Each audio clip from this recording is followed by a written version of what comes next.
At Qingshan sect, atop the quest peak, in the main hall, Ji Yuan sat together with a middle-aged man, sharing a cup of tea. The man, glancing at the strikingly handsome Ji Yuan, remarked, "Junior brother, it is time for you to take on a disciple or two at this year's recruitment conference." Ji Yuan promptly declined. "Master brother, having just entered the spiritual sea realm, I truly feel overwhelmed." The middle-aged man pressed on. "Junior brother, you previously claimed that you felt overwhelmed in the gathering chi realm. Now that you have reached the spiritual sea, must you still rely on that excuse?" Ji Yuan remained steadfast in his refusal. "I hope you can understand, master brother." The elder continued, "Could you not show some understanding towards your senior? The quest lineage now has only you left. I genuinely dread the day when I must oversee the sect and find it lacking in successors." Ji Yuan quipped, "Are you cursing me? Junior brother, you misunderstand. I harbor no such intentions. I merely ask you to contemplate this matter seriously. I do not expect you to nurture an unparalleled powerhouse, but I do hope you can strengthen our quest lineage." Upon hearing this, the sect leader fixed his gaze intently on Ji Yuan. Since Ji Yuan's recent breakthrough, the leader had been visiting him daily, which had begun to wear on Ji Yuan's patience. After a moment of contemplation, Ji Yuan relented. "Very well, I shall acquiesce to your request." The sect leader, filled with joy, sprang to his feet and exclaimed, "Thank you for your understanding, junior brother. If there is nothing else, I shall take my leave." With that, he swiftly turned and departed, as if fearing Ji Yuan might change his mind. Ji Yuan stood in silence for a moment. Once an ordinary university student on Earth, he had found himself amidst a wave of transmigrations into a fantastical realm filled with cultivators. Fortune had favored him, although he had not encountered a system or any mystical benefactor upon his arrival. He possessed a commendable aptitude for cultivation. This led him to join the Qingshan sect, becoming a disciple of the Quest Peak's master. Regrettably, his master had passed away after only a few years of teaching. Consequently, Ji Yuan became the sole remaining disciple of the Quest lineage. This year, having reached the spiritual sea realm, he automatically assumed the mantle of the Quest Peak's leader. Thus, the sect leader had hastened to persuade Ji Yuan to take on disciples. The Quest lineage had long been known for its scarcity of members since its establishment. Curiously, the disciples of the Quest lineage shared a common trait: an unwavering determination to pursue their cultivation, with little inclination to take on apprentices. For them, accepting disciples was merely an inconvenience, a diversion from their path. Ji Yuan's master had also been of this mindset, steadfast in his refusal to accept disciples, solely focused on his pursuit of longevity. It was only when he sensed his time was drawing near, not wishing for the Quest lineage to falter in its legacy, that he reluctantly took on a disciple. Ji Yuan also continued this tradition. He had no intention of accepting disciples, as he had only attained the second realm of the spiritual sea. His current focus was solely on diligent cultivation. The demeanor of the path of seeking was indeed a source of concern for the sect leader.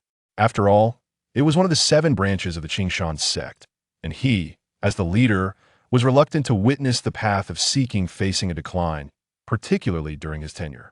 While he could not interfere when others held the position, he earnestly hoped that the path of seeking could recruit more disciples under his leadership to avoid any potential extinction. At this moment, Ji Yuan was contemplating the sect leader's announcement regarding the recruitment conference when a sudden light curtain materialized before him. Ding! Master-disciple system successfully bound. Ji Yuan was momentarily taken aback. A system? Stability in the Great Tao. Stability in longevity. An overwhelming sense of joy surged within Ji Yuan. He had initially believed himself to be a mere mortal, only to discover he was, in fact, endowed with extraordinary potential. What could possibly be more exhilarating than this? In the next instant, the light curtain reappeared. Please select the system version. Ji Yuan was puzzled momentarily. Version? What did that entail? The light curtain presented 2 options along with their respective descriptions. A. Standard version. The system issues tasks, and the host completes them to receive rewards, progressively enhancing their strength. B. Reverse cause and effect version. The host can advance rewards beforehand and then undertake the tasks. B. Choose B. After reading the descriptions, Ji Yuan eagerly tapped the B version several times. Goodness, such a system exists? Rewards granted first, followed by tasks? Ji Yuan felt that any hesitation would be a sign of disrespect towards the system's rewards. Selection complete, generating panel. In the next moment, a system panel appeared before Ji Yuan. Host, Ji Yuan reputation, LV.103 advanced quantity, 1 advanced types, cultivation, techniques, artifacts, inheritance. Ji Yuan examined the system and quickly grasped its functionality. First and foremost, the advanced rewards could be selected freely, whether it be cultivation or artifacts, and he could be chosen. However, the quantity of rewards that could be advanced at once was limited at reputation level 1. He could only advance one type of reward at a time. Only upon completing the corresponding task for that reward could he proceed to advance another. Completing tasks would yield reputation points, thereby elevating his reputation level. The higher the reputation level, the more rewards he could advance at once, and the quality of the rewards would also improve. For instance, Ji Yuan, having selected the cultivation type, saw the panel update automatically. Host, Ji Yuan reputation, LV.103 advanced quantity, 1 advanced types, cultivation, techniques, artifacts, inheritance advanced reward. First layer of Tao platform cultivation advanced task. Accept a disciple with a talent or potential of 3 stars or above. Advance cancel. At reputation level 1, he could only advance the cultivation of the Tao platform realm, and that was merely the first layer. As for the 3 stars of talent mentioned in the task, it was a classification method employed by the system, which categorized individuals' talent and potential into a 9-star system, with 1 star being the lowest and 9 stars the highest. Ji Yuan did not hesitate much and decided to make an advance. In the next moment, he felt an explosive surge of power within him. In the blink of an eye, Ji Yuan ascended from the initial stage of the Spirit Sea realm to the early stage of the Tao platform realm. There was no discomfort throughout the process, nor did it create any significant commotion. It happened quietly and seamlessly. With a mere thought, Ji Yuan floated into the air, embodying the hallmark ability of a Tao platform cultivator walking upon the void.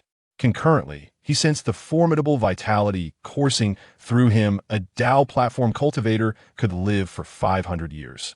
Ji Yuan gazed beyond the Great Hall, aware that his next task was to fulfill the requirements of his advance.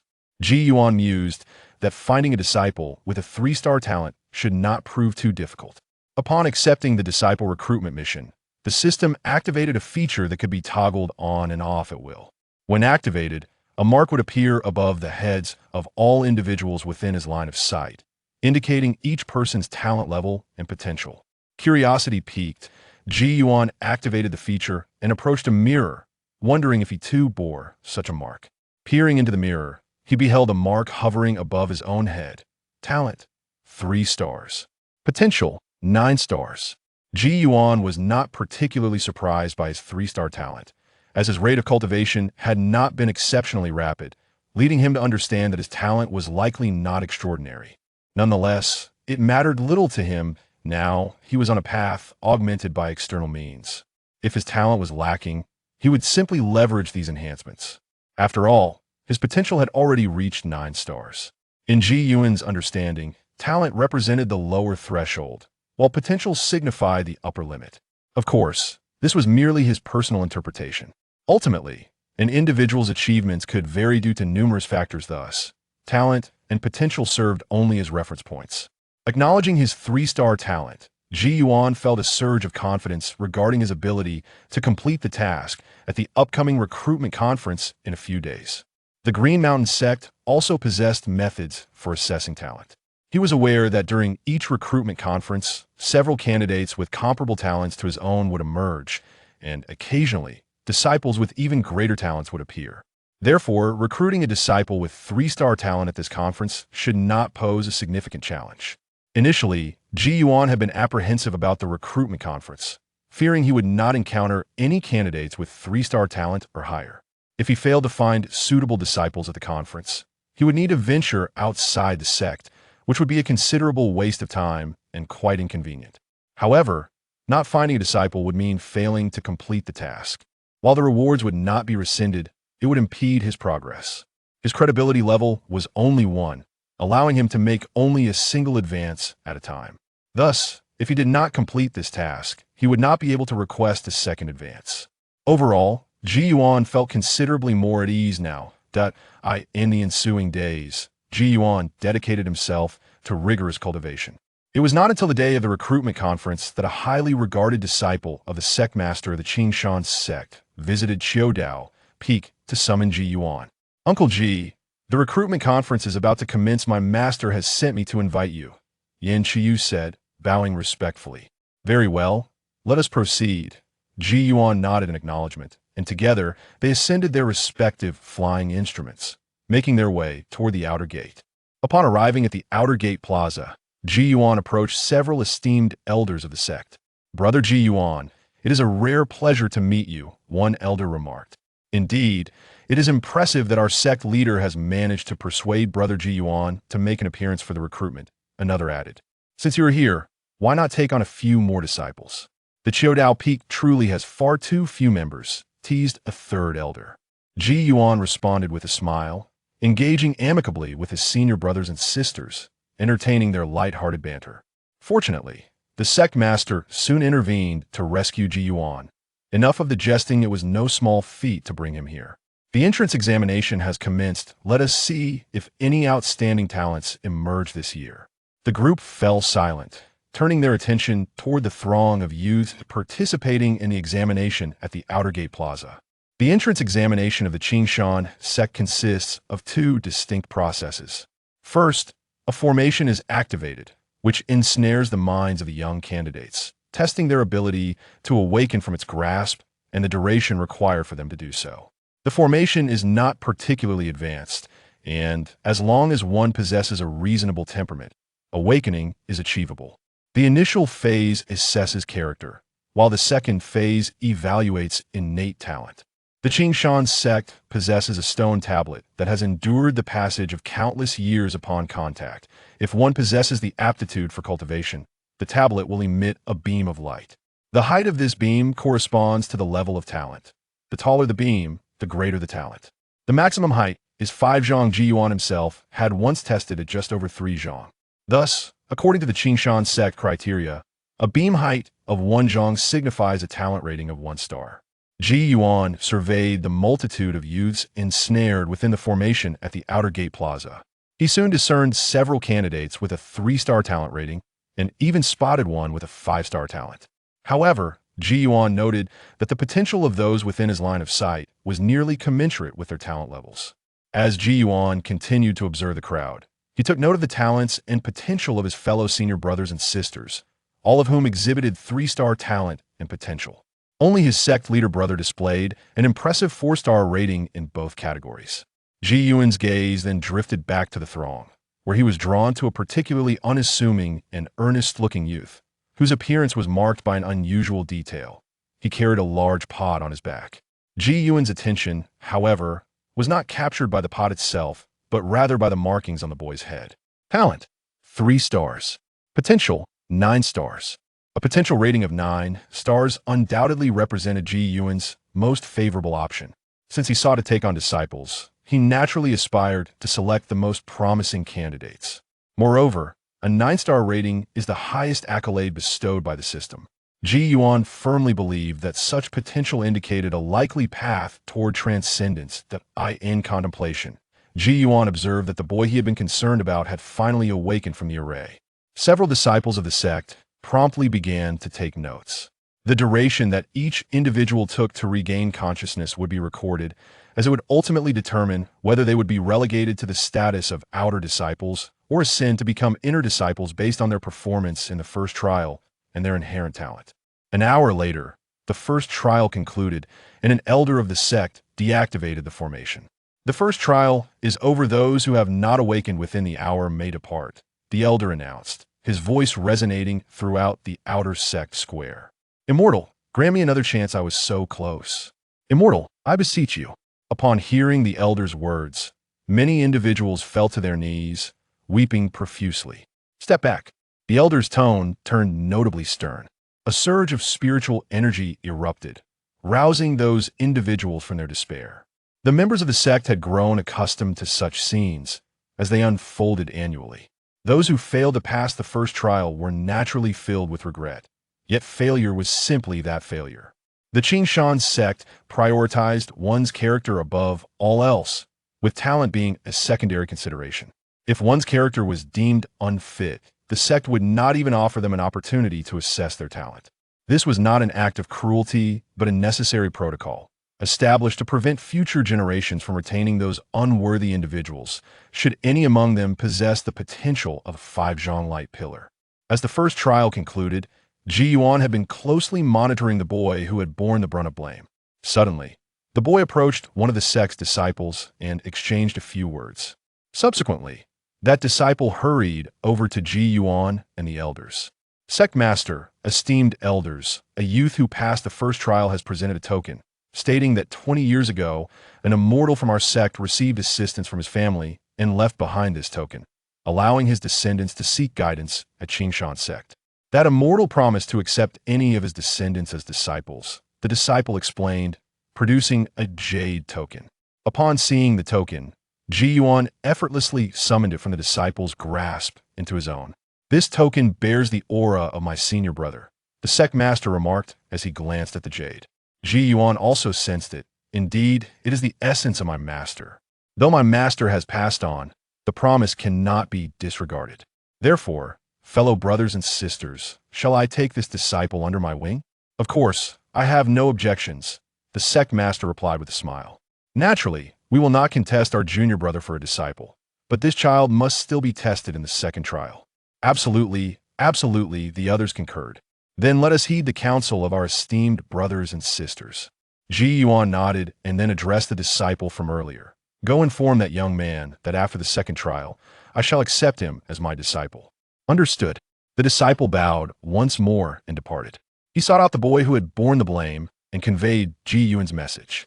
Observing this exchange, Ji Yuan noted the boy's evident joy. Feeling quite pleased himself, Ji Yuan recognized that the task of accepting a disciple required mutual willingness, thus marking the completion of half of his first undertaking. Chapter 3. The Night of Little White. Only a simple apprenticeship ceremony remained to complete the task. Soon, the second round of the talent test commenced. Due to the token's influence, the elder presiding over the assessment allowed the scapegoat youth to go first. The scapegoat youth approached the stone tablet. All eyes fixed upon him. Many were puzzled, wondering why he was the scapegoat. The youth took a deep breath and placed one hand upon the stone tablet. Instantly, a beam of light erupted from it, ascending slowly. 1 zhang, 2 zhang, 3 zhang. The beam halted after reaching 3 zhang. 3 zhang, junior brother, congratulations. Several elders remarked with smiles directed at Ji Yuan. Please do not compete with me, senior brothers and sisters, Ji Yuan replied with a grin. Not all, certainly not.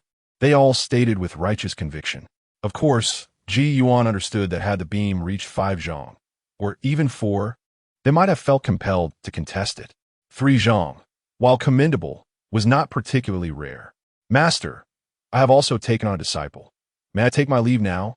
Ji Yuan inquired of the sect leader. The sect leader quickly waved his hand. Junior brother, why the haste? There are still many disciples. Take your time to observe and select a few more. Senior brother. Junior brother. All right. Ji Yuan ceased his argument and nodded, deciding to linger a little longer. After all, one disciple was sufficient for him. Meanwhile, the scapegoat youth, having passed the second round, hurried over to the elders. Upon approaching, he fixed his gaze on Ji Yuan, evidently informed that Ji Yuan would be his master. The youth dashed forward and leapt at Ji Yuan's feet, embracing his legs with fervor. Through tears and snot, he cried out, Master, Master, at last, I have found family. You have no idea the hardships I endured to reach Qingshan sect. I nearly perished several times along the way. The elders and the sect leader were taken aback, and Ji Yuan was momentarily stunned. Get up. What sort of behavior is this? Ji Yuan gently admonished, channeling his spiritual power to lift the youth. The boy rubbed his eyes, offering a contrite, Master, I am just too overjoyed. Ji Yuan regarded the youth, and, for reasons unknown, felt an unsettling premonition. Nevertheless, he was still inclined to take on an apprentice. The token left for you by your family was from my master, though he has long since passed away. Promises must be honored. I can accept you as my disciple, but you must also be willing. Frankly, your talent is commendable, and even without me as your master, you could achieve great things. So what are your thoughts? Ji Yuan explained the situation to the youth. Upon hearing this, the boy knelt before Ji Yuan, declaring, "Master, please allow your disciple to pay you this respect." The youth appeared utterly resolute. Before Ji Yuan, a translucent screen materialized, signaling the completion of the task. Ji Yuan smiled faintly and, once again relying on his spiritual power, helped the other person to their feet. "Rise, for you shall be my first disciple. By the way, what is your name?"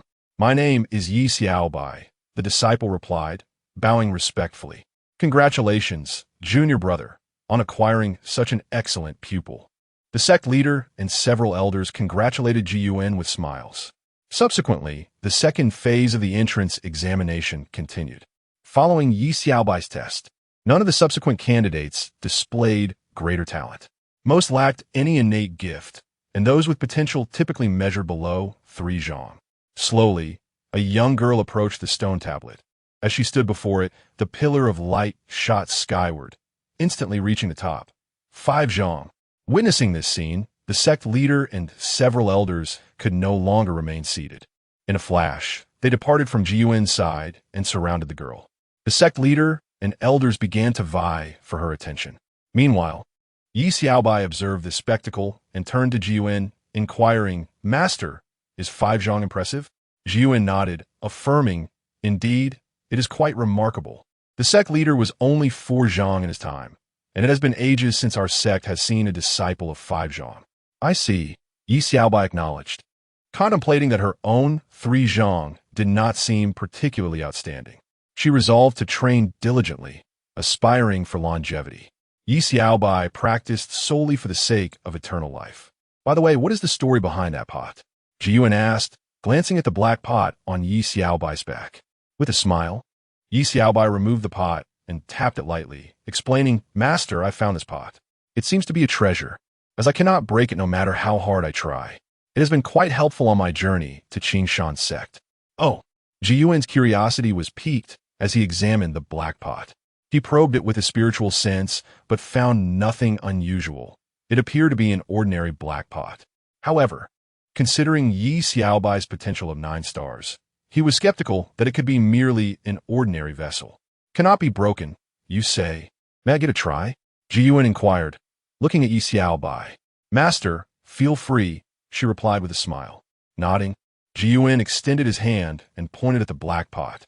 As his finger made contact, spiritual energy coiled around it.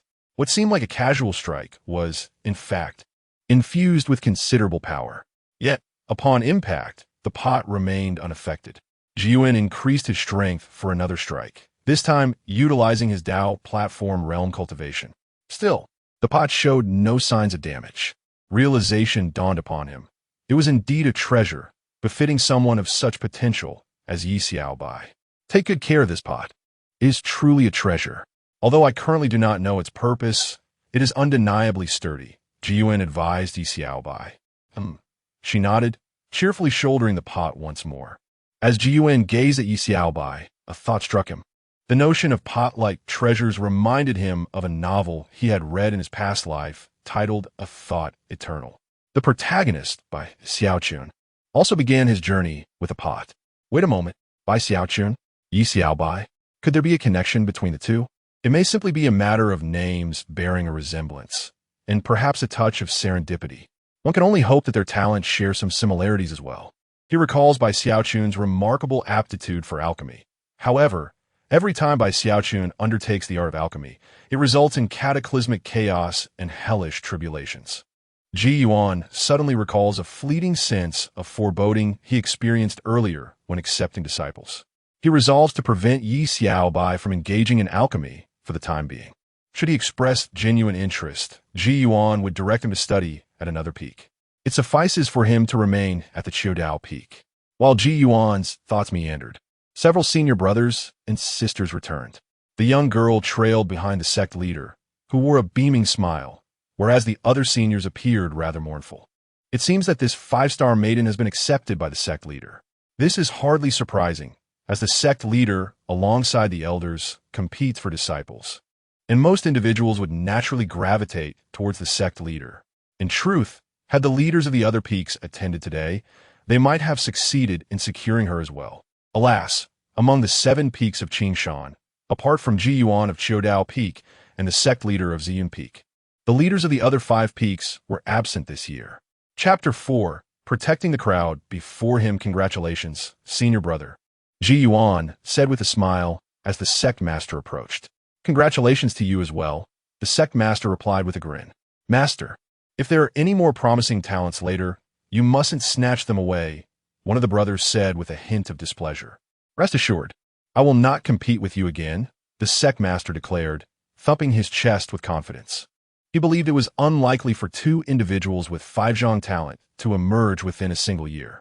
As time passed, each participant completed their talent assessments. By the end of the event, 5 more with 3 zhang talent had surfaced, all of whom were promptly accepted by several elders. The remaining individuals without talent departed. Those with 1 or 2 zhang of talent automatically became outer disciples of Qingshan's sect, while those with less talent who wished to stay could serve as miscellaneous disciples. Thus, the recruitment conference drew to a formal close. At this moment, Ji Yuan's gaze fell upon a youth with slightly over 1 zhang of talent. The boy's appearance was unremarkable, rendering him inconspicuous amidst the crowd. The sect master turned to his nearby disciples. Are there any others you wish to accept? If not, let us arrange accommodations for them. Master, please wait a moment. I would like to take one more, Ji Yuan interjected promptly. Oh, very well, brother, feel free, the sect master responded with delight. Accept him quickly. Gather as many as you can. With a wave of his hand, Ji Yuan summoned the unremarkable boy from the crowd, who floated effortlessly before them.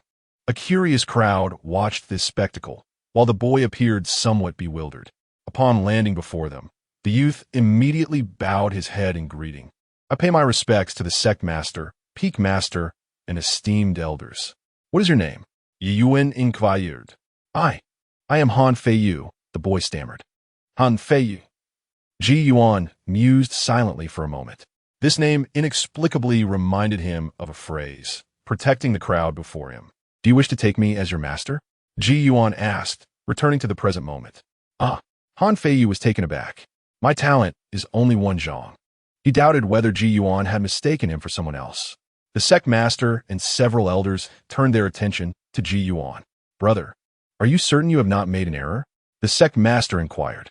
They too questioned whether Ji Yuan had misjudged, thinking that if he were to accept a disciple, it should be one with over 2 zhang, close to 3 zhang in talent. It was not that 1 zhang disciples could not be accepted. Rather, the higher the talent, the better, especially since Ji Yuan was the master of a peak. I have not made a mistake. It is you. Will you accept? Ji Yuan shook his head, reiterating his question. The sect master and the elders remained perplexed. After pondering Ji Yuan's words for several seconds, Han Feiyu knelt down to pay his respects. Disciple Han Feiyu. I salute my master. Very well, rise. From this day forth, you shall be my second disciple, Ji Yuan said with a smile, using his spiritual power to assist the boy to his feet. Knight Xiaobai could not contain his joy, exclaiming, Am I truly getting a junior brother so soon? The sect leader and several elders were perplexed by this, particularly Han Feiyu's hesitation, which left them baffled. Why would a disciple with such unremarkable talent and appearance be so conflicted about being accepted as a disciple by the peak master? They couldn't help but recall the infamous scapegoat youth, Knight Xiaobai, who would cling to Ji Yuan's leg and weep upon their first meeting. They could not help but think how peculiar it was that Ji Shidi had taken on these 2 disciples.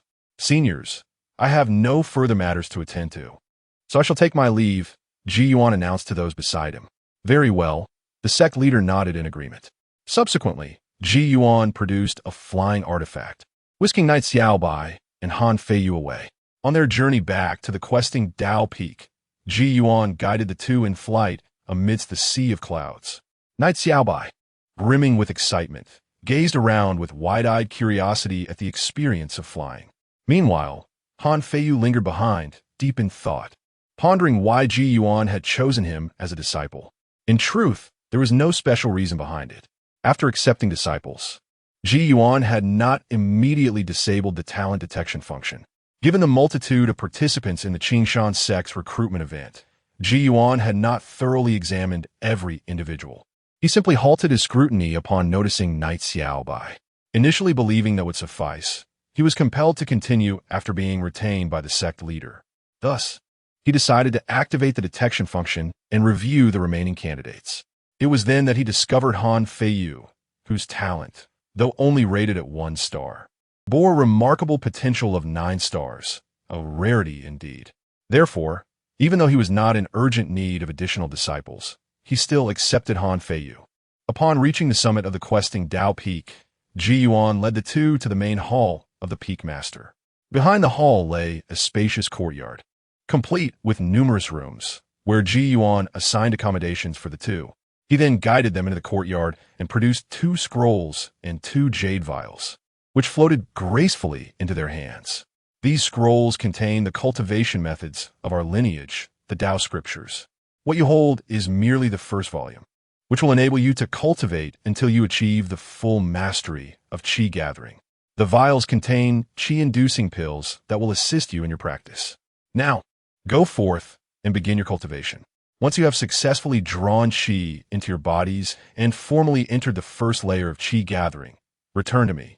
Ji Yuan instructed the two. Yes, master, they replied respectfully, clasping their fists in salute. Ji Yuan then returned to his own quarters. Upon entering his room, Ji Yuan summoned the system panel. It was time to pre-claim rewards, and he intended to do just that. He first accessed the cultivation section. Although he had accrued a modest amount of credibility points, his credibility level remained at 1. Thus, upon opening the option for pre-claiming cultivation, he could only draw upon a single layer of cultivation. Ji Yuan felt somewhat dissatisfied, realizing that regardless of the reward selected, the pre-claiming tasks remained the same.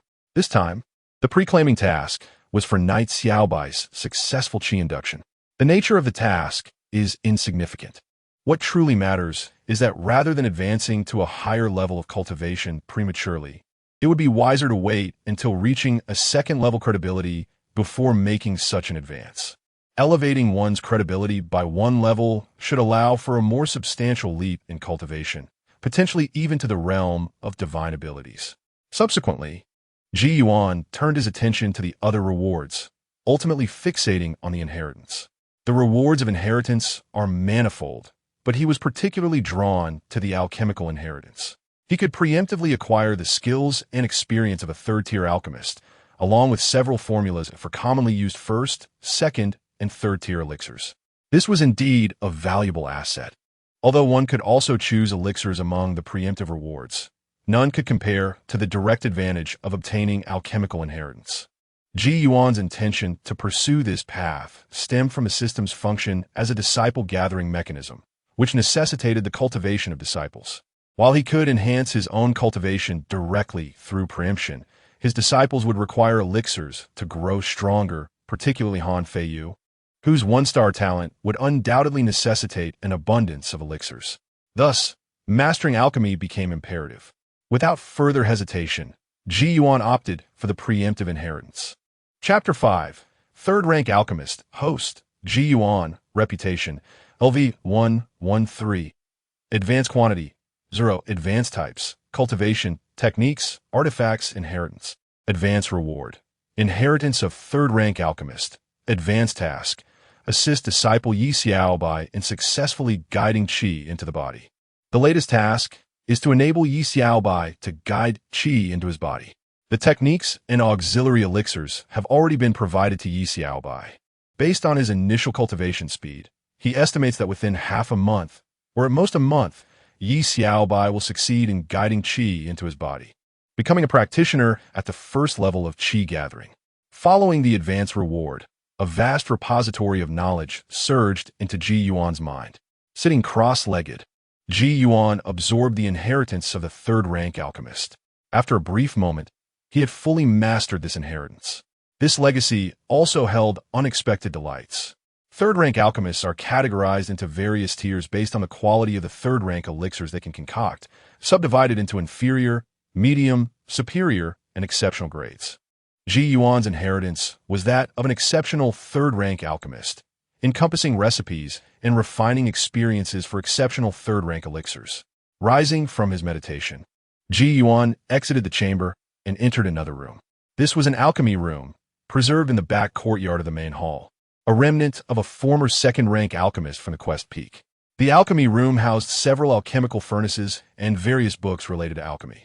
With the newfound inheritance of a third-rank alchemist, Ji Yuan felt a compelling urge to experiment with alchemy. Materials for refining were not a concern. Although Quest Peak had few inhabitants, it had accumulated a wealth of resources over the years. Ji Yuan selected some materials. He then began his attempts at alchemy, starting with the commonly utilized first-rank qi gathering pill, designed to assist qi gathering practitioners in their cultivation. With the flames ignited, the materials were sequentially added to the furnace. Before long, Ji Yuan successfully concocted a batch of qi gathering pills. 12 qi gathering pills slowly emerged from the furnace. Upon inspection, he noted that 4 were exceptional, while the remaining 8 were of superior quality. The alchemical inheritance provided by the system was indeed remarkable. Though the qi gathering pill is merely a first-rank elixir, it is a challenge to achieve such quality without extensive experience in refining. Even an ordinary third-rank alchemist would hesitate to guarantee against producing a single defective pill.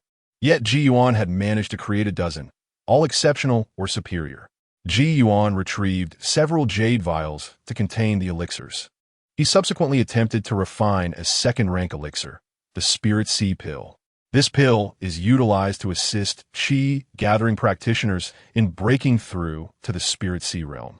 The critical hurdle in this transition is the transformation of spiritual energy from a gaseous to a liquid state, a process that requires a substantial amount of spiritual energy. Qi gathering practitioners lacking sufficient talent often find it challenging to absorb the requisite spiritual energy, hence the need for Spirit Sea pills. As far as Ji Yuan was aware, only those with 5-star talent could confidently attempt the breakthrough without the aid of the Spirit Sea pill. The refinement of the Spirit Sea pill is considerably more challenging than that of the qi gathering pill. The materials required are also far more precious. Within the treasury of the Seeking Tao Peak, only a single set of materials was procured.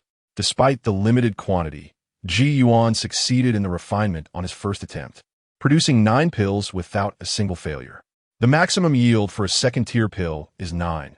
Among the 9 Spirit Sea pills, 2 are of exceptional quality, 6 are of superior quality, and 1 is of medium quality. Ji Yuan decided to keep them, as they would be beneficial for Yi Xiaobai and Han Feiyu in the future, particularly for Han Feiyu. With a 1-star talent, a single Spirit Sea pill might not suffice. It is likely that all of these pills would be consumed in one go. During the days Ji Yuan dedicated to alchemy, Yin Qiyu visited Seeking Tao Peak once more.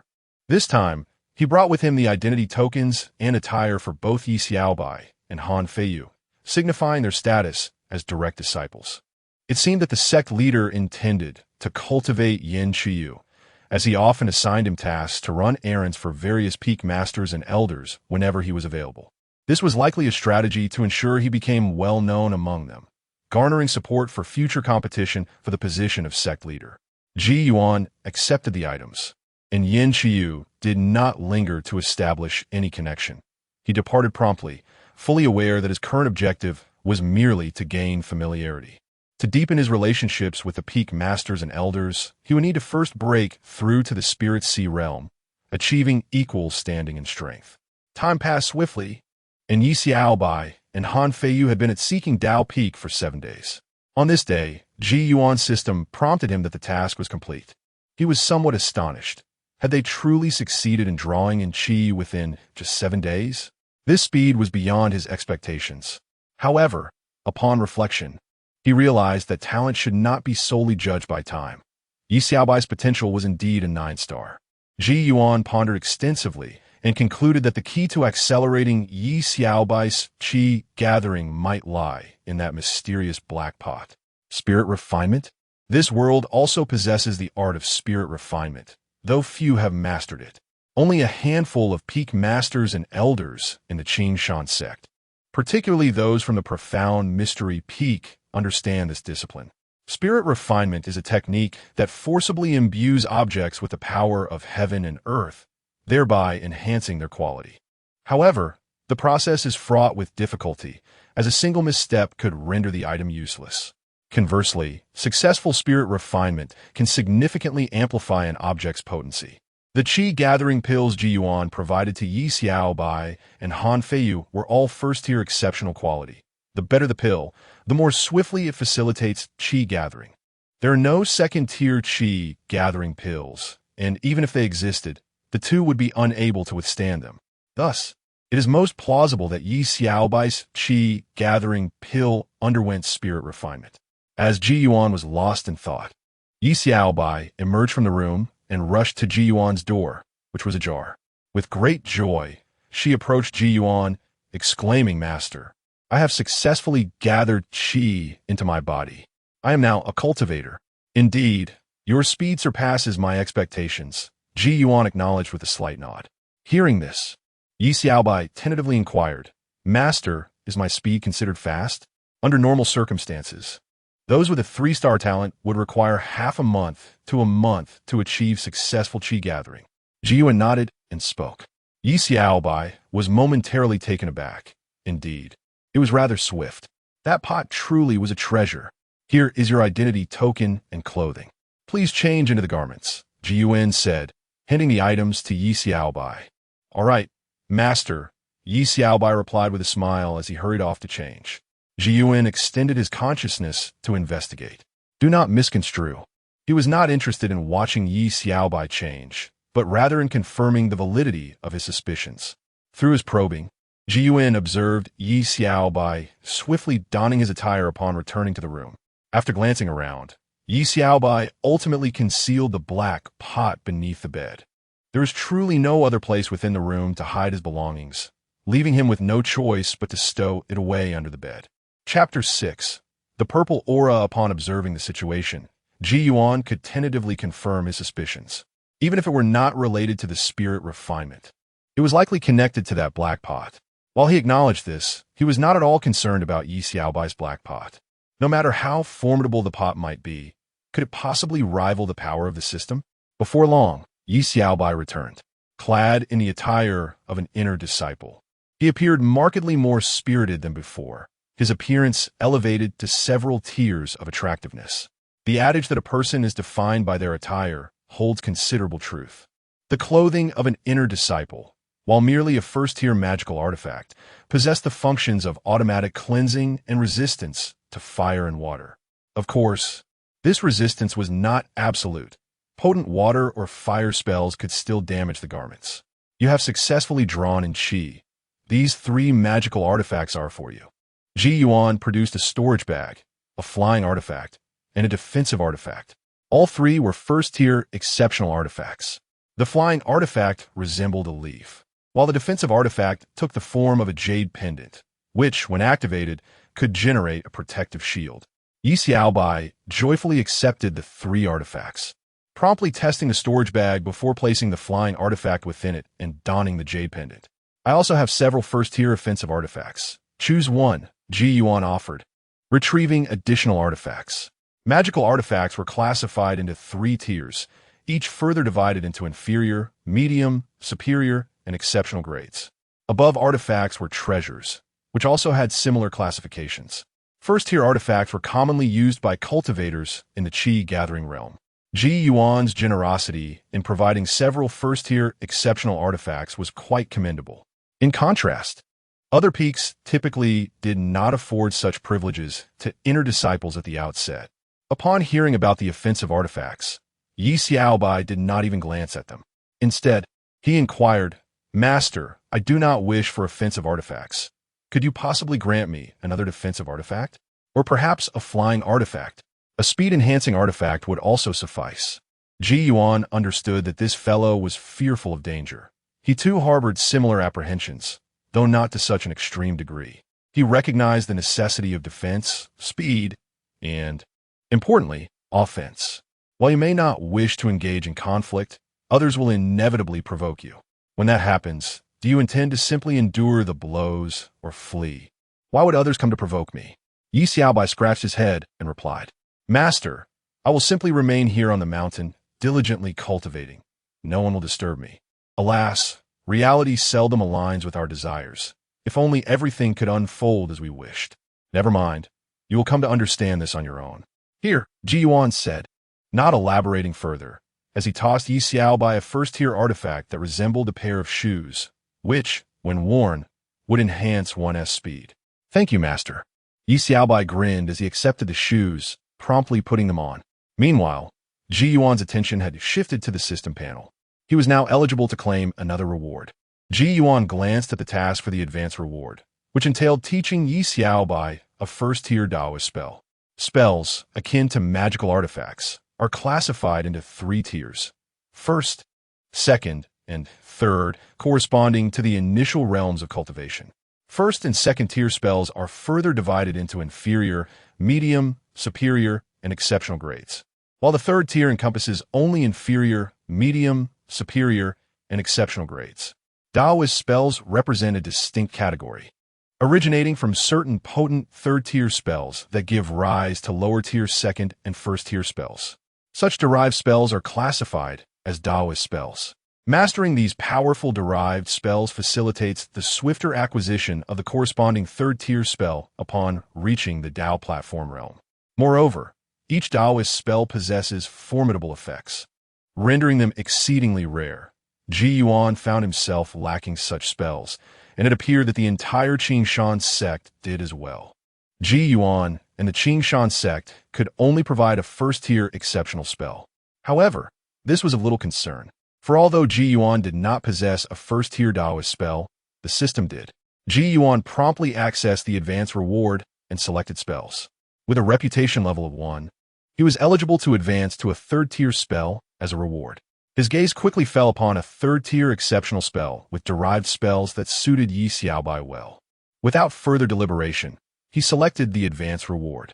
Upon completion of the reward advance, Ji Yuan immediately comprehended this third-tier exceptional spell along with its derived first and second-tier spells.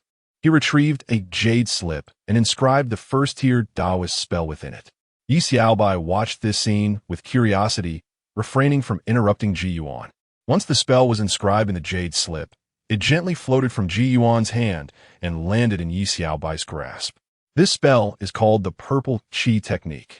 Take it and cultivate diligently, Ji Yuan instructed. Yi Xiaobai inquired, Master, what is the purpose of this Purple Qi Technique?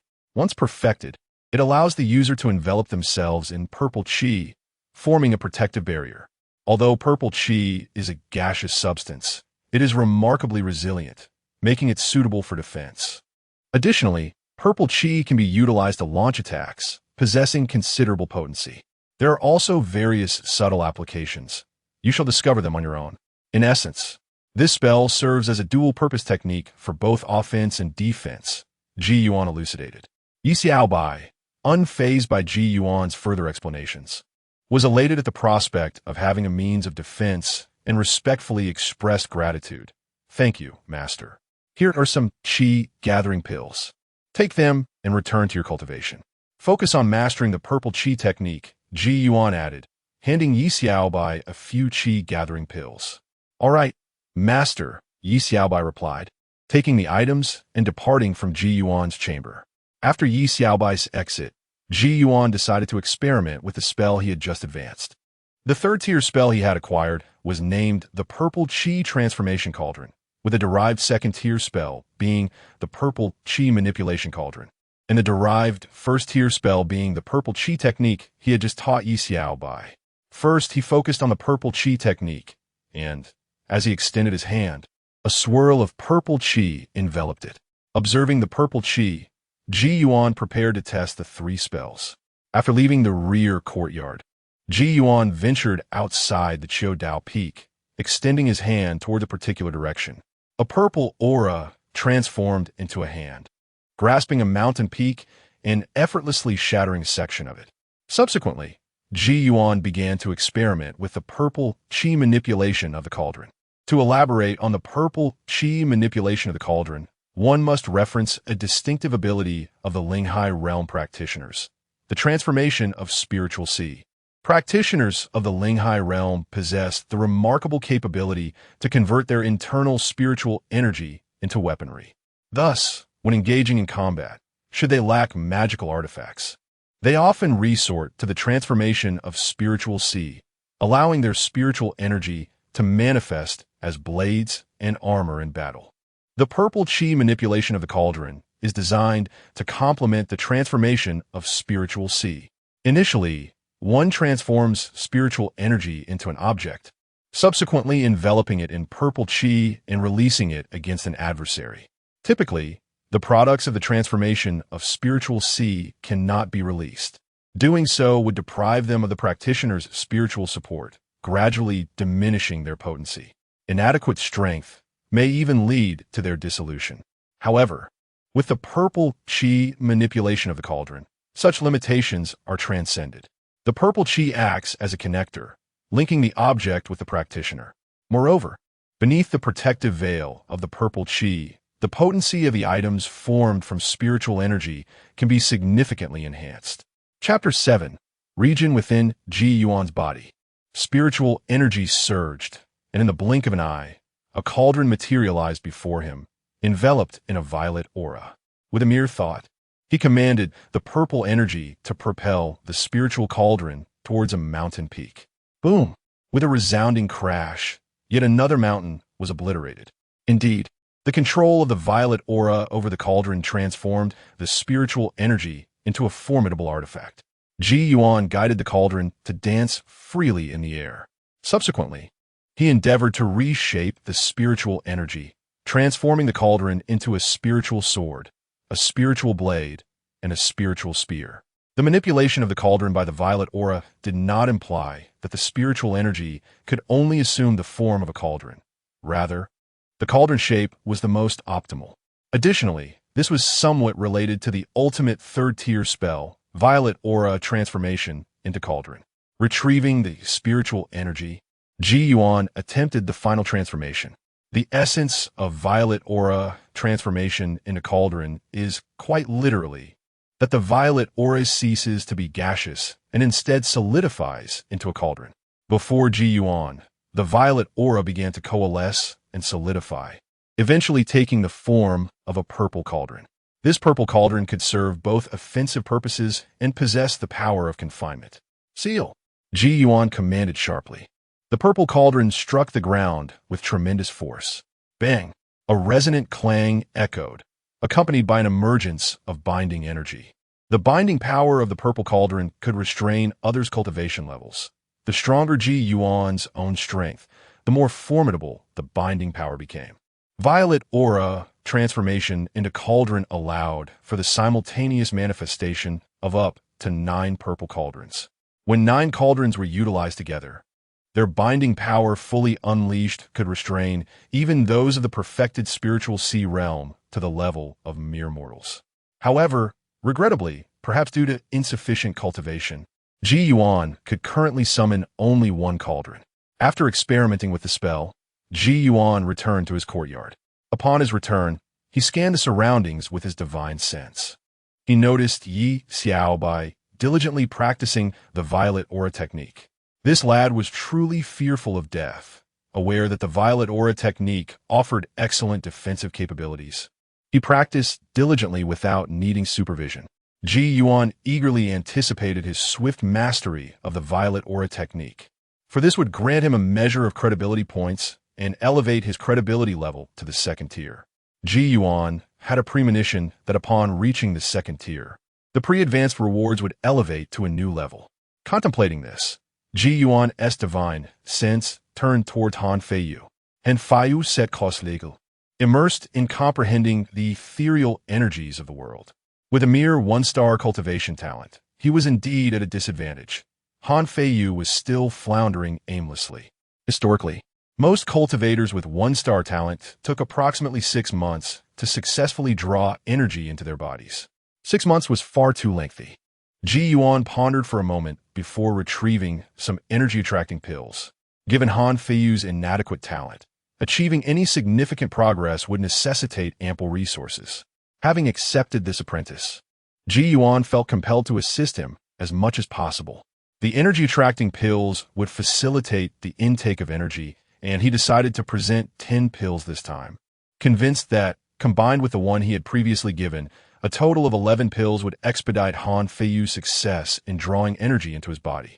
Ji Yuan tossed the jade vial, which flew through the half-open window of Han Feiyu's room, landing beside him. Simultaneously, Ji Yuan's voice resonated in Han Feiyu's ear. You have 10 spirit-inviting pills at your disposal. Utilize them all. Should you still be unable to successfully draw the spirit into your body afterward, I shall provide you with additional ones. Han Feiyu immediately opened his eyes and beheld the pills beside him. Initially, he felt no sense of gratitude. Rather, a tinge of trepidation enveloped his heart. Before arriving at the Qingshan sect, he had encountered the harsh realities of the human world, which led him to adopt a cautious demeanor, meticulously weighing his decisions before confronting various matters. This was the reason he pondered for several seconds when Ji Yuan proposed to take him as a disciple during the recruitment conference. In truth, he was reluctant to become a disciple of the Peak Master. He preferred to remain in the shadows, avoiding the limelight. Yet, he was acutely aware that declining an invitation from a Peak Master, given his modest talent, would also attract attention. Given that attention was inevitable, he ultimately chose to accept the apprenticeship after weighing the pros and cons. Nevertheless, he remained perplexed as to why Ji Yuan, the master of the Qingshan sect, would take on a disciple of such mediocre talent and generously provide him with ample resources. He couldn't fathom the existence of unconditional affection. His first instinct was to suspect that Ji Yuan harbored ulterior motives. Han Feiyu recalled a small green jade bottle nestled in his arms, which he had discovered 2 years prior. Periodically, the bottle would produce a green liquid, which he had found could accelerate the growth of plants. Logically, it should also hasten the growth of spiritual plants. He understood that this was undoubtedly a treasure. Could it be that Ji Yuan had learned of this artifact and sought to claim it? Yet, that didn't seem plausible. If he desired to seize the treasure, Han Feiyu was merely immortal. He could simply take it by force. As Han Feiyu's mind raced with thoughts regarding Ji Yuan's intentions, Ji Yuan had already set up a reclining chair in the courtyard, prepared a platter of fruit, and began to read a book, occasionally indulging in the fruits with an air of leisure and tranquility. Previously, Ji Yuan had been consumed with the pursuit of cultivation and the quest for immortality, spending his days solely devoted to training. However, with the advent of the system, he found himself liberated from the need to cultivate, suddenly feeling a sense of leisure. Who wouldn't desire a life of ease? His yearning for immortality stemmed from a desire to enjoy a life of idleness, to do as he pleased each day. Thanks to the system, he was now able to relish the life he had long desired. Perhaps this was a form of reverse causation. At this moment, the book Ji Yuan was reading bore no relation to cultivation. Rather, it comprised various leisurely texts preserved over the years by the quest for Tao Peak. These texts were not devoid of value. Some contained a wealth of information about the world. Through these leisurely writings, Ji Yuan gleaned insights into geographical aspects of his surroundings. For instance, the entire world in which he currently resided was known as the Tianyuan continent, or alternatively, the Tianyuan realm. The Tianyuan continent could be divided into 4 regions: the Eastern continent, Western continent, Southern continent, and Northern continent. The Northern continent was the area with the least spiritual energy. Within each of these 4 continents, there were further subdivisions known as domains. The Qingshan sect was situated in the ancient domain of the Northern continent, a relatively remote area characterized by scarce resources and thin spiritual energy. In fact, the ancient domain scarcely boasted a handful of practitioners at the divine ability realm. In the present moment, Ji Yuan's cultivation in the Tao platform realm positions him as a formidable figure within the ancient domain. Excluding Yi Yuwen, the Qingshan sect is home to merely 2 ancestors of the Tao platform realm. Bolstered by these 2 venerable figures, the Qingshan sect stands as a prominent power within the second tier of the ancient domain. The first tier, naturally, comprises those forces possessing practitioners of the divine passage realm. As Ji Yuan perused a leisurely tome on regional matters, he could not help but reflect. The environment of the ancient domain is woefully inadequate for pursuing higher realms. With a sigh of realization, he silently acknowledged his fortunate advantage. On that very day, Yi Xiaobai successfully mastered the purple qi technique within a single day, albeit still lacking in proficiency. Nonetheless, mere mastery sufficed. Concurrently, a notification emerged from the system on Ji Yuan's side. Chapter 8. The Realm of Divine Powers Task Completed. Congratulations, host credibility level has risen to level 2. Host, Ji Yuan, credibility, LV, 209. Advanced quantity, 2. Advanced types, cultivation, techniques, artifacts, heritage. Following the elevation of his credibility level, the system interface was refreshed. The maximum number of rewards that could be advanced at once had increased to 2. Furthermore, the requirement for ascending from level 2 to level 3 had shifted from 3 credibility points to 9. Ji Yuan reflected that the increase was not particularly significant, considering the system's tasks were relatively simple. Without delay, Ji Yuan examined the rewards available for advancement, first selecting cultivation. As anticipated, upon reaching credibility level 2, he found that the highest cultivation he could advance to was directly at the realm of divine powers. Gazing at the luminous interface, Ji Yuan couldn't help but smile with a hint of frustration. Just a few days prior, he had ascended from the spiritual sea realm to the Tao platform realm, and now, within such a short span, he was on the verge of ascending to the realm of divine powers. The rapid progression of his cultivation left him feeling somewhat overwhelmed.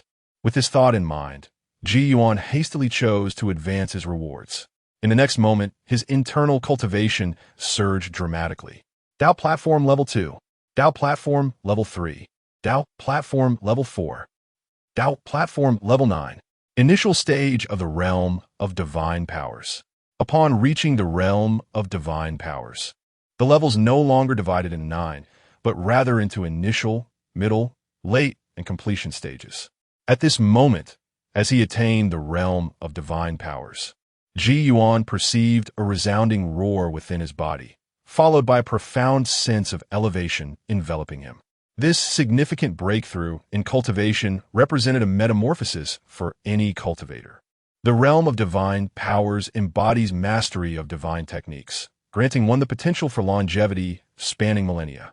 Divine techniques are the hallmark abilities of this realm. Generally, practitioners of the Realm of Divine Powers possess numerous divine techniques. However, the most crucial aspect is the innate divine technique birthed from the evolution of the Tao platform during the breakthrough. The innate divine technique is of utmost importance as it serves as the foundation of the Realm of Divine Powers, becoming increasingly potent as one's cultivation advances. While self-taught divine techniques may also grow stronger with enhanced cultivation, they do not quite compare to the innate divine technique. The innate divine technique requires no study. Its condensation signifies perfect mastery. In fact, some individuals possess unique, innate divine techniques that cannot be replicated by others.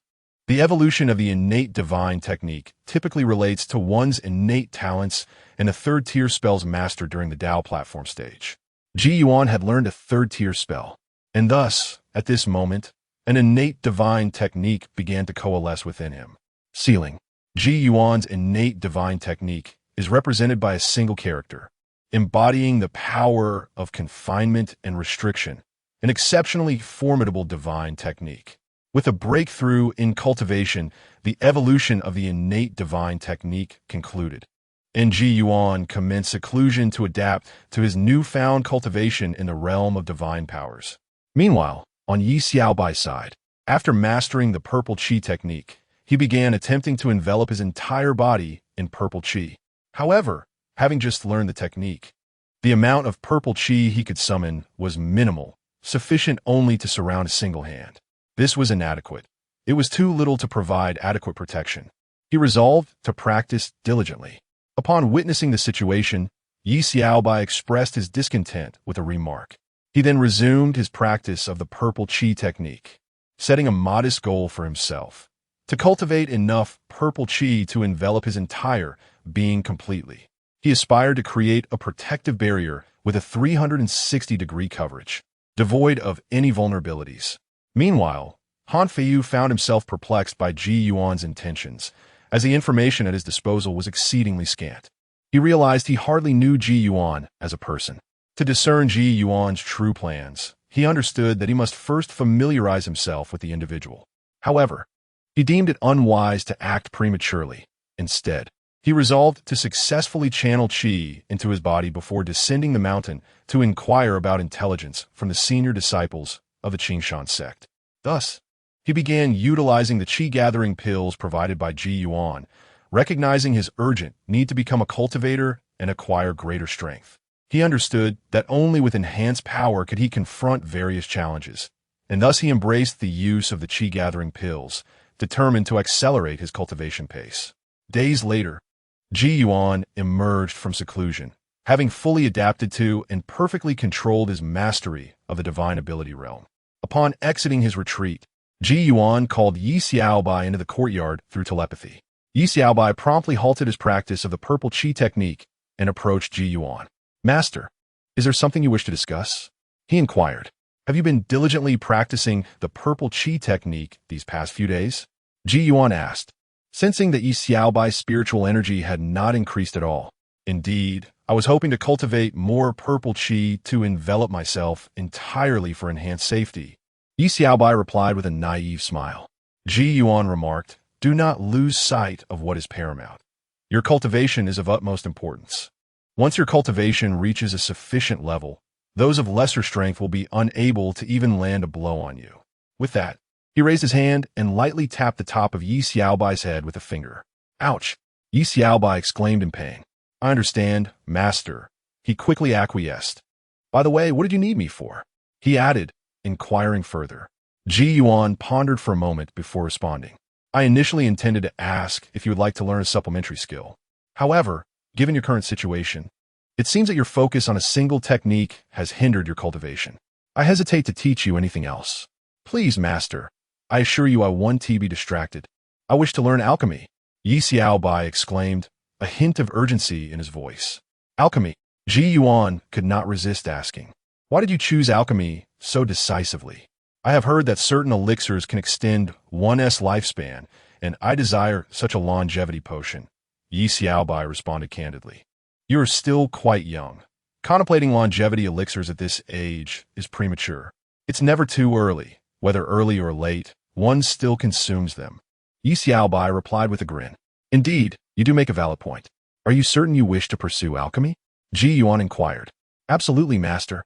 Can you teach me?" "Of course. Here, take these jade slips. After reviewing them, feel free to ask me any questions you may have," Ji Yuan said as he produced a stack of jade slips. He had meticulously compiled the alchemical teachings obtained from the system into these slips, which currently contained only the teachings of first-tier alchemist. Knight Xiaobai gazed at the jade slips, his eyes sparkling with curiosity. "Master, do these contain instructions on how to refine the longevity elixir?" "Indeed." Ji Yuan remained speechless for a couple of seconds, but eventually nodded in affirmation. "Thank you, Master." Knight Xiaobai promptly retrieved his storage pouch to begin collecting the jade slips. However, he soon realized that he was running out of space for them. With an innocent expression, he looked towards Ji Yuan. With a casual wave of his hand, Ji Yuan caused all the jade slips to float and glide towards Knight Xiaobai's room. Knight Xiaobai beamed with joy once more. "You may learn the spells, and you may also study alchemy, but remember, do not neglect your cultivation." Thus, once your cultivation reaches the 4th level of qi gathering, I shall grant you a first-grade supreme longevity elixir. Since Ji Yuan was already aware of Knight Xiaobai's desire for the longevity elixir, the arrangement became simple. Knight Xiaobai's eyes gleamed with excitement. "Is that truly the case, Master?" "Indeed," Ji Yuan affirmed. "I shall begin my cultivation at once," Knight Xiaobai declared, clasping his fists in respect before turning to retreat to his room for training. "These are qi-gathering pills to assist your cultivation. Take them with you." Ji Yuan tossed a few qi-gathering pills to Knight Xiaobai. "Thank you, Master." Knight Xiaobai joyfully accepted the elixirs and returned to his chamber. Chapter 9. The Longevity Fruit Tree. After the departure of Yi Xiaobai, Ji Yuan began to ponder the matter of the longevity elixir. Although he had promised to provide Yi Xiaobai with the elixir, he found himself lacking the necessary materials. While other components were manageable, the most crucial ingredient, the primary herb, the longevity fruit, was likely unavailable not only at the Tao-seeking peak, but perhaps throughout the entire Qingshan sect. The first-tier longevity fruit might be found at Lingmiao Peak. Renowned for its alchemical prowess, Yet the second tier was far more elusive. The crafting of a second-tier longevity elixir necessitated the use of second-tier longevity fruit. Lacking this, Ji Yuan had no choice but to rely on the system. He summoned the system interface. Among the advanced rewards, a plethora of options awaited him, including alchemical materials. Upon reaching a credibility level of 2, Ji Yuan noted the addition of a search bar, allowing him to directly seek the rewards he desired. He promptly entered longevity fruit. In the next moment, the screen illuminated with available rewards. Advanced reward, 4th tier longevity fruit tree. Advanced task, accept a disciple with a talent or potential rating of 3 stars or higher. Ji Yuan's heart soared with delight at this revelation. The system had exceeded his expectations. He had assumed he could only exchange for longevity fruit, yet offered the entire tree. Furthermore, the task presented was remarkably straightforward. Han Feiyu perfectly fit the criteria for this task. However, Ji Yuan pondered whether accepting Han Feiyu prior to the task's announcement would count as completion. After a moment's reflection, he decided to take a chance and selected the advance. In an instant, a miniature fruit tree appeared in Ji Yuan's hand. Simultaneously, the system notified him that the task was complete. Excellent. A satisfied smile graced Ji Yuan's lips. As he examined the tree in his palm, a wealth of information about the longevity fruit tree flooded his mind. This particular tree differed from those he previously encountered. It possessed the ability to evolve, capable of ascending to 5th, 6th, and even 7th tiers. Moreover, the fruit harvested from this tree would regenerate over time. A stark contrast to the longevity fruit trees he knew, which perished upon fruit extraction. This unique characteristic explained the scarcity of longevity fruit. Gazing at the diminutive tree resting in his palm, Ji Yuan recognized its immense value. It needed to be planted in a suitable location. Rising from his seat, he left the courtyard and ventured to a nearby plot of spiritual land. This area had fallen into disrepair, as the Tao-seeking peak was sparsely populated, and no one had tended to it for quite some time. Nevertheless, the land was still viable.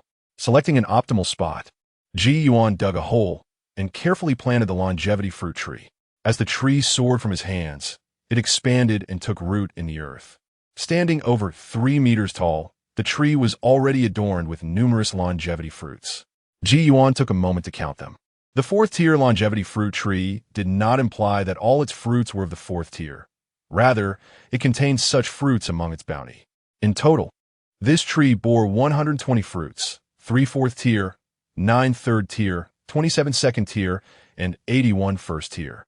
With a sweeping gesture, Ji Yuan gathered all 120 longevity fruits into his storage pouch. Observing the fruit tree, he realized the necessity of implementing protective measures. He rummaged through the treasury of the Qiu Dao Peak and discovered a 2nd-tier formation. Although the grade was modest, it sufficed for his current needs.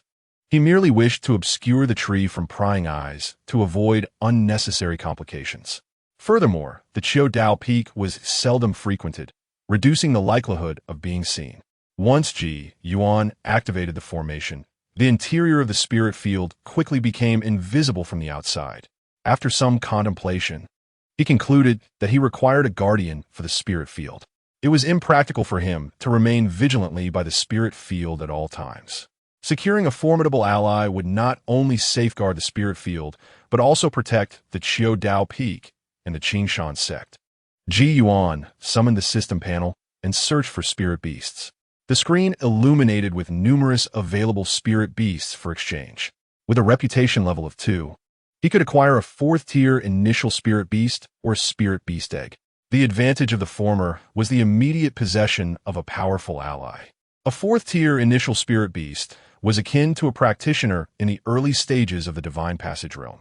However, the drawback was that the directly exchanged spirit beast had a bloodline level of only 5 stars. The system classified the bloodline levels of spirit and demon beasts into 9 stars. Opting for a spirit beast egg would yield a bloodline level of 7 stars upon hatching, albeit with the clear disadvantage of requiring time for growth. After a brief contemplation, Ji Yuan decisively chose to exchange for a spirit beast directly. Although the bloodline level would be somewhat lower, he was aware that the bloodline level of demon beasts could be enhanced, and he currently needed a formidable ally without the delay of nurturing a spirit beast from inception. He could later provide his disciples with higher bloodline-level spirit beast eggs. Having made his decision, Ji Yuan began perusing the available spirit beasts, focusing primarily on those recommended by the system. Eventually, he developed an interest in a particular tortoise-type spirit beast. Advanced reward: 4th tier longevity spirit tortoise, bloodline level, 5 stars. Advanced task: assist disciple Han Feiyu in successfully drawing qi into his body. The longevity spirit tortoise boasted an exceptionally long lifespan. Indeed, tortoises were known for their longevity, and this particular species outlived other tortoises of the same tier. Moreover, the longevity spirit tortoise possessed a unique domain wherein spiritual energy was abundant, significantly benefiting the growth of spiritual flora. Prolonged proximity to the spirit tortoise would also enhance longevity. Should he select the longevity spirit tortoise, it could entirely manage the spirit field. The sole shortcoming of the longevity spirit tortoise was its lack of combat prowess. Nonetheless, being a 4th-tier spirit beast, it should be capable of contending with practitioners of the Divine Passage realm or other 4th-tier demon beasts, if not outmatched by Dao platform realm practitioners or other 3rd-tier spirit beasts. Having resolved his considerations, Ji Yuan promptly selected the advance reward.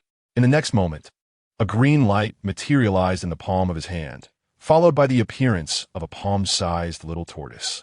Master, the little turtle spoke with human-like eloquence, its voice reminiscent of an elderly sage. Ji Yuan sensed an inexplicable bond forming between himself and this remarkable creature. From now on, this sacred field shall be entrusted to your care, he declared, gently placing the small turtle on the ground. As you wish, the turtle responded. Soon after, the spirit turtle began to grow in size, its head towering above Ji Yuan. As a 4th-tier spiritual beast, it possessed the ability to transform its shape. However, the spirit turtle chose not to do so at this moment, perhaps preferring its original form. For Ji Yuan, the human shape was the most desirable and comfortable. Yet for beasts, the opposite might hold true. Just as Ji Yuan's essence resided in his human form, so too was the beast's essence rooted in its animal shape. Chapter 10. The Moonlight Spirit Pearl. Alchemy Room. After Ji Yuan had properly settled the longevity fruit tree and the spirit turtle, he returned to commence his alchemical endeavors. The longevity pills promised to Yi Xiaobai were to be concocted with utmost urgency. With the longevity pills in hand, he would be able to motivate Yi Xiaobai to diligently cultivate and assist him in fulfilling his tasks. Under the flames of alchemy, it did not take long before Ji Yuan utilized a 1st-tier longevity fruit to successfully produce a batch of 1st-tier longevity pills. 12 pills emerged without any waste, yielding 5 exquisite and 7 superior pills. Following this, Ji Yuan endeavored to create 2nd-tier longevity pills. Utilizing a 2nd-tier longevity fruit, he produced 9 pills, again without any waste. This time, he obtained 2 exquisite, 3 superior, and 4 intermediate pills. Though the outcome of this 2nd-tier concoction did not surpass that of the previous Spirit C pills, the results were still commendable. At the very least, there was no waste produced, nor any inferior pills. The system's heritage was indeed formidable. After securing the pills, Ji Yuan ceased further attempts at alchemy. He needed to conserve some materials to entice Yi Xiaobai into alchemical practice. After all, 2 pre-assigned tasks remained pending, one of which required Yi Xiaobai's subclass to reach 1st tier. Contemplating this, Ji Yuan glanced at the system panel. Host, Ji Yuan, reputation, LV. 219. Pre-assigned count, 0. Pre-assigned type, search, pre-assigned reward.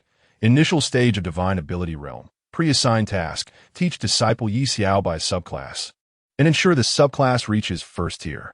Pre-assigned reward, 4th tier longevity spirit turtle, bloodline level, 5 stars.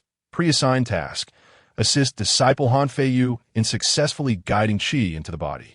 In the following period, Yi Xiaobai and Han Feiyu diligently engaged in their cultivation. 3 months had swiftly passed since the two had joined the sect.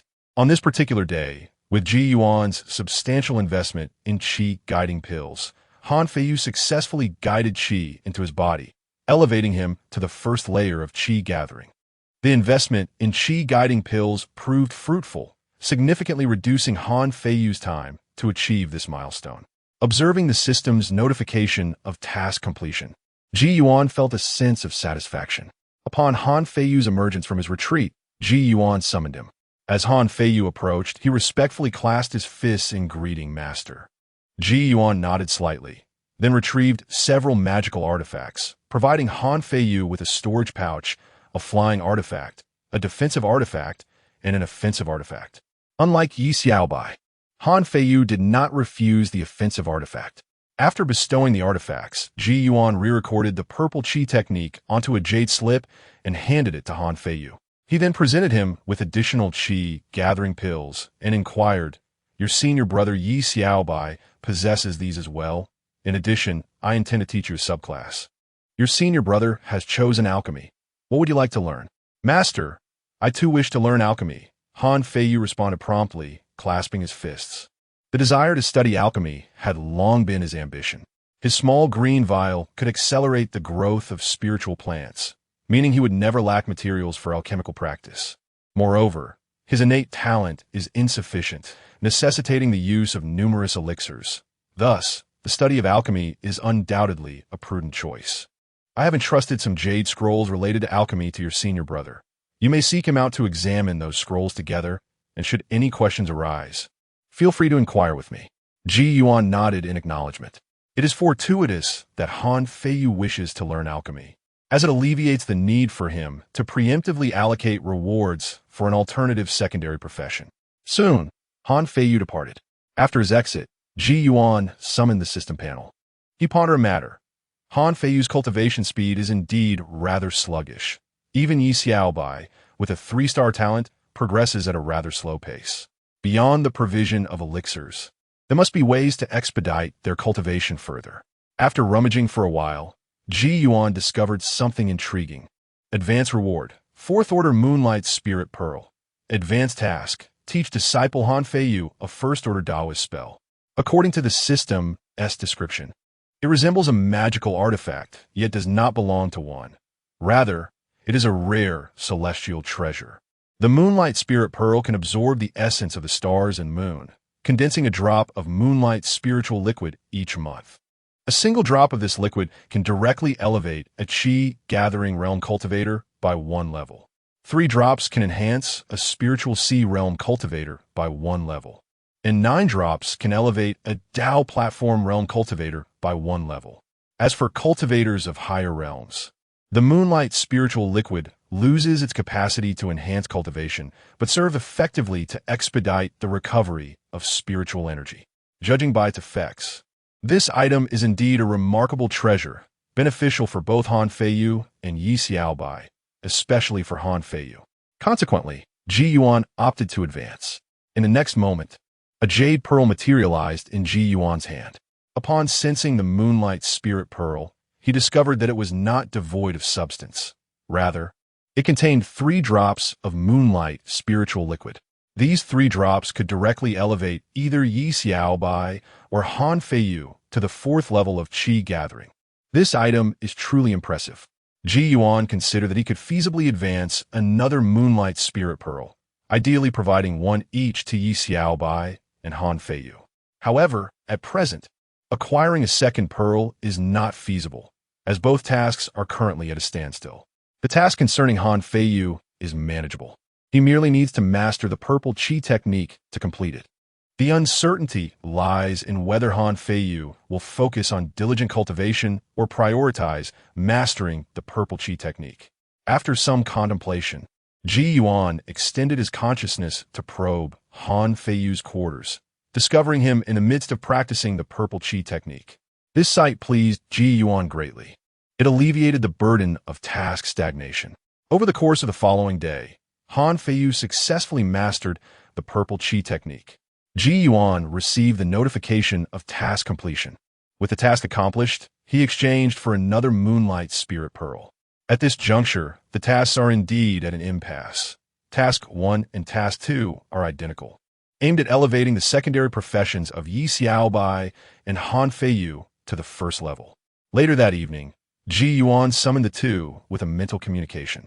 He prepared some spiritual delicacies and a flask of spiritual wine, arranging them on a stone table in the courtyard. Upon their arrival, Yi Xiaobai and Han Feiyu seated themselves comfortably. You two have been training indoors for 3 months. It is high time you ventured outside. After all, you are brothers in arms, and it's likely that you have scarcely seen each other. Ji Yuan turned to the two of them and spoke. Rest assured, master, I will take good care of my junior brother. Yi Xiaobai replied with a carefree smile. I appreciate your assistance, senior brother, Han Feiyu said, adopting a humble demeanor as he clasped his fists. Ji Yuan glanced at Han Feiyu, sensing his unease. Are you feeling nervous? Yi Yuan inquired, puzzled by Han Feiyu's demeanor. Disciple, I am somewhat apprehensive, Han Feiyu confessed, not attempting to deny it. In truth, he was not merely nervous, he was somewhat afraid, primarily due to his inability to discern Ji Yuan's true intentions. Junior brother, what is there to be anxious about? Master is very kind, Yi Xiaobai reassured him, giving Han Feiyu's shoulder a friendly pat. Ji Yuan pondered for a moment, suddenly struck by a realization as he began to grasp Han Feiyu's thoughts. Chapter 11. Heart not upon understanding the peculiar demeanor of Han Feiyu. A faint smile involuntarily crept upon my lips. Are you curious about one particular matter? Why I chose to take you as my disciple? Ji Yuan pondered for a moment before turning to Han Feiyu with the inquiry. The heart not within Han Feiyu must be unraveled. Without resolving it, he would remain in a constant state of anxiety, which is not what Ji Yuan desired to witness. A sudden pang gripped Han Feiyu's heart, causing him to feel even more flustered. Nevertheless, he managed to compose himself and nodded slightly. Yi Xiaobai, bewildered by the situation, scratched his head in confusion. What is there to be curious about? The disciple's talent is but a mere beam of light, while you, master, hold the esteemed title of a peak leader. Why would you choose a disciple like him? As Ji Yuan broached this topic, Han Feiyu seized the opportunity to voice his own uncertainties. Instead of responding directly, Ji Yuan chuckled and posed another question. Are you worried that I may harbor ulterior motives? Han Feiyu found himself increasingly perplexed by Ji Yuan's demeanor, remaining silent, unsure whether to nod or shake his head. Junior brother, why would you worry about such things? Our master is benevolent, providing us with elixirs, magical artifacts, and teaching us alchemy and spells. Yi Xiaobai could not fathom Han Feiyu's concerns. The stark differences in human perspectives were vividly apparent. Yi Xiaobai, with his naive disposition, simply perceived Ji Yuan as exceptional, while Han Feiyu approached matters with caution and contemplation. It is not entirely unfounded for him to overthink. Possessing a precious treasure, yet having minimal talent. Being accepted as a disciple by a peak leader on the very first day. Who would not ponder such extraordinary circumstances? Let us clarify this today to prevent your incessant worrying. As a master, I do not solely assess talent. I consider potential for the future. Ji Yuan poured himself a glass of wine, swaying the cup as he spoke. Future? Both Yi Xiaobai and Han Feiyu displayed expressions of confusion. I possess a secret technique that allows me to perceive one's fortune, and both of you exhibit remarkably auspicious destinies. Ji Yuan continued. He could not disclose that a system reveals an individual's potential, so he resorted to a more mystical explanation, fortune. When Han Feiyu began to harbor doubts regarding the authenticity of Ji Yuan's words, Yi Xiaobai, brimming with excitement, interjected, Master, if what you say is true, does that mean I could attain immortality? Whether you can grasp that opportunity depends on your dedication to cultivation. Immortality is not beyond reach. Ji Yuan replied, after taking a sip of wine. Master, I will devote myself to diligent practice. Yi Xiaobai beamed with childish delight. Immortality, immortality. At that moment, Han Feiyu also inquired, So, Master, do you believe that I will achieve greatness in the future, hence your decision to accept me as your disciple? Ji Yuan nodded affirmatively. Indeed. Now it makes sense. I understand, Han Feiyu said earnestly, immediately clasping his fists in respect. Though he verbally expressed comprehension, his expression betrayed a lingering uncertainty. However, with Ji Yuan's heightened cultivation, he sensed Han Feiyu's lack of faith. Ji Yuan found himself at a loss for words, pondering how to address his disciple's excessive caution. I sense your disbelief, he stated candidly. Of course I believe. Han Feiyu quickly retorted. Forget it. I doubt mere words can alter your perspective. A teacher imparts knowledge and dispels doubts. I shall be an exemplary master to you. All you need to do is diligently cultivate. Hurry and pick up your chopsticks. If you delay any longer, the food will grow cold. Ji Yuan remarked to the two. Thank you, master. At last, we can begin to eat. Yishao Bai Iklemit, promptly seizing his chopsticks and starting to indulge. Ji Yuan joined him in the feast. It was only when Han Feiyu saw Ji Yuan eating that he too picked up his chopsticks. This is delicious, master. How can these dishes taste so exquisite? Yi Xiaobai inquired, relishing every bite. These are spiritual delicacies, and their flavors are naturally distinct from the mundane fare you have consumed before. Should you wish to partake in them again, you will need to visit the spiritual food chamber and purchase them with contribution points. Speaking of which, I have yet to grant you any contribution points. Later, I shall provide each of you with 1,000 points. Once they are spent, you must find a way to earn more, Ji Yuan explained, elucidating the purpose of contribution points. In essence, they serve as the currency within the Qingshan sect. There are numerous applications for contribution points within the sect. For instance, to enjoy spiritual food, one must possess contribution points. Acquiring these points is quite straightforward, by completing tasks or taking on certain responsibilities. As for Ji Yuan, being the master of the Tao-seeking peak, he receives a substantial sum of contribution points annually. The table was soon cleared, the three having devoured every morsel. Yi Xiaobai still felt a lingering desire for more. Throughout the past 3 months, he and Han Feiyu had been immersed in their cultivation, subsisting solely on the fasting pills provided by Ji Yuan. Had he not tasted these spiritual delicacies, he likely would not have craved anything beyond the fasting pills. However, now that he had savored this divine sustenance, he found himself disinterested in returning to the pills. Yi Xiaobai's mind began to contemplate how to earn contribution points. Follow me, Ji Yuan said as he rose from the table. Yi Xiaobai snapped back to reality and quickly followed alongside Han Feiyu. Ji Yuan led them through the back gate of the courtyard to the spiritual fields. Upon their arrival, Yi Xiaobai and Han Feiyu immediately spotted the eternal life spirit turtle outside the fields. Wow, what a massive turtle! Yishaoban iklemetin age.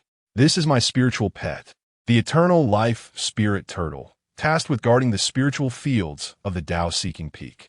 In the future, you may refer to it as Old Turtle, Ji Yuan instructed the two. Yes, master, they replied in unison. Upon entering the grand formation of the spiritual fields, the trio beheld the sparse sight within, only a solitary tree. Master, our spiritual fields of the Tao-seeking peak seem rather barren, Yi Xiaobai remarked, a hint of disappointment in his voice. I lacked interest in cultivating spiritual plants previously, hence I neglected the fields. Feiyu, I shall entrust this spiritual field to you moving forward, Ji Yuan elucidated, then turned to Han Feiyu. Yes, master. Han Feiyu responded with a respectful gesture. Feel free to utilize that little green bottle of yours. Rest assured, I will not covet your treasures, nor will your senior brother. Ji Yuan added, inadvertently causing Han Feiyu's heart to race with apprehension. The little green bottle was indeed his greatest secret. Observing Han Feiyu's flustered demeanor, Ji Yuan found the situation rather amusing. At this moment, Yi Xiaobai appeared somewhat bewildered. However, one could not merely spectate. Ji Yuan then turned to Yi Xiaobai, saying, And you, do not hesitate to utilize your pot. I assure you, I shall not covet your treasure. Yi Xiaobai was momentarily taken aback, now comprehending why his junior brother was in a state of panic. Yet, he did not share Han Feiyu's level of trepidation. Instead, he chuckled and scratched his head, asking, Master, have you discerned it? He recalled that upon their first meeting, he had allowed Ji Yuan to inspect the black pot. Although not much could be gleaned from that inspection, it was undeniably a remarkable artifact, capable of aiding in spiritual refinement. Subsequently, one might explore the sect's scripture repository to learn about spiritual refinement, and only then would one grasp the true significance of that black pot. Ji Yuan continued, Very well. Master, Yi Xiaobai nodded in agreement. Ji Yuan then turned his attention to Han Feiyu, who was now exceedingly flustered, even contemplating flight. Ji Yuan addressed him, saying, Feiyu, Both you and Xiaobai possess your own unique fortunes. Your small green vial and Xiaobai's black pot are both significant opportunities. Therefore, your concern and caution are entirely understandable. My intention in revealing this matter is merely to inform you that I hold no interest in your fortunes. You must comprehend that if I were truly interested, I could easily seize the treasures at this very moment. Chapter 12. Spirit Refinement. At this moment, Ji Yuan exuded an air of tranquility, reminiscent of an ethereal being. In truth, it was his extraordinary abilities that allowed him to maintain such composure. Whether the small green vial or the black pot, possessing a system is indeed advantageous. These are the Moonlight Spirit Pearls. You shall keep them well. Ji Yuan produced 2 Moonlight Spirit Pearls and tossed them to the 2 companions, who promptly caught them. Yi Xiaobai examined the pearls with curiosity and inquired, "Master, what is the purpose of these Moonlight Spirit Pearls?" These 2 pearls are 4th-tier treasures. You may sense their essence. Within each pearl, 3 drops of spirit liquid are currently contained.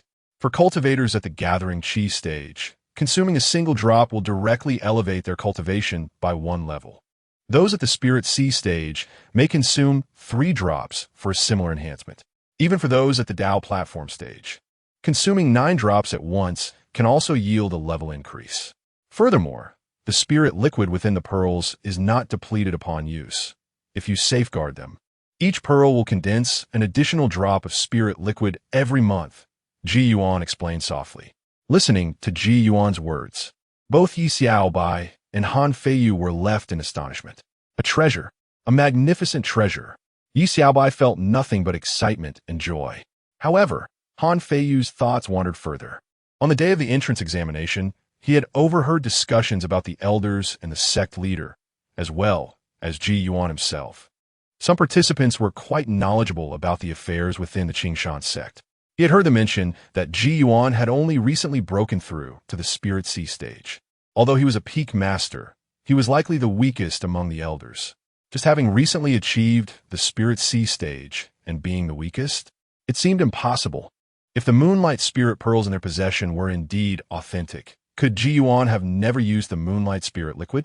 Especially since Ji Yuan had just unveiled his greatest secret, Han Feiyu felt even more that Ji Yuan was an enigma, far from the claims of others. "Let us return," Ji Yuan said as he began to walk back. The 2 immediately followed suit. On the way back, Yi Xiaobai asked, "Master, is it sufficient to consume the Moonlight Spirit Liquid directly?" "Indeed. However, will there be any side effects?" "There will not be. After consumption, you will need to spend some time consolidating the suddenly increased spiritual energy. Do not rush to use the next drop of spirit liquid. If you elevate your cultivation by several levels at once, it may destabilize your foundation," Ji Yuan continued. In truth, the instability would not be severe.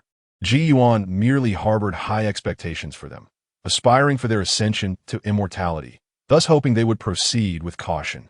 "By the way, Master, may I use the black pot to refine the Moonlight Spirit Pearls or the spirit liquid?" Yi Xiaobai pondered about his black pot. If he could refine the Moonlight Spirit Pearls, would the effects of the spirit liquid be enhanced? After a moment of contemplation, Ji Yuan replied, "You may try, but after refinement, I would like to examine the spirit liquid that has been condensed." "All right," Yi Xiaobai nodded, then turned to Han Feiyu, "Junior brother, if you require my assistance, I will be glad to help you with the refinement as well." "Thank you, senior brother." Han Feiyu respectfully clasped his fists in gratitude. "No need for formality. We are all brothers in the same sect," replied Yi Xiaobai with a smile. Upon returning to the courtyard, Yi Xiaobai promptly retrieved his black pot. Han Feiyu gazed at the pot with curiosity. He had seen it before, as Yi Xiaobai had carried it on his back since his arrival at Qingshan sect. "Master, I have named my precious pot the Turtle Pattern Pot," Yi Xiaobai announced, pointing out the intricate markings he had discovered, resembling the patterns of a turtle. He then reintroduced his pot to Ji Yuan. "Do you intend to refine the spirit directly from the spirit pearl, or shall you first use a drop of spirit liquid for the refinement?" Yi Yuan inquired. "Let's first try refining with the spirit liquid," Yi Xiaobai replied, settling down on the ground and extracting a drop of spirit liquid from the spirit pearl, which he then let fall into the pot. As he channeled his spiritual energy into the turtle pattern pot, the markings on the pot began to glow. infusing the drop of moonlight spirit liquid with a surge of celestial power. The art of spirit refinement is notoriously difficult to master. Even those well-versed in the craft cannot guarantee 100% success. The unique advantage of the turtle pattern pot lies in its ability to ensure absolute success in spirit refinement. However, this comes at the cost of the celestial energy it has accumulated. Based on Yi Xiaobai's exploration over the past 3 months, the pot gathers a strand of celestial energy each month to assist him in the refinement process. One strand of celestial energy guarantees a complete success in spirit refinement. After a brief moment, Yi Xiaobai completed the refinement, successfully transforming the drop of moonlight spirit liquid. Upon closer inspection, one could discern a faint, elusive pattern on the liquid. The process of spirit refinement allows for multiple uses, though it becomes increasingly challenging with each iteration. Ji Yuan sensed the enhanced vitality of the moonlight spirit liquid after the first refinement. It had become more abundant and harmonious. He estimated that consuming the moonlight spirit liquid refined once would not destabilize one's foundation, implying that it could be safely ingested multiple times without concern. Ji Yuan shared his thoughts with Yi Xiaobai. "Master, I will give a try right now," Yi Xiaobai declared, immediately channeling the moonlight spirit liquid into his mouth. In the next moment, he closed his eyes and sat cross-legged on the ground, feeling the surge of spiritual energy within him. Ji Yuan observed as Yi Xiaobai's cultivation swiftly ascended from the first level of qi gathering to the second level. Seeing this, Han Feiyu gripped the moonlight spirit pearl in his hand even tighter. It truly can enhance one's cultivation. Ever since he realized his talent was mediocre, he understood that achieving any significant success would be a formidable challenge.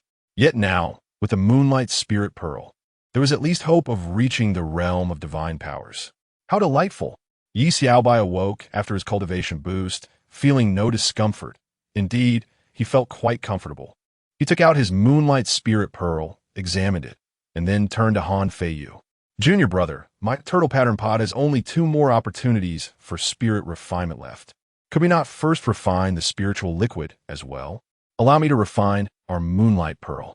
"Thank you, senior brother." Han Feiyu expressed his gratitude once more and entrusted his moonlight spirit pearl to Yi Xiaobai. Subsequently, Yi Xiaobai proceeded to refine the moonlight spirit pearl before the two of them. Upon completion of the refinement, the efficacy and function of the moonlight pearl were indeed enhanced. However, the spiritual liquid contained within the pearl remained unchanged. It seems this particular flaw cannot be exploited.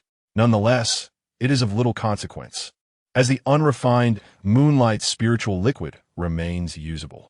Yi Xiaobai then consumed a second drop of the moonlight spiritual liquid, eager to discern the differences between the refined and unrefined versions. Moments later, Yi Xiaobai's cultivation reached the 3rd layer of qi gathering. Upon opening his eyes, he shared his experience. It was still quite pleasant, though not as delightful as the previous instance.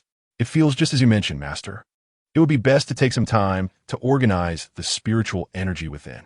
Chapter 13. Acid Rain That Was Sufficient. Subsequently, the 3 individuals returned to their respective chambers. Upon entering his room, Han Feiyu gazed at the moonlight spirit pearl, lost in contemplation for a while. The events of the day left him somewhat bewildered, prompting him to reflect. If he continued to perceive Ji Yuan in a negative light, he would find inconsistencies in every aspect. If Ji Yuan had any ulterior motives, the greatest secret he possessed could be seized at any moment. Yet, Ji Yuan not only refrained from doing so, but also gifted him such a remarkable treasure as the moonlight spirit pearl. Conversely, when he approached the situation with a positive mindset and chose to trust Ji Yuan's words, he discovered no discrepancies. It seemed plausible that Ji Yuan truly harbored no ill intentions towards him. Perhaps he had indeed encountered a benevolent master? As Han Feiyu's thoughts gradually calmed, he swiftly drew his sword and directed it, causing the spirit liquid to flow into his mouth. At that moment, Ji Yuan was observing him with his spiritual sense, and upon witnessing Han Feiyu utilizing the moonlight spirit liquid, he smiled slightly. Han Feiyu's willingness and courage to employ the gifts provided by Ji Yuan were more than sufficient for him. A few days later, Yi Xiaobai and Han Feiyu had consumed 3 drops of the moonlight spirit liquid. Both had ascended to the 4th level of qi gathering. The instant Yi Xiaobai reached this level, he approached Yuan, his eyes fixed intently upon him, revealing an innocent gaze. "What is it?" Ji Yuan inquired. Yi Xiaobai, Simiding, extended his hand. "Master, you promised me the longevity pill." Ji Yuan fell silent for 2 seconds, once again sensing the young man's obsession with longevity, specifically the pursuit of immortality. He had nearly forgotten the agreement made 3 months prior. Originally, he intended to motivate Yi Xiaobai to cultivate diligently, but unexpectedly, the advance of the Moonlight Spirit Pearl had helped Yi Xiaobai fulfill the promise. "Here you go." Although he had assisted in completing the task, Ji Yuan remained steadfast in his commitment. He produced a first-tier premium longevity pill and tossed it to Yi Xiaobai. "Thank you, master," Yi Xiaobai exclaimed with delight. Carefully stowing away the longevity pill, he decided against consuming it immediately, opting instead to wait until the turtle pattern cauldron coalesced another surge of celestial energy, intending to refine the longevity pill with spiritual essence first. This approach would enhance the longevity gained. After securing the longevity pill, Yi Xiaobai, upon Han Feiyu's emergence from seclusion, dedicated their subsequent time entirely to alchemy. Together, they began poring over books, and whenever they encountered uncertainties, they sought guidance from Jin, who patiently advised them. Both were stalled in their tasks, and impatience was not an option. Furthermore, Ji Yuan imparted to them a remarkable spell, a tradition from the peak of seeking the Tao, a fire-based incantation. Mastery of fire spells was indispensable for alchemy. Another half-month passed, and at last, they commenced their attempts at alchemy. Yi Xiaobai took the lead. As flames erupted, he embarked on his inaugural alchemical endeavor. Ji Yuan observed closely. Yi Xiaobai exhibited exceptional talent in alchemy, and his initial attempt proceeded without incident, steady and assured. However, just as he was on the verge of completing the pill, a sudden clap of thunder resonated outside. Ji Yuan promptly exited the alchemy chamber, casting his gaze upwards. Above the peak of the Seeking Tao mountain, a dark cloud began to gather. After a moment of silence, Ji Yuan muttered to himself, "Indeed, one can conjure mischief while refining elixirs." In the next instant, the cloud unleashed a torrent of murky rain. "Halt!" Ji Yuan commanded, halting the rain mid-air with a flick of his wrist. He summoned a droplet before him, sensing a potent corrosive force within. Should this rain touch ordinary fabric, it would surely disintegrate it. What nuisance! And this was merely for a first-tier elixir. Perhaps it would be prudent to banish him from the peak for his alchemical endeavors. Ji Yuan truly wished to spare the Seeking Tao mountain from such disturbances. As he pondered, he retrieved a jade vial, channeling his spiritual energy to draw the rain into the vessel. This jade vial, while a storage artifact, could only contain liquids. Once the rain was collected, Ji Yuan returned to the alchemy chamber.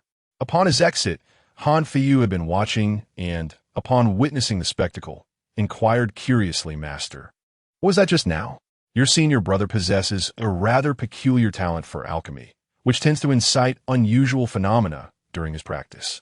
You shall come to understand this in due time," Ji Yuan replied, shaking his head. Han Feiyu grasped the essence of the situation, realizing that the rain had been a consequence of Yi Xiaobai's alchemical work. "Alchemy leading to rain?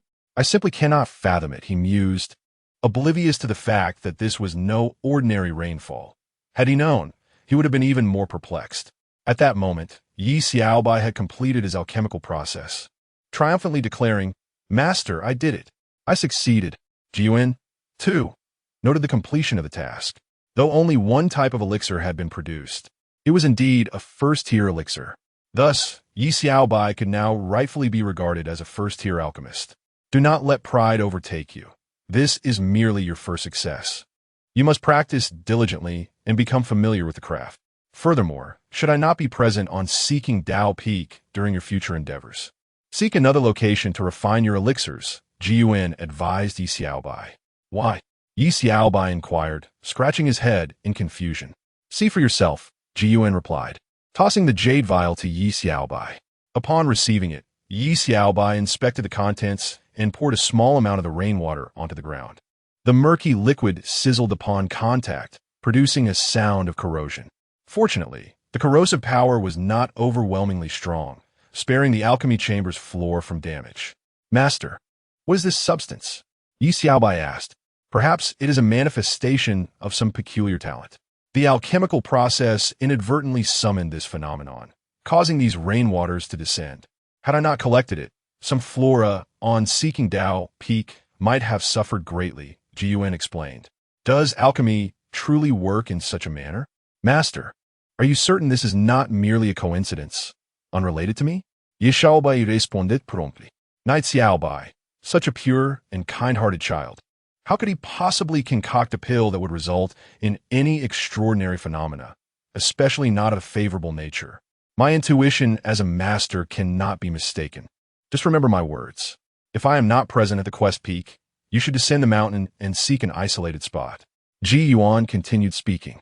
All right, Knight Xiaobai nodded in agreement, still convinced that this had nothing to do with him. Feiyu, it's your turn now. Ji Yuan directed his gaze towards Han Feiyu. Contemplating that today he would guide both disciples to ascend to the first rank of alchemist. Subsequently, Han Feiyu began his alchemical process. Under Ji Yuan's watchful eye, it became apparent that Han Feiyu's talent for alchemy was not on par with Knight Xiaobai's. However, it was not to be deemed entirely inadequate. With Ji Yuan's patient instruction, he ultimately succeeded in refining a batch of first-tier elixirs, though the yield and quality were inferior to those of Knight Xiaobai. Observing the system prompt indicating task completion, Ji Yuan felt a surge of joy. Chapter 14. Divine Powers. Subsequently, each of you should engage in additional practice. With that, Ji Yuan uttered a brief remark and retreated to his own quarters. Upon returning, Ji Yuan summoned the interface, intending to explore the rewards he could advance. Gazing at the system panel, he pondered and searched for cultivation techniques. The Tao scripture was the technique of the seekers of the Tao lineage, the origins of which were somewhat unclear to Ji Yuan. He merely knew it was an exceptional method. However, this technique could only be cultivated up to the realm of divine powers. Without a more advanced method, Ji Yuan was uncertain what would transpire when he sought to elevate his cultivation to the law manifestation realm. Would he be unable to harness the power he would possess then? To be prudent, Ji Yuan decided to investigate whether he could exchange for a more advanced technique. Just in case. Upon completing the search, a multitude of techniques appeared on the luminous screen, and a few were highlighted at the top. Ji Yuan's gaze fell upon the first recommended technique, the Tao scripture. It was rather surprising that the first recommendation was the very technique he was currently practicing. By now, he had gained some understanding of the system's recommendation mechanism, which generally suggested the most suitable or optimal options. Could it be that the system deemed the Tao scripture as the most fitting technique for him, since he was already cultivating it? With curiosity, Ji Yuan clicked on the Tao scripture, only to reveal a flicker of disappointment on his face. Advance reward. The first 4 volumes of the Tao scripture, advanced task, assist disciple Yi Xiaobai in reaching the 4th level of qi gathering. The first 4 volumes only supported cultivation up to the divine powers realm. In other words, Ji Yuan already possessed these 4 volumes, rendering any need for further exchange unnecessary. He glanced over other techniques, all of which also only allowed advancement to the divine powers realm. Ji Yuan should have anticipated this outcome. It appeared he would have to wait until reaching reputation level 3 to exchange for a technique suitable for cultivation to the law manifestation realm. Nonetheless, this search for techniques was not without its merits. As he observed the inscription of the first 4 volumes of the Tao scripture, a sense of anticipation blossomed within him. Might it be that after reaching reputation level 3, the Tao scripture available for exchange would extend to the first 5 volumes? The likelihood seemed significant. If he could continue with the same technique, it would be ideal. After years of cultivating the Tao scripture, he was acutely aware of its formidable strength. However, he remained curious about the origins of the Tao scripture at the peak of seeking the Tao, unable to exchange for the subsequent volumes for cultivation. Ji Yuan continued to explore other rewards. As he prepared to search for rewards anew, a thought crossed his mind, prompting him to append the term divine sense to the search query. To Ji Yuan's knowledge, techniques related to divine sense were exceedingly rare. He was certain that Qing Shan's sect lacked such methods, and his awareness of divine sense techniques stemmed from various miscellaneous writings. The system was bound to possess them. He clicked on the search. The luminous screen promptly revealed numerous techniques pertaining to divine sense. Without hesitation, Ji Yuan focused on the first technique recommended by the system. Advanced Reward. The first 4 layers of the Spirit Refining Technique, Advanced Task, assist disciple Yi Xiaobai in reaching the 4th level of Qi Gathering. Once again, the system's recommendation stood at the forefront. Exchanging for this was undoubtedly a sound choice. Ji Yuan had limited knowledge of divine sense techniques and could only rely on his instincts. Subsequently, Ji Yuan opted to advance his rewards. In the next moment, the foundational techniques of the refining spirit art surged into his mind, and the system automatically facilitated his mastery of these techniques. Upon completing the cultivation of the 4th layer, Ji Yuan's spiritual power was magnified 4-fold, an astonishing enhancement. Each layer of the refining spirit art doubled one's spiritual awareness, and should there be further developments in the art, Ji Yuan's spiritual prowess would undoubtedly grow even more formidable. Having embraced the refining spirit art and stabilized his spiritual awareness, Ji Yuan continued to peruse the interface. Next, he exchanged for a 4th-tier crafting master inheritance. The prerequisite task required Han Feiyu to attain the 4th layer of Qi Gathering. Once the rewards were advanced, the task was immediately deemed complete. After acquiring the crafting master inheritance, Ji Yuan once again examined the panel. Realizing that with his current level of divine abilities, possessing merely one innate technique was insufficient, he sought to master another offensive divine ability. As he searched for abilities, he stumbled upon an exceptionally promising one. Advanced Reward. Action. Prerequisite Task. Assist disciple Yi Xiaobai in reaching the 7th layer of Qi Gathering. According to the system's description, this divine ability was congruent with Ji Yuan's innate technique, categorized as a single-character divine ability. Ji Yuan understood that divine abilities named with a single character are generally extraordinary. It is not to say that those with more characters are inferior. Rather, those with fewer characters tend to be more powerful.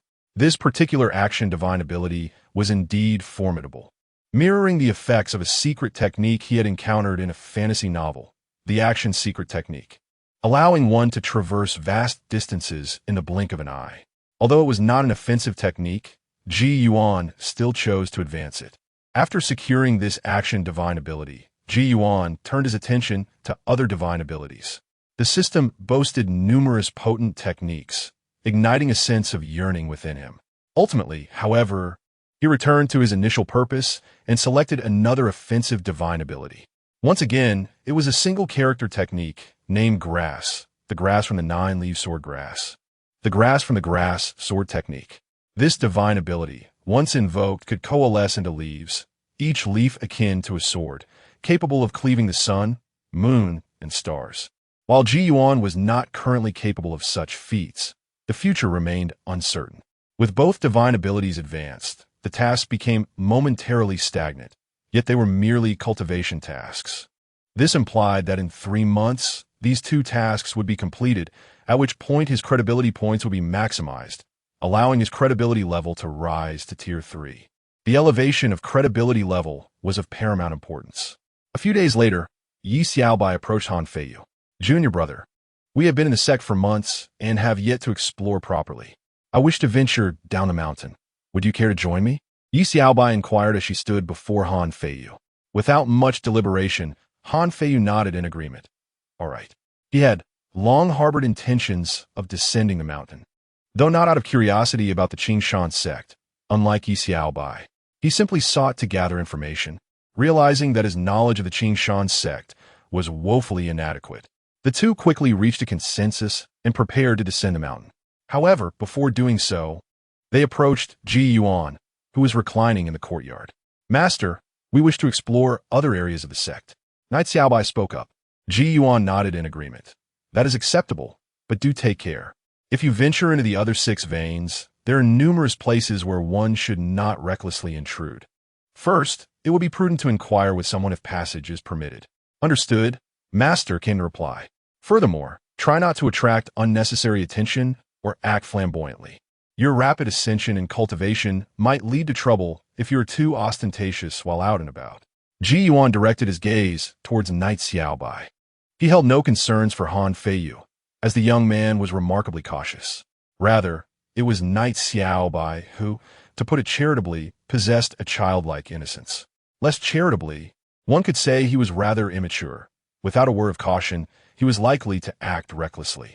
Rest assured, I will keep a close watch on my junior brother, Knight Xiaobai declared, patting his chest confidently. Ji Yuan rolled his eyes and turned to Han Feiyu. Feiyu, keep an eye on your senior brother.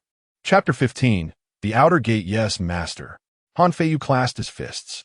Master, I am a senior brother. Yi Xiaobai exclaimed, his eyes wide with urgency.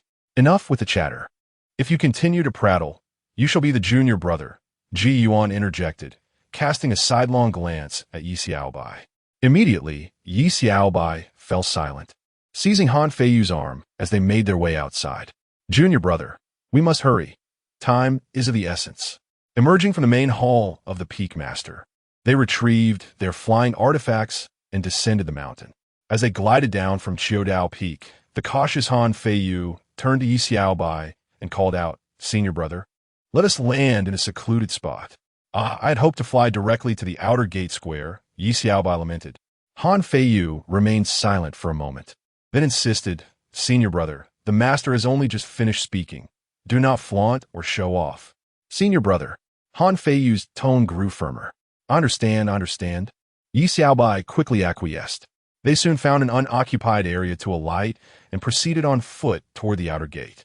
Before long, they encountered several disciples of the Qingshan sect.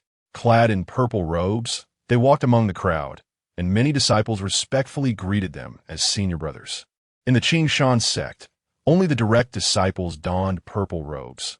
The outer gate disciples wore black, while the inner gate disciples were clad in white. The lowest-ranking servant disciples were dressed in the most unseemly attire, a coarse, earthy yellow.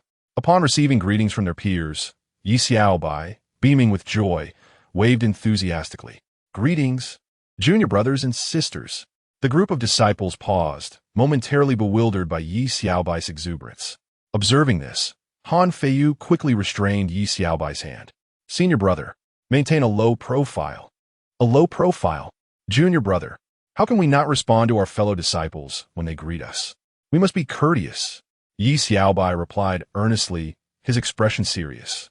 Senior brother, junior brother. Han Feiyu felt overwhelmed. He knew Yi Xiaobai was somewhat unconventional, but he had not anticipated such exuberance. He could not allow him to continue drawing attention.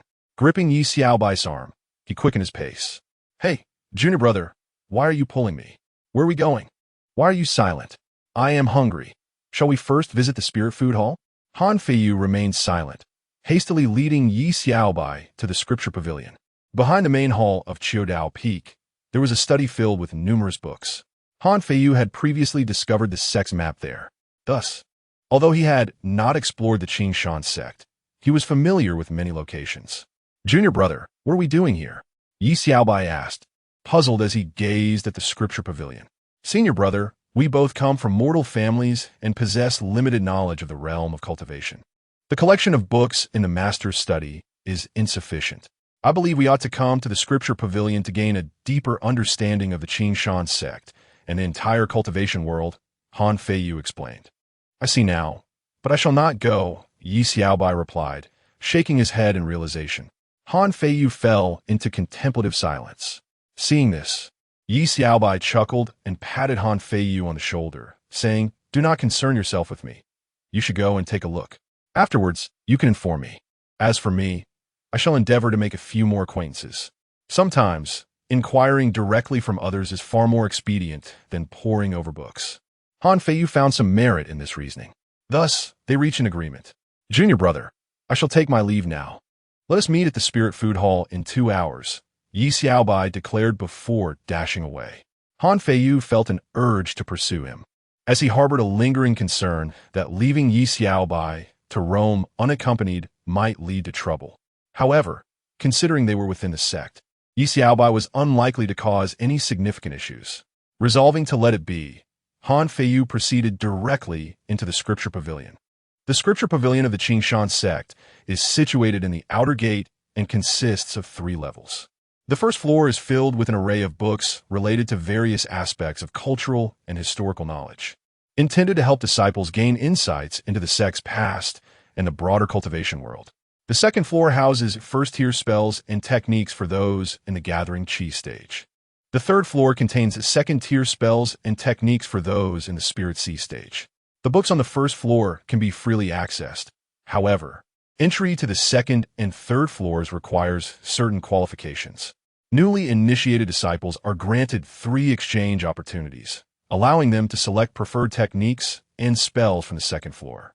Although Han Feiyu and Yi Xiaobai have received teachings from their master, they too possess these 3 exchange opportunities. Yet, Han Feiyu's purpose for visiting this time was not to acquire spells. Upon entering, Han Feiyu chose to remain on the first floor to read. Clad in purple attire, he inevitably attracted the attention of numerous disciples. Whispers circulated among them, some recognizing Han Feiyu as the fortunate one from this year's recruitment conference, the one who, through a beam of light, was accepted as a direct disciple by the master of the Seeking Dao Peak, instantly rising to prominence. Many harbored feelings of envy and resentment, with some expressing that he was merely lucky, while others disparaged him as someone who had stumbled upon good fortune.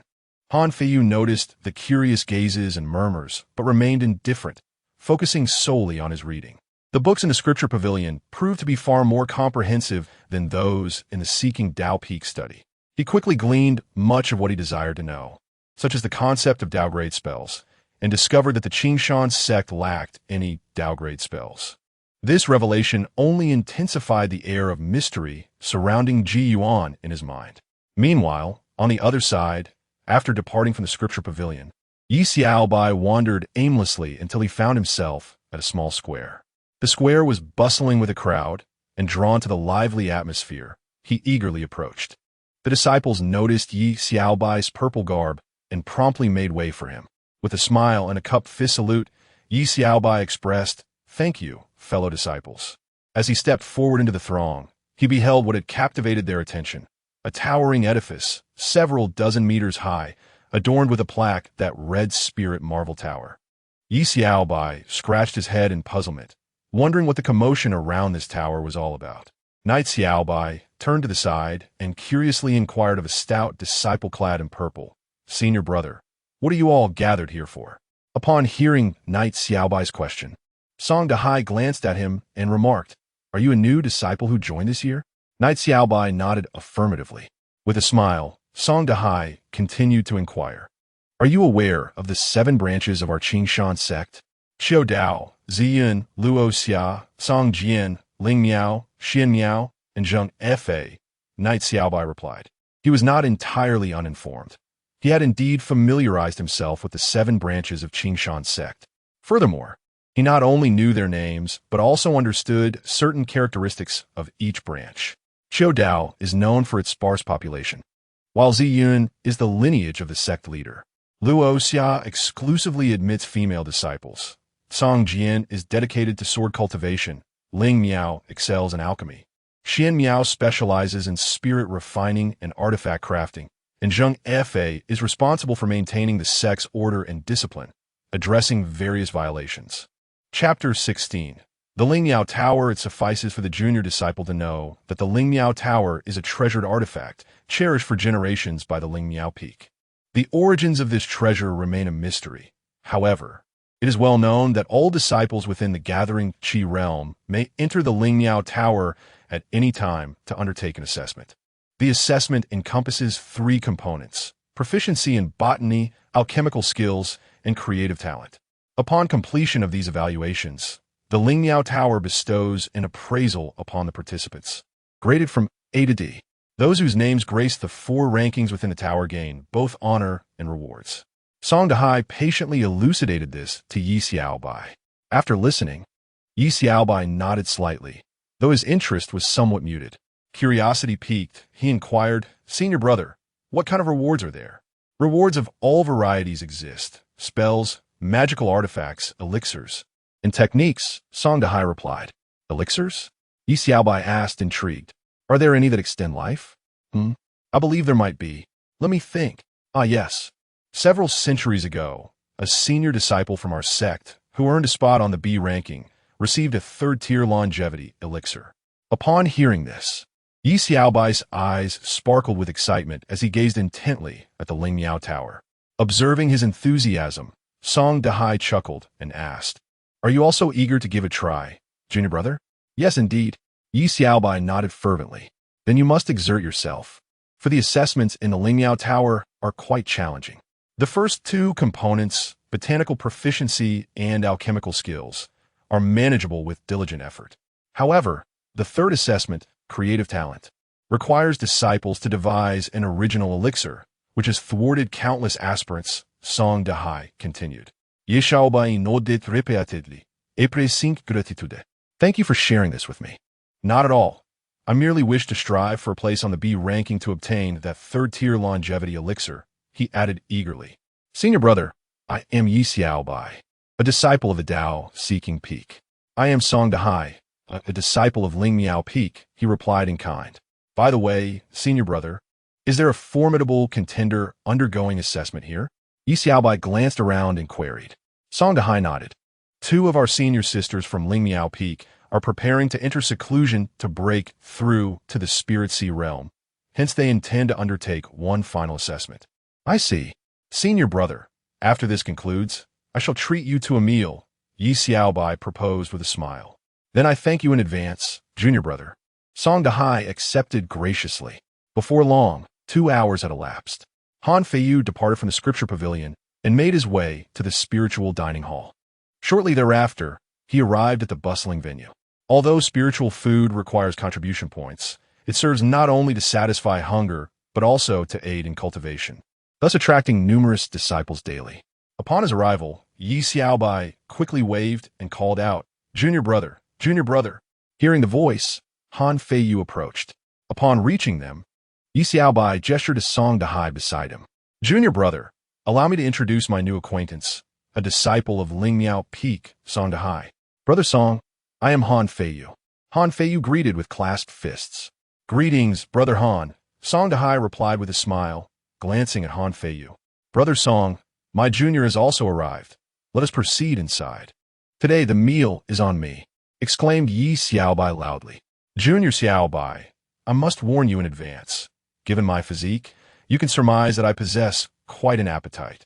Please do not lament the contribution points later, Song Dahai chuckled, patting his belly. Not to worry, indulge to your heart's content. Yi Xiaobai confidently thumped his chest. After all, Ji Yuan had bestowed upon him 1,000 contribution points. Could one meal not be consumed in its entirety? If it proves insufficient, there's always the option to borrow from my junior. The three then entered the Ling Shifeng. The Ling Shifeng was quite expansive, comprising 3 stories. The third floor was reserved for elders, adorned with the most opulent decor. The second floor was also commendable, featuring private dining rooms. The first floor resembled a common inn in the mortal realm, serving as a spacious hall. As direct disciples, the trio was promptly led by a servant disciple to a window-side room on the second floor. The servant presented 3 copies of the menu from the Ling Shifeng. The menu was a booklet filled with an array of spiritual dishes and their respective prices, even including second-tier spiritual cuisine. The ingredients for second-tier dishes derive from second-tier spiritual beasts or rare herbs, making them exceedingly costly. First-tier dishes ranged from 10 to 100 contribution points, while second-tier options were priced in the hundreds or even thousands. Han Feiyu glanced over the menu, inwardly lamenting the steep prices. Meanwhile, Yi Xiaobai was already pointing at the menu, this one, that one, and also this. With a grand flourish, he ordered 7 or 8 dishes along with a jug of spiritual wine. Han Feiyu felt a slight twitch at the corner of his mouth. Calculating that this meal would consume 1/3 of Yi Xiaobai's contribution points, he considered Yi Xiaobai somewhat extravagant. They were still unaware of how challenging it was to earn contribution points, yet here they were swiftly spending 1/3 of their allocation. Nevertheless, Yi Xiaobai was not overly concerned, prioritizing a sumptuous meal first. After placing the order, the 3 engaged in conversation, primarily driven by Yi Xiaobai's incessant inquiries about the Ling Miao Tower. Han Feiyu listened quietly, responding only when directly addressed. However, he too felt a flicker of interest regarding the Ling Miao Tower, particularly its rewards. Soon after, Han Feiyu asked a question he was eager to understand. Brother Song, may I inquire about the ease of earning contribution points? I comprehend your intent, Junior. There are indeed numerous ways to earn contribution points. However, the most effective method is mastering a skill. This simplifies the process considerably. As a disciple of Ling Miao Peak, I have learned the art of alchemy. While it may not yield an abundance, I have never found myself lacking in contribution points throughout my years of cultivation, Song Dahai responded. Han Feiyu nodded thoughtfully and continued. Might I ask how much one could sell medicinal pills for in terms of contribution points?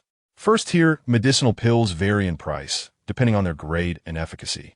Song Dahai explained. However, at the very least, a single elixir can be sold for 10 contribution points, with some fetching over 100. Song Dahai continued to respond.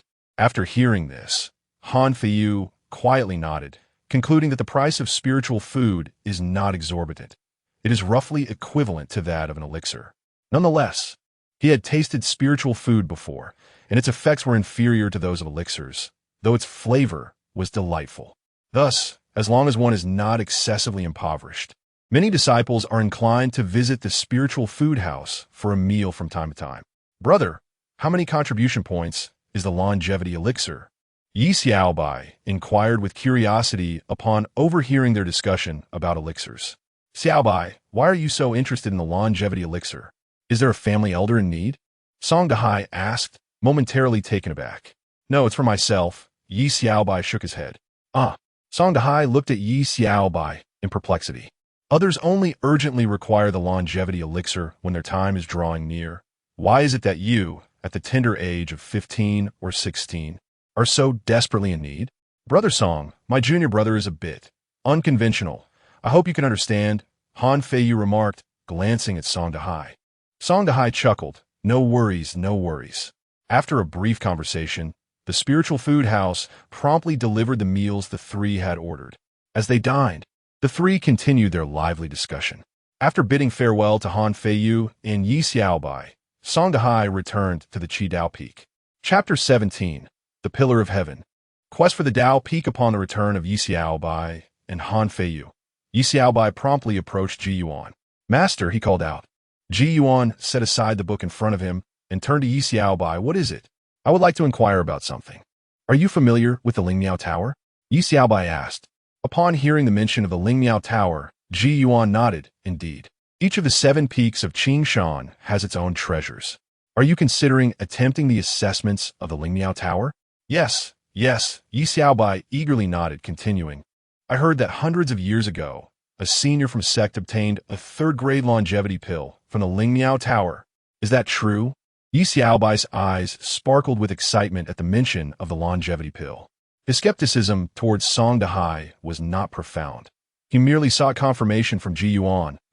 As the peak master, undoubtedly possessed more knowledge than a mere disciple. Observing Yi Xiaobai's insatiable thirst for knowledge, Ji Yuan felt no surprise. A 3rd-grade longevity pill is nothing unusual. I could concoct one myself, but it is unnecessary. He reflected for a moment before saying, it is indeed true. If you wish to try, you may do so. After all, there is no loss in attempting. However, given your current level, it may be futile. If you desire rewards, you must strive diligently. Feiyu, you too. Master, I will certainly study diligently. Yi Xiaobai promptly assured. Han Feiyu nodded as well, intrigued by the prospect. Though his interest in the longevity pill was minimal, yet, as Song Dahai had mentioned, gaining recognition could lead to various rewards. In the ensuing days, Yi Xiaobai and Han Feiyu devoted the majority of their time to the study of alchemy. Yi Xiaobai made significant progress, and Ji Yuan discovered that the lad possessed a prodigious gift for memorization. Typically, as cultivators advance in their cultivation, their memory sharpens. However, only upon reaching the spiritual sea realm can one attain photographic memory. This extraordinary ability greatly aids in the art of alchemy, as extensive reading is essential. In the first assessment of the Ling Miao Tower tests one's knowledge of botany, which fundamentally evaluates memory and reading capacity. Yi Xiaobai was not lacking in reading volume. Ji Yuan's transmission of knowledge encompassed a comprehensive understanding of botany, being a product of a system, thus ensuring a solid foundation. Compared to Yi Xiaobai, Han Feiyu's talents were considerably inferior, yet his diligence led to consistent improvement. Before long, 2 months had slipped by. During this period, the two had immersed themselves in the study of alchemy, with the quality of the knowledge transmission and Ji Yuan's guidance. Yi Xiaobai was now merely awaiting the moment he successfully concocted a new pill before attempting the Lingmiao Tower's assessments.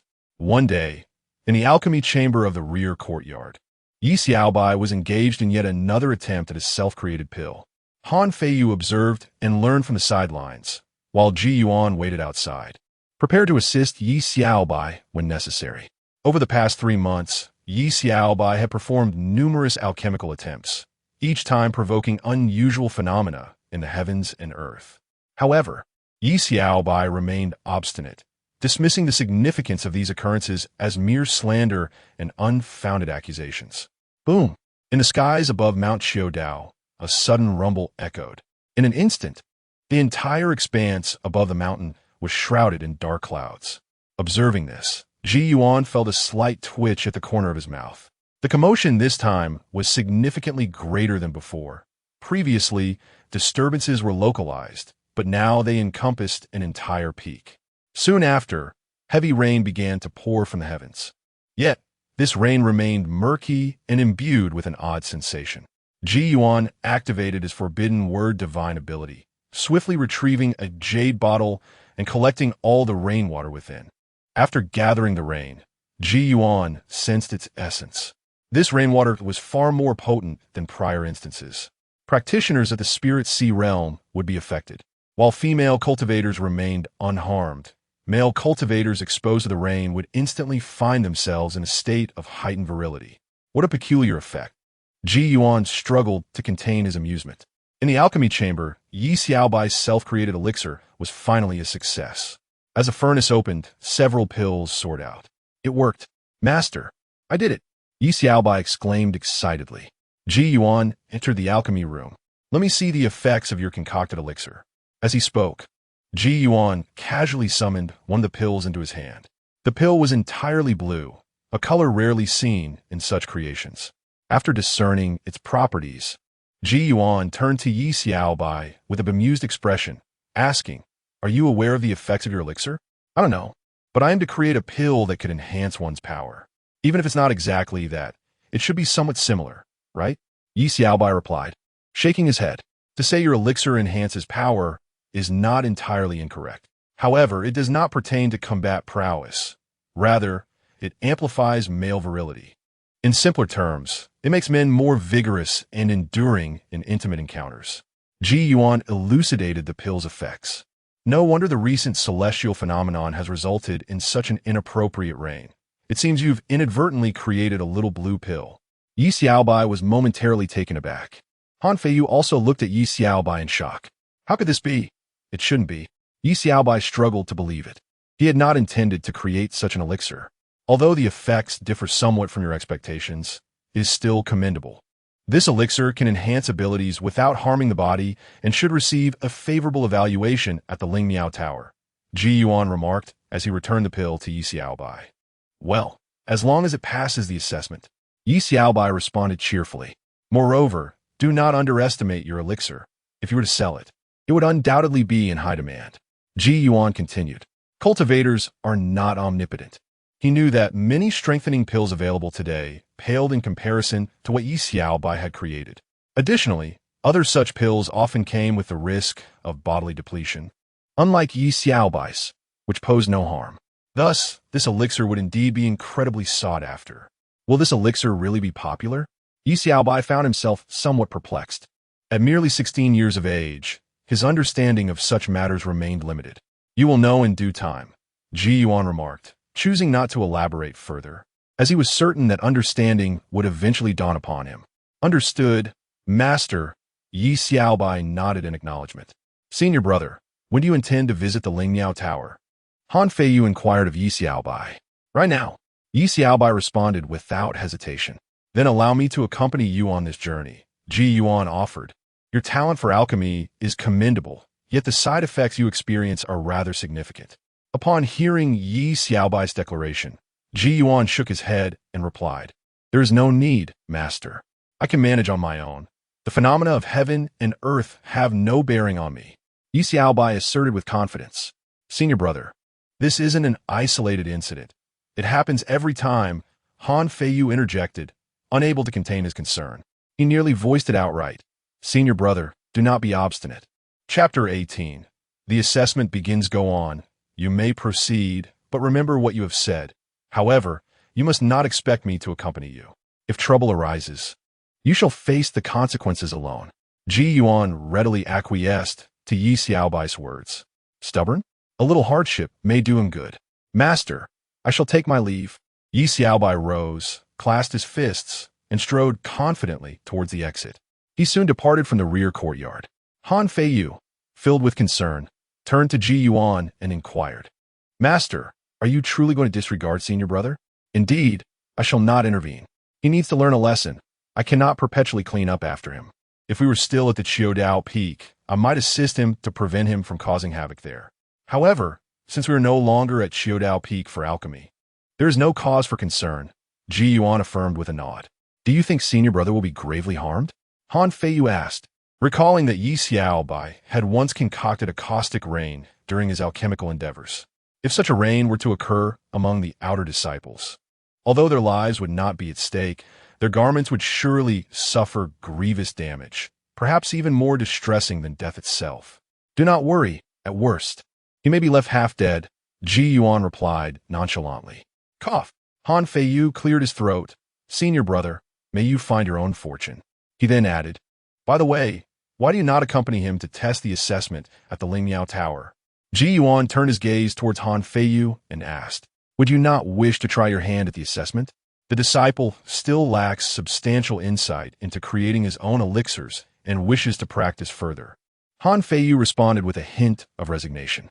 His skills in alchemy had indeed been improving, yet the creation of a unique elixir proved to be a formidable challenge. Ji Yuan nodded in understanding and said, "If you truly find it difficult, do not become overly fixated. It is perfectly acceptable to forego participation in the Lingmiao Tower's assessment." "The disciple comprehends," Han Feiyu replied, clasping his fists in acknowledgement. He had no intention of fixating on it. His thoughts regarding the assessment had always been somewhat indifferent. While he desired the rewards from the Lingmiao Tower, he was reluctant to seek fame. With that, Han Feiyu continued his studies in alchemy, while Ji Yuan extended his consciousness to investigate Yi Xiaobai's situation. Upon leaving Qiudao Peak, Yi Xiaobai made his way directly to the Lingmiao Tower. At this moment, the tower was not as bustling as it had been during his initial visit, which had been lively due to the assessment of two esteemed senior sisters from Lingmiao Peak, both of whom were highly regarded disciples with profound mastery. However, of late, no prominent figures had come to partake in the assessments. After arriving, Yi Xiaobai entered the Lingmiao Tower. Once inside, he beheld the central area, where 4 stone tablets stood tall, each approximately 3 meters in height. Atop each tablet, from left to right, were inscribed the radiant characters A, B, C, and D. This was a ranking system that Song Dahai had previously mentioned. The A rank was entirely blank, while the B rank bore several dozen names. The C and D ranks were densely populated with names, a veritable sea of identities. Beneath these 4 tablets sat a middle-aged man, poised before the rankings. This is the steward responsible for overseeing the Lingmiao Tower, possessing a mastery level of complete qi gathering within the governance of the Qin Shan sect. Aside from the peak masters and elders, the next tier consists of various stewards. These stewards vary in strength, yet most are at the qi gathering levels of 7 to 9. "Are you here for the assessment, junior brother?"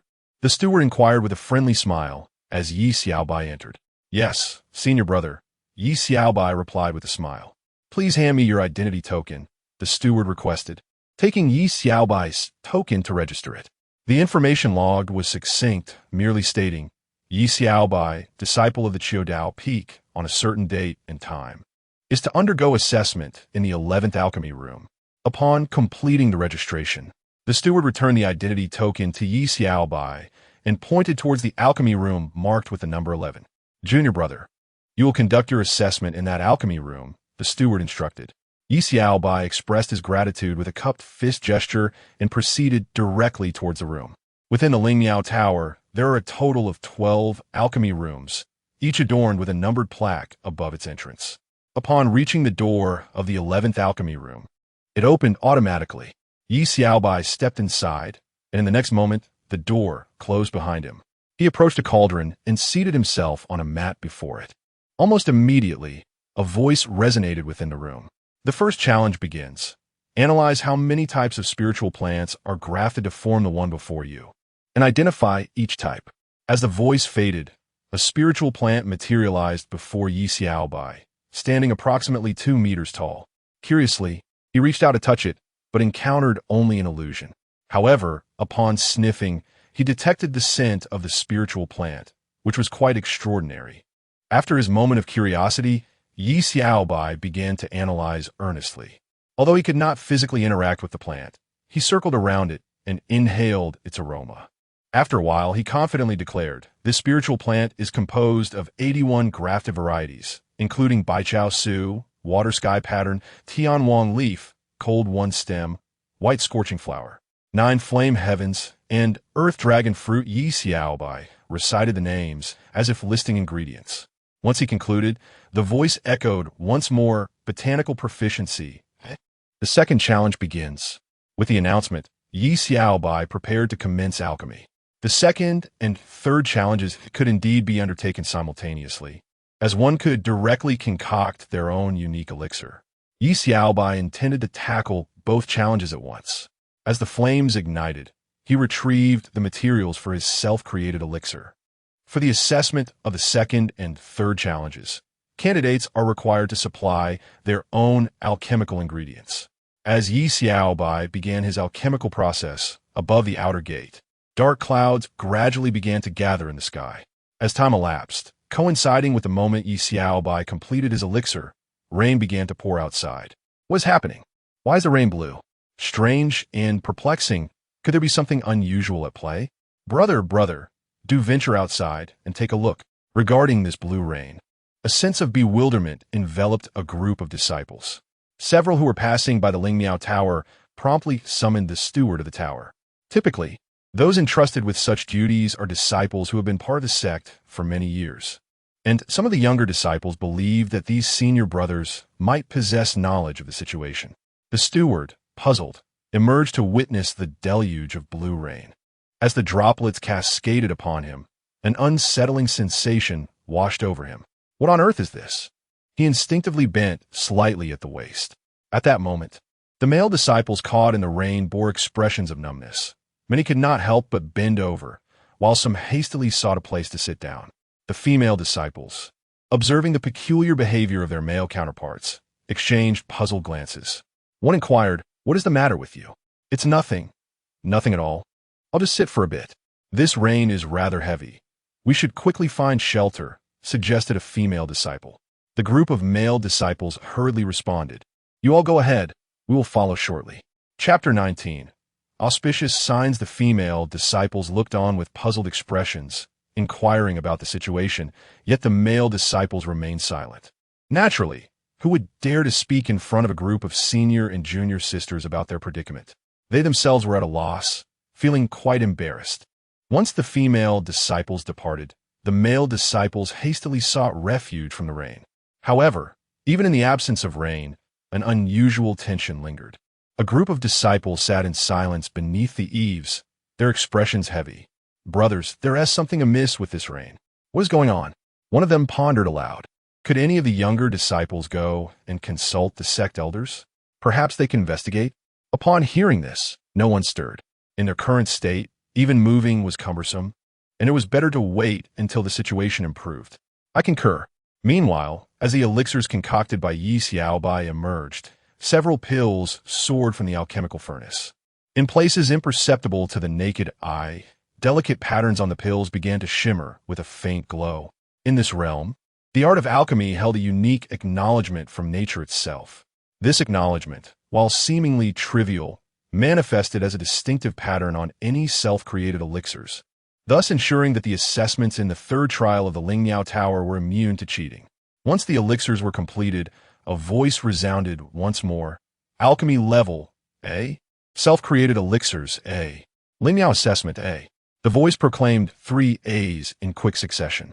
In the next instant, a radiant light coalesced before Yi Xiaobai, and a jade tablet materialized in front of him. Upon seeing the jade tablet, Yi Xiaobai exclaimed, "What is this? I do not want this. I want elixirs. I desire longevity pills." Yet, the voice offered no response. "Is anyone there? I want longevity pills." Yi Xiaobai shouted several times to no avail. "I'm so frustrated." Yi Xiaobai was exasperated. "After all my efforts, you present me with this jade tablet? I need longevity pills. A 4th tier one will suffice. Even a 3rd tier will do." Feeling somewhat disheartened, he resigned himself to the fact that the Lingniao Tower was not one to entertain grievances, and thus he accepted the jade tablet. The moment he took the tablet, a scroll appeared before him.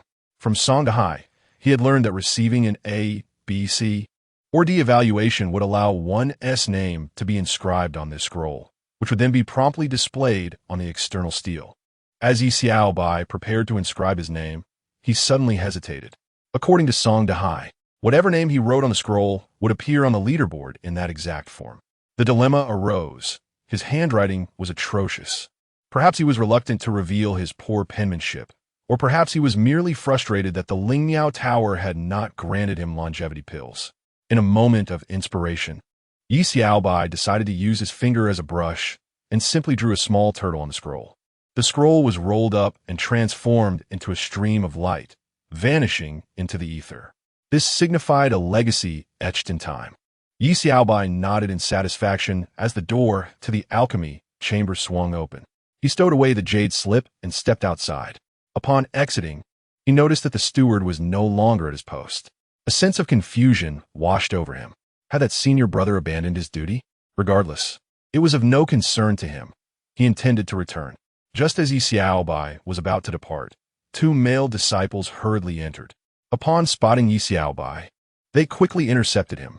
"Senior brother, it is best not to go outside at the moment." "What is it?" Yi Xiaobai inquired, puzzled. "An eerie blue rain has begun to fall outside.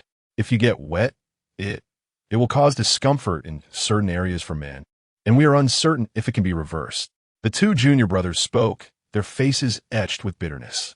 While becoming stiff may seem advantageous, enduring such a condition indefinitely would be unbearable. Upon hearing this, Yi Xiaobai felt a jolt within. Could this bizarre phenomenon truly be connected to him? The implications of such a strange effect were unfathomable. After all, Yi Xiaobai prided himself on being an innocent and kind-hearted individual, merely practicing alchemy. How could he possibly conjure such peculiar occurrences? Observing the discomfort of his fellow disciples, he began to feel anxious. He hurried to the doorway to glance outside. Perhaps he should flee? If it were discovered that he was the cause, he feared the consequences would be dire. Yet, if he were to be caught in the rain, would he also suffer similar discomfort? As he wrestled with his dilemma, the torrential downpour suddenly ceased. "Junior brothers, I have matters to attend to. I shall take my leave." Upon witnessing the change, Yi Xiaobai's eyes sparkled with determination as he promptly retrieved his flying artifact and soared away at full speed. Although the rain had stopped, the effects on the male disciples who had inadvertently been drenched lingered for a while longer. It wasn't until half an hour later that the peculiar effects finally dissipated. Simultaneously, reports of the bizarre rain were swiftly relayed to the sect leader. The leader, accompanied by several elders, arrived at the outer precincts to investigate the situation.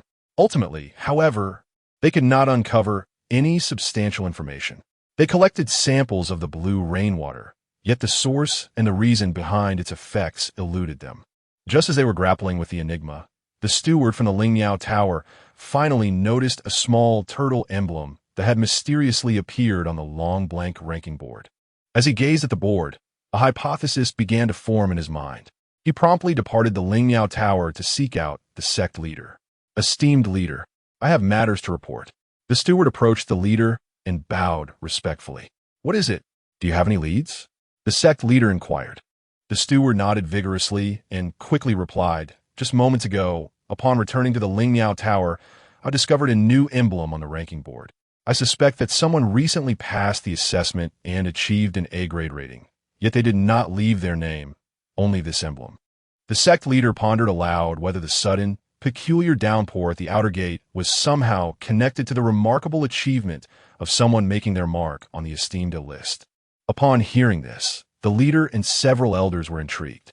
The Lingmiao Tower had stood at the outer gate for many years, yet no one had ever succeeded in etching their name onto the A-list.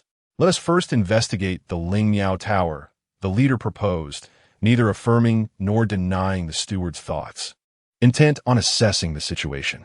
Subsequently, the steward guided the leader and the elders to the Lingmiao Tower, where they beheld a small turtle atop the A-list. One elder turned to the leader and remarked, "Perhaps this truly is related to the A-list achievement. The Lingmiao Tower has a long-standing legacy of the extraordinary. Could it be that this torrential rain is a celestial omen celebrating the emergence of a talent worthy of the A-list?" Another elder, however, disagreed vehemently, retorting, "You old fool. What nonsense is this? You are well aware of the nature of this rain. How could the Lingmiao Tower possibly conjure such a bizarre downpour, let alone a portentous one? What a ridiculous notion." Chapter 20. The Art of Immortality. How could this not be auspicious? The peculiar effect of the rainwater might simply be a matter of improper application. The elder continued, "You old rascal, at your age, still preoccupied with matters of romance. Nonsense. Who's thinking about that? I merely believe this rainwater could potentially serve as a material for alchemy or artifact crafting. In essence, my point is this: the sudden appearance of this rainwater, coupled with the emergence of a disciple whose name has been inscribed on the A-list of the Lingmiao Tower, surely relates to the tower itself. The Lingmiao Tower is a treasured legacy of our sect. It would never harm us." The elder expressed his opinion. The sect leader nodded in agreement. "For now, let's first locate the disciple responsible for this emblem." With that, the leader turned to the steward of the Lingmiao Tower. "Please present the roster of disciples who participated in the assessment." The steward promptly handed over the list. The leader perused the roster, noting that during the heavy rainfall, 11 or 12 disciples had undergone evaluation at the Lingmiao Tower. Among them, 10 were disciples from Lingmiao Peak, including several inner disciples and one direct disciple. However, the last name puzzled him. Yuan's disciple, Ye Xiaobai. He recalled that Ji Yuan had only 2 addresses, and this Yi Xiaobai seemed to be the peculiar youth who possessed the token. Had that young man, who had only joined the sect for about 6 months, dared to participate in the Lingmiao Tower assessment? In merely half a year, his cultivation might not exceed the 2nd or 3rd layer of qi gathering. Moreover, regardless of his cultivation level, a mere 6 months of exposure to the path of cultivation would make it impossible for him to have his name on the A-list. After reviewing the roster, the leader returned it to the steward and subsequently dispatched someone to find the disciples from Lingmiao Peak. Upon inquiry, they all denied being the one who left the turtle emblem. The elders from Lingmiao Peak could also attest to this. Among these 10 individuals, only 2 demonstrated the potential in alchemy sufficient to earn a place on the list, yet they could at best attain the C list and had already been recorded previously, their names traceable on the C list. Their return for assessment was merely an attempt to break into the B list. Not finding any of these 10, the leader inquired further details from the steward. The steward assured him that prior to the assessment, the A-list had no names. The leader pondered for a moment and wondered, could it truly be the Yi Xiaobai? If so, the boy's talent in alchemy would be exceedingly formidable. "Please return for now," the leader said to the 2 elders nearby before departing. The 2 elders exchanged glances and then examined the roster of the Lingmiao Tower, discovering Yi Xiaobai's name. "Qiudao Peak. I have heard that junior brother Ji Yuan did indeed take on 2 disciples this year. But hadn't the recruitment conference just concluded a few months ago? If this is the case, this boy's natural aptitude is indeed terrifying. Perhaps even Sister Yin will feel compelled to compete with junior brother Ji for disciples." The 2 old men remarked, unable to suppress a smile of anticipation for the unfolding drama. The Yin they referred to was the peak master of Lingmiao Peak. In the present day, aside from an elder, the most formidable alchemist in the Qingshan sect is none other than, that is, if we do not consider Ji Yuan. Meanwhile, after the rain ceased, Yi Xiaobai had already sprinted back to the Qiu Dao peak. Master, master, help me. Upon his return, Yi Xiaobai cried out for assistance. Ji Yuan looked at him and asked, "Are you not going to put on a brave face anymore? Master, you must save me." Those senior and junior brothers, after being soaked by the rain, have all become rigid, and I don't know if they can recover. If you do not rescue me, I might just end up beaten to death. Yi Xiaobai was genuinely terrified that the effects of the rain might be permanent. If that were the case, he would indeed be in mortal peril, even if only half an hour had passed. Should anyone discover that he was the cause of the rain, many would be eager to punish him, except for a few disciples with hidden ailments. These individuals might not only refrain from harming Yi Xiaobai, but would also elevate him, hoping for more rain. What does it mean to become rigid? Han Feiyu, standing nearby, couldn't help but glance at Ji Yuan and Yi Xiaobai, inquiring. Yi Xiaobai remained silent, merely casting his gaze toward a certain area on Han Feiyu's lower half. Han Feiyu froze, feeling a prickling sensation run through him. Brother, your talent in alchemy may indeed be unparalleled, Han Feiyu remarked in awe. He had attempted to create a pill aimed at enhancing strength, only to inadvertently concoct a virility elixir amidst bizarre rainfall. He mused that throughout history, there might not exist another individual with such a unique gift. Master, Yi Xiaobai suddenly lunged forward, embracing Ji Yuan's leg. All right, get up. That rain has a time limit of only half an hour, Ji Yuan stated, effortlessly lifting Yi Xiaobai with his spiritual power. A time limit? Well, that is a relief. Yi Xiaobai sighed with relief. Do not rejoice too soon. The commotion caused by this rain is considerable. Ji Yuan's words sent Yi Xiaobai's heart racing once more. This is not my fault. Heaven is targeting me, Yi Xiaobai lamented, feeling aggrieved. Brother, it would be wise for you to lay low for a while and refrain from descending the mountain, Han Feiyu advised, casting a glance at Yi Xiaobai. Indeed, indeed. Yi Xiaobai nodded in agreement. This is for you. Ji Yuan suddenly produced a jade vial and handed it to Yi Xiaobai. Master, this cannot be. Indeed, it is the rain that formed when you created your elixir, Ji Yuan affirmed. The properties of this rain are extraordinary. You might consider incorporating it into your own concoction, as it could yield remarkable results. Ji Yuan nodded sagely. Is that even possible? It seems feasible. Yi Xiaobai paused, then reflected, sensing a glimmer of potential. Have you named your concoction yet? Ji Yuan inquired further. Yes, I have decided to call it the Yin Yang pill. Yi Xiaobai replied with a smile. Shouldn't it be called the He Huan pill? Han Feiyu quietly interjected. I believe we should avoid being too explicit. Thus, Yin Yang pill shall be, Yi Xiaobai hastily asserted. He was somewhat reluctant about selling elixirs in the future. When others inquired about the type of elixir he sold, he would respond, the He Huan Dan. By the way, Master, this is the reward for being listed on the A-list. Why has this wretched tower not provided me with the longevity elixir?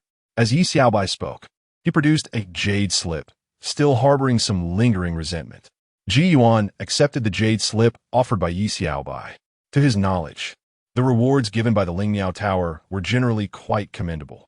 Previously, those who were recognized on the B list received rewards that were consistently of the third tier elixirs, third-tier artifacts, and third-tier rare materials.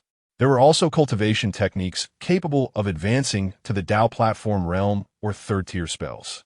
If the rewards for the B list were satisfactory, then those for the A list would undoubtedly be exceptional. A probe of his consciousness revealed the contents of the jade slip within Ji Yuan's mind. It was a body-refining technique named the Undying Longevity Skill. The jade slip indicated that this technique comprised 9 volumes, divided into Undying and Longevity, with the former containing 5 volumes and the latter 4. However, this particular jade slip did not contain the complete technique. It only held the first 4 volumes of the Undying section. Chapter 21. The sect master visits upon perusing the jade slip. Ji Yuan discerned that this martial art was anything but ordinary. The fact that the Lingmiao Tower could present the first 4 volumes of this technique indicated its remarkable stature. He had anticipated this from the outset. Although the Qingshan sect was not particularly formidable, with its strongest members merely 2 Dao platform elders, the lineage of the sect was undoubtedly extraordinary.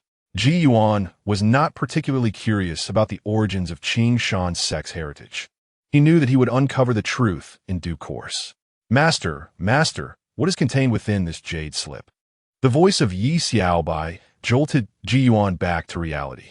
He returned the jade slip, saying it contains a body refinement technique known as the undying longevity art. Should one master this technique fully, one might indeed attain true immortality. However, the technique is incomplete, comprising only the first 4 volumes. Yi Xiaobai's eyes sparkled with excitement. Longevity? My goodness, I misjudged you, he exclaimed, planting a fervent kiss on the jade slip. I must go and pay my respects to the Lingmiao Tower to express my gratitude. As he turned to leave, he paused and reconsidered. Perhaps it would be wiser to wait a while before doing so, he mused, recalling the ruckus he had just caused. It would be prudent to lay low for a spell. He then handed the jade slip back to Ji Yuan. Master, please make a copy of the technique for my junior brother. Han Feiyu felt a surge of gratitude at these words. No need. I have already committed the technique to memory. Ji Yuan declined to take Yi Xiaobai's jade slip, instead retrieving a blank one and inscribing the remembered technique onto it before presenting it to Han Feiyu. From now on, do not squander all your time on alchemy, especially Yi Xiaobai. While you may have the Moonlight Spirit Pearl to aid your cultivation, the Spirit Refinement Technique, Undying Longevity Art, and Purple Chi Technique all require your earnest dedication. Starting tomorrow, you shall incorporate an additional practice into your regimen every 7 days. The two of you must engage in sparring. Ji Yuan regarded the two with resolve, intent on honing their combat skills. He wished for them to possess not merely cultivation, but also practical prowess. Yes, master, they replied, clasping their fists in respect. Though Yi Xiaobai was somewhat reluctant about the sparring, he understood that to refuse would lead Ji Yuan to show him the true meaning of consequences. Thus began their training in the undying longevity art. Yi Xiaobai was nearly drooling at the sight of the technique, while Han Feiyu maintained a steadier demeanor, albeit equally elated. With the Tao Sutra, Spirit Refinement Technique, and Undying Longevity Art converging, the two were now equipped with a triad of martial practices encompassing physical, magical, and spiritual dimensions. As they pondered the intricacies of the techniques, the sect master arrived at the main hall of the Qiudao Peak. He did not head directly to the rear courtyard. Just as he prepared to call for Ji Yuan emerged from the rear courtyard and entered the main hall. Junior brother, you arrived just in time. The sect master began to address Ji Yuan, but was promptly interrupted. It's Yi Xiaobai, Ji Yuan interjected. The sect master momentarily froze, bewildered for a couple of seconds. I hadn't even finished speaking. Master brother, you must be curious if the name on the A-list belongs to my disciple. Am I correct?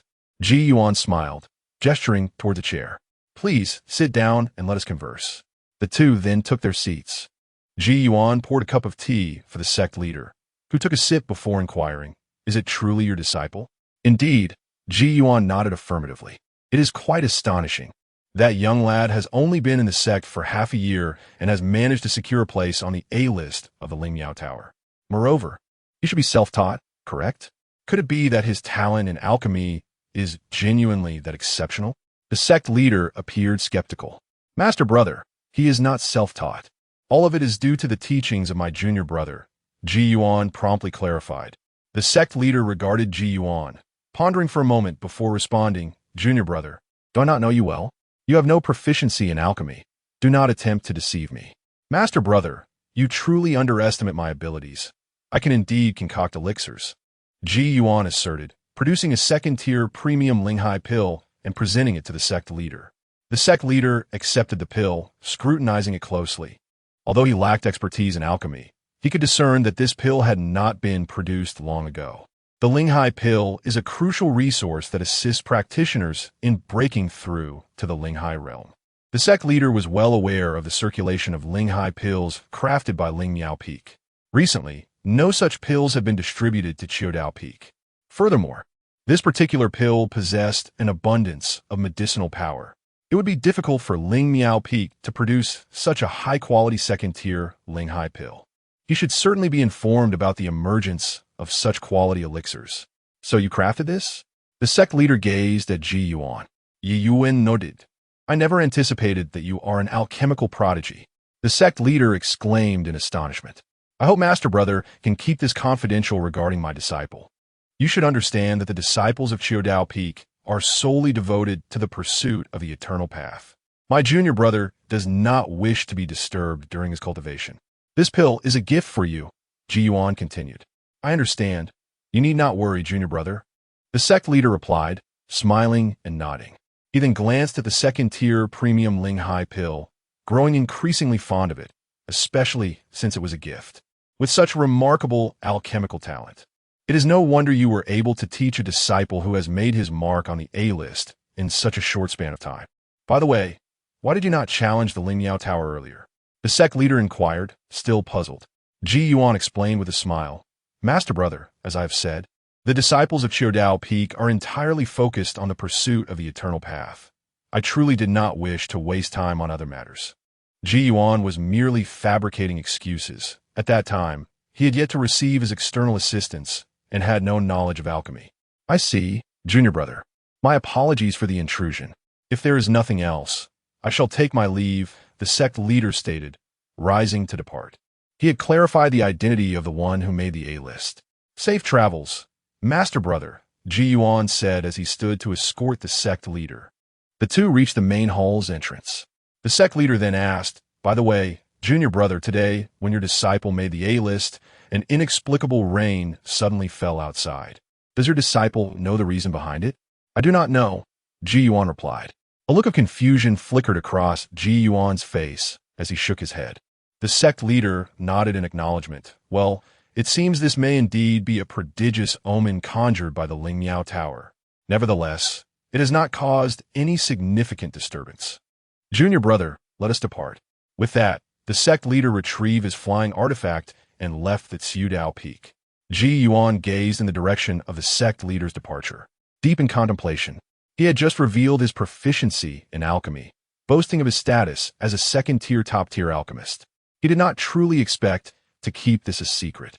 The claim of confidentiality merely served as a pretext for why others had previously been unaware of his alchemical abilities. The rationale behind his disclosure was straightforward. It was primarily to shield Yi Xiaobai from undue scrutiny. If he did not divulge this information, others might conclude that Yi Xiaobai, after merely 6 months in the sect, had self-studied alchemy to earn a name on the Lingyao Tower's prestigious rankings, which would undoubtedly attract excessive attention. While this might elevate Yi Xiaobai's stature, it would also invite considerable trouble. The narrative of having a second-tier top-tier alchemist as a mentor for half a year would yield a markedly different impression than that of self-study for the same duration. Consequently, some attention would inevitably shift towards him. As a master, one must not only impart knowledge and resolve doubts, but also provide protection and support for their disciples. Chapter 22. Cloud Dream. After the departure of the sect leader, the peculiar rain that fell on the day became a matter of little concern. The sect concluded that it was merely an omen associated with the illustrious names on the A-list. The disciples who were aware of the rain's effects found this conclusion rather peculiar. The Lingyao Tower was no ordinary tower. Soon, the bizarre rain ceased to capture attention. However, more disciples began to focus on the little turtle atop the A-list, curious about its identity. At Ziyun Peak, a woman arrived, her beauty exquisite and unparalleled. Her brows resembled distant mountains, and her skin, fair as snow, glimmered with a lustrous sheen akin to warm jade.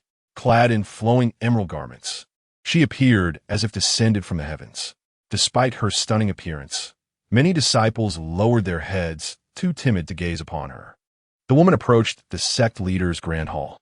Junior sister, what brings you here? The sect leader, recalling something, asked with a hint of exasperation. Senior brother, I implore you to reveal the whereabouts of the individual whose name is on the A-list.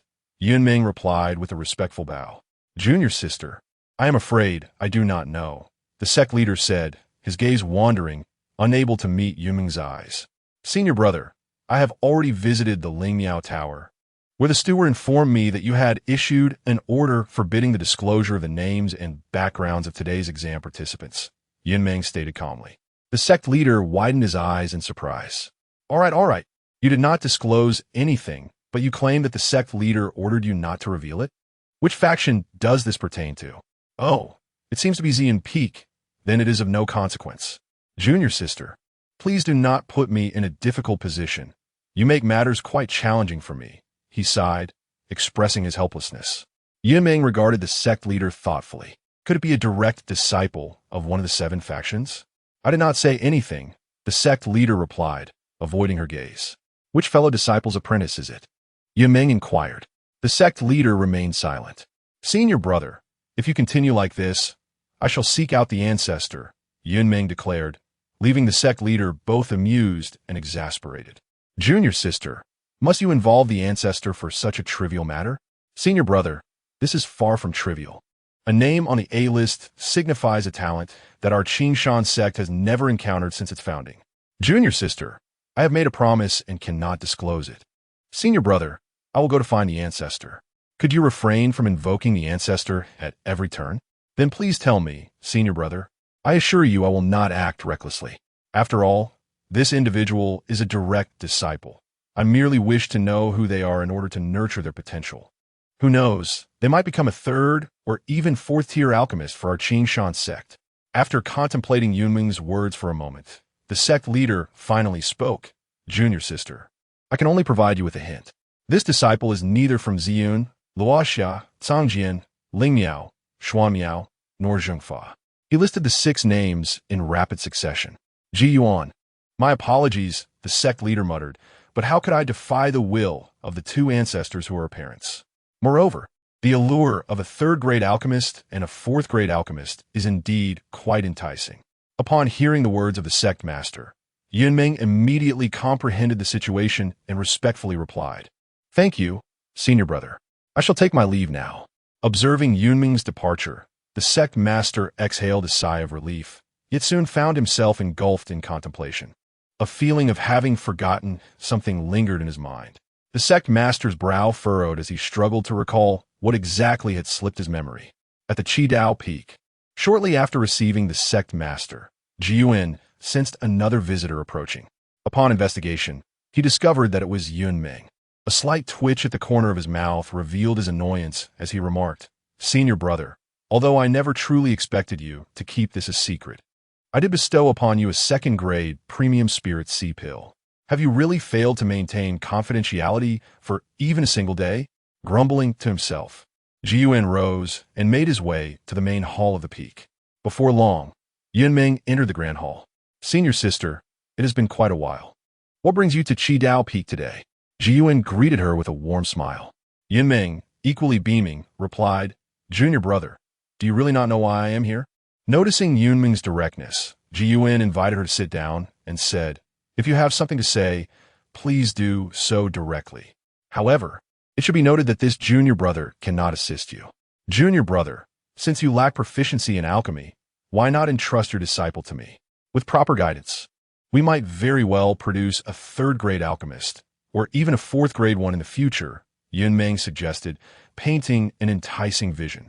Upon hearing her words, Jiyuan contemplated that it seemed the sect master had indeed kept a part of the secret, albeit only partially. He shook his head in disbelief, thinking that if one were to keep a secret, it should either be fully concealed or entirely disclosed. Revealing only half of it was bound to lead to complications.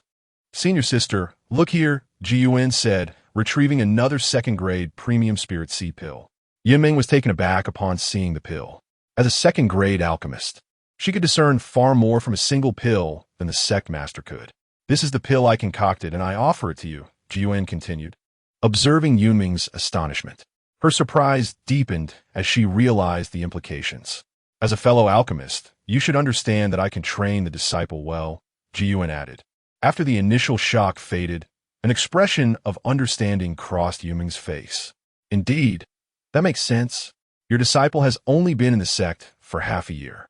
Without the guidance of a skilled alchemist, relying solely on self-study, it would be improbable for him to achieve recognition on the A-list of the Spirit Tower, she mused aloud.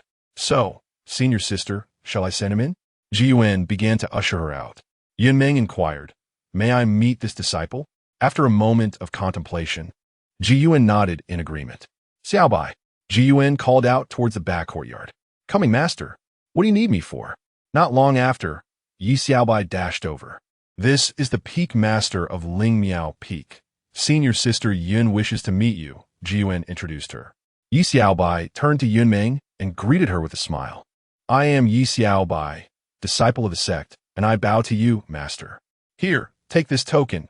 With it, you may wander freely on Ling Miao Peak.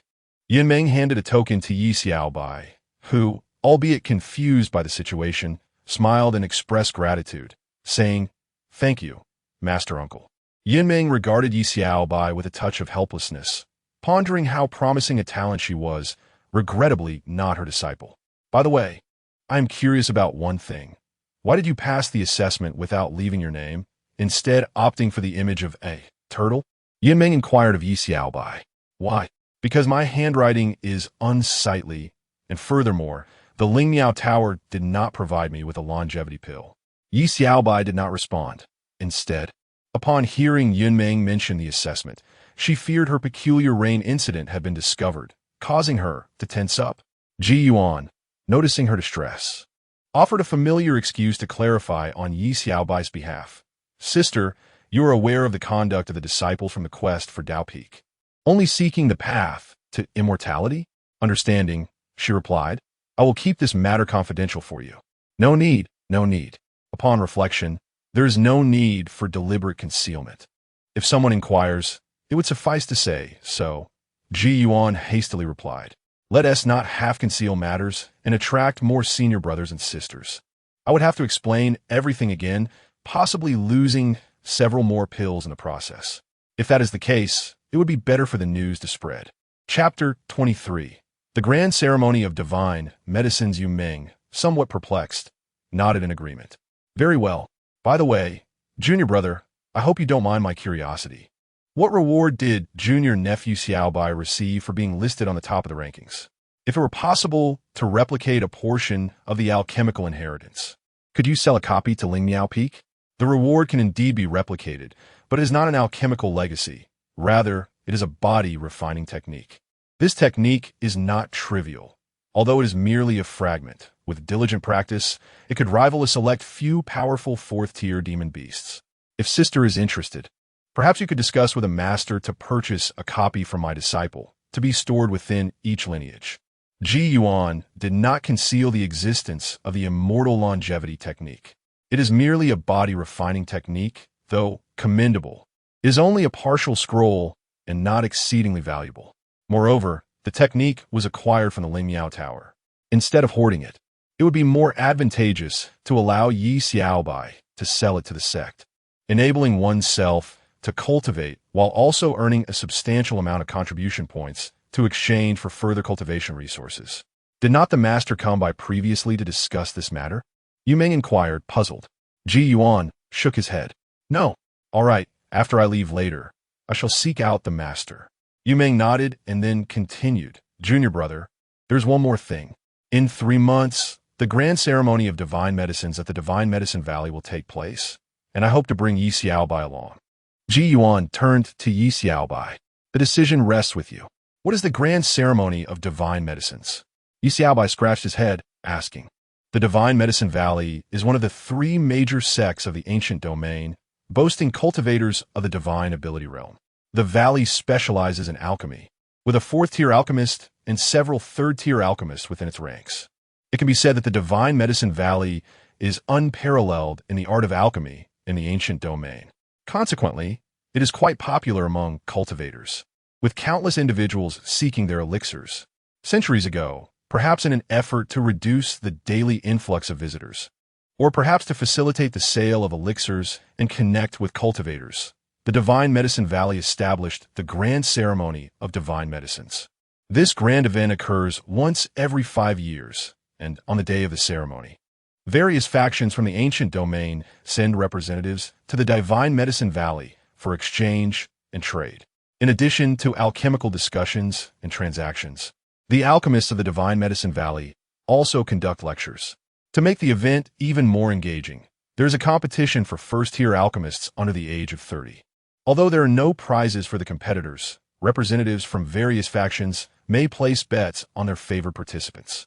If their chosen participant wins the competition, the bettors receive all the treasures wagered. Ji Yuan provided an explanation to Yi Xiaobai. Although he had not attended this grand ceremony of divine medicines, he had some understanding of it as a significant gathering among the three major sects of the ancient domain. After listening, Yi Xiaobai's interest waned, and he curiously asked, "Only the winners of the bets receive rewards, while the competitors get nothing. What is the point of competing?" Typically, the elders of one's own sect will bet on their disciples. Therefore, if a disciple emerges victorious, the elders of the sect will naturally provide some form of reward. Of course, there may be some miserly individuals as well, Yunmeng replied. If a victor emerges without any backing, what then? For instance, a solitary cultivator. Yi Xiaobai inquired again. Such a scenario is generally improbable. Should it indeed occur, there is no need for your concern. Simply inform your master whether you wish to participate. Ji Yuan gently patted Yi Xiaobai's head. Yi Xiaobai yelped in pain, glanced at Yunmeng, and then turned to Ji Yuan, raising his eyebrows and whispering, "Master, should I agree or not? As previously stated, the decision lies with you." Ji Yuan shook his head. After a moment of contemplation, Yi Xiaobai asked, "Master, if I were claimed the first place, could the elixir for longevity among the stakes be awarded to the disciple?" "Absolutely," Yunmeng replied with a slight nod. Although she was uncertain about Yi Xiaobai's desire for a longevity elixir, it mattered little. Her primary concern was whether Yi Xiaobai could secure the first position for the Qingshan sect in the junior competition. It was a duty of the disciple to bring glory to the sect. Yi Xiaobai felt a surge of joy and immediately clasped his fists in a show of righteousness. One might think he was genuinely striving for the sect's honor, whereas, in truth, he was merely eager for the alchemy contest. Had it been a battle of skills, he would have turned away without a second thought. "Very well. I shall return to seek you in 3 months," Yunmeng said, a faint smile gracing her lips. "Understood," Yi Xiaobai replied, nodding as he clasped his fists. "Sister, I'll accompany you." Subsequently, Ji Yuan saw Yunmeng off. Upon returning to the courtyard, Ji Yuan and Yi Xiaobai resumed their training in the undying longevity technique. At this moment, Yi Xiaobai's utmost interest lay in mastering this technique. However, it was notoriously challenging. The process of cultivating the undying longevity technique induced intense pain and a profound sense of hunger. Though Yi Xiaobai harbored a great fear of death and pain, he resolutely chose to train, for this technique promised immortality. Han Feiyu was also diligently practicing the undying longevity technique. Unlike Yi Xiaobai, he was unafraid of hardship or pain. He faced the agonizing descriptions within the technique without a flicker of trepidation. His only concern was the possibility of failing to grasp it, as the technique was known to be exceedingly difficult. Meanwhile, Yunmeng departed from Qiudao Peak and journeyed back to Ziyun Peak. Upon seeing her return, the sect leader contemplated fleeing. Fearing that Yunmeng had not reached an agreement with Ji Yuan, Yunmeng entered the leader's hall and relayed the matter of the body refinement technique. Upon hearing this, the sect leader clapped his hands in realization. "I had a feeling I was forgetting something. Junior sister, I am now aware of this matter. I will seek out that young disciple Xiaobai shortly. The body refinement technique obtained from the A-list is certainly remarkable." Ji Yuan has also mentioned that successful cultivation could rival that of a 4th-tier demon beast. The sect leader promptly departed from Ziyun Peak and returned to Qiudao Peak, where he encountered Ji Yuan once more.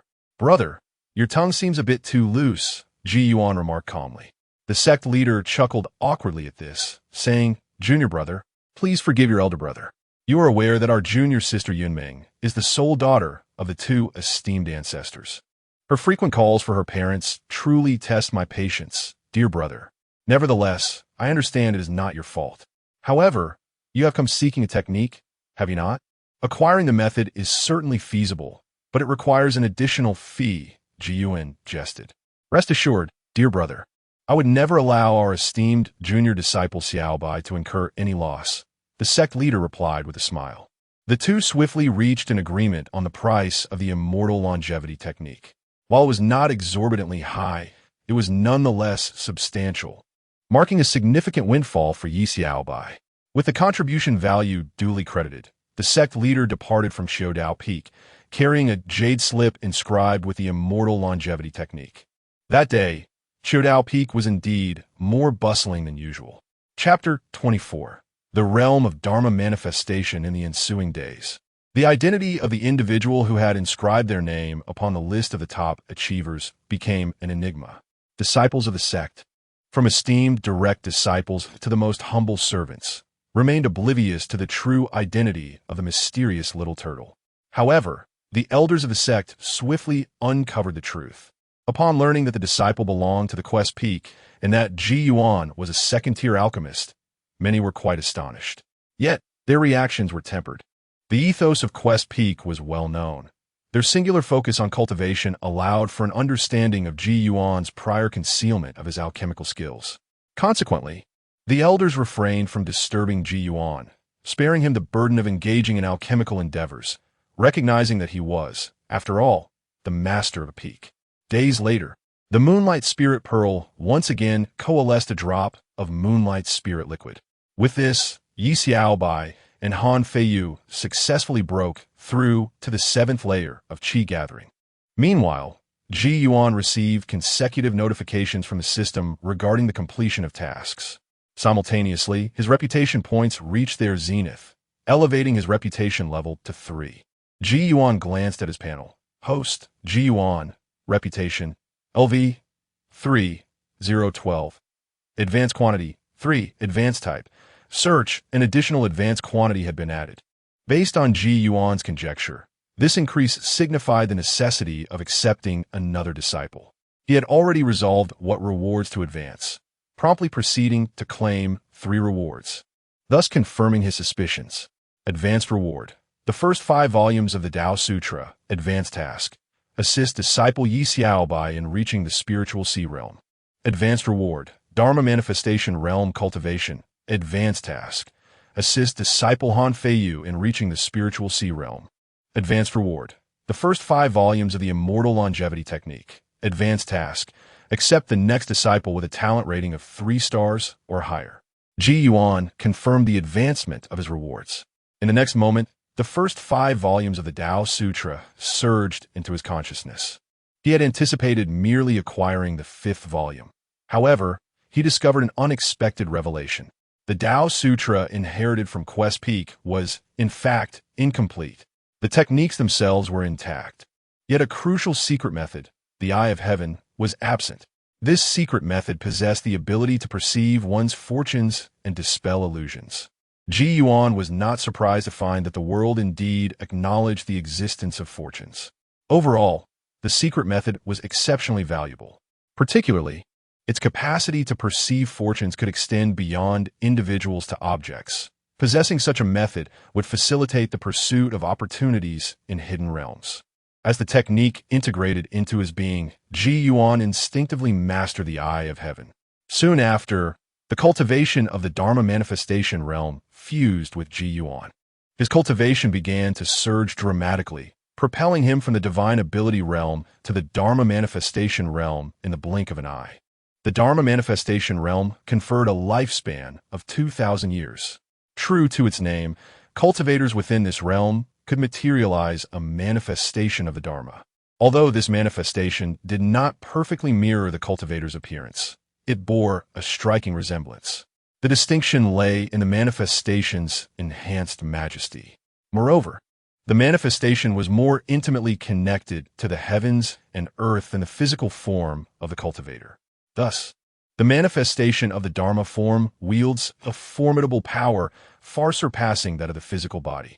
The prowess of practitioners in the Dharma form realm is significantly greater than that of those in the divine ability realm. The disparity between the two is akin to the chasm between heaven and earth. To be precise, as one ascends through the realms, the gaps between each level become increasingly pronounced. Ji Yuan's cultivation has stabilized. Ultimately, the 5th volume of the Immortal Life Sutra has fused into his consciousness. He chose this particular reward for 2 reasons. Firstly, Knight Xiaobai possesses only the first 4 volumes of the Immortal Sutra, thus the subsequent teachings are undoubtedly essential. Secondly, through the system, he can directly learn and successfully cultivate the techniques exchanged here. Therefore, Ji Yuan opted to exchange for this physical cultivation technique from the outset. As the technique integrated into his mind, Ji Yuan's physical form underwent a remarkable transformation. Skin, flesh, tendons, bones, and blood corresponded to the fifth volume of the Immortal Sutra. Remarkably, Ji Yuan experienced neither pain nor hunger during this metamorphosis. One can only attribute this to the system's prowess. In a short while, the transformation of Ji Yuan's body was complete, with all aspects rejuvenated. At this moment, he possessed a physical strength that rendered him unafraid of beasts of the same realm. The fifth volume of the Immortal Sutra also included 5 secret techniques: the throat-crushing lock from the first volume, the mountain-shattering strike from the second, the immortal seal from the third, the indestructible emperor fist from the fourth, and the divine kill from the fifth. Ji Yuan diligently learned each technique. However, he still preferred employing divine abilities over the secret techniques of the Immortal Life Sutra. Upon exiting his seclusion, Ji Yuan's spiritual sense detected Knight Xiaobai and Han Feiyu. After their breakthroughs to the 7th layer of Qi gathering, they continued to cultivate the Immortal Life Sutra. Now that Ji Yuan had mastered the Immortal Life Sutra, he was well-positioned to guide them in their practice. Xiaobai, Feiyu, Ji Yuan called out. Inside the room, Knight Xiaobai and Han Feiyu promptly emerged. Master, what is it? Knight Xiaobai inquired. I have made some progress with the Immortal Life Sutra, and I wish to offer guidance to expedite your cultivation, Ji Yuan responded, gazing at the two. Master is remarkable, Knight Xiaobai exclaimed, her eyes brightening. Let's begin. Ji Yuan seated himself and commenced his instruction, primarily focusing on the first volume's cultivation methods, how to initiate practice, and essential precautions. Having a teacher is vastly superior to solitary contemplation. The two, who previously made no headway with the Immortal Life Sutra, began to see some advancement. They started to feel new sensations within their skin. Nevertheless, achieving mastery would still require considerable time. After completing the lesson, Ji Yuan imparted the secret technique of the heavenly eye from the Tao scripture to the two. Although this secret technique was singular, any practitioner who had cultivated the Tao scripture, regardless of their level, could learn it. While there was only one technique, its efficacy would enhance alongside the practitioner's cultivation of the Tao realm and their overall strength. A month later, Knight Xiaobai and Han Feiyu successfully cultivated the immortal skin technique. Though the accompanying pain was immense, Knight Xiaobai lamented profusely, while Han Feiyu, though more resilient, could not suppress his muffled groans. As they practiced, beads of sweat adorned their bodies. Once their training concluded, the agony subsided, only to be replaced by an overwhelming hunger. Master, I am famished. Knight Xiaobai approached Ji Yuan, appearing as though on the brink of demise. Han Feiyu's condition was scarcely better. The two resembled individuals on the verge of starvation, their bodies emaciated. Observing their plight, Ji Yuan retrieved some spiritual sustenance. Yet, after devouring it with fervor, their hunger persisted. Ji Yuan had not procured a substantial amount of spiritual food, so he could only offer them a few fasting pills as a temporary solution. After consuming the pills, the two felt somewhat improved, yet remained insufficient. Consequently, they descended the mountain together, heading towards the spiritual dining hall. Ji Yuan refrained from providing them with any additional contributions, knowing that Knight Xiaobai was currently quite affluent. Chapter 25. The Disciples' Contest on that day. Yi Xiaobai and Han Feiyu became well known within the sect. Rumors circulated outside that two famished spirits had descended upon the spirit food hall, consuming hundreds, even thousands, of dishes in one sitting, to the point where the cooks were nearly overwhelmed. Of course, the tales grew increasingly exaggerated. Yi Xiaobai and Han Feiyu had not truly devoured such an excessive quantity. Rather, they had enjoyed dozens of exquisite dishes, which, unlike ordinary food, significantly alleviated their hunger. Nonetheless, the cost of those dishes was considerable. Fortunately, Yi Xiaobai had sufficient contributions. Otherwise, the meal would have left them financially strained. After satisfying their appetites, both let out a sigh of relief. Junior brother, the hunger from the undying longevity technique is unbearable. Our master doesn't seem to suffer from such extremes. Yi Xiaobai remarked, glancing at Han Feiyu. Han Feiyu pondered for a moment before responding. After all, our master is our master. Perhaps his formidable cultivation allows him to circumvent such hunger? Indeed, junior brother, are you full? If so, let's be on our way, Yi Xiaobai said, rising and patting his belly. They had certainly enjoyed a delightful feast that day. Thank you for today, Han Feiyu expressed again as he stood, acknowledging that it was Yi Xiaobai who had treated him. With a grin, Yi Xiaobai playfully draped an arm around Han Feiyu's shoulders, saying, "Isn't it natural for a senior brother to care for his junior brother? There is no need for thanks." Han Feiyu nodded with a smile. After spending several months with this somewhat innocent and pure-hearted senior brother, he had willingly come to regard him as an elder sibling, despite the occasional childishness that surfaced. After finishing their meal, the two departed, returning to the quest peak. Upon their return, they noticed Ji Yuan and Yun Ming exiting the Master-S Hall. The two immediately clasped their fists and greeted, "Greetings, Master Uncle." Yun Ming nodded slightly. "Junior brother, as agreed, I shall take my leave now," she said, turning to Ji Yuan. "Safe travels, senior sister," Ji Yuan replied as Yun Ming took to the skies on her sword, departing gracefully. Watching her leave, the trio walked toward the back courtyard. "Master, what were you and Master Uncle discussing?" The audacious Yi Xiaobai inquired as they walked. "Nothing of great consequence. We merely spoke of the Divine Herb Convention in 2 months. Your Master Uncle wishes for me to attend as well, and I agreed. It would be beneficial to bring Feiyu along to broaden his horizons and listen to some teachings," Ji Yuan explained. Participation in the Divine Herb Convention was not limited by numbers. Knowing that Ji Yuan was an alchemist and that Yi Xiaobai would also be attending, Yun Ming had extended an invitation to Ji Yuan, who had accepted for various reasons, recognizing his need to venture out. "Wonderful," Yi Xiaobai exclaimed, elated by Ji Yuan's words. With both his master and junior brother going, he would not feel alone. "You both have already mastered the undying technique. Previously, you dedicated yourselves to cultivating the undying longevity technique and have yet to hold the scheduled contests every 7 days. Thus, let us commence today," Ji Yuan declared. Turning his gaze toward the two, Yi Xiaobai and Han Feiyu exchanged glances. Yi Xiaobai wore a bitter expression, realizing he could not escape this encounter. Fortunately, he had mastered the indestructible skin technique. Thus, even if struck during their spar, it shouldn't hurt too much. However, that realization was quickly overshadowed by the fact that his junior brother had also perfected the same technique. "Master, where shall we compete?" Han Feiyu inquired, turning to Yi Yuan. "Follow me," Ji Yuan replied, leading the way outside the courtyard. The two followed Ji Yuan through the back entrance, arriving at a vacant space not far from the spirit field. With a casual wave of his hand, Ji Yuan conjured a circle on the ground. "You are to spar within this circle. Being knocked out of it constitutes a loss," he instructed the two. Yi Xiaobai's mind raced as he contemplated the possibility of feigning a move and escaping the circle.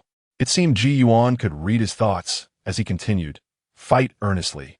If either of you holds back, you will no longer spar with each other, but with me instead." "Understood, Master," the two responded, clasping their fists in respect. They then stepped into the circle. "Junior brother, can you go easy on me?" Yi Xiaobai asked.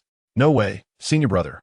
If we are discovered, we'll end up sparring with the master, and that would mean pure punishment," Han Feiyu replied. "Indeed," Yi Xiaobai nodded, realizing that holding back was out of the question. "Let us begin," Ji Yuan announced. The two stood facing each other. "Be careful, senior brother," Han Feiyu warned, before unleashing a flying kick enveloped in purple energy towards Yi Xiaobai. In response, Yi Xiaobai quickly enveloped himself in purple energy and activated his defensive magical artifact.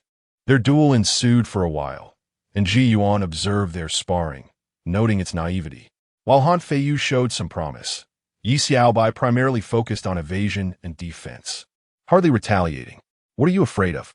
This isn't a life-or-death duel. Fight back," Ji Yuan called out to Yi Xiaobai. Yi Xiaobai pretended not to hear. Ji Yuan, watching Yi Xiaobai continue to evade and defend, felt a twinge of frustration. Suddenly, an idea struck him. "The winner will receive a longevity pill," he proclaimed. Upon hearing the mention of the longevity pill, Yi Xiaobai seemed to awaken to a powerful motivation. He began to chant its name, and ceased his defensive tactics, launching an offensive instead. Observing Yi Xiaobai finally engaging in the fight, Ji Yuan nodded with satisfaction. He took out a chair, settled down, and watched the spectacle. The two were evenly matched in both realm and strength, practicing the same techniques. The only distinction lay in Han Feiyu possessing an offensive artifact, while Yi Xiaobai had a speed-enhancing one. With little disparity between them, the spar continued fruitlessly for quite some time. Additionally, their physical training had yielded significant results, so neither felt particularly fatigued. Ji Yuan sensed that they could spar all day, but in reality, it did not stretch that long, as Yi Xiaobai, leveraging his artifact, darted back and forth with remarkable speed. Han Feiyu seized an opportunity, leveraging his strength to hurl Yi Xiaobai outwards. Yi Xiaobai was abruptly propelled beyond the circle. "My longevity elixir," he cried out, collapsing to the ground in despair. Ji Yuan was tempted to intervene with a swift kick. Instead, he retrieved a first-tier longevity elixir and tossed it to Han Feiyu. Approaching Yi Xiaobai, Han Feiyu extended the elixir towards him. "Senior brother, I have no need for this elixir. It is yours." Yi Xiaobai promptly declined. "No, junior brother, you earned this." Although he desired the elixir, he was not inclined to accept it in such a manner. "Senior brother, I truly do not require it. Besides, you treated me to a meal today, so let this elixir serve as my return gift." "No, truly you should keep it, junior brother," he insisted. The two engaged in a polite exchange of insistence. Ji Yuan, observing their back and forth, simply stood up and departed without a glance. Chapter 26. Why didn't you mention it earlier? In the blink of an eye, 2 months have elapsed. During this period, Yi Xiaobai and Han Feiyu have diligently engaged in their weekly sparring sessions.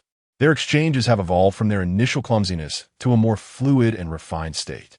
However, this does not imply that they have become exceptionally formidable. They have only trained against one another and have yet to face external adversaries. Over these 2 months, aside from enhancing their combat abilities, they have mastered the secret techniques of the Heavenly Eye and the first volume of the Immortal Scroll, the Throat Lock. Moreover, they have not neglected the art of alchemy, particularly Han Feiyu, who aspires to attempt the assessment of the Spirit Tower before breaking through to the Spirit Sea realm. Both of them have achieved the 9th layer of Qi gathering, and in recent days, they have successfully condensed a drop of new Moonlight Spirit liquid, preparing them for a potential breakthrough at any moment. Lastly, Han Feiyu has embarked on an agricultural venture. Ji Yuan has not supplied them with an unlimited supply of spiritual plants, as the inventory at the Seeking Tao Peak is rather scarce, and it would be imprudent to deplete it entirely. Additionally, exchanging contribution points for spiritual plants within the sect is certainly not cost-effective. Hence, they purchased some seeds and began cultivating them in the spirit field. Han Feiyu's small green bottle has also found its purpose. In the spirit field, Han Feiyu is diligently planting spiritual flora, while Yi Xiaobai accompanies him, choosing not to disturb his efforts and instead sits beside the old turtle. "Old turtle, why do I feel such a comforting presence when I am near you?" Yi Xiaobai inquires, gazing at the long-lived spirit turtle lying nearby. "Comforting? Perhaps it is due to my racial gift. My kind is known as the long-lived spirit turtle, with an exceptionally long lifespan. Within a certain radius of us, the spiritual energy is denser, which proves beneficial for spiritual plants. Furthermore, this energy promotes longevity." The long-lived spirit turtle replies. What did you say?" Yi Xiaobai ikaims in astonishment. Han Feiyu turns to look at Yi Xiaobai, equally perplexed. Yi Xiaobai, with a face full of shock, stares at the old turtle. "Staying near you can prolong life? Why didn't you mention this earlier, old turtle?" Upon finishing, he displays a heartbroken expression as if he has suffered a great loss. "You didn't know? I assumed you were aware," the old turtle replies nonchalantly. Although he is unsure why Yi Xiaobai is reacting so dramatically, he doesn't inquire further, feeling too apathetic to ask. Since Ji Yuan placed him in the spirit field, he has scarcely moved, remaining in his position. "How can we know if you didn't tell us?" Yi Xiaobai clutches his chest dramatically. "You never asked?" the old turtle retorts. Yi Xiaobai feigns a dramatic faint. Observing that he is unharmed, Han Feiyu resumes his work. Yi Xiaobai, abandoning his antics. Places a hand gently on the shell of the old turtle, adopting an affectionate demeanor. Old turtle, you shouldn't sleep here every day. Come sleep in my room. I will give you my bed, and I shall take the floor. That is not permissible. My master has commanded me to oversee the spirit field, the old turtle replies. What is there to keep an eye on? The first-tier spirit plants cultivated by my junior brother and me are safe from theft, remarked Yi Xiaobai, shaking his head. No way. The old turtle remained obstinate. All right, if you won't go, I shall bring them here myself, Yi Xiaobai declared, joyfully embracing the shell of the old turtle, now perceiving it as a treasure gem. After Han Feiyu finished planting the spirit plants, he harvested a batch using a small green vial. Once the green liquid was depleted, he sowed some seeds and seedlings anew. With his tasks completed, Han Feiyu stood up, preparing to return. Senior brother, I'm leaving, he called out to Yi Xiaobai. Junior brother, you can head back on your own. I will not return. I shall reside here from now on. Yi Xiaobai waved his hand. Han Feiyu stared at him in bewilderment. Senior brother, what are you up to this time? He inquired. Yi Xiaobai promptly explained the old turtle's remarkable abilities. Upon hearing this, Han Feiyu quickly grasped the situation. It can extend one's lifespan? No wonder you don't want to go back. That makes sense. Senior brother, I shall take my leave then. Go on, by the way, junior brother, could you bring my bedding from my room? Yi Xiaobai gestured. Are you serious, senior brother? Of course.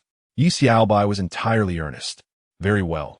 As long as you are happy, Han Feiyu said, not pressing further. He understood that once Yi Xiaobai heard words like longevity and eternal life, there was no reasoning with him. Yi Xiaobai was not one to indulge in frivolities, promptly moving in with his bedding into the spirit field that very day. Ji Yuan was truly exasperated with this fellow. The next morning, upon seeing Yi Xiaobai sleeping beside the longevity spirit turtle, Ji Yuan flicked his fingers, condensing a surge of spiritual energy that struck Yi Xiaobai's forehead. Ouch! Yi Xiaobai exclaimed, bolting upright. Seeing Ji Yuan, he expressed with some grievance, Master, what are you doing? What am I doing? You simply laid down on the ground with your bedding as if it is appropriate. If others see this, they might think that I, the master of the path-seeking peak, cannot even provide a proper dwelling for my direct disciple. Ji Yuan was tempted to kick him. Master, there is no need to say more. I just want to be with my turtle brother, Yi Xiaobai insisted, displaying a stubborn demeanor. Ji Yuan could no longer tolerate it and kicked him. Who is stopping you from being with him? I find it hard to believe that your mind short-circuits so easily. Can't you gather some bricks and wood to build a house in the spirit field? Do you have to lie on the ground, using the sky as your blanket and the earth as your mat? Ji Yuan was exasperated by Yi Xiaobai's obstinacy, refusing to endure hardship. Right, master. I will go and gather materials right away. Yi Xiaobai exclaimed with a smile, eager to get to work. He first sought out Han Feiyu, inviting him along to chop down some trees. The two then began to tinker, preparing to construct a wooden cabin beside the spirit field. Both being of mortal origin, they were not experts in building houses, but they possessed at least a modicum of understanding. The two individuals busied themselves, erecting a quaint little wooden cottage beside the old turtle. The cottage, though rather unsightly, did not bother Yi Xiaobai. Instead, he gazed at it with a foolish grin of delight. To have a shelter from the wind and rain felt remarkably satisfying to him, for at least he would not have to sleep outdoors. That very day, Yi Xiaobai moved into the cottage and extended an invitation to Han Feiyu, suggesting that if he wished to join him, they could construct another cottage nearby. However, Han Feiyu declined, as he was not particularly enamored with the notion of prolonging life. He understood that as one's cultivation advanced, so too would one's lifespan. Thus, he often found it perplexing why Yi Xiaobai was so infatuated with the idea of longevity. It was akin to a fear of insufficient firepower. Even if it might not be necessary, one still felt compelled to prepare a little extra, just in case. After all, having a bit more preparation entailed no loss on his part. Chapter 27. The Valley of Divine Herbs. A few days later, Yi Xiaobai and Han Feiyu had packed their belongings. Ji Yuan produced a flying artifact and led the two of them away from the Cudao Peak.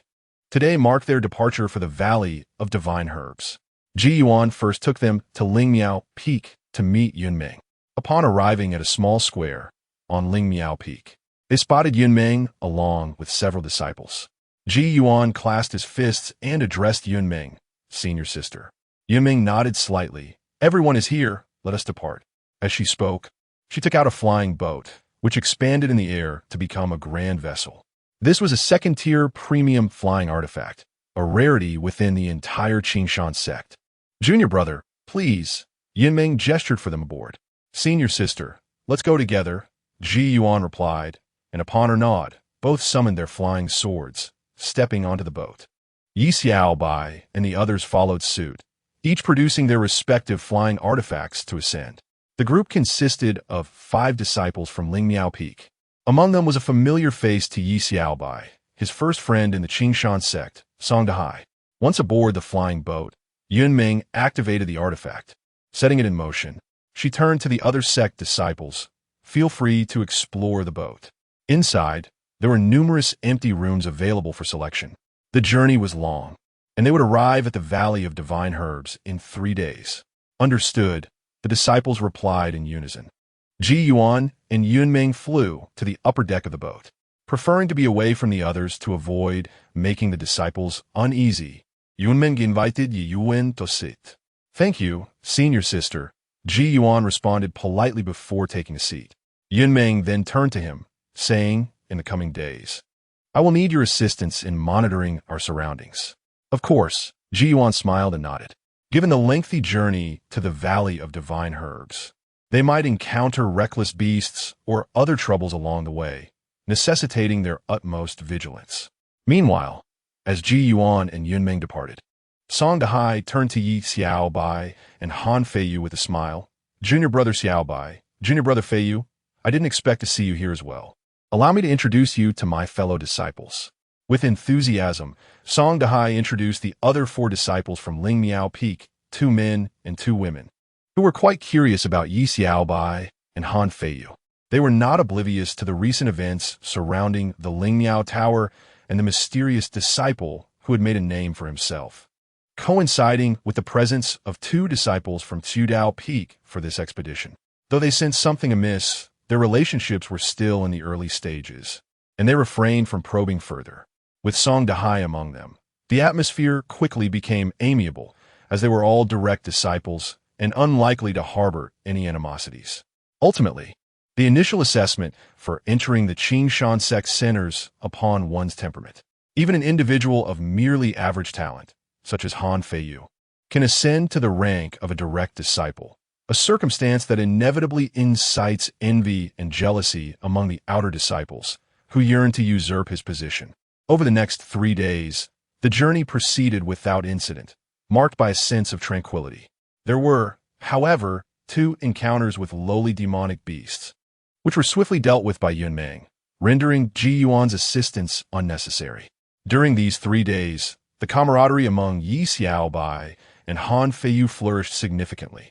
Their conversations frequently gravitated towards alchemy and botanical knowledge, subjects in which both Yi Xiaobai and Han Feiyu exhibited remarkable proficiency. Observing their ease with such topics, the others grew increasingly amiable towards them. In the blink of an eye, the flying vessel arrived at the periphery of the Divine Herb Valley. Upon reaching this locale, the surroundings became animated, with various flying artifacts from other sects making their appearance. The city below buzzed with vibrancy, distinct from the Qingshan sect, which is nestled against a mountain. The Divine Herb Valley boasts a grand city built within the valley itself, aptly named Divine Herb Valley. This city is divided into an inner and outer city, with the inner city housing the sect's practitioners, while the outer city accommodates various families and solitary cultivators from the cultivation world. The flying vessel descended gently onto an open space outside the Divine Herb Valley. Ji Yuan and the others disembarked, while Yunmeng stowed away the vessel. At that moment, a few individuals approached them, led by a couple who stepped forward. Yunmeng, my friend, it has been quite some time, the woman among them greeted with a smile. Indeed, Song Daoist, Li Daoist, it has been a while, Yunmeng replied, returning the smile. Allow me to introduce you. This is Ji Yuan, the master of the Qiu Dao Peak of our Qingshan sect. Greetings, Daoist Ji Yuan. The couple clasped their fists in salute. Yunmeng proceeded to introduce the couple. The man was named Li Song, and the woman, Song Yu. Esteemed Taoists, Ji Yuan reciprocated the gesture. The couple were elders from the Lingjian sect, an entity whose strength parallels that of the Qingshan sect, maintaining a cordial relationship between the two sections. Let us converse as we walk, Yunmeng suggested to the couple. Please, after you. Song Yu gestured invitingly. The four of them, accompanied by the disciples from both sects, ventured into the city.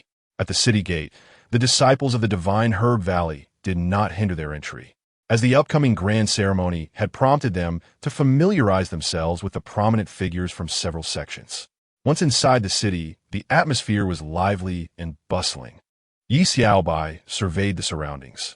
Were it not for Ji Yuan and Yunmeng's presence, he might have already embarked on an exploration. Han Feiyu, too, was filled with curiosity, as this marked their inaugural visit to a city inhabited by cultivators, presenting an entirely different ambience. The various shops and stalls along the path were all engaged in businesses related to cultivation. The members of both sects traversed through the outer city. Arriving at the entrance of the inner city, two disciples from the Divine Herb Valley, upon recognizing their visitors, promptly approached them. Are these esteemed seniors from the Qingshan sect and Lingjian sect? The disciple of the Divine Medicine Valley clasped his fists in greeting and inquired. Yunmeng nodded slightly. Esteemed seniors, our Valley Master requests your presence. Allow my junior brother to escort the disciples of the four esteemed seniors to their quarters. The disciple continued. Is there a matter concerning Valley Master Son? Li Song asked. In the past, there was never a preliminary meeting with the Valley Master of the Divine Medicine Valley. Well, I am not certain, the disciple replied, shaking his head. Shall we proceed, fellow Taoists? What are your thoughts? Yunmeng pondered for a moment before speaking. Li Song and Song Yu both nodded in agreement. Yunmeng and Li Song advised the disciples from the two sects not to wander off, and then they followed the disciple from the Divine Medicine Valley. The disciple guided the four to a grand hall, which was already filled with numerous individuals. Li Song, Song Yu, and Yunmeng exchanged greetings with the gathered company. Chapter 28. The Secret Realm. Yunmeng exchanged greetings with a few individuals and casually introduced Ji Yuan. Through their conversation, discerned the identities of those present, high-ranking members from various sects within the ancient domain. Shortly thereafter, three figures entered the hall, a diminutive old man, a tall and curvaceous woman, and a bald monk. Upon recognizing them as Master Sun, Master Zhang, and Master Wuchen, the assembly of cultivators immediately offered their salutes. Ji Yuan also identified the trio, who were the leaders of the three major sects of the ancient domain: Sun Xian of the Divine Herb Valley, Zhang Shui of the Divine Sword Sect, and Wuchen of the Golden Mountain Monastery. Each of these sect leaders possessed formidable Tao platform cultivation. Please, there is no need for formalities. Have a seat, Sun Xian said with a smile, gesturing for the three to take their places at the head of the hall. Once seated, the other sect representatives occupied their positions alongside. This gathering for the Divine Herb ceremony is to discuss a matter of importance. Sun Xian addressed the assembly. A burly man among the crowd responded with a smile and cupped his fists. Master Sun, what is it that you wish to convey? Sun Xian nodded slightly in acknowledgement.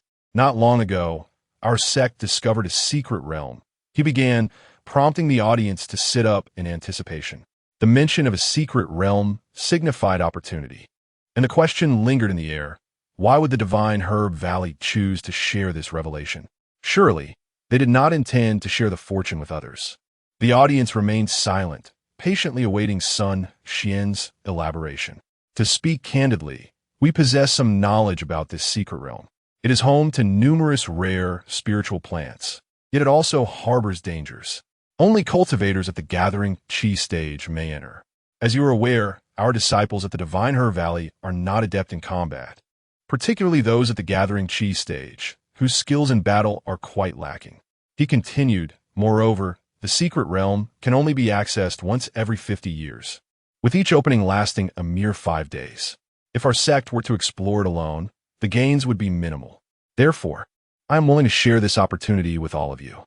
Each sect may send disciples into the realm, but half of the acquired treasures must be surrendered to us. Sun Xian concluded, looking at the crowd.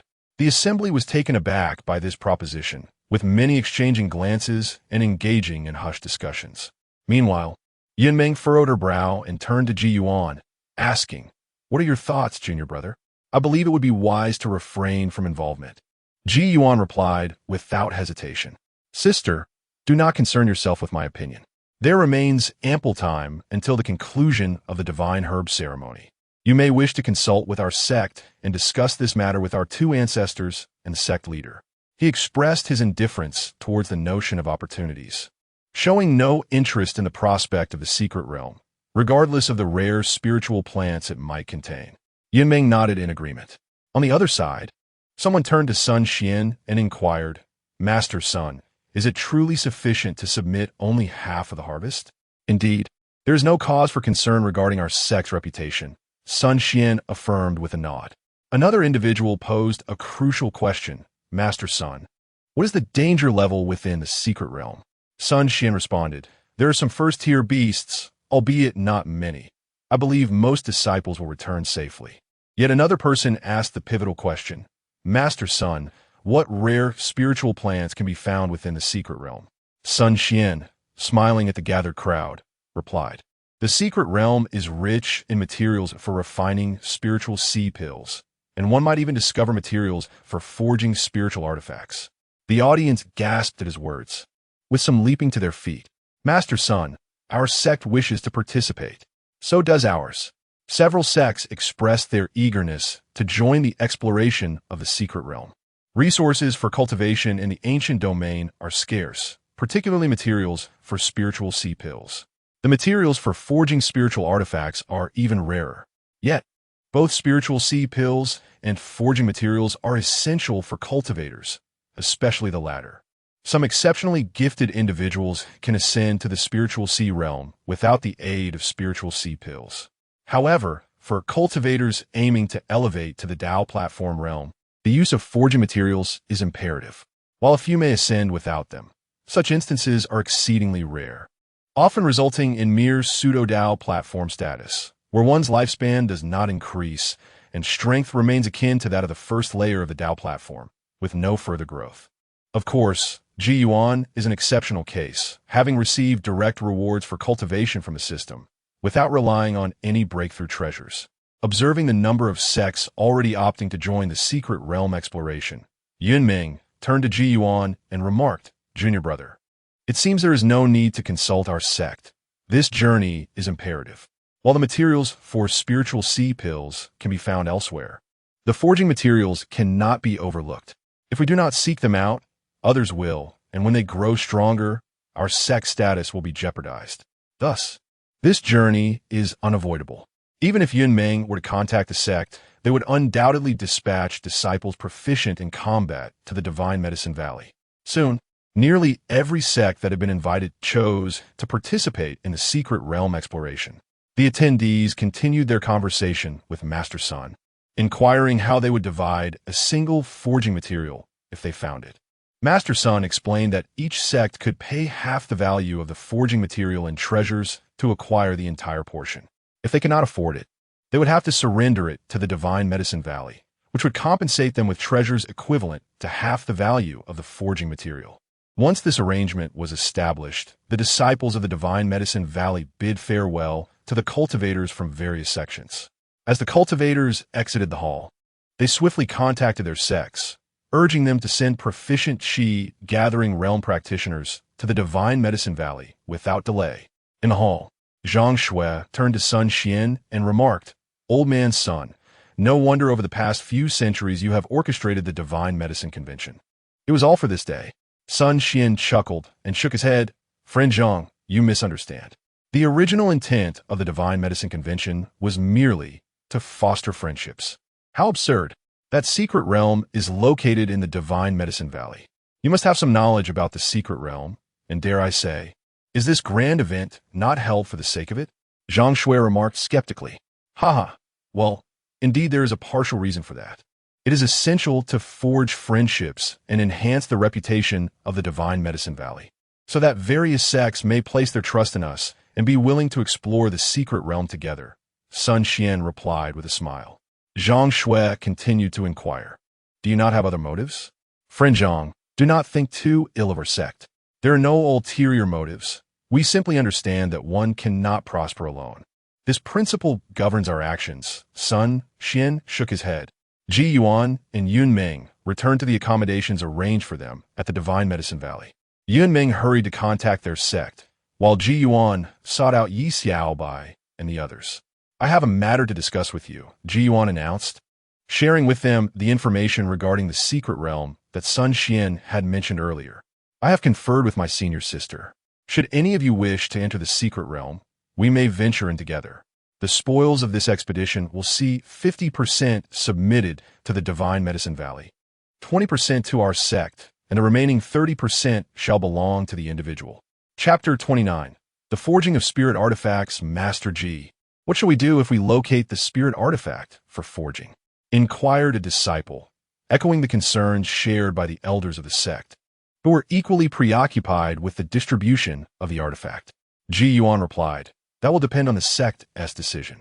Understood, thank you, Master. The disciple nodded respectfully. Ji Yuan waved his hand dismissively.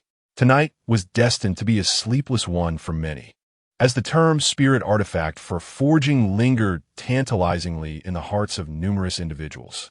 Knight Xiaobai and Han Feiyu soon parted from the other disciples and arrived at Ji Yuan's quarters. What are your plans? Shall we venture forth to test our luck? Ji Yuan inquired regarding the two.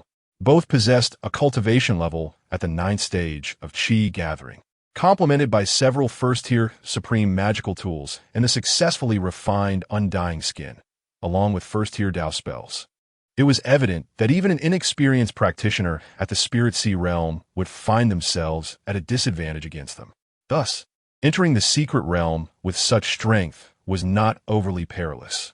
Nevertheless, one must always be cautious of unforeseen circumstances. I wish to give it a try. Han Feiyu declared uttryckt. Knight Xiaobai, however, appeared hesitant and turned to Han Feiyu. Junior brother, the secret realm may harbor great dangers. I am aware, senior brother. Yet, the spirit artifact for forging is an opportunity we cannot forego. We are on the cusp of breaking through to the Spirit Sea realm and must prepare ourselves for the artifact, Han Feiyu asserted with resolve. He understood the risks involved. No one relished the idea of venturing into peril, yet matters of the Tao demanded such risks. He was uncertain whether they would have another chance to find the spirit artifact after attaining full mastery of the Spirit Sea realm. Thus, every opportunity must be seized. Junior brother, are you truly determined? Knight Xiaobai asked once more, scrutinizing Han Feiyu. Han Feiyu nodded, his determination unwavering. Seeing this, Knight Xiaobai patted Han Feiyu on the shoulder. In that case, I shall accompany you. Together as brothers, we shall face any dangers, for they are but trifles. A wave of gratitude surged within Han Feiyu. Thank you, senior brother. What is there to thank for? Knight Xiaobai waved his hand nonchalantly. Observing this exchange, Ji Yuan could not help but smile. You lad, were you not just lamenting your fear of death? Master, it is not death that I fear, but rather I wish to live. Knight Xiaobai promptly corrected Ji Yuan's words. Quite the same, Ji Yuan retorted. It is not the same at all regardless. I cannot allow my junior brother to face danger alone. I am his senior brother. Knight Xiaobai mumbled, then explained loudly. Very well, since you have made your decision. Then go forth, Ji Yuan said, smiling and nodding at the two. To be honest, he had been wavering on whether to permit them this venture. The spirit artifact for forging held little value in his eyes, as he could easily advance his resources through the system. His hesitation stemmed from a desire to provide Knight Xiaobai and Han Feiyu with experience, yet he feared for their safety. In the future, should they wish to progress further, they could not rely on the system as he did. Thus, various forms of tempering are indeed necessary. Since both individuals have chosen to venture into the mystical realm, Ji Yuan decided to refrain from overthinking and simply offer his support. However, prior to this, he needed to prepare means of safeguarding their lives. The following day, the Grand Herbal Convention commenced at the inner city square, where Sun Xian erected a high platform to instruct the gathered practitioners. This lecture spanned 3 days, during which Yun Meng and the others attentively absorbed the teachings. Yet, Ji Yuan slipped away on the very first day. Upon returning to his residence, he retrieved several pieces of jade and began to carve them into talisman-like tablets, initiating the creation of divine symbols. Divine symbols, a unique subset of talismans, differ in their creation as they do not necessitate expertise in talisman crafting. However, they require practitioners of divine passage or above to forge. Simply put, this process involves inscribing divine power onto an object, thus forming what is termed a divine symbol. The crafting of these symbols is not a simple endeavor. It requires the practitioner to have a complete mastery of divine powers, along with specific material needs. Within the treasure vault of Chiu Dao Peak, few materials met these requirements. Ji Yuan utilized all the suitable materials in one go. Over the span of 3 days, Ji Yuan successfully produced 6 divine symbols, 2 binding symbols, 2 grass symbols, and 2 movement symbols. Due to the quality of the materials, these symbols were only of the second tier, thus limiting their effectiveness. Nonetheless, if Sun Xian's information regarding the mystical realm is accurate, these symbols should suffice as life-saving tools for Yi Xiaobai and Han Feiyu. As the 3-day lecture concluded, the Grand Herbal Valley welcomed a multitude of practitioners from various sections. Leading the contingent from the Qingshan sect was the ancestral figure, Yin Meng's father. In matters concerning the mystical realm and the forging of spiritual artifacts, the sect felt it prudent to dispatch an elder. Other sects with practitioners at the Dao platform level also sent their representatives. Yin Meng went outside the city to greet her ancestor. Upon returning to their residence after the lecture, Yi Xiaobai and Han Feiyu found Ji Yuan. "Master, how did you return early?" Yi Xiaobai inquired. While the others had shown great patience during the lecture, they assumed Ji Yuan had merely departed a little earlier. Even Yin Meng might have shared this sentiment. In truth, he had slipped away from the very beginning, all to prepare life-preserving items for them.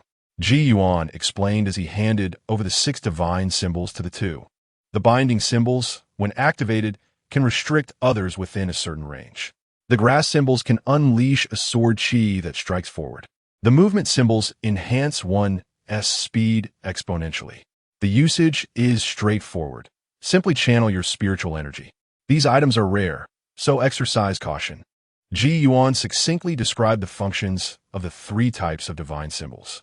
"Thank you, Master," Yi Xiaobai said with a cheeky smile, eagerly toying with the 3 symbols, tempted to test them immediately. However, remembering Ji Yuan's warning about their rarity, he refrained from recklessness. "Thank you, Master." Han Feiyu quickly expressed his gratitude, feeling a surge of excitement within him. Yi Xiaobai was unfamiliar with the nature of divine talismans. However, during his time studying in the scripture pavilion, he had come across them. These talismans could only be crafted by cultivators at the divine transformation realm, which indicated that Ji Yuan must at the very least be at that level. The greater the prowess of his master, the more joy Han Feiyu felt as his disciple. For Ji Yuan represented his pillar of support. After the 2 of them carefully stored the divine talisman, Ji Yuan exited the dwelling. And it wasn't long before Yun Meng arrived with the ancestor and several disciples from his sect. The accommodations arranged for the Qingshan sect by the Divine Herb Valley were situated in a spacious courtyard, ample enough to accommodate the ancestor and his entourage. Upon meeting the ancestor, Ji Yuan and the others greeted him with clasped fists, exclaiming their respect. "Let us converse inside," the ancestor suggested with a warm smile, exhibiting no airs of superiority, entirely unlike a typical sect leader. Chapter 30. Preparations in the Grand Hall. Once everyone had entered, the ancestor took his seat and instructed the others to do the same. After all had settled, the ancestor gazed at Yi Xiaobai and his companions, inquiring, "Are there any among you who are reluctant to enter the secret realm?" Upon hearing his words, silence enveloped the room. "Do not hesitate to respond merely, because it is I who asks. If you do not wish to go, then do not." The ancestor continued, "We are willing to proceed." One disciple declared, clasping his fists. "So are we," echoed several others in succession. The ancestor nodded slightly. Yin Meng then turned to Yi Xiaobai and Han Feiyu, asking, "Are you both going as well?" "Yes, Master Uncle," they replied. "Perhaps you should reconsider. This journey is fraught with peril. Setting aside the beasts within the secret realm, The disciples from other sects will inevitably engage in fierce battles for opportunities once inside. Yunmeng expressed her concerns, noting that the two had only recently joined the sect, and she believed their abilities to be rather ordinary, particularly Han Feiyu, lacking talent, likely had only just reached the initial stage of qi gathering. Sister, there's no need to worry about them. They are aware of their own capabilities, as am I, Jiuan reassured Yunmeng. She hesitated, reluctant to let Yi Xiaobai take risks. After all, it had been many years since Qing Shan sect had produced a disciple of such caliber to leave a mark on the rankings. Such a disciple deserved careful nurturing, not reckless adventures into secret realms. Since the master has spoken thus, it will be best for you to refrain from further objections. The ancestor interjected. Having lived for several centuries, he possessed profound understanding of the quest for the Tao Peak. Though the individuals there were singularly focused on the pursuit of the Great Way, they acted with caution rather than recklessness. Faced with opportunities, they would not act without sufficient assurance. Very well, Yunmeng acquiesced, choosing not to argue further. You may go and rest for now, the ancestor commanded, allowing the group of disciples to depart the hall. Soon, only the ancestor, Yunmeng, and Jiyuan remained. The ancestor turned to the two, stating, "The opening of the secret realm by the Divine Her Valley is a shared opportunity among the sects. It may also bring about calamity. Regardless of whether the Divine Her Valley genuinely intends to share this opportunity with us or harbors ulterior motives, prepare yourselves mentally. It is possible we will face formidable challenges, and we must adapt as circumstances arise." Yunmeng and Jiyuan nodded slightly, understanding the ancestor's implication. Should fortune favor them, and they acquire a Tao-creating spiritual artifact, it would undoubtedly be exceedingly rare. Not all sects would be able to obtain one. Thus, the question remains, would others covet the artifact? Therefore, merely obtaining such an artifact from the secret realm does not guarantee it would truly belong to the sect. Jiyuan soon left the hall to seek out Yi Xiaobai and Han Feiyu, contemplating the upcoming expedition into the secret realm. She had provided the two with means for self-preservation, yet she felt it insufficient. The potential of both individuals is at a remarkable 9 stars. Ji Yuan, having utilized his heavenly eye to observe their fortunes, found them truly resplendent. Thus, during the expedition to the secret realm, it is quite possible that they may indeed acquire the mystical materials for forging paths. "Hand me your storage bags," Ji Yuan instructed the two. Yi Xiaobai and Han Feiyu complied, producing their storage bags and presenting them to Ji Yuan. "I shall return them to you in a few days. I will make arrangements to create a concealed space within your storage bags. Should you truly obtain any mystical materials within the secret realm, you can secrete them there. Worry not about discovery. The people of the Divine Medicine Valley will not perceive my handiwork," Ji Yuan assured them. "Master, make it a bit larger so that I can hide spiritual plants as well," Yi Xiaobai exclaimed, his eyes brightening. Ji Yuan shook his head. "It is best not to conceal spiritual plants. Ultimately, the secret realm belongs to the Divine Medicine Valley, and sharing half of the spiritual plants obtained is only fitting." Ji Yuan's intention was clear.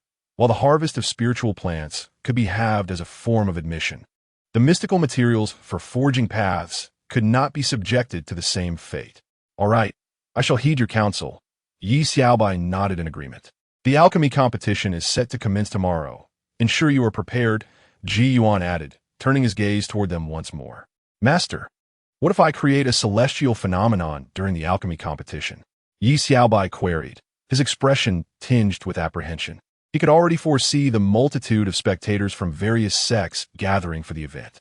If he were to conjure an odd rain, would he not be flayed alive? Rest assured, the alchemy competition will proceed simultaneously for all disciples of the sections.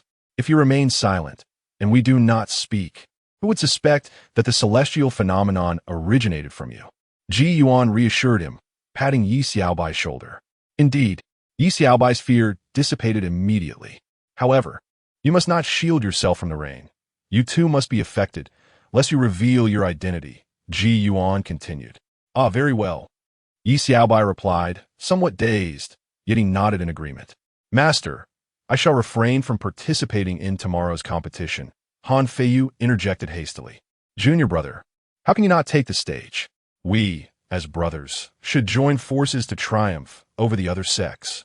Yi Xiaobai exclaimed, grasping Han Feiyu's shoulder eagerly. Brother, you know my alchemy skills are limited. With you participating, that is sufficient. You will surely secure first place for our sect, Han Feiyu humbly asserted, praising Yi Xiaobai in the process, much to Yi Xiaobai's delight.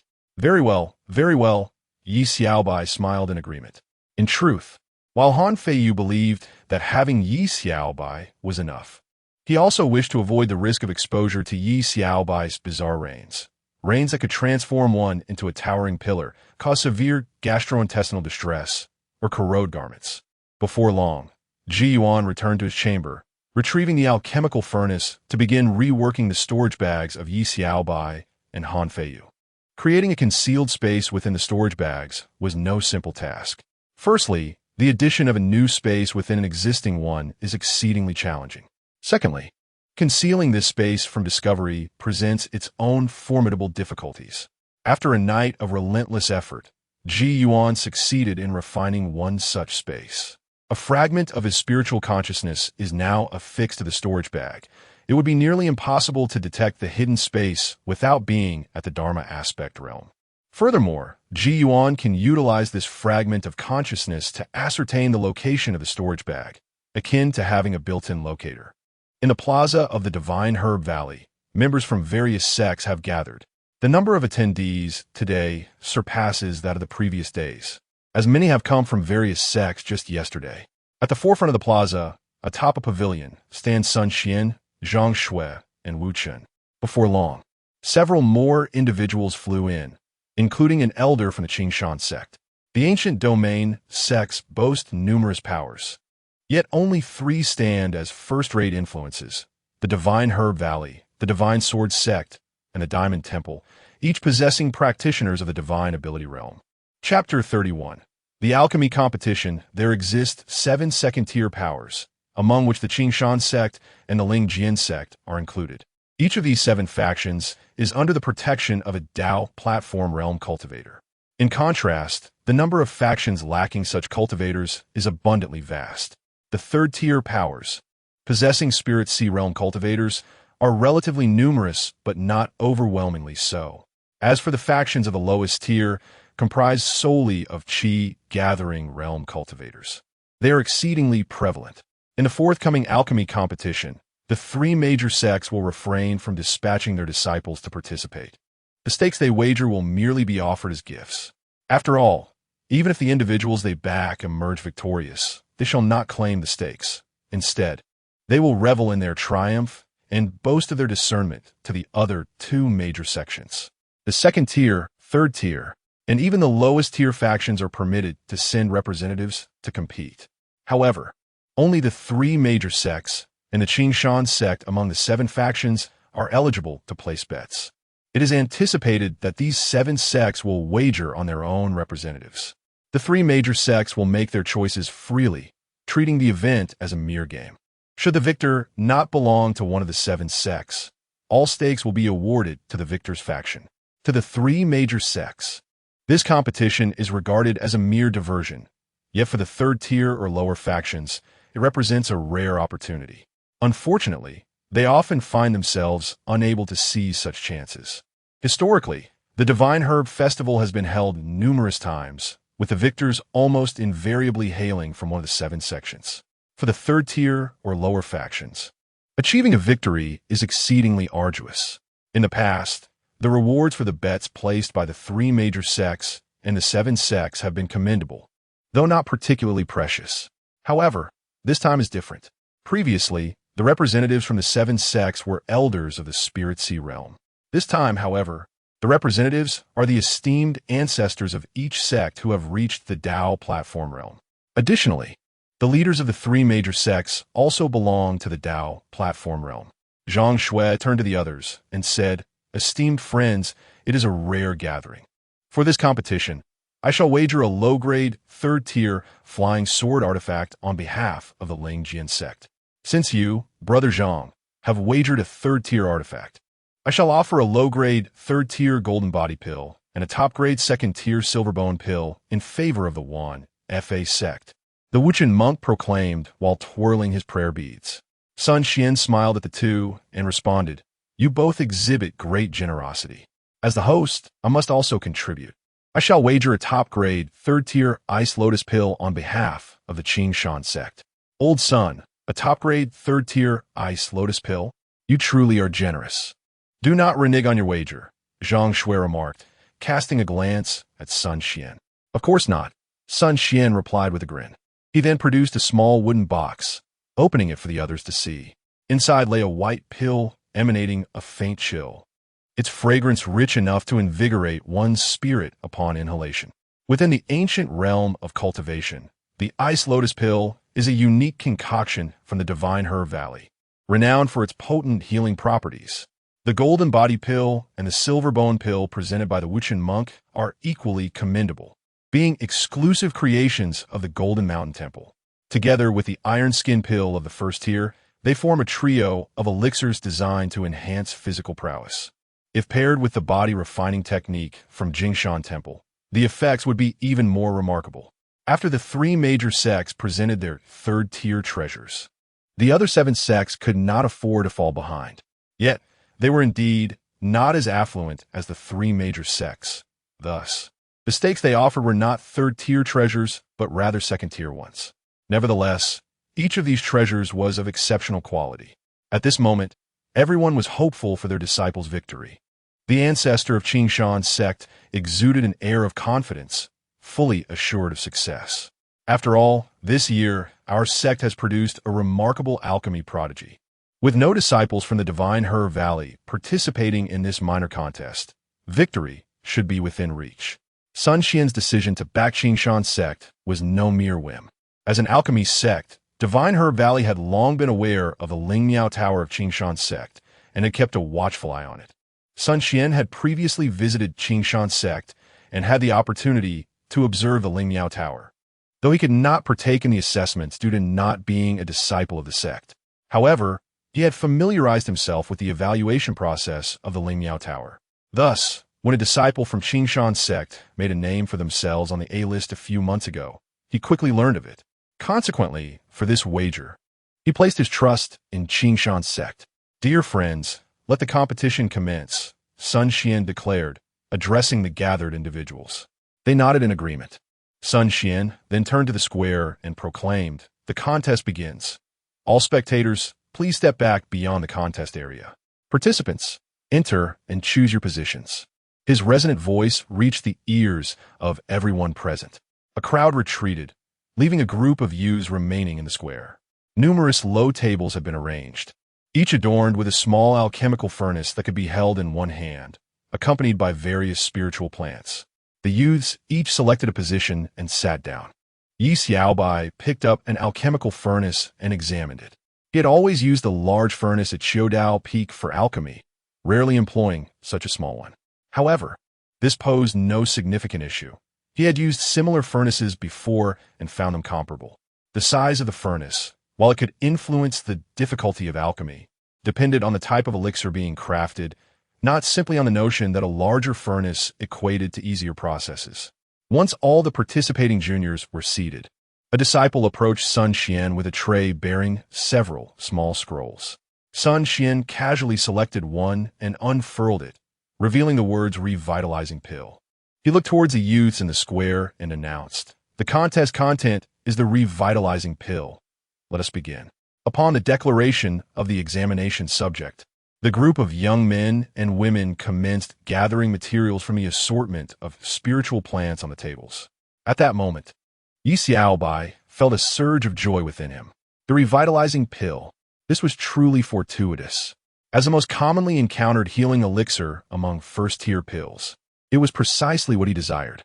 Yi Xiaobai, who aspired for longevity yet harbored a fear of death, had previously lacked the materials to concoct a longevity pill while at Qiudao Peak. Thus he had often prepared healing elixirs during his alchemical endeavors. In the realm of alchemical pursuits, he was well-versed, having practiced the art countless times. As Yi Xiaobai meticulously gathered the necessary materials, the surrounding practitioners immersed themselves in their own endeavors, oblivious to one another, wholly dedicated to the craft of elixir refinement.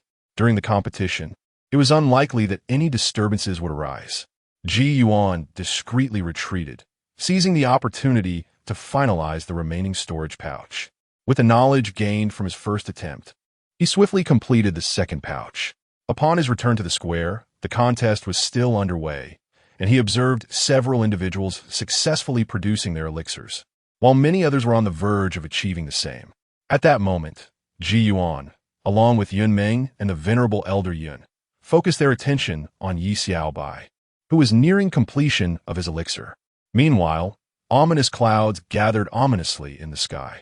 Noticing this, Han Feiyu assessed the extent of the looming storm and strategically withdrew to the safety of the crowd. Chapter 32. Indeed, Han Feiyu's actions went unnoticed by the crowd. At present, everyone's focus was on the alchemy competition. Who would pay heed to an individual amidst the throng? Meanwhile, the sky darkened with ominous clouds, leaving many perplexed at the sudden change in weather. Sun Xian waved his hand, unleashing a gust of wind magic in an attempt to disperse or blow away the clouds hovering over the square. However, the tempestuous winds were swiftly engulfed by the clouds, stirring not the slightest ripple. This left Sun Xian and several cultivators of the Dao platform stage momentarily stunned. What was happening? Sun Xian voiced his confusion. Before they could discern the nature of the clouds, within the crowd of the square, Yi Xiaobai had already completed his elixir. Boom! Immediately following was a resounding clap of thunder from above. In an instant, torrential rain began to pour over the designated area of the square. Yet, the peculiar hue of the rain, tinged with green, struck an unsettling note with all who beheld it. At that moment, within the first level of the pavilion, various cultivators of the spiritual sea realm stood. Yunming gazed at the strange rain, recalling the bizarre downpour that had occurred 3 months prior at the Qingshan sect's outer gate, and cast a swift glance at Ji Yuan. Their eyes met, and Ji Yuan promptly shifted his gaze outward. Yunming understood the implications.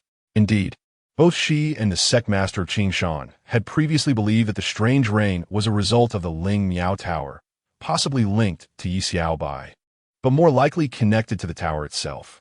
However, it now appeared that the Ling Miao Tower of Ling Miao Peak had little to do with the matter at hand. As the rain fell, a cacophony of voices erupted in the square. Why had it suddenly begun to rain? The color of the rain was peculiar. Why was it only pouring here? Wait, my hair. No.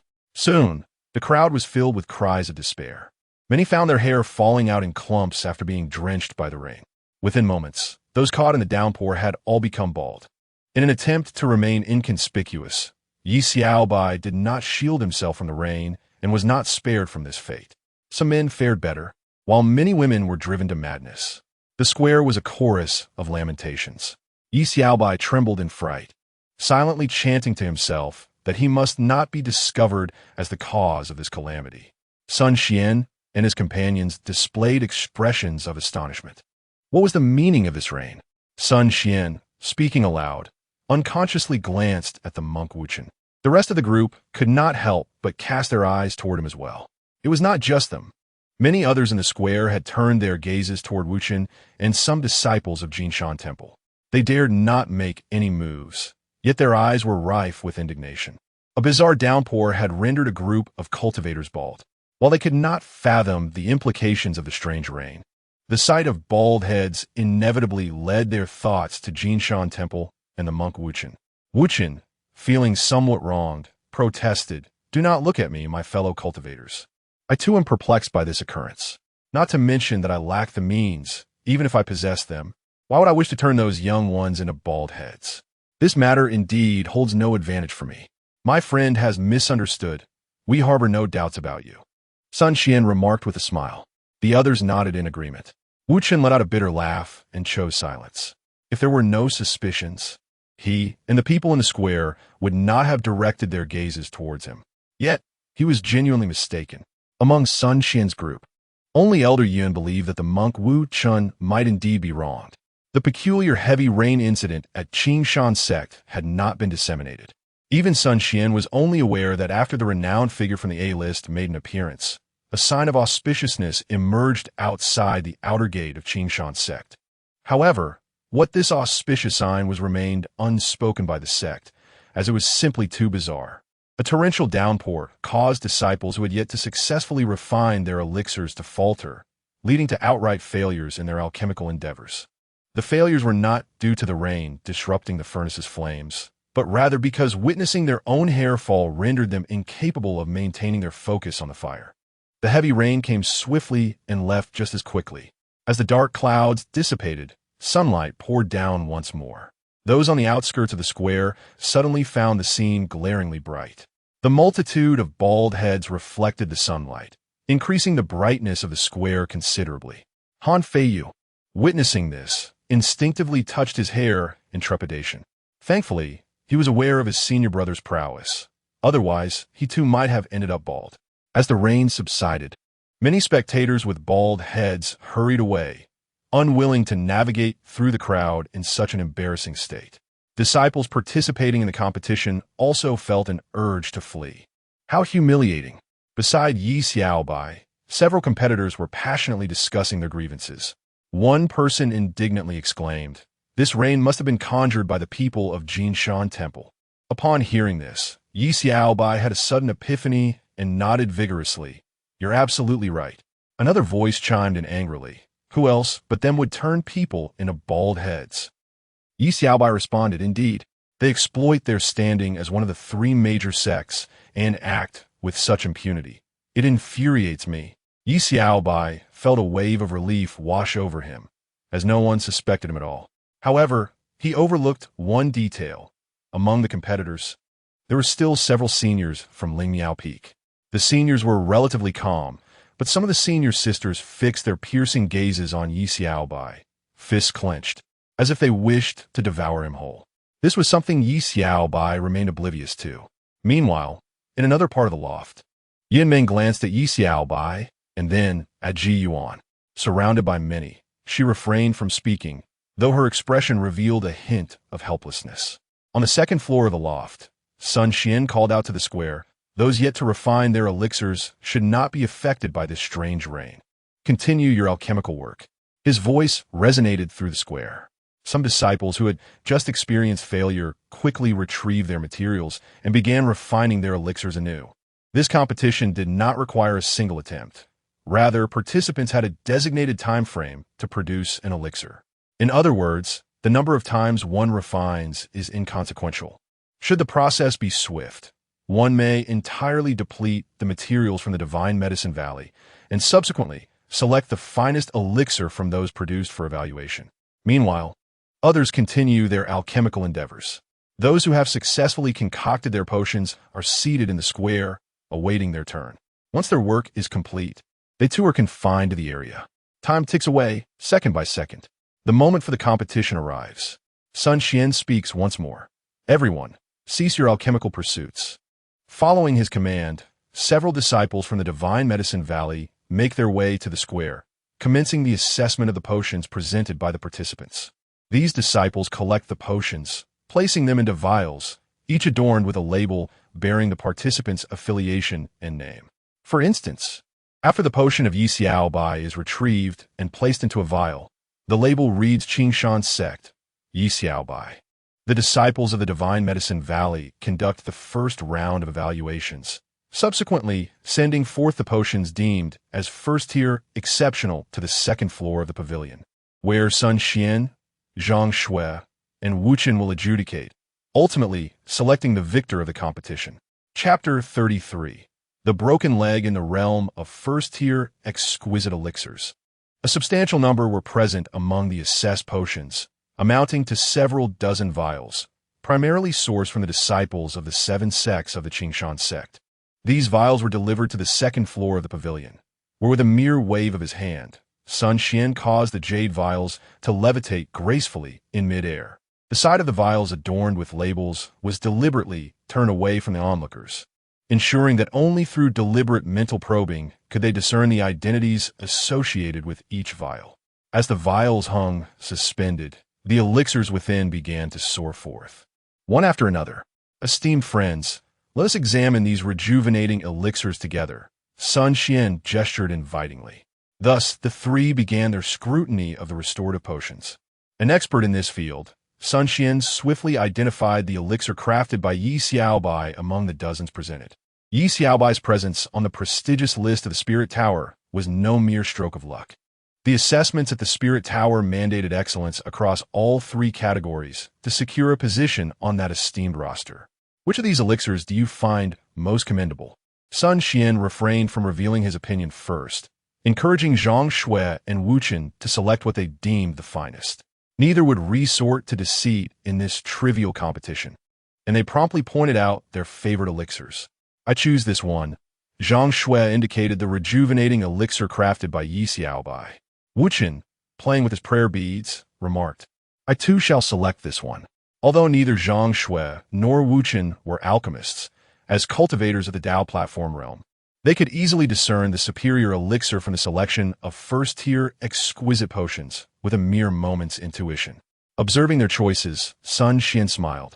It seems our opinions align splendidly. With a gentle wave of his right hand, he turned the vial containing the chosen elixir to reveal its label. The ancestors of the seven sects watched with bated breath, hoping for recognition of their own disciples. As the label was unveiled, it read, Qingshan Sect, Yi Xiaobai. Elder Yun beamed with joy, and Sun Xian too wore a faint smile. Zhang Shui turned to Sun Xian. Old son, your fortune is indeed commendable. Congratulations to you. Sun Daoist and Elder Yun. Wu Qin added his congratulations as well, while several individuals near Elder Yun displayed expressions of disappointment. However, 2 or 3 among them offered cordial congratulations to Elder Yun. I hereby declare that the victor of this divine elixir ceremony is Yi Xiaobai of the Qingshan sect, Sun Xian proclaimed, his voice resonating throughout the square. In that moment, Yi Xiaobai's face illuminated with a smile, and a few disciples from the Qingshan sect, including Song Daki, felt a surge of joy, alleviating their earlier inclinations to eliminate Yi Xiaobai. Nevertheless, the 2 elder sisters, lamenting their fallen locks, resolved to confront Yi Xiaobai for an explanation. While they were not particularly surprised by Yi Xiaobai's triumph, having speculated that either he or Han Feiyu was the small turtle who had made the list, the peculiar downpour had solidified their belief that the small turtle was indeed Yi Xiaobai. Within the pavilion, at this moment, Yunmeng wore a smile, her spirits high. Knight Xiaobai's victory had indeed brought considerable honor to the Qingshan sect. Upstairs, several cultivators of the Tao stage eagerly retrieved their wagers and handed them over to the esteemed Elder Yun. As Elder Yun collected the stakes, he chuckled, My dear friends, I shall not be courteous. He gathered all the bets into his storage bag, eagerly anticipating the moment he could share a portion with Knight Xiaobai upon returning. At this juncture, Sun Xian spoke up, Esteemed guests, the alchemy competition has officially concluded. For the next 3 days, you may freely explore the Divine Herb Valley. After 3 days, we shall unveil the secret realm. As Sun Xian's words echoed through the air, the crowd began to disperse, particularly those who had lost their hair in the competition, hastily departing. Once most had left, 2 female disciples from Ling Miao Peak approached Knight Xiaobai with a glint of menace in their eyes. Sensing the impending trouble, Knight Xiaobai thought to himself, Oh no, I had forgotten about my senior brothers and sisters. He instinctively took a step back, his heart racing. With fierce smiles, the 2 sisters warned Little Bai, Should you dare to flee, we shall break your legs. Sisters, what is the meaning of this? Knight Xiaobai stammered, his voice trembling. The 2 had flanked him, each pressing a hand upon his shoulders. Little Bai, do enlighten us about the situation, one sister asked, her expression ominous yet playful.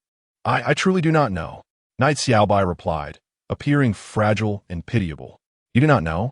Nonsense. We are not unaware of events from 3 months prior. Do you expect us to believe this has nothing to do with you?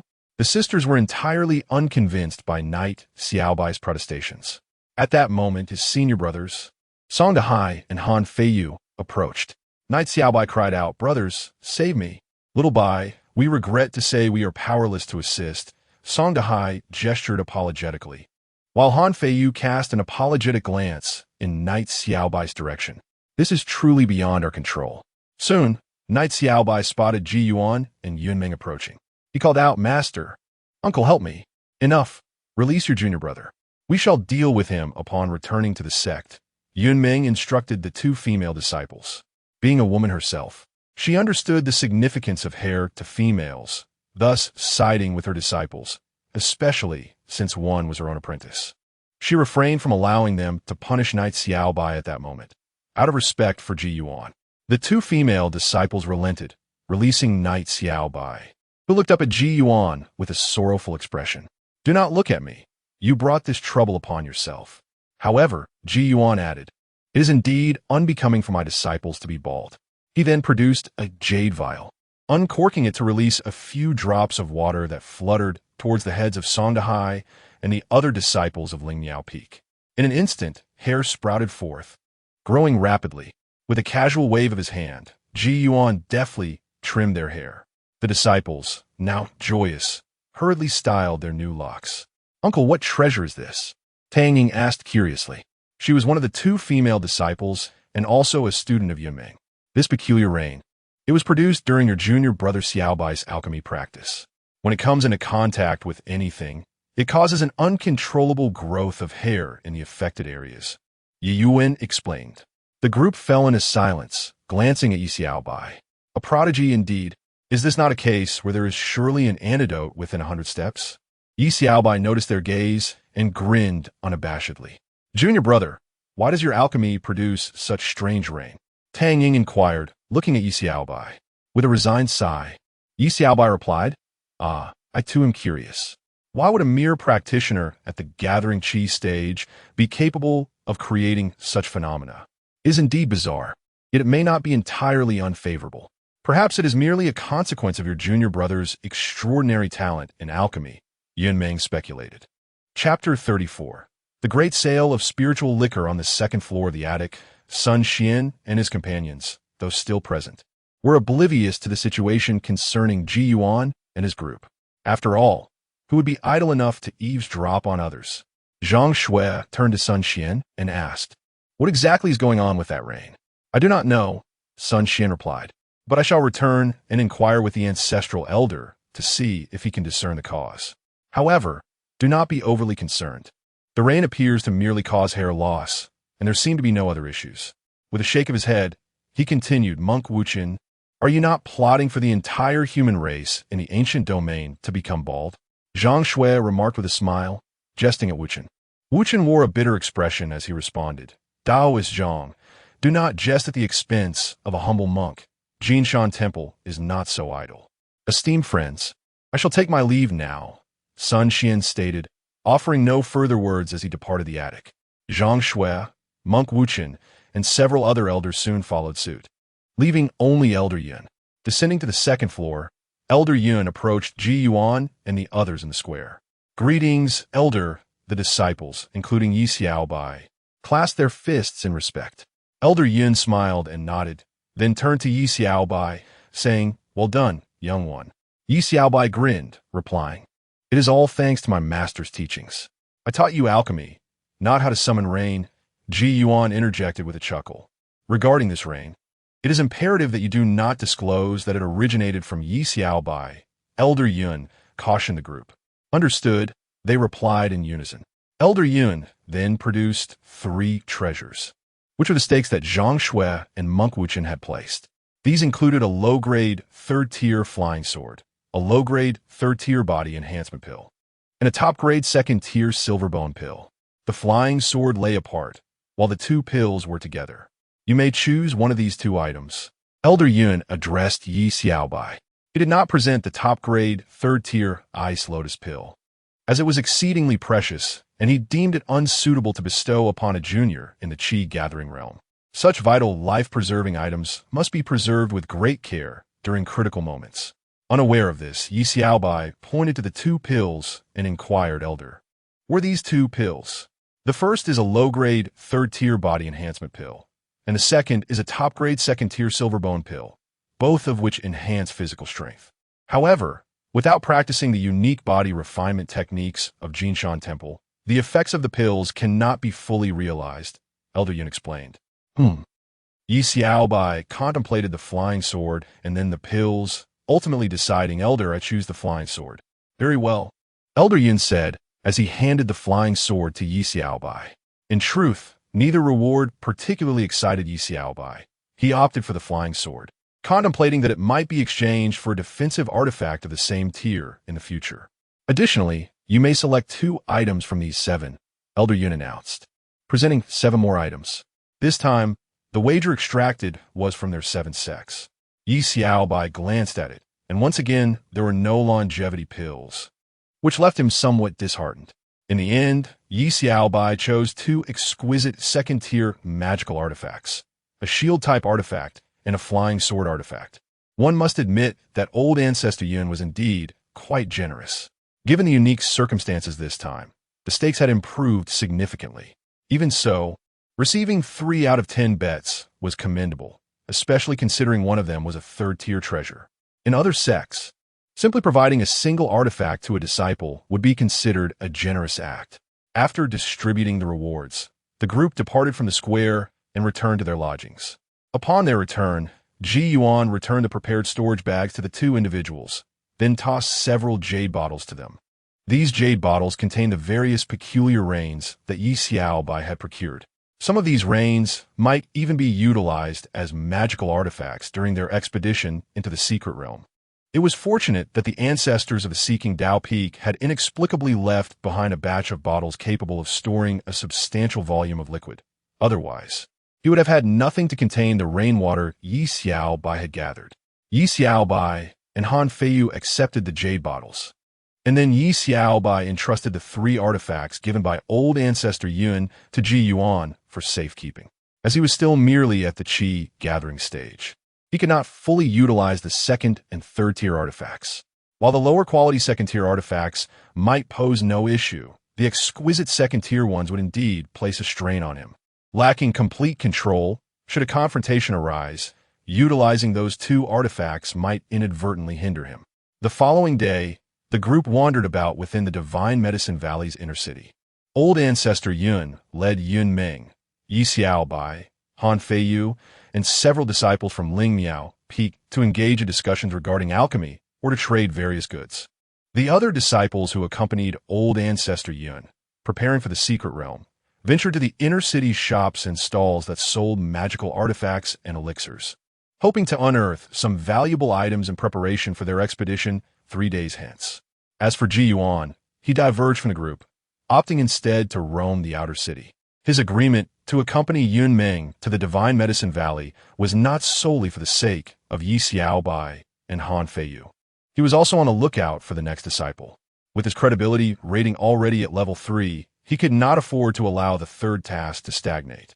Thus, he activated the system to assess the potential talents of others, meandering through the outer city in search of promising candidates. He refrained from exploring the inner city, where almost all residents were disciples from other sects or from the Divine Medicine Valley. The outer city was where he could discover individuals who had yet to join any sect. In the inner city, a group of individuals clad in cloaks had suddenly appeared today. These individuals wore hoods, kept their heads down, and moved stealthily, evoking a sense of suspicion. However, many recognized the situation. It wasn't that they were acting furtively. Rather, it was the discomfort of venturing out with a prominently bald head. As soon as Yi Xiaobai and the others made their appearance, it quickly drew attention. Remarkably, they were not bald. Many disciples from various sects recognized them. The disciples of the Qingshan sect, who had also participated in the competition, seemed to have been rendered bald by the strange rain yesterday. Yet, how had their hair grown back so swiftly? A disciple from the Lingjian sect approached a disciple from the Qingshan sect to inquire about their miraculous hair restoration. They learned that a peak master from the Qingshan sect possessed a treasure capable of inducing rapid hair growth. Upon further inquiry, it was revealed that Yi Xiaobai and Han Feiyu were disciples of that very peak master. A throng of female disciples, their eyes gleaming with excitement, encircled Yi Xiaobai and Han Feiyu, urging them to seek out Ji Yuan as they wished to purchase the hair-growing treasure. As they spoke, the fervent bidding commenced, with some even producing spirit stones or medicinal pills as offerings. Faced with an array of treasures before him, Yi Xiaobai, torn between conscience and the prospect of wealth, unhesitatingly retrieved a jade vial. Dear senior brothers and sisters, the hair growth elixir is on sale. Yi Xiaobai exclaimed with a joyful voice, drawing attention to the remarkable opportunity. Chapter 35. Cease, brother. On that day, a group of bald individuals found their hair miraculously restored. Yi Xiaobai had struck it rich and was brimming with excitement. The newly haired individuals were equally elated. Both parties had achieved a mutually beneficial outcome. Yet, Han Feiyu was preoccupied with a troubling thought. What if one day these individuals discovered that the bizarre rain was a consequence of Yi Xiaobai's actions, and that he had profited handsomely from them, amassing a considerable fortune in spirit stones and resources? The mere contemplation was too daunting to entertain. Cease, brother, he implored. It's already too late, junior brother, came the reply. That evening, Ji Yuan learned of Yi Xiaobai's venture into monetizing the miraculous rainwater. He was unconcerned. It was a trivial matter. Once their expedition in the secret realm concluded, Yi Xiaobai would be poised to make a breakthrough. By then, attaining the spirit sea realm would render him somewhat invulnerable, even if discovered. He would not be easily subdued by a group of qi-gathering cultivators. As long as he remained unscathed, all would be well. 3 swift days passed. Ji Yuan wandered through the outer city, yet found no suitable disciples. It was not that he hadn't encountered individuals meeting the system's requirements. The outer city was teeming with talent, and occasionally he would come across someone with a 3-star potential. However, none could rival the exceptional capabilities of Yi Xiaobai and Han Feiyu. Ji Yuan understood that disciples like them were rare gems. Encountering 2 such prodigies in one go was pure serendipity. Yet, now that he had tasted fine delicacies, he could no longer settle for plain fare. Thus, he established a singular criterion for his future disciples. Talent was secondary, but potential should ideally be 9 stars. If he could not find anyone of such caliber, he would reluctantly lower his standards. In the blink of an eye, 3 days had elapsed. In the inner city square, representatives from various sects had assembled. Moreover, the elder of the divine herb valley had made an appearance. This venerable figure, upon his arrival, was greeted with a collective bow from all present, as he floated gracefully in midair, exuding an aura of spiritual energy. Ji Yuan, with a mere glance, discerned the elder's cultivation level, early stage of the divine ability realm. Presumably, Sun Xian had already briefed everyone on the rules for entering the secret realm. As the secret realm was about to open, the elder addressed the crowd, reminding them to remove any spiritual plants from their storage bags. However, the disciples preparing to enter the secret realm had already complied with this directive. Shortly thereafter, Sun Xian respectfully approached the elder, stating, "Elder, the time has come." The elder of the divine herb valley nodded slightly. He then produced a token, casting into the air above the square. A surge of spiritual energy infused the token, manifesting an overwhelming pressure that left many gasping for breath. Momenslate. A colossal vortex materialized in the sky above the square. The portal to the secret realm is now open. Remember, it will remain accessible for only 5 days, 60 hours. After 60 hours, regardless of whether you have returned, the portal will close. Therefore, if you wish to avoid being trapped in the secret realm for 50 years, keep track of the time and return in advance, the elder of the divine herb valley reiterated. The representatives from various sects bowed once more. Then, the disciples of the divine herb valley were the first to produce their flying artifacts, soaring into the secret realm in unison. Although the disciples of divine herb valley were not skilled in combat, the valley had opened the secret realm for sharing among various sections. Nevertheless, the disciples of divine herb valley would still send members into the secret realm. They did not seek grand opportunities. Even the acquisition of a single spiritual herb would be considered a gain. After the disciples of divine herb valley entered, those from the Sword Sect and Golden Mountain Temple followed suit. Although no specific order for entry had been established, there was an unspoken understanding among all present. Once the members of the 3 major sects had entered, the disciples from the 7 minor sects began to follow. Finally, the lesser and obscure factions made their entrance. These factions could barely manage to equip each member with a flying artifact, and some even leapt directly into the swirling void with all their might. As the last of the disciples entered, the square became significantly more spacious. Elder Yun turned to Yun Meng and Ji Yuan, saying, I shall wait outside for the next few days. You may attend to your own matters. Father, I will wait with you, Yunming replied, shaking her head. Elder, senior sister, I have other matters to attend to, so I will take my leave, Ji Yuan said, glancing at the two. Elder Yun nodded in acknowledgement. Soon, Ji Yuan departed from the inner city. Spending 5 days idly waiting in the square felt like a waste of time. He would rather seize the opportunity to explore the outer city, where there were still places he had not visited and people he had yet to meet. In the outer city, Ji Yuan arrived at a street on the periphery, his gaze drawn to a little girl sitting at her doorstep, munching on a flatbread that was larger than her cherubic face. The girl appeared to be around 5 or 6 years old, happily swinging her little legs as she nibbled on the bread, her adorable demeanor endearing her to all. Ji Yuan was captivated not merely by her cuteness, but by the remarkable innate potential radiating from atop her head. Talent, 8 stars. Potential, 9 stars. This talent was significantly more formidable than that of Yi Xiaobai and Han Feiyu, making it the most powerful he had encountered thus far. Over the past few days, he had observed numerous individuals' talents and potentials, with the strongest he had seen previously only reaching 4 or 5 stars. Ji Yuan approached the little girl. Noticing someone had come close, she looked up at him with wide eyes. Uncle, do you need something? She asked. Ji Yuan crouched down, gazing at her. What is your name?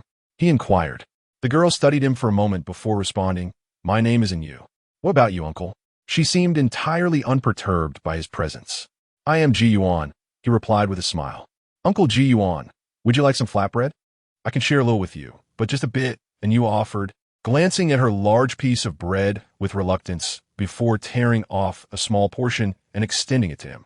Please, you eat it. I'm here to find your guardian. Is your guardian at home? Ji Yuan shook his head and declined Yu's offering. I don't want the bread, he said. Instantly, Yu's face lit up with a smile. Auntie is inside washing clothes, she replied. Could you kindly escort me to find your aunt? Ji Yuan inquired with a smile, subsequently producing a skewer of candied hawthorn and offering it to Yu. During his recent meanderings, he had indulged in an array of delectable snacks, and his storage pouch still contained several treats yet to be savored. Upon seeing the candied hawthorn, Yu's eyes sparkled with delight. Is this for me? She asked, gazing at Ji Yuan. He nodded in affirmation. Thank you, uncle. Please follow me. With that, Yu accepted the candied hawthorn and led Ji Yuan into the courtyard. She then called out, Aunt, there's an uncle here to see you. As Ji Yuan stepped into the courtyard, a lady emerged, her hands still damp from her tasks. Who might you be? She inquired, her expression revealing her unfamiliarity with Ji Yuan. Chapter 36. The Third Disciple, I am Ji Yuan, the master of the Seeking Tao Peak at the Qingshan sect. Ji Yuan introduced himself. Those who reside in the Divine Herb Valley are either cultivators or the family members of cultivators, so they are likely familiar with the Qingshan sect. As expected, upon hearing his name, the matron promptly bowed and said, Greetings, Immortal. May I inquire what brings you here? I wish to take this little girl as my disciple, Ji Yuan explained, but she's still quite young, so I must speak with her family first. Little Yu was only 5 or 6 years old, and it was essential to obtain her parents' consent. The matron understood Ji Yuan's intentions and then turned to Yu, saying, Dear Yu, you may go and play for now. Yu nodded enthusiastically, Auntie, and Uncle, I will go play now. With that, she joyfully ran off, clutching a flatbread and a candied hawthorn, to sit at the entrance of the courtyard. As soon as Yu left, the matron turned to Ji Yuan and said, Immortal, little Yu no longer has any family. She quickly recounted Yu's circumstances. Initially, her family comprised 4 members, Yu lived with her parents and grandfather, all of whom were loose cultivators residing in the outer city of the Divine Herb Valley. Shortly after Yu's birth, her parents met with an unfortunate accident. After their passing, her grandfather raised her, but 2 years ago, when Yu was just 3, the old man also passed away. Before he departed, the grandfather exhausted his savings, distributing all their belongings among a few close neighbors, hoping they would care for little Yu as she grew. These neighbors, though unable to provide the best care, ensured that she had enough to eat each day. For the past 2 years, Yu had been shifting from one neighbor's home to another, spending a few days with each in a cyclical manner. At such a tender age, and Yu was quite discontent with this transient lifestyle. Yet, she remembered her grandfather's words that once he was gone, she had to be well-behaved and obedient in the homes of those uncles and aunts. She had dutifully listened, striving to honor her grandfather's wish to live well. Understanding in Yu's situation, Ji Yuan fell silent, recognizing that this little girl was indeed unfortunate. Although she had encountered some kind-hearted neighbors, the life of dependence on others is one that nobody would willingly choose if alternatives existed. Ji Yuan returned to the entrance and knelt before Little and Yu once more. Little and Yu, I wish to take you as my disciple. Would you be willing? He asked with a smile. What does it mean to be a disciple? And Yu tilted her head slightly, her brow furrowed in confusion. It means that if you agree, I will become your master, and you will be my disciple. From now on, you shall follow me, and you need not worry about food or shelter. I will also teach you the ways of cultivation. Ji Yuan patiently explained to the little girl. As Yu listened to Ji Yuan's words, memories of her past 2 years flooded her mind, and tears welled up in her eyes. Her voice trembled as she asked, Will you send me away to live with others? Ji Yuan understood that Anyue's words conveyed her fear that she might be sent away like she had been with the uncles and aunts over the past 2 years, moving from one household to another. Each time she was relocated, she felt as though she had become a burden, prompting others to send her away. The moments of transitioning to a new home were the most daunting for her. No, you shall remain with me from now on. If you are willing, you may call me Master. Ji Yuan gently wiped the tears from the little girl's face. Master, Master, Anyue exclaimed, her eyes fixed on Jin, repeating the title with fervor. Very well, Ji Yuan replied with a smile, affectionately ruffling the little girl's hair before lifting her into his arms. This little apprentice of mine will be taken away shortly. He then turned to the matron in the courtyard, producing a handful of low-grade spirit stones. Accept these as a token of gratitude for your care over the past 2 years. Sir, that is unnecessary. Before this girl's grandfather passed, he had given us quite a few items, the matron replied, hesitantly accepting the gesture, aware of Ji Yuan's esteemed status.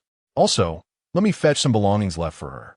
The matron entered the house and soon returned with a sizable wooden box containing some of Anyue's clothing and miscellaneous items. Child, are these your things? Ji Yuan inquired. Anyue nodded earnestly. Then I shall keep them for you, he said, placing the box into his storage pouch. Afterward, Ji Yuan pressed the spirit stones into the matron's hands. Take these, please. Once he had finished, he turned back to Anyue. Now, little one, it is time to say goodbye to your aunt. Having just wept, Anyue's face resembled that of a little raccoon. She turned to the matron with a sweet, trembling voice, Aunt, goodbye, and thank you for taking care of me and Uncle Lu. Anyue, as you follow your master to Qingshan's sect, remember to practice diligently and eat well, the matron said, her voice tinged with reluctance, having cared for the little girl for 2 years. Anyue nodded vigorously, clutching a pancake and a candied hawthorn in one hand, while tightly grasping Ji Yuan's garments with the other, as if fearful he might change his mind about taking her as his disciple. Soon, Ji Yuan led the little girl out of the courtyard. He instructed her to guide him to the homes of others who had cared for her. Regardless of whether their intentions were purely altruistic or motivated by the gifts Anyue's family had shared, they had still cared for her for 2 years. Thus, Ji Yuan made it a point to bid farewell to each household, leaving behind some spirit stones at each stop as a gesture of gratitude for their kindness towards the little girl. After Ji Yuan departed from the alley with the little girl, he first took her to a clothing store, where he purchased several dresses and changed her outfit entirely. He did not discard her old clothes, but chose to keep them instead. Subsequently, Ji Yuan returned to the inner city with the girl and led her to a local tavern. He could discern that the little girl had a fondness for food, which inspired him to treat her to a delightful meal. Upon entering the tavern, Ji Yuan ordered several first-tier spiritual dishes. Although the ingredients for these dishes were derived from various spiritual plants and creatures, it is generally understood that ordinary mortals should refrain from consuming them. However, the culinary art of spiritual dishes has flourished over time, resulting in numerous varieties that are suitable for mortals as well. The effects of such dishes may not significantly enhance one's cultivation, yet they possess the capacity to improve the physical well-being of ordinary individuals. Chapter 37. The sacred body of swordsmanship. If only there were more potent spiritual delicacies, perhaps they could further enhance one's innate qualities. After Ji-Yuan had finished ordering, it wasn't long before the waiter began to serve the dishes one by one. The little girl seated across from him, clutching an unfinished pancake, gazed intently at the array of dishes on the table. The tantalizing aroma wafting from the food made her mouth water uncontrollably. Noticing her longing, Ji-Yuan smiled and offered her a pair of chopsticks. "Do you know how to use chopsticks?" he inquired. The little girl nodded eagerly. "Then please do not hold back. Enjoy your meal. As your master, I assure you that you need not worry about food or lodging anymore. Feel free to indulge," Ji-Yuan continued, taking the chopsticks. The little girl looked up at Ji-Yuan and said, "Thank you, master." Ji-Yuan returned her smile. With the chopsticks in hand, she glanced at the dishes with anticipation, though a hint of hesitation lingered. Ultimately, she picked up a portion of vegetables. Even though they were merely vegetables, they were crafted from spiritual plants, bursting with flavor. After tasting them, she felt a warm and comforting sensation enveloping her. Not wanting to waste a half-eaten pancake, the little girl quickly took a few bites. Noticing her initial shyness, Ji-Yuan picked up his own chopsticks and placed several pieces of meat into the little girl's bowl. "Thank you, master," she expressed once more. "Eat up," Ji-Yuan encouraged her.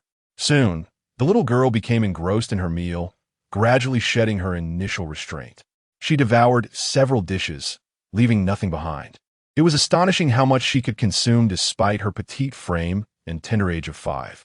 After finishing, the little girl noticed Jin watching her intently, and feeling somewhat bashful, she smiled and reiterated, "Thank you, master." "Are you full now?" Ji-Yuan asked. She nodded vigorously. "Then let us go." Ji-Yuan lifted the little girl and exited the tavern.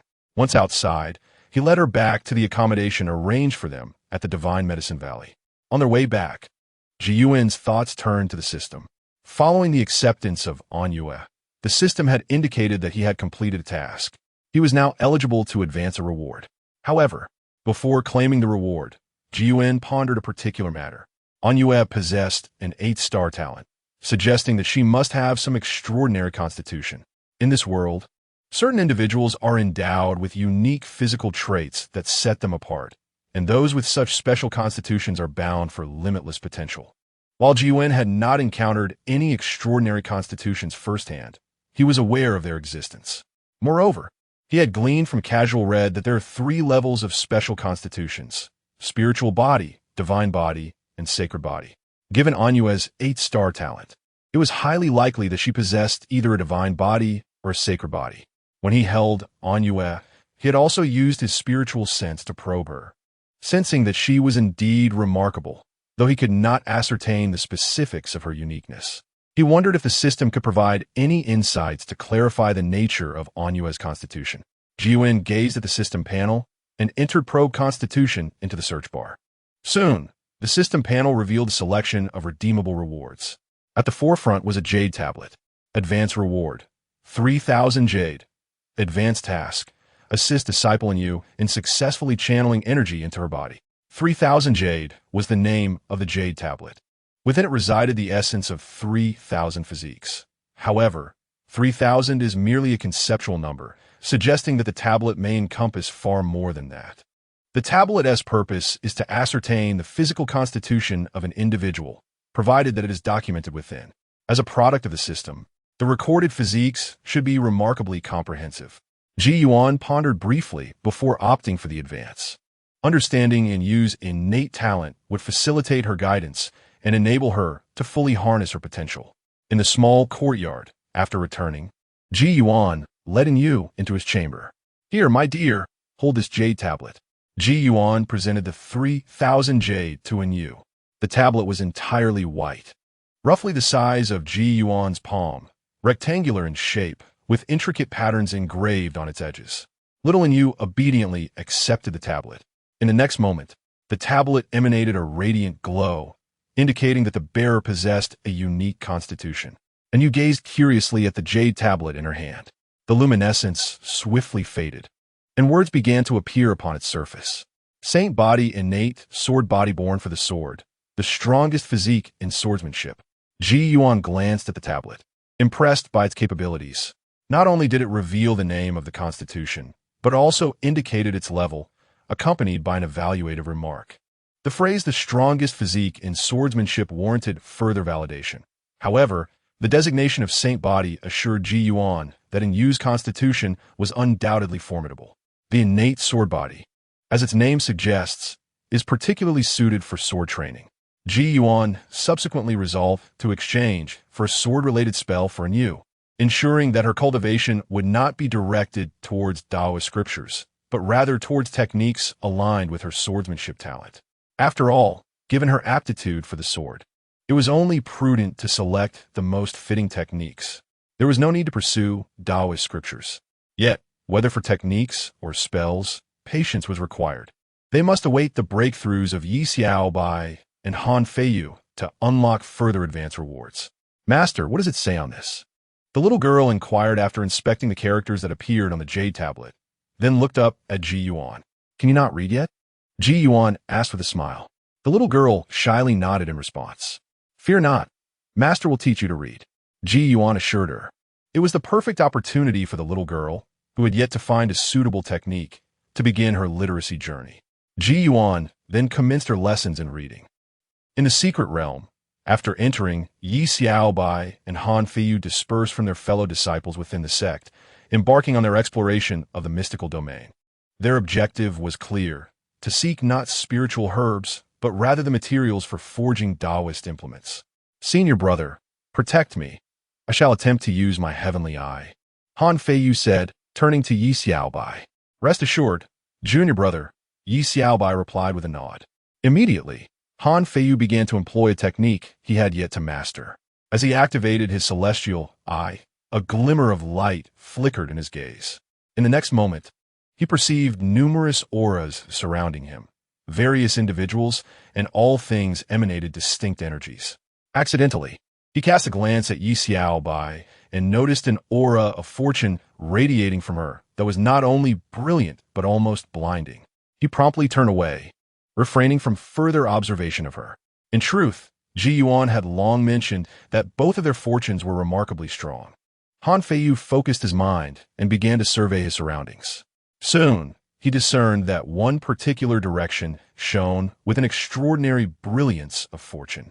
Senior brother, over there, Han Feiyu said, retracting his celestial eye technique and indicating a direction. Let us go, Yi Xiaobai replied. Subsequently, the two of them retrieved their flying artifacts and soared toward the direction Han Feiyu had pointed out. Chapter 38. The lakes. As the two ventured towards the land of fortune and rebirth, a colossal bird suddenly emerged from the shadows, charging directly at them. Han Feiyu, with remarkable reflexes, swiftly retrieved the first-tier exquisite offensive artifact that Ji Yuan had previously allowed him to select. It was a jade-hued flying sword. The sword soared forth from the storage pouch, enshrouded in violet mist, transforming into a streak of luminous brilliance that cleaved towards the beast. In a flash of light, the beast's head was severed, and the massive bird began its slow descent to the ground. Observing this, Han Feiyu promptly stowed the beast's corpse into his storage pouch. Although merely a first-tier beast, its remains held some value. After all, why let it go to waste?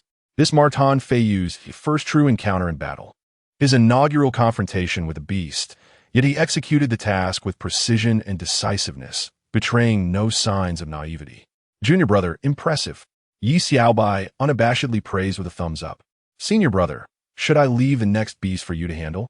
Han Feiyu hooked. Upon hearing this, Yi Xiaobai quickly shook his head. No. You can manage just fine.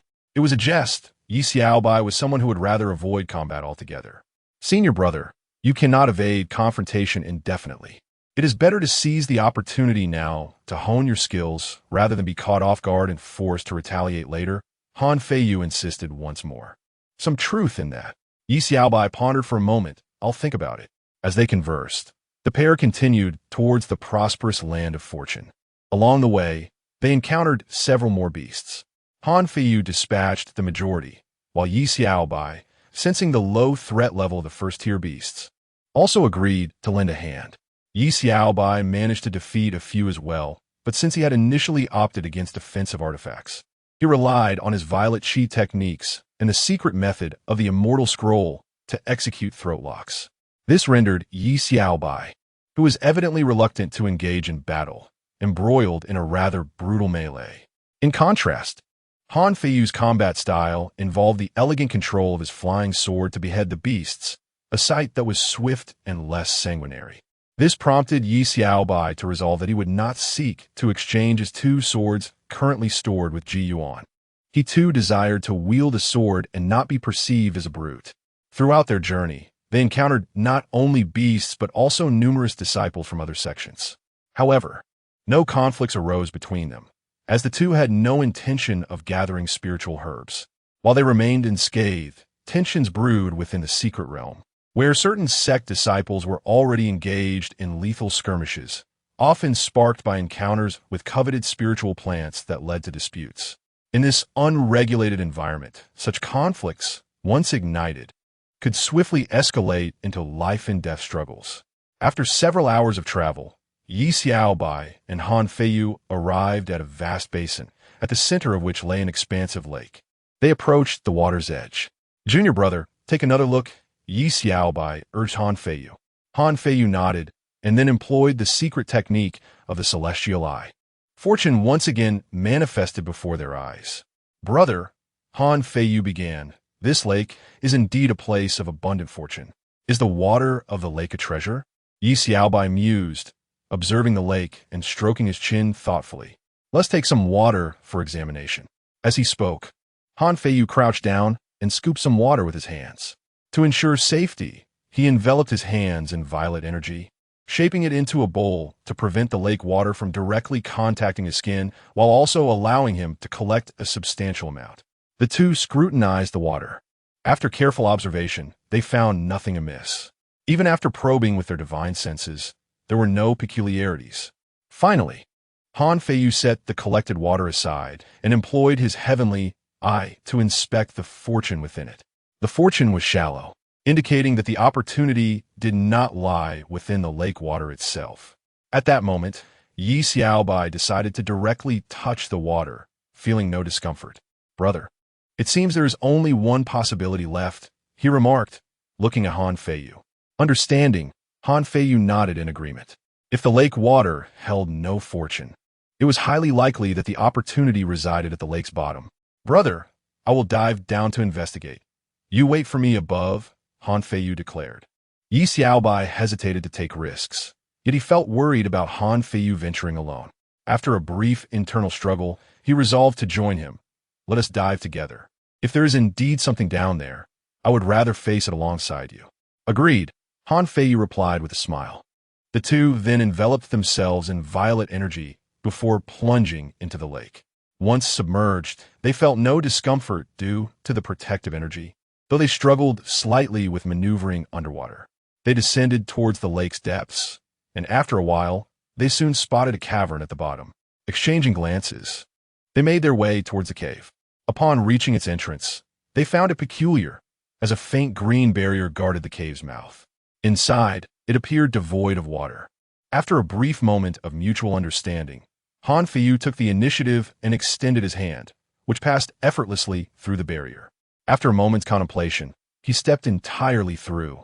Once inside, he confirmed that indeed, there was no water beyond the barrier.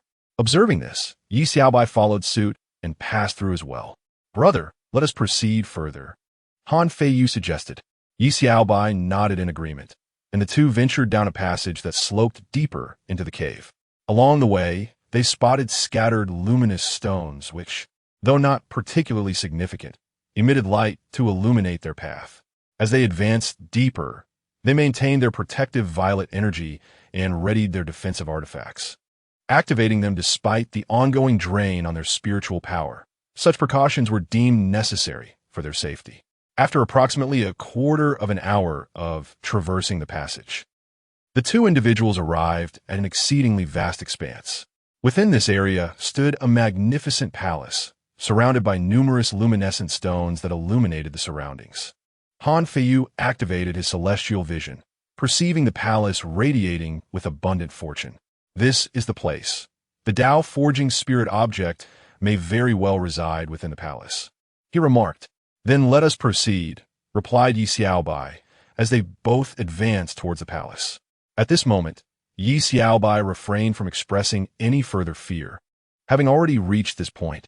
Upon arriving at the entrance of the palace, before either could push against the tightly shut doors, they swung open of their own accord. As they gazed inside, a beam of white light obscured their view, rendering the interior invisible to them. All right, now Yi Xiaobai felt a twinge of anxiety. Why does it feel as if they were being lured into a trap? Chapter 39. Acquiring the spirit artifacts, senior brother. Shall I venture inside first? An fei yu incurid. Glancing at Yi Xiaobai, after a moment of contemplation, Yi Xiaobai gritted his teeth and replied, "Let us proceed together. After all, we possess the divine talismans bestowed by our master."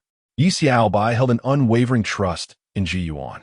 Without further ado, the two stepped into the palace. As they entered, the grand doors of the palace closed behind them. Passing through a radiant light, they found themselves within a courtyard. However, the significance lay not merely in the existence of a courtyard within the palace, but in the fact that upon reaching the courtyard's skywell, they beheld a cerulean sky adorned with fluffy, white clouds. "Senior brother, it appears we have stumbled upon an isolated space," Han Feiyu remarked after observing their surroundings. "A secret realm within a secret realm?" Yi Xiaobai suggested, and though it seemed an apt description, Han Feiyu simply nodded in agreement. "Enough of this. Let us search the area and see if we can uncover any treasures," Yi Xiaobai proposed.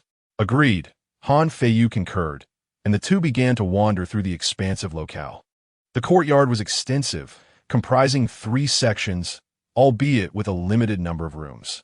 The front courtyard contained 3 chambers, the middle courtyard another 3, and the rear courtyard yet 3 more, summing up to a total of 9 rooms.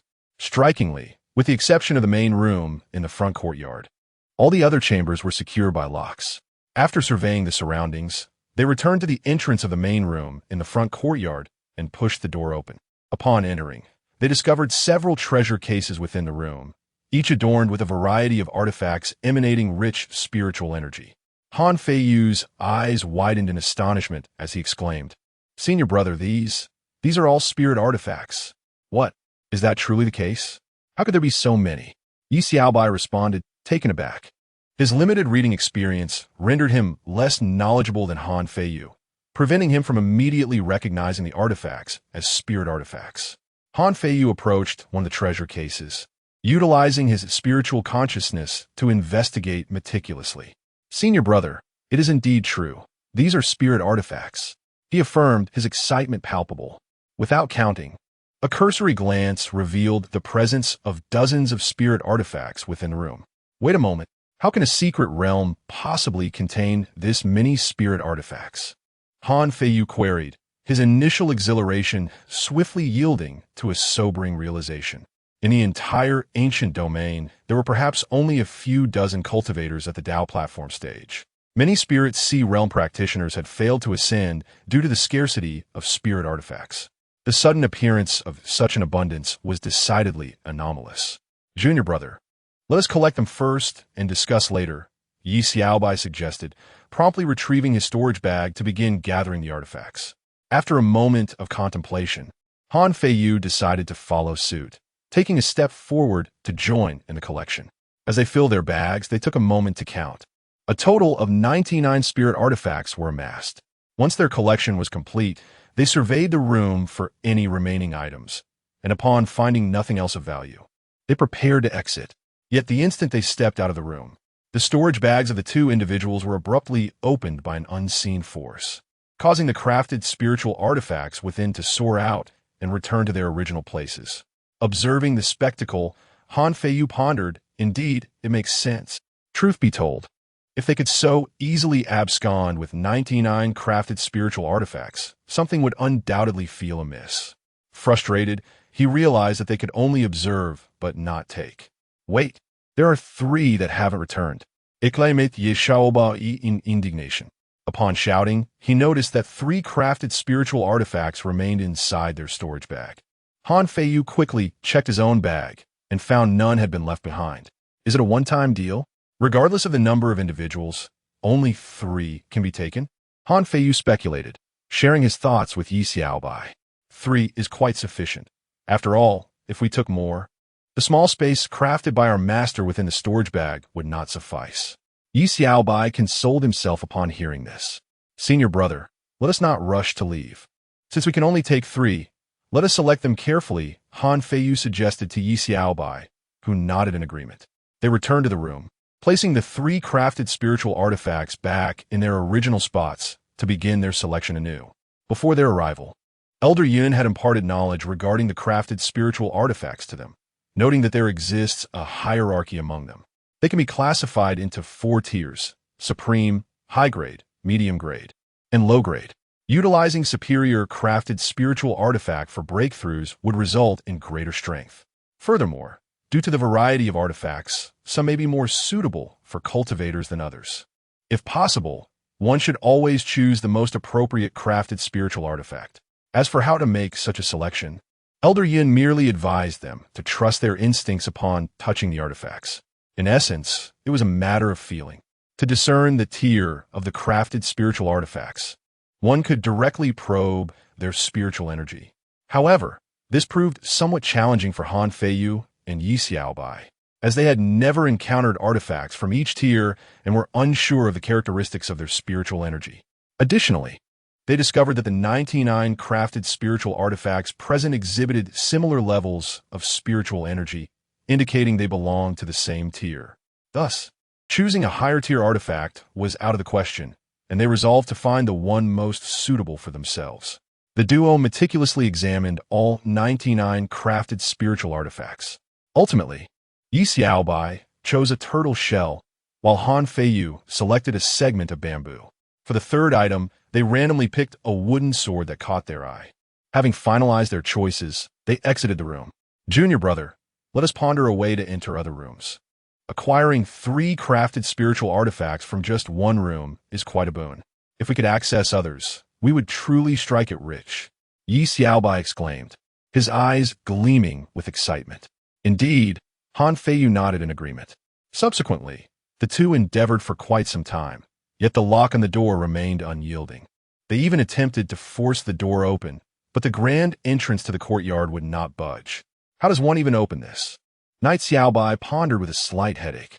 Han Feiyu gazed at the lock before them. Could it be that only a key would suffice? They had found nothing resembling a key within the courtyard. Perhaps it lay in the possession of the inhabitants of the Divine Medicine Valley. After all, this secret realm belonged to the Divine Medicine Valley, Knight Xiaobai speculated. That is a possibility. However, senior brother, I just recalled something, Han Feiyu interjected, directing his gaze towards the outside of the courtyard. We have thoroughly searched this small space, yet we have not explored beyond its confines. Let's investigate. Without hesitation, Knight Xiaobai retrieved his flying instrument, eager to ascend beyond the courtyard. To his dismay, he discovered some sort of restriction preventing his ascent. No matter, he declared, if I cannot fly, I shall simply leap out. Approaching the wall beside the gate, he sprang upwards and landed atop the barrier. Han Feiyu followed suit, leaping up alongside him. The two refrained from using the main entrance. After all, they had entered through it, and it was uncertain whether they could return after exiting. To be prudent, they decided to first attempt their escape by scaling the wall. Chapter 40. The key beast. The two individuals leaped onto the wall and gazed outside. Beyond the wall lay a verdant expanse, where a solitary sheep grazed with its head lowered. This sheep bore no resemblance to a mystical creature. It appeared merely like an ordinary lamb. Yet, it was precisely this ordinariness that sparked suspicion. They exchanged a glance. Junior brother, something is amiss with that sheep. Remarque it Yi Xiaobai. Let us capture it and investigate, suggested Han Feiyu. In agreement, they both descended from the wall and hurried towards the sheep. Their movements startled the creature, causing it to flee with astonishing swiftness. Despite its seemingly mundane appearance, it vanished from sight in the blink of an eye. How remarkably fast, they exclaimed in unison. Junior brother, that sheep is certainly extraordinary. I shall use my divine talisman to ensnare it. Do not deploy your talisman just yet, Yi Xiaobai advised Han Feiyu. With that, Yi Xiaobai produced a travel talisman and activated it. In an instant, he dashed forth with incredible speed, outpacing the fleeing sheep. Upon catching up, he enveloped the creature in a swirl of violet energy and seized it. To his astonishment, the moment he grasped the sheep, it transformed into a key, resting in his hand. A key? Yi Xiaobai's heart surged with elation. With several rooms in the courtyard locked, this newfound key could not be unrelated to them. He hurried back to Han Feiyu's side. Junior brother, look, a key. Yi Xiaobai exclaimed, waving the key excitedly before Han Feiyu. He recounted the events that had just transpired. After a moment of contemplation, Han Feiyu replied, 8 rooms are locked. There may be more than one key. Yi Xiaobai surveyed the surroundings, finding the area devoid of other creatures. During his pursuit of the sheep, he had seen no other beings. It appears there are no other sheep or animals here, Yi Xiaobai stated. The other keys may not reside within this small space, but rather in the hidden realms beyond it. This could prove challenging to locate. Senior brother, let's first unlock the door with this key, Han Feiyu suggested. Yi Xiaobai nodded in agreement. They then returned to the courtyard, refraining from disturbing the main entrance. Inside, they began testing the key on each of the locked doors, progressing from the front yard to the back. At last, they succeeded in unlocking the door of the main room in the back courtyard. They exchanged glances, joy gleaming in their eyes. With the lock opened, Yi Xiaobai and Han Feiyu stepped inside. Upon entering, they beheld the interior of the room. There was nothing else present, save for a 3-legged bronze cauldron. It exuded an ancient and weighty aura, its surface adorned with numerous mysterious engravings. As the two approached, they discovered a cauldron filled with a fragrant liquid.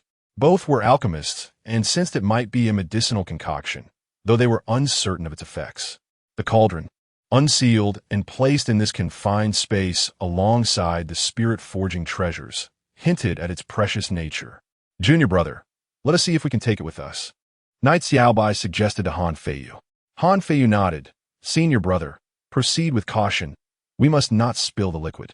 If we can bring it back, Master should be able to discern its properties. Knight Xiaobai agreed, then retrieved a storage bag, placing the bronze cauldron into its concealed compartment. Let us go, he said, attempting to exit. As they crossed the threshold, the cauldron did not return to its original chamber. Smiles graced their faces. Senior brother, there is still ample time before the secret realm closes. Let us venture forth and see if we can find more keys, Han Feiyu remarked. Indeed, Knight Xiaobai replied. Just as they contemplated their departure, a thought struck Knight Xiaobai. The bronze cauldron had been removed from the rear courtyard, yet the front courtyard still held many spirit-forging treasures, leaving the door ajar and vulnerable. He swiftly detached the lock from the rear courtyard's door and proceeded to secure the front courtyard's entrance. Observing this, Han Feiyu silently mused that his senior brother was courting danger.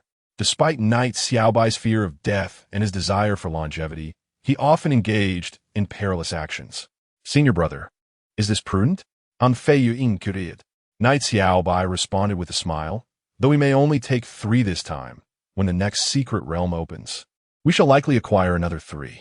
Although we will no longer be in the gathering Qi realm and unable to enter, disciple from Qingshan's sect will still have access. By locking the door and retaining the keys, even if others discover this hidden space, they will not be able to seize the spirit-forging treasures before us. Knight Xiaobai understood that the secret realm belonged to the Divine Medicine Valley, yet he felt no obligation to be selfless. The opportunities he encountered were to be firmly grasped, a natural human inclination. Very well, Han Feiyu conceded, not opposing Knight Xiaobai's actions. After all, had circumstances permitted, they would have emptied the 100 spirit-forging treasures in one fell swoop. Securing the door, they approached the entrance, opened it, and were met once again with a blinding light. Upon stepping through, they found themselves not in the cavern beneath the lake, but rather on a cliff within the secret realm. It appears we have been randomly teleported, Han Feiyu observed as he scanned their surroundings. Perhaps this is fortuitous, junior brother. Let's seek out the keys, Knight Xiaobai said, rubbing his hands together. Agreed, but senior brother, if we encounter any spirit herbs along the way, let us collect them. If we emerge empty-handed, it would surely raise suspicions, Han Feiyu advised. Knight Xiaobai nodded in agreement. The 2 individuals subsequently commenced their quest for sheep within the secret realm. According to their speculation, it was possible that the other keys had also transformed into sheep.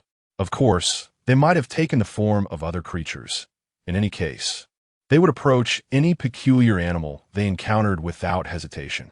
As the two were transported away, several disciples from the Green Garment Valley arrived at the core of the secret realm, a basin with a lake. Senior brother, we have found it. At long last, we have discovered it. Unfortunately, the founder did not leave behind a map, and we cannot ascertain whether anyone has reached it before us. Such a possibility is utterly implausible.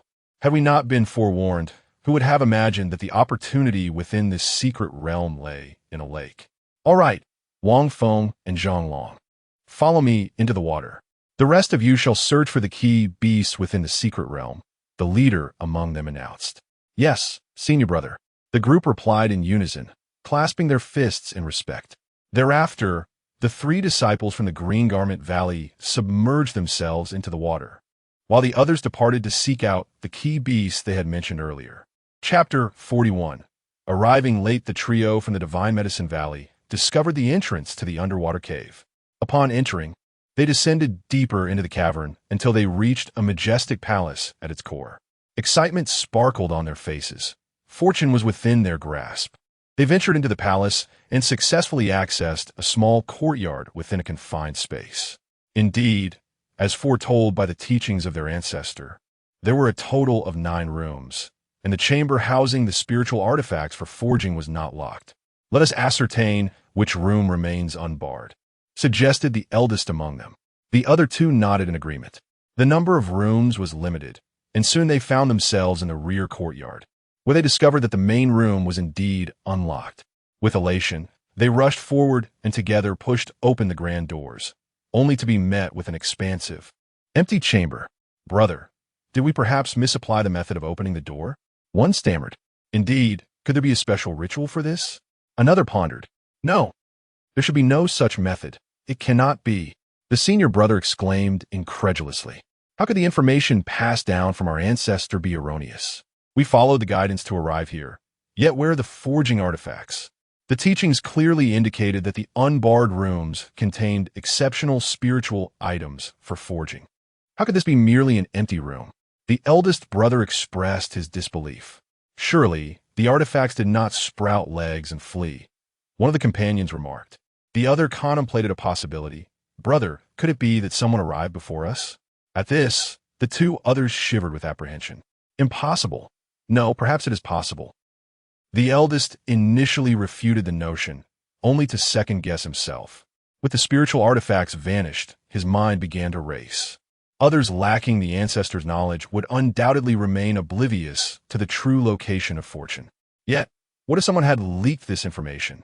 Although the individuals entering the secret realm were trusted, and those in the know remained within the inner city of the Divine Medicine Valley, who could assure that none had divulged the secrets? What do we do now? One inquired, a hint of urgency in their tone. In my opinion, we should not have allowed other sects to enter the secret realm with us. Now, look, our fortune has slipped away. Another lamented. Silence. This was the elder's decision. How dare you speak so recklessly? The eldest brother chastised, though he harbored similar sentiments, convinced that the secret realm ought not to have been shared, especially with the knowledge of such a fortuitous location. Yet, the elder's decree was final, and they could not overturn it. Let us proceed to locate the key beasts.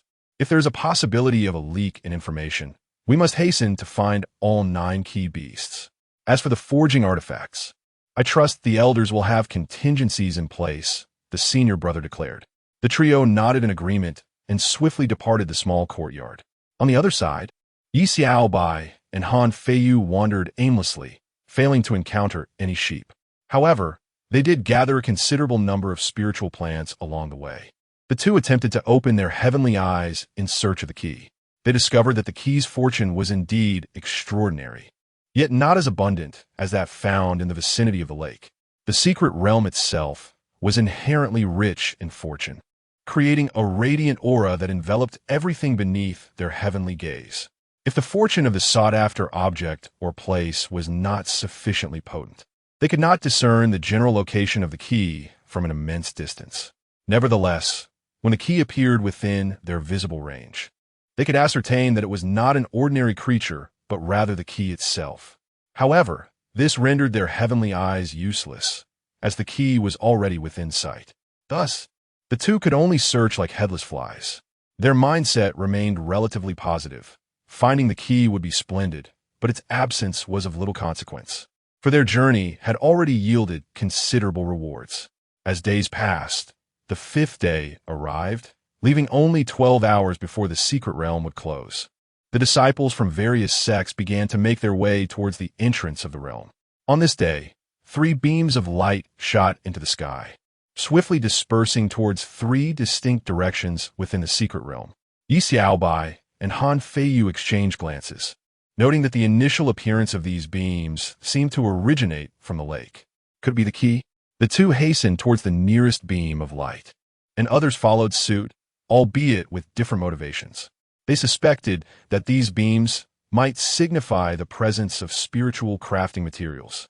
They were well aware of the greatest opportunity within the secret realm, the spiritual crafting materials, as everyone rushed towards the location of the 3 beams.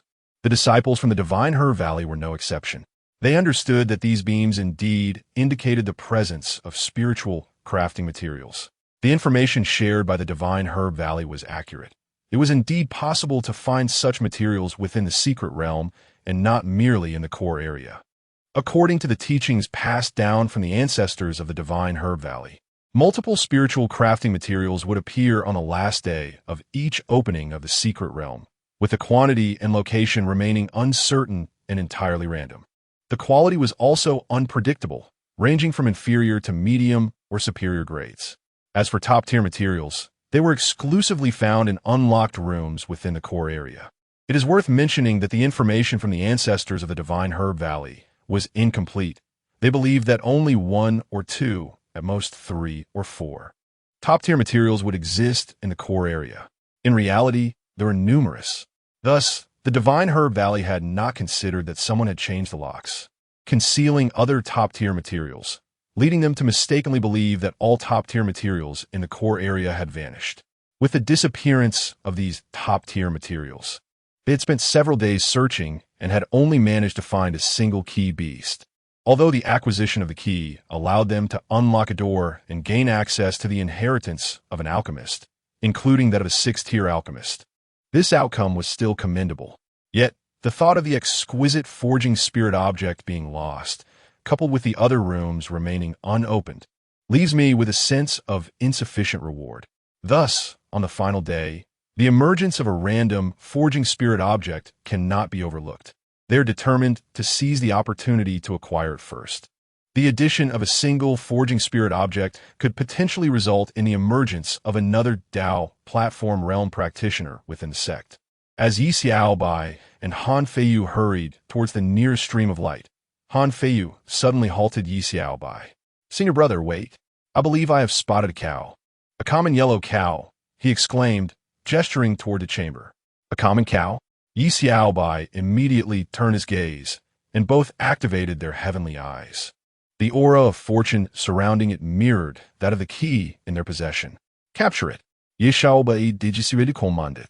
Neither of them understood the true nature of the stream of light, but the key had already materialized before them, and their priority was to secure it. Chapter 42. Malfunction. Lock the two rushed towards a yellow ox. Sensing their approach, the ox bolted away, its speed rivaling that of the earlier sheep. Goodness, how can these creatures, transformed from keys, run so swiftly? Knight Xiaobai exclaimed with exasperation. "Brother, I'll pursue it," Han Feiyu declared, already retrieving a talisman and transforming into a streak of light. Darting after the fleeing ox, the divine talisman, intended for their escape, was now entirely repurposed for this chase.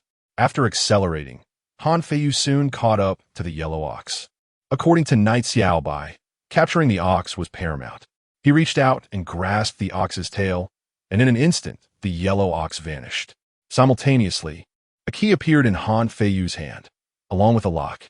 Han Feiyu stared at the key and lock in bewilderment. "Why is there a lock as well?" he pondered. Notably, this lock bore an uncanny resemblance to the ones in the courtyard. Unlike traditional locks, this one was a rectangular structure that adhered to the door upon contact, securing it in place. impervious to all means of destruction save for the key. Perhaps it was merely a reflection of their insufficient prowess that prevented them from breaching it. Returning to Knight Xiaobai, Han Feiyu announced, "Brother, I've captured it. But there's not just a key, there's also a lock. I tested it, and they are indeed a pair." He displayed the key and lock to Knight Xiaobai. Could this lock originally belong to the courtyard? That would be of little use to us now. We've taken everything. So should we return it? Knight Xiaobai replied, somewhat resigned. The two contemplated the lock and key, deliberating on whether to continue pursuing the streak of light or to take another course of action. Han Feiyu reasoned that a return to the small courtyard was warranted. After all, the lock and key could not have been for naught. Regarding the streak of light, he now suspected it might not be a key, considering the key had already manifested and no further streaks had appeared. Thus, the light could likely be a forging artifact, having emerged from the direction of the lake, possibly from the main building of the front courtyard. The streak of light had undoubtedly attracted the attention of all present. If they sought riches, they might not succeed in acquiring it. Furthermore, they already possessed 3 forging artifacts, and the room in the small courtyard housing these artifacts was securely locked, with the key in their possession. Therefore, when faced with a new forging artifact, they were not particularly compelled to pursue it. Rather than engage in a contest for it, they resolved to explore what this lock and key could yield. Knight Xiaobai endorsed Han Feiyu's plan. The two hastened towards the lake, with merely 11 hours remaining before the secret realm would close. They needed to act swiftly, lest they miss their opportunity. Meanwhile, at the sight of the 3 streaks of light, numerous disciples from various sects had begun searching the area where the light had descended. While searching, one must remain vigilant of the surrounding individuals. It wasn't too long before 2 locations of the casting path spirit objects were discovered, and their presence was acknowledged by all. Subsequently, these were seized by the members of the Divine Sword sect and the Spirit Sword sect. Following their acquisition, few dared to attempt a forceful takeover of the objects from the Divine Sword sect. In contrast, numerous members from the Spirit Sword sect attempted to intervene, but ultimately, they could only flee with the casting path spirit objects in tow. Once they exited the secret realm, they would be free from worry, as their ancestors and sect elders awaited them outside. As for the 3rd location, a group searched diligently for a considerable time, yet the casting path spirit objects remained elusive. It was plausible that they had already been secured by another, who had discreetly concealed them. When the disciples of the Divine Her Valley arrived at the area occupied by the Divine Sword sect, they noticed the casting path spirit objects had been taken. Yet they refrained from conflict, opting instead to congratulate the Divine Sword sect before resuming their search for the key beasts. At the lake, Yi Xiaobai and Han Feiyu submerged once more, making their way to the palace. Upon entering, they returned to the small courtyard. After their return, they examined the lock and key, but it did not evoke any extraordinary reaction. "Brother, should we not lock the door to the back courtyard as well? If all 9 rooms are secured, there may be some change," suggested Han Feiyu. Yi Xiaobai nodded. "Let us give it a try." As they spoke, they proceeded toward the back courtyard. Upon arrival, they noticed the large door of the main room was wide open. They exchanged glances, both recalling that they had securely closed it before departing a few days prior. It was unlikely that the door had swung open due to the wind, especially in this enclosed space devoid of drafts. "It appears someone has visited this place," remarked Han Feiyu. Yi Xiaobai chuckled. "Most likely it was the people from the Divine Her Valley. I wonder how they felt upon discovering the empty room. Brother, let us not jest too early. If the Divine Her Valley's members truly knew of this place, they would also be aware that someone has taken the casting path spirit objects. After we leave the secret realm, we shall still be subject to inspection by the Divine Her Valley," Han Feiyu replied somewhat helplessly. Yi Xiaobai took this to heart as he glanced at his storage bag. "I hope the hidden space crafted by Master is sufficiently secure to avoid detection," he remarked. Han Feiyu smiled. "Brother, let us lock it up." Yi Xiaobai nodded in agreement. Subsequently, they closed a large door and placed the lock directly upon it. The moment the lock made contact with the door, it adhered automatically, securing the entrance. Simultaneously, the small courtyard indeed underwent a transformation. The 9 locks on the 9 rooms seemingly triggered a chain reaction, forming an intricate formation that locked all 9 simultaneously. Purple luminescent patterns emerged on the locks. This is not good. Yi Xiaobai felt an ominous sensation creeping in. He hurriedly attempted to remove the lock with the key, only to discover it could not be inserted. Both Yi Xiaobai and Han Feiyu stood stunned, exchanging bewildered glances. Hastily, they made their way to the main house in the front courtyard, only to find that the door was adorned with the same enigmatic purple glyphs, rendering the key utterly useless. Junior brother, have we landed ourselves in trouble? Surely, these rooms cannot be completely sealed off? Knight Xiaobai's voice trembled slightly. Han Feiyu, maintaining a composed demeanor, pondered for a moment. It is improbable. Senior brother, do not fret. This lock cannot truly be irreversibly sealed. There must be a method to unlock it. Perhaps, in due course, we will be able to open the door again, though it may require waiting until the next emergence of the secret realm. Feeling a surge of agitation, Knight Xiaobai scratched his head, fervently wishing for this to be the case. Otherwise, the remaining 90-odd crafted spiritual objects within the main house would be rendered utterly futile. Alas, we can only hope for such an outcome. Junior brother, let us depart. We cannot predict where the random teleportation might lead us, so we must hasten our exit. Knight Xiaobai sighed. As they spoke, the two exited the small courtyard. Meanwhile, members of the Divine Her Valley had once again acquired a key and were swiftly advancing towards the heart of the secret realm. Chapter 43. Who on earth did this? The elder brother leading the team from the Divine Medicine Valley, along with Wang Feng and Zhang Long, stealthily descended into the waters, arriving at the passageway beneath the lake. The secret realm was on the verge of closure, and this time, only the three of them had come. The others had departed earlier. As they made their way towards the palace, Wang Feng spoke up. Elder brother, should we not leave someone to guard the courtyard?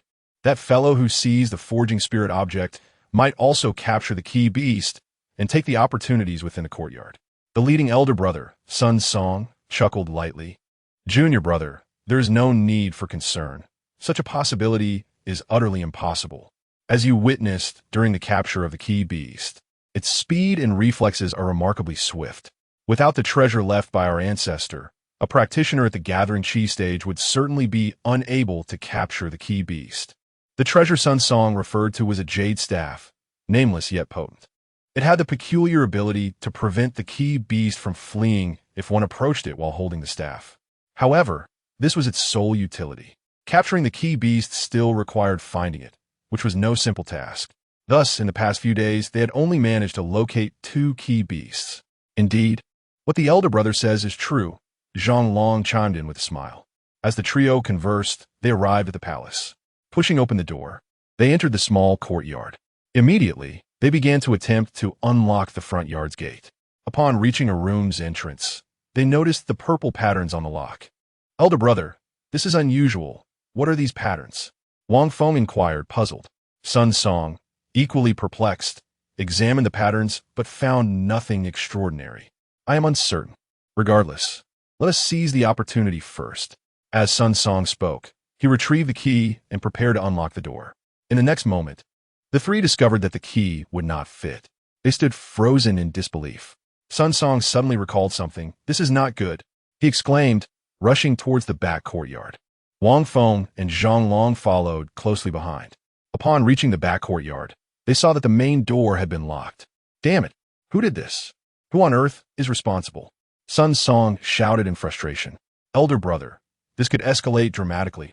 The person who found this place could also capture the key beast. Wang Feng remarked upon seeing the situation. It is impossible. It shouldn't be. How could it happen? Without the ancestor's staff, how could a practitioner at the gathering chi stage possibly capture the key beast? Sun Song was at a loss. Elder brother, what shall we do now? Zhang Long asked. Sun Song composed himself. We must leave at once and report to the sect master and the elder ancestor for their decision. The 9 locks have formed a formation. We cannot obtain the second opportunity now and must wait 50 years. According to the information passed down from the ancestor of the Divine Medicine Valley, they knew that there were 9 key beasts and 9 locks. The locks were not simultaneously engaged because if all 9 were locked at once, it would create a formation that would render all 9 locks entirely sealed. At that point, even possessing the key would be futile. They could only wait 50 years for the locks to automatically unlock the formation, allowing them to use the key again. Yi Xiaobai and Han Feiyu had unwittingly caused a significant setback for the Divine Medicine Valley. This was truly not their intention. They were utterly unaware of this situation. At this moment, Sun Song and his companions were in a rather dismal mood. For those who had also arrived here, they wished nothing more than to flay their counterparts alive. After all, they had lost the forging artifact and, consequently, a second opportunity. Although they had found the key to the second opportunity, they would still have to wait 50 years to seize it. Who could predict what unforeseen events might transpire in those 50 years? Furthermore, the disciples who obtained the opportunity after 50 years would not share the same merit as those who had brought the opportunity out this time. In the Divine Medicine Valley, Ji Yuan had little to occupy his time these past few days, merely wandering the city with little in view. He also introduced the young girl to Elder Yun and Yun Ming. The two had nothing to say regarding Ji Yuan taking on a disciple. According to the rules of the Qingshan sect, the girl would need to complete a temperament assessment once she came of age. Ji Yuan himself had undergone a similar assessment upon reaching adulthood after being accepted as a disciple outside. Generally speaking, disciples of this nature seldom faced issues with their temperament assessments. After all, such disciples were typically quite young when taken under a master's wing, allowing them to mature in the relatively nurturing environment of the Qingshan sect, aided by the intentional guidance of their masters, which ensured their temperaments were largely unblemished. Most temperament issues were not innate, but rather shaped by subsequent guidance. Although it was true that a few might possess inherently poor temperaments, such cases were rare. As the day approached for the secret realm to close, Ji Yuan brought the young girl to the plaza in the inner city to await the return of Yi Xiaobai and Han Feiyu. Ji Yuan harbored little concern for their safety. After accepting Yu as his disciple, the system panel had undergone some new changes, adding a personal panel for disciples. This panel was quite rudimentary, merely recording the disciple's name, cultivation level, and life status. Despite its simplicity, this panel reassured Ji Yuan that both of his disciples were safe. Suddenly, a voice rang out in the plaza. "They've arrived. Someone is coming." The crowd looked up to see disciples from the Divine Sword sect descending on flying artifacts. The elder from the Divine Medicine Valley stepped forward and commanded, "Please take out your storage bags." The disciples complied without protest. Having been informed prior to entering the secret realm, they each retrieved their storage bags, which the elder then waved his hand to suspend in the air. In the next moment, the bags opened and their contents flew out. Numerous first and second tier spiritual plants, along with a few third tier plants. Additionally, there was a radiant cup, an artifact for forging. Many present were taken aback. Zhang Shui from the Divine Sword sect couldn't help but smile. "Congratulations, Taoist Zhang. Will you be purchasing this forging artifact at half price, or will you be offering half the price in treasures?" Sun Xian inquired with a smile directed at Zhang Shui. "Naturally, I shall purchase it," Zhang Shui replied without hesitation. Every crafted spiritual artifact is exceedingly precious, and as one of the three major sects of the ancient domain, it is imperative to seize such opportunities. Furthermore, she has scrutinized the item and discovered that it is indeed a medium-grade crafted spiritual artifact. Within the entire ancient domain, medium-grade crafted spiritual artifacts are already considered quite remarkable. Most cultivators at the Tao platform realm within the ancient domain typically utilize low-grade crafted spiritual artifacts, making medium-grade ones exceedingly rare. Sun Xian nodded and accepted half of the spiritual plans brought forth by the disciples of the Divine Sword sect. As for the funds required to acquire the crafted spiritual artifact, Sun Xian remained unperturbed, for Zhang Shui would not allow any debts to linger. Zhang Shui was already in the process of notifying the sect to dispatch resources for the purchase of the crafted spiritual artifact. Concurrently, many disciples from various sects gradually emerged from the entrance of the secret realm. In comparison to the disciples of the Divine Sword sect who had just exited, most of these new arrivals appeared less than favorable, bearing various injuries and, in some cases, mourning the loss of fellow sect members who had perished within the secret realm. Chapter 44. The return of Yi Xiaobai and Han Feiyu on this expedition into the secret realm. Only the three major sects possessed the confidence to return without incurring losses among their disciples. For other sects, the loss of disciples was a commonplace occurrence. Gradually, as batches of disciples emerged, the venerable ancestor of the Divine Herb Valley meticulously examined their storage bags, even probing to ascertain whether they harbored concealed storage bags or other items. Naturally, before an ancestor of such profound capabilities, the disciples dared not resist. The primary purpose of the Divine Herb Valley's ancestors' presence was to ascertain whether any of these individuals would attempt to pilfer treasures. This also elucidated why the ancestor and Sun Xian were untroubled by the prospect of others speaking of newfound fortunes. After all, everyone was subjected to their scrutiny upon exiting. Soon, the disciples of the Spirit Sword sect made their appearance, producing a crafted spiritual artifact which brought great joy to the ancestor of the Spirit Sword sect. However, this joy was soon tinged with concern, for the artifact was yet another mid-grade, crafted spiritual item, even at half its price. The Spirit Sword sect would find it exceedingly challenging to procure. It wasn't that they were incapable, but acquiring it could disrupt the sect's operations. Moreover, the prospect of successfully transporting such an item back to the sect was a daunting thought. Noticing the elder's unease, Sun Xian conveyed telepathically, "My friend need not worry. Aside from purchasing the crafted spiritual item, you also have the option to sell it, should you choose to sell.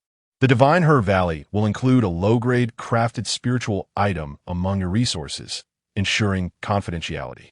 Upon hearing Sun Xian's message, the elder felt a flicker of surprise.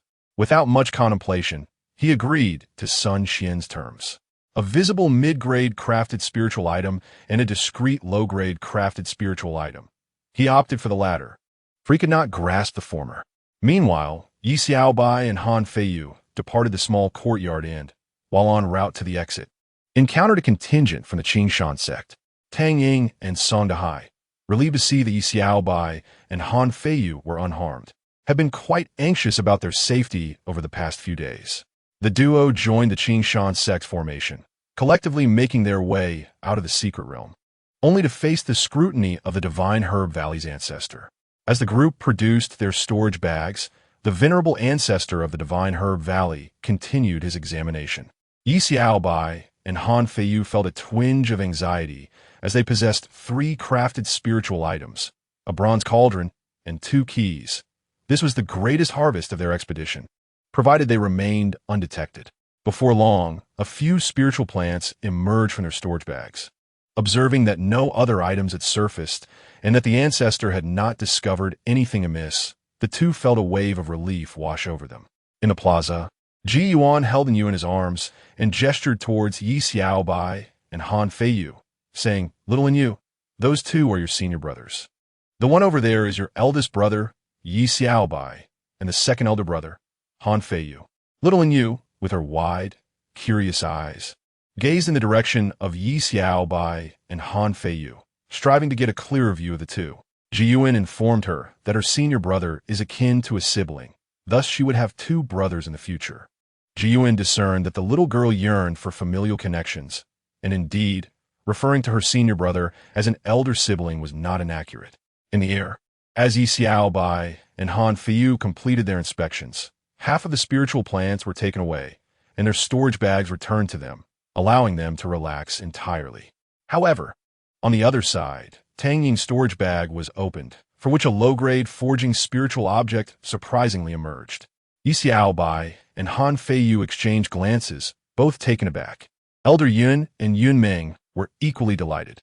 Sun Xian inquired through a transmission to Elder Yun, asking whether the forging spiritual object was to be purchased or sold to the Divine Medicine Valley.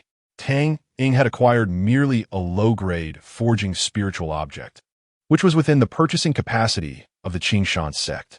Furthermore, Elder Yun was reluctant to relinquish this forging spiritual object, thus opting to purchase it. Understanding Elder Yun's intention to acquire it, Sun Xian refrained from elaborating, instead transmitting to Elder Yun that the Divine Medicine Valley could publicly state that it had purchased the item. Upon hearing this, Elder Yun felt immense gratitude and expressed his thanks profusely. Sun Xian merely smiled and said no more. This was a decision the Divine Medicine Valley had long established. Regardless of whether the acquiring force chose to buy or sell the forging spiritual object, the Divine Medicine Valley consistently proclaimed that it had acquired the item, thereby ensuring that, whether outsiders believed it or not, various sects would owe a favor to the Divine Medicine Valley.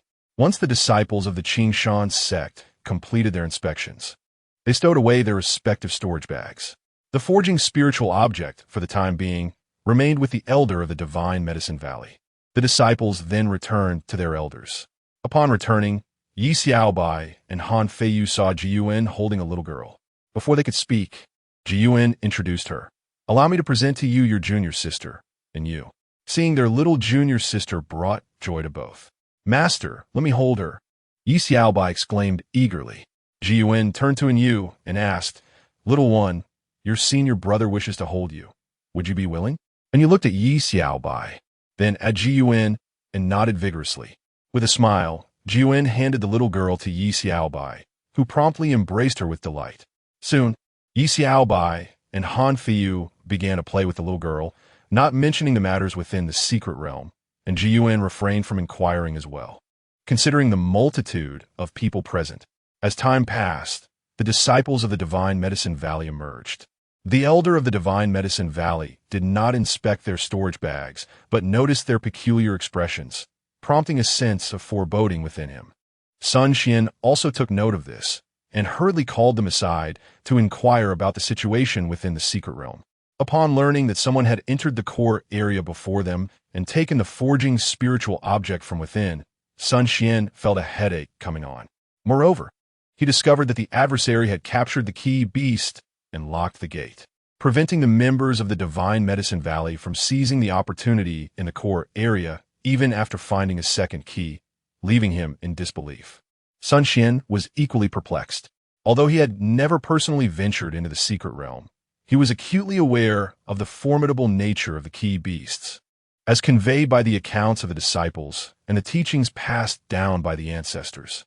How could a mere group of Qi gathering realm cultivators possibly capture a key beast? Even if a spirit sea realm cultivator were to enter, success was far from guaranteed. Yet, this was not the most distressing news. The truly alarming revelations lay ahead.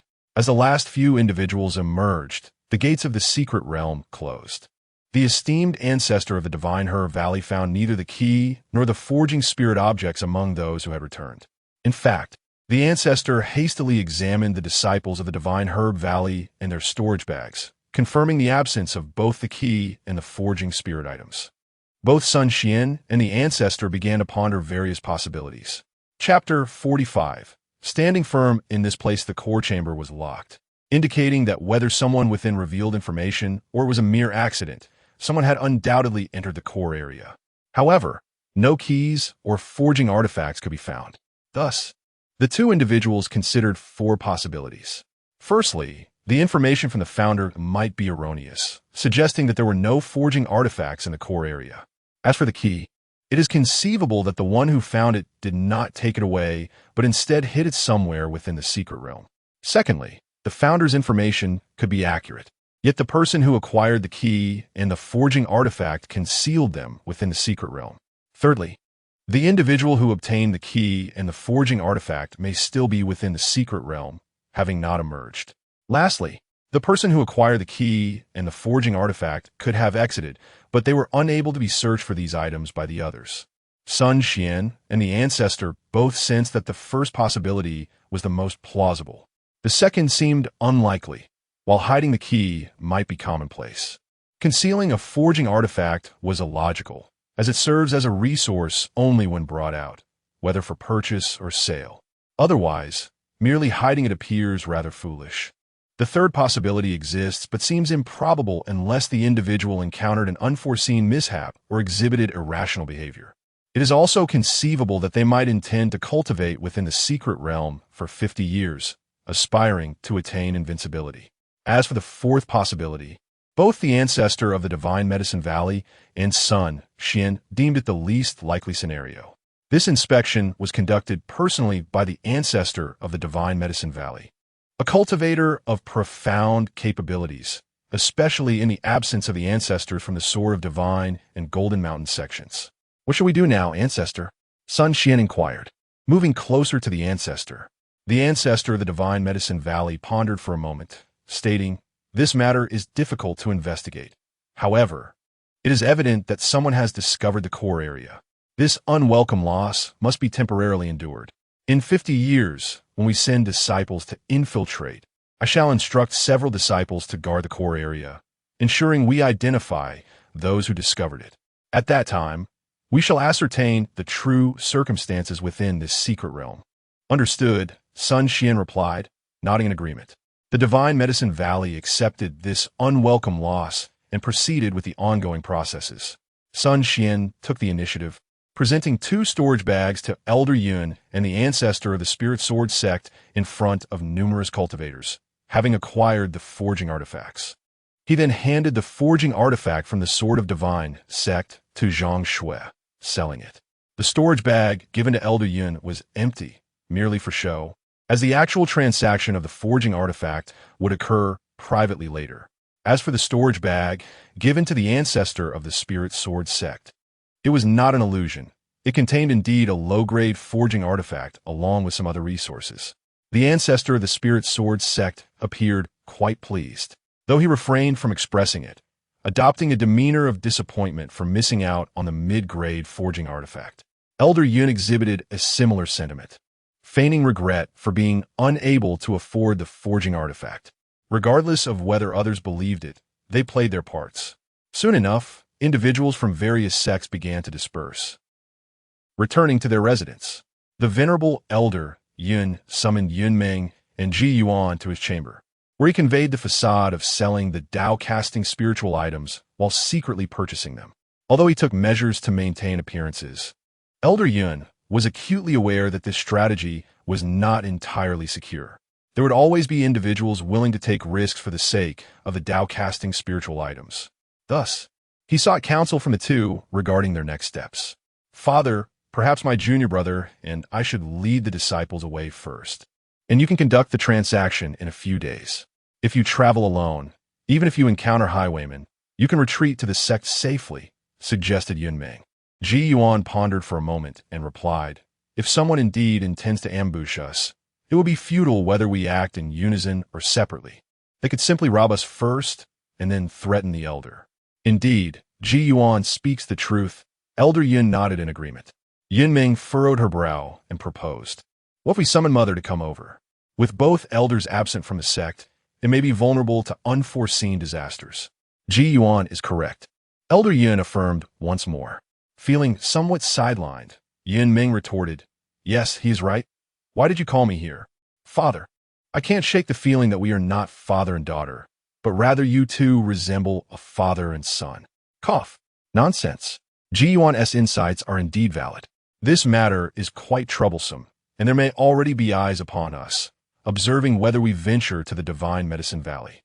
Elder Yun sighed lightly, feeling somewhat exasperated. If he were alone, the situation would be more manageable. However, with his daughter and a group of disciples present, it complicated matters considerably. "Junior brother, you are resourceful. Do you have any good suggestions?" Yunmeng inquired, turning to Ji Yuan. After a moment's contemplation, Ji Yuan responded, "I do have an idea." Elder Yun's interest was piqued. "Please, share your thoughts." "Let us refrain from taking the Tao-casting spiritual items and instead remain at the Divine Medicine Valley. The sect can decide who shall claim these spiritual items, and we shall summon them to come. Those individuals would be deterred from acting within the Divine Medicine Valley, fearing repercussions against us. Once the sect members utilize the spiritual items, they will no longer have a reason to keep watch over us," Ji Yuan proposed. "Quite reasonable." Elder Yun nodded approvingly.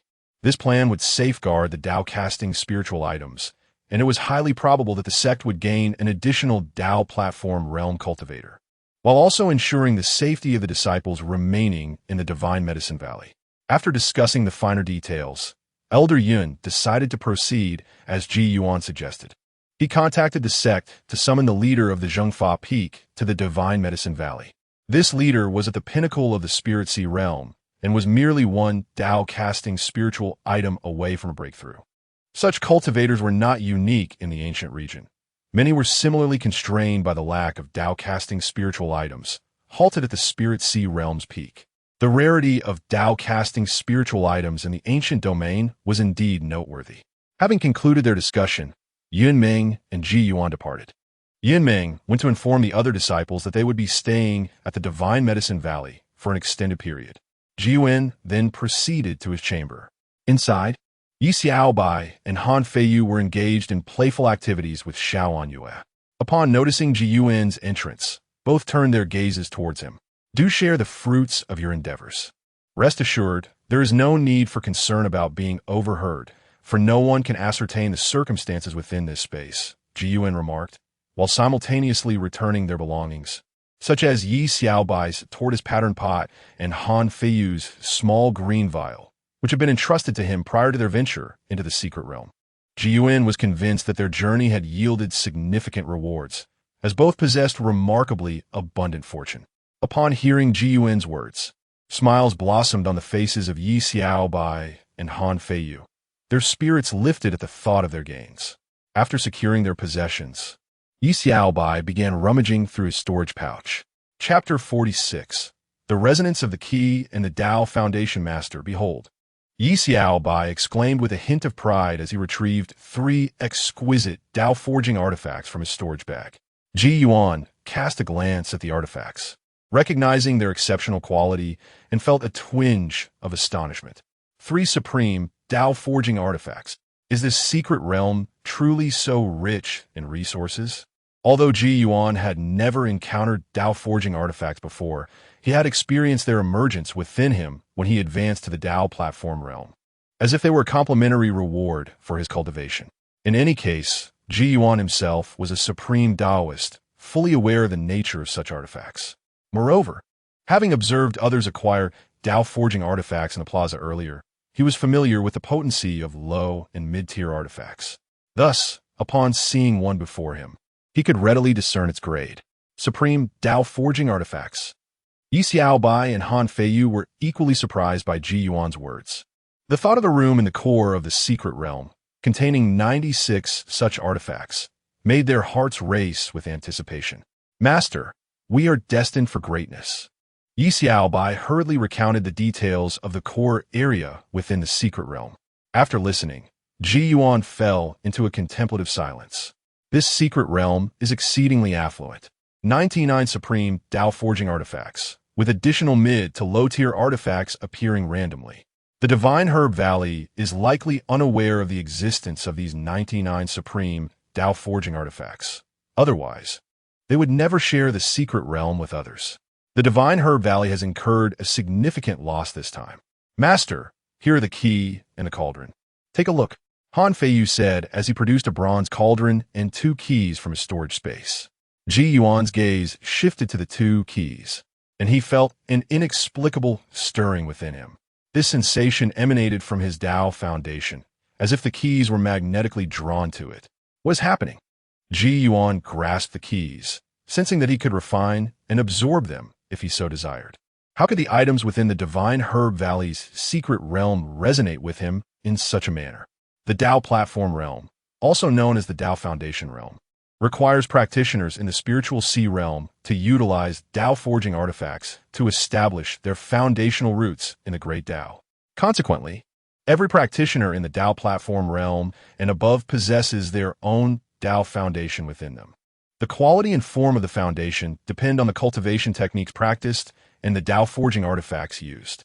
Ji Yuan's Tao foundation, which appeared when he advanced to the Tao platform realm, took the form of a large purple seal, atop which rested a mountain peak. As Ji Yuan sensed the connection between himself and the keys, he contemplated and then took hold of one key, promptly refining it. The refinement occurred at a speed that exceeded Ji Yuan's expectations. As the key entered his body, he gained a deeper understanding of the connection between the key and himself. The resonance between the 2 keys and Ji Yuan was attributed to the nature of the cultivation technique he practiced. What is the connection between the Tao scriptures and the secret realm of the Divine Medicine Valley? Ji Yuan believes it would be worthwhile to investigate further. Knight Xiaobai observed a key penetrating Ji Yuan's body and exclaimed, Master, what is happening? Han Feiyu also inquired anxiously. Is nothing. These two keys seem to resonate with the Tao scriptures for reasons unknown. I shall elucidate this matter when the opportunity arises, Ji Yuan replied, shaking his head. Why do neither of us feel anything? Knight Xiaobai questioned, glancing at the remaining key with confusion. It may be related to your insufficient cultivation. When you reach the Tao platform realm, you will likely experience the sensation I described, Ji Yuan explained. This key is extraordinary, although its purpose is currently unclear. You should keep it safe. As he spoke, Ji Yuan handed the key to the two. Master, you should keep it for now. It serves no purpose for us at present, Knight Xiaobai insisted, shaking his head. Very well. Ji Yuan accepted the key and then turned his gaze to the bronze cauldron. Previously, Ji Yuan had drawn upon the legacy of a fourth-tier artifact refiner. A brief examination revealed that this cauldron was most likely a third-tier magical treasure. Without the strength of the celestial realm, it would be challenging to activate such an artifact. As for the medicinal liquid within the cauldron, Ji Yuan inspected it and discerned its properties.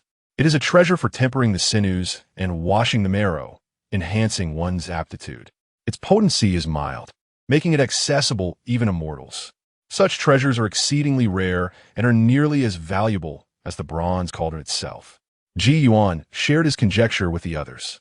A third-tier magical treasure. It is of no use to us, Master.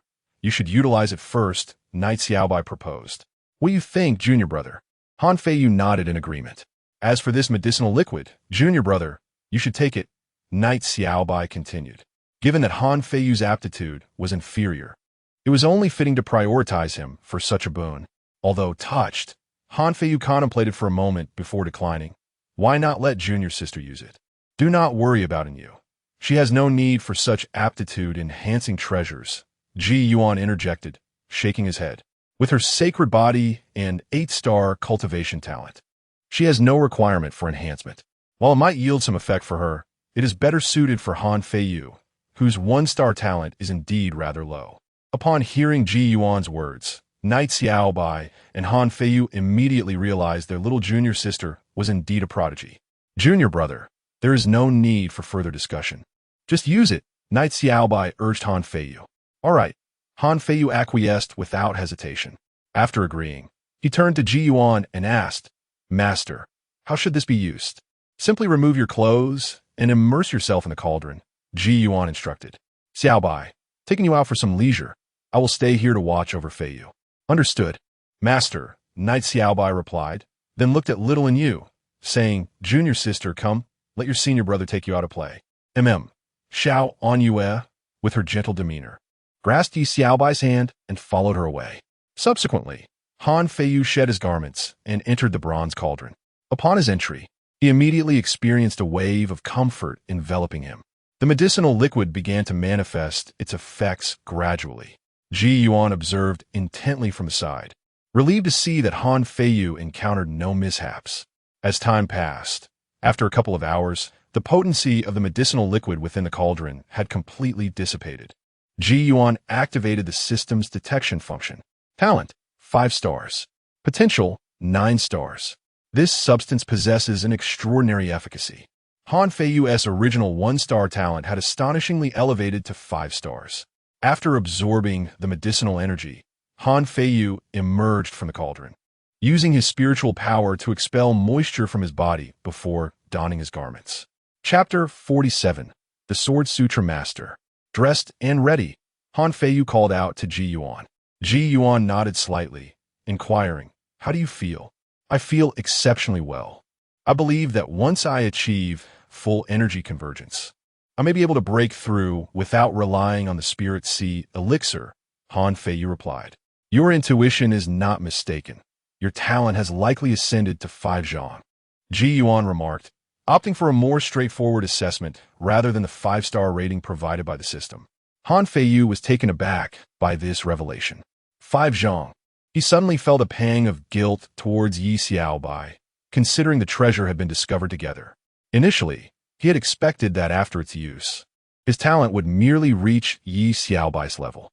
However, he surpassed her considerably, which stirred feelings of remorse within him. Noticing Han Feiyu's expression of guilt, Ji Yuan spoke. Do not dwell on it. Go find your senior brothers. We need to remain in the Divine Medicine Valley for a while longer. You two should break through right here today. Both Task 1 and Task 2 have been pending for quite some time.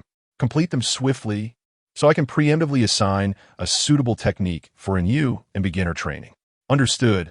Han Feiyu replied respectfully before departing to search for Yi Xiaobai. Shortly thereafter, Han Feiyu returned with Yi Xiaobai and Yu, both joyfully clutching skewers of candied hawthorn. It seemed Yi Xiaobai had a knack for charming children. Master, we are back, Yi Xiaobai announced with a smile as they entered. And you mimicked her, sweetly saying, Master, we are back. After which, she hurried to Ji Yuan, extending her skewer towards him. Master, you eat. I shall not, and you sit and enjoy yourself for now, Ji Yuan said, affectionately ruffling Yu's hair. Okay, little Yu replied, climbing onto a chair to sit, munching on her candied hawthorn while observing the three. Ji Yuan produced 2 jade vials and handed them to the two, saying, These are Spirit Sea elixirs. Begin at once. Although their 5-star talent meant they could potentially break through without the elixirs, both Ji Yuan and Han Feiyu understood the necessity of relying on them for a more secure approach. After all, one elixir was hardly a burden to procure. Receiving the elixirs, Yi Xiaobai and Han Feiyu promptly settled onto the floor of the room. They retrieved the Moonlight Spirit Pearl, consumed a drop of the prepared Moonlight Spirit liquid, and then took the Spirit Sea elixirs. As they ingested the elixirs and liquid, the spiritual energy within them surged, reaching the peak of energy convergence. Soon after, an immense influx of spiritual energy began to flow into their bodies. The spiritual energy in the area of the Divine Medicine Valley was remarkable. Both individuals managed to break through simultaneously without any issues. Moreover, with Ji Yuan's protective measures in place, no one even noticed that 2 energy convergence practitioners were undergoing their breakthrough. At this moment, Yu curiously gazed at the scene before her, fixated on her 2 senior brothers, lost in her thoughts. Ji Yuan, noticing her distraction, approached and sat beside her. With a smile, he inquired, Do you wish to cultivate? And Yu eagerly nodded. The senior brother said that through cultivation, one can attain longevity and savor all the delicacies of the world. She responded earnestly. Ji Yuan chuckled. Indeed, the little girl beamed with joy, swinging her small legs in delight. As time passed, Han Feiyu was the first to break through, officially reaching the first level of the Spirit Sea realm. Yi Xiaobai followed shortly after, also achieving his breakthrough. Meanwhile, Ji Yuan received a notification from a system, indicating that both Task 1 and Task 2 had been completed. Haha, my lifespan has surpassed 200, Yi Xiaobai exclaimed joyfully. Han Feiyu smiled in response, sharing in the happiness that came with the enhancement of their strengths. Master, shall we go out for a meal? Let us celebrate our breakthroughs to the Spirit Sea realm, Yi Xiaobai suggested to Ji Yuan. Certainly, since you have earned quite a bit of money this time. The treat is on you, Ji Yuan replied, referring to the previous occasion when Yi Xiaobai profited from selling a growth-enhancing ring. No problem, Yi Xiaobai readily agreed, viewing the meal as a trivial expense considering his recent earnings. Soon after, Ji Yuan and the others left the small courtyard and arrived at the tavern in the inner city, the same one where Ji Yuan had previously taken Yu. Upon entering, Yi Xiaobai began to order dishes. Ji Yuan, however, glanced out the window in a particular direction. After stepping outside, he had noticed that they were being followed. Through his spiritual perception, he discovered 2 groups of individuals, those from the blood-killing sect and the poisonous serpent sect. Both sects belonged to the 7 sects, but were known for their malevolent practices, maintaining a notably poor relationship with the Qingshan sect. Had it not been for the presence of the Divine Medicine Valley, encounters between the cultivators of these sects and those from Qingshan would likely have led to deadly confrontations. It appeared that these 2 sects had set their sights on the forging spirit artifact of the Qingshan sect. They likely did not trust that Qingshan would sell the artifact, hence their decision to keep a watchful eye. Ji Yuan briefly observed them before averting his gaze. Let them stare. It is best they do not provoke me, or I shall have to demonstrate the might of the grass character divine art. After Yi Xiaobai finished ordering, the 3 disciples engaged in casual conversation. Ji Yuan, however, chose not to participate and instead summoned the system panel to prepare for the advance of new rewards. First, He searched for cultivation techniques. As the panel refreshed, one particular technique, titled Sword Classic, moved from a lower position to the second spot among the recommended techniques. The name of this technique bore resemblance to the Tao Classic. Although simple, the system's recommendation indicated its exceptional nature. Moreover, the system demonstrated intelligence prior to receiving an U. This technique had been recommended but had ranked lower. After accepting an U, it ascended to a more prominent position. Ji Yuan glanced at other techniques, but found himself particularly drawn to the system's recommendation of the Sword Classic. Subsequently, he chose to advance it. Advance Reward. The first 5 volumes of the Sword Classic. Advanced Task. Teach the disciple Yi Xiao by a second-tier Taoist spell. Upon completing the Sword Classic, the content of its first 5 volumes flooded into Ji Yuan's mind. Since Ji Yuan already possessed a cultivation technique, he did not directly master the Sword Classic. However, he gained a profound understanding of it, making it entirely feasible for him to teach others. He sensed the distinction between the Sword Classic and the Taoist Classic. Both techniques are exceptionally powerful. Practitioners of the Taoist Classic benefit from a more profound spiritual power, a swifter recovery of their energy, and the invaluable secret of the heavenly eye, which proves highly effective in treasure hunting.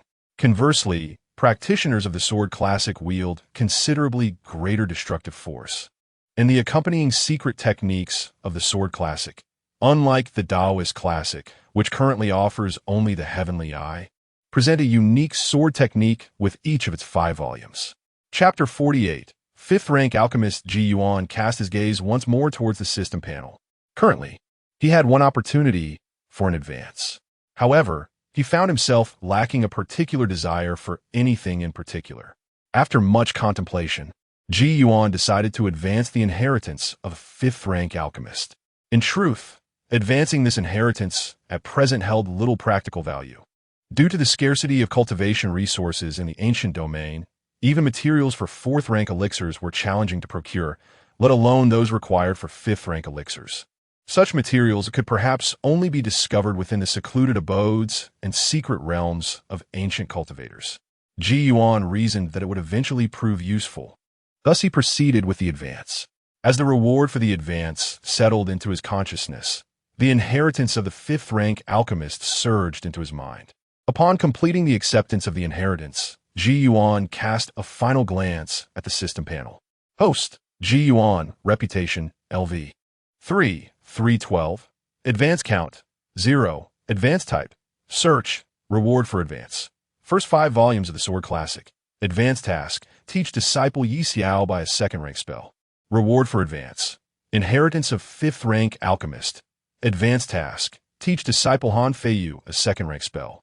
Reward for Advance. 3,000 Jade. Advance Task, Assist Disciple in you in successfully drawing Qi into the body. The 3 tasks were not particularly arduous. Ji Yuan retracted his gaze as the dishes were served at the tavern. Soon after, he and his companions began to dine. Upon finishing their meal, the 4 returned to their lodgings. That same day, Elder Yun ventured out to seek out Sun Xian to purchase spiritual materials for forging. Elder Yun carried with him the requisite spiritual stones, which he could readily produce. When approaching Sun Xian, Elder Yun was forthright, for he had devised other strategies. Thus, in executing this plan, there was no need for subterfuge. They needed to convey that they were indeed acquiring the forging materials. 3 days hence, when the peak master of Zhengfa Peak arrived at the Divine Herb Valley, it would be done openly. Elder Yin swiftly returned to their lodgings with the forging materials in hand. The elders from the Blood Fiend sect and the Poison Serpent sect regarded him with some bewilderment. Was this old fellow truly unafraid of attracting attention? Many were perplexed by Elder Yun's actions.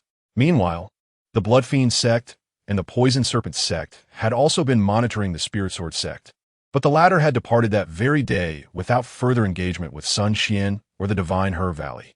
They were acutely aware that acquiring mid-grade forging materials was no simple feat for the Spirit Sword sect. Thus, they resolved not to target the Spirit Sword sect, but rather focus their efforts on Qingshan sect. Within the Grand Hall of the inner city, Sun Xian and the Elder of the Divine Herb Valley were engaged in conversation. Elder, is it possible that those who entered the core area ahead of us were from Qingshan sect? Sun Xian inquired. Based on the inquiries made by the Divine Herb Valley regarding individuals who had entered the secret realm, it was confirmed that on the final day, 3 random forging materials had indeed appeared. However, regarding the location where the third forged spiritual object descended, information provided by those who have been there indicates that not a single soul witnessed its arrival. While it's possible that members of the Qing Shan sect discovered and took it away without being seen, there remains another possibility, that the third forged spiritual object has indeed gone unclaimed. The forged spiritual objects of the Qing Shan sect were obtained from the core region. Upon hearing Sun Xian's words, the elder of the Divine Herb Valley pondered for a moment. It is unlikely. The site where the third forged spiritual object fell has been thoroughly searched, making it improbable that no one has claimed it. Moreover, it is also unlikely that the Qing Shan sect managed to capture the key beast. I suspect that it was, in fact, the work of the Sword God sect or the Golden Mountain Temple. If it was indeed them, it could pose a significant problem. Sun Xian replied, somewhat helplessly. We'll take it one step at a time. We shall ascertain whether it is truly them in 50 years. The elder of the Divine Herb Valley squinted his eyes and responded indeed. Sun Xian nodded in agreement. That night, Yi Xiaobai and Han Feiyu returned to their respective chambers, each holding a jade slip, and commenced their studies of the purple qi control technique. This technique, a continuation of the purple qi art, is also a second-tier method that meets the system's requirements. Having practiced the purple qi art, further cultivating the purple qi control technique was not overly challenging for them, though it still required some time. Meanwhile, in Ji Yuan's room, Xiao Anyue sat cross-legged on the bed as Ji Yuan began teaching her the opening chapter of the sword scripture, focusing on the qi induction technique.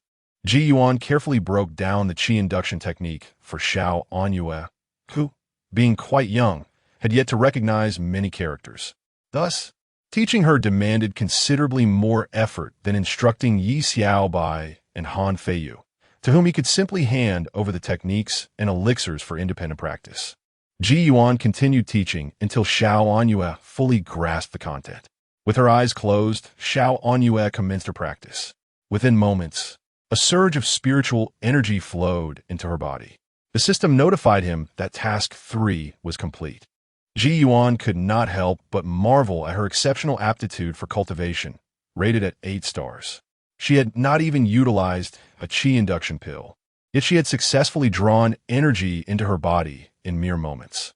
After achieving this, Xiao Anyue opened her eyes and joyfully looked at Ji Yuan, exclaiming, Master, as you instructed, I succeeded. Ji Yuan smiled and nodded. Indeed, your speed surpasses that of your 2 senior brothers by quite a margin. Xiao Anyue giggled with delight, not merely because she was faster than her brothers, but due to the joy of successfully completing Ji Yuan's instruction. It is getting late. Let us retire for the night, and I shall teach you something new tomorrow, Ji Yuan said. All right, Xiao Anyue replied, nodding as she burrowed into her blankets. Since Ji Yuan had brought her back, she had been sleeping alongside him for the past few days. Seeing that Anyue had fallen asleep, Ji Yuan glanced at the panel. With task 3 completed, he could continue to advance his rewards. He contemplated whether to advance another Moonlight Spirit Pearl to give to Anyue. Merely contemplating the fact that this girl possesses a sacred physique and an innate talent rated at 8 stars, it seems she may not even require the Moonlight Spirit Pearl, as her cultivation speed would likely rival that of Yi Xiaobai and Han Feiyu, who possess the Moonlight Spirit Pearl. Therefore, I shall refrain from utilizing the Moonlight Spirit Pearl for now. Ji Yuan has advanced to the 5th volume of the Divine Refinement Technique. Previously, when he had accessed the Divine Refinement Technique, he was at a credibility level of 2, which limited him to the first 4 volumes. Now, he is poised to access the 5th volume as well.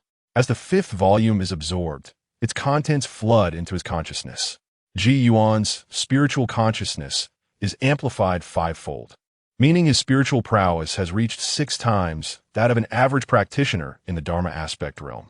While the Divine Refinement Technique does not inherently confer secret methods, this enhancement is indeed formidable.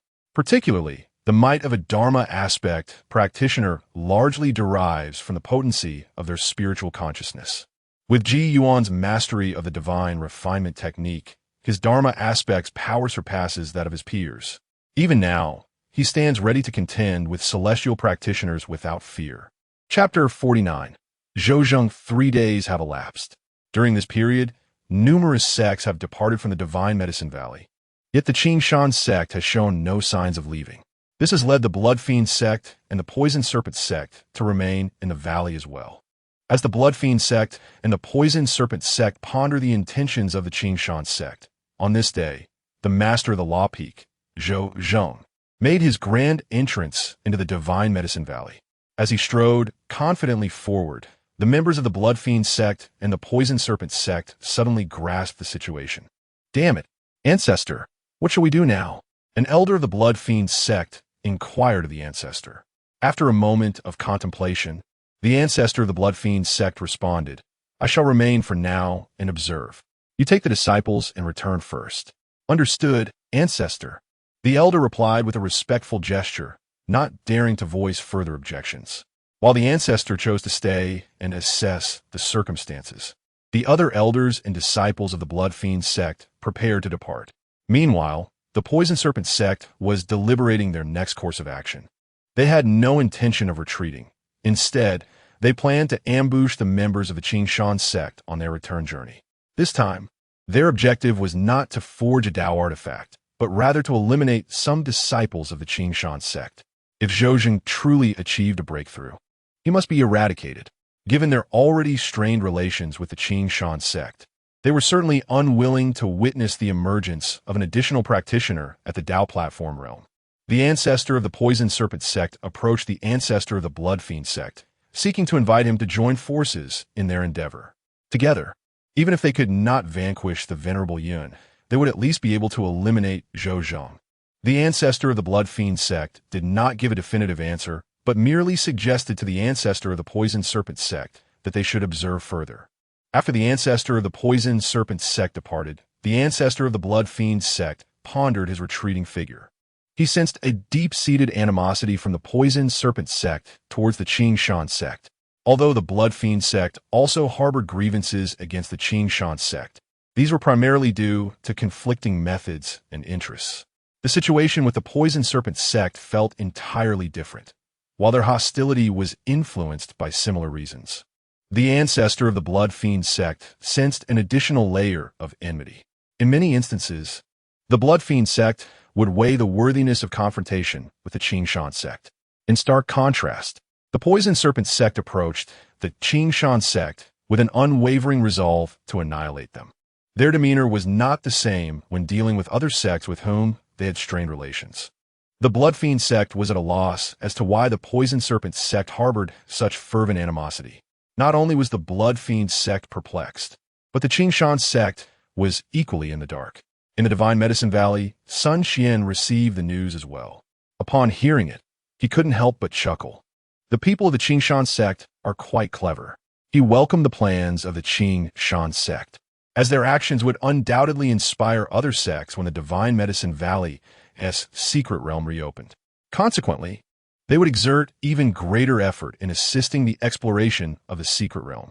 At the residence of the Qingshan sect, after Zhouzheng arrived, he first went to pay his respects to the Venerable Yun. "Greetings, Ancestor." Zhouzheng addressed Yun with a respectful bow. Zhouzheng's appearance is that of a middle-aged man, embodying his name with a dignified aura. His mere presence commands respect and instills a sense of fear among the majority of disciples within the sect, akin to how ordinary citizens might feel in the presence of an official, despite harboring no guilt. "Zhouzheng, the moment has arrived for you." Elder Yun presented a forging spiritual object to Zhouzheng.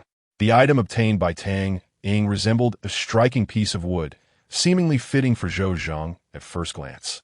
However, its true compatibility would depend on Zhouzheng's own perception. Upon receiving the forging spiritual object, Zhouzheng attuned himself to its essence and bowed once more, declaring, "Elder, I shall not disappoint you." Elder Yun nodded in approval. Subsequently, Zhouzheng departed from Elder Yun without immediately retreating for seclusion, choosing first to visit Yun Ming and Ji Yuan. After exchanging greetings, Zhouzheng entered a room to commence his seclusion, with Elder Yun remaining to protect him. Breaking through from the Spirit Sea realm to the Tao platform realm is no simple feat, even with a forging spiritual object. The success rate is far from guaranteed. As Zhou Zheng pursued his breakthrough, Yi Xiaobai and Han Feiyu had each mastered the purple qi control technique and commenced practicing the spiritual sea transformation. And you also learned the purple qi technique, achieving 3 tasks simultaneously. Ji Yuan earned 3 credibility points and could once again advance 3 rewards. Yet he decided to wait until necessary to redeem them. As 2 days slipped by, a torrent of spiritual energy was fervently drawn into the room where Zhou Zheng resided. He was nearing the final stage of his breakthrough. With a resonant and faint rumble, Zhou Zheng successfully ascended, officially becoming a practitioner of the Tao platform realm. Upon his emergence from seclusion, Yi Xiaobai looked on with envy, murmuring, Tao platform realm, 500 years of life, 500 years, excellent.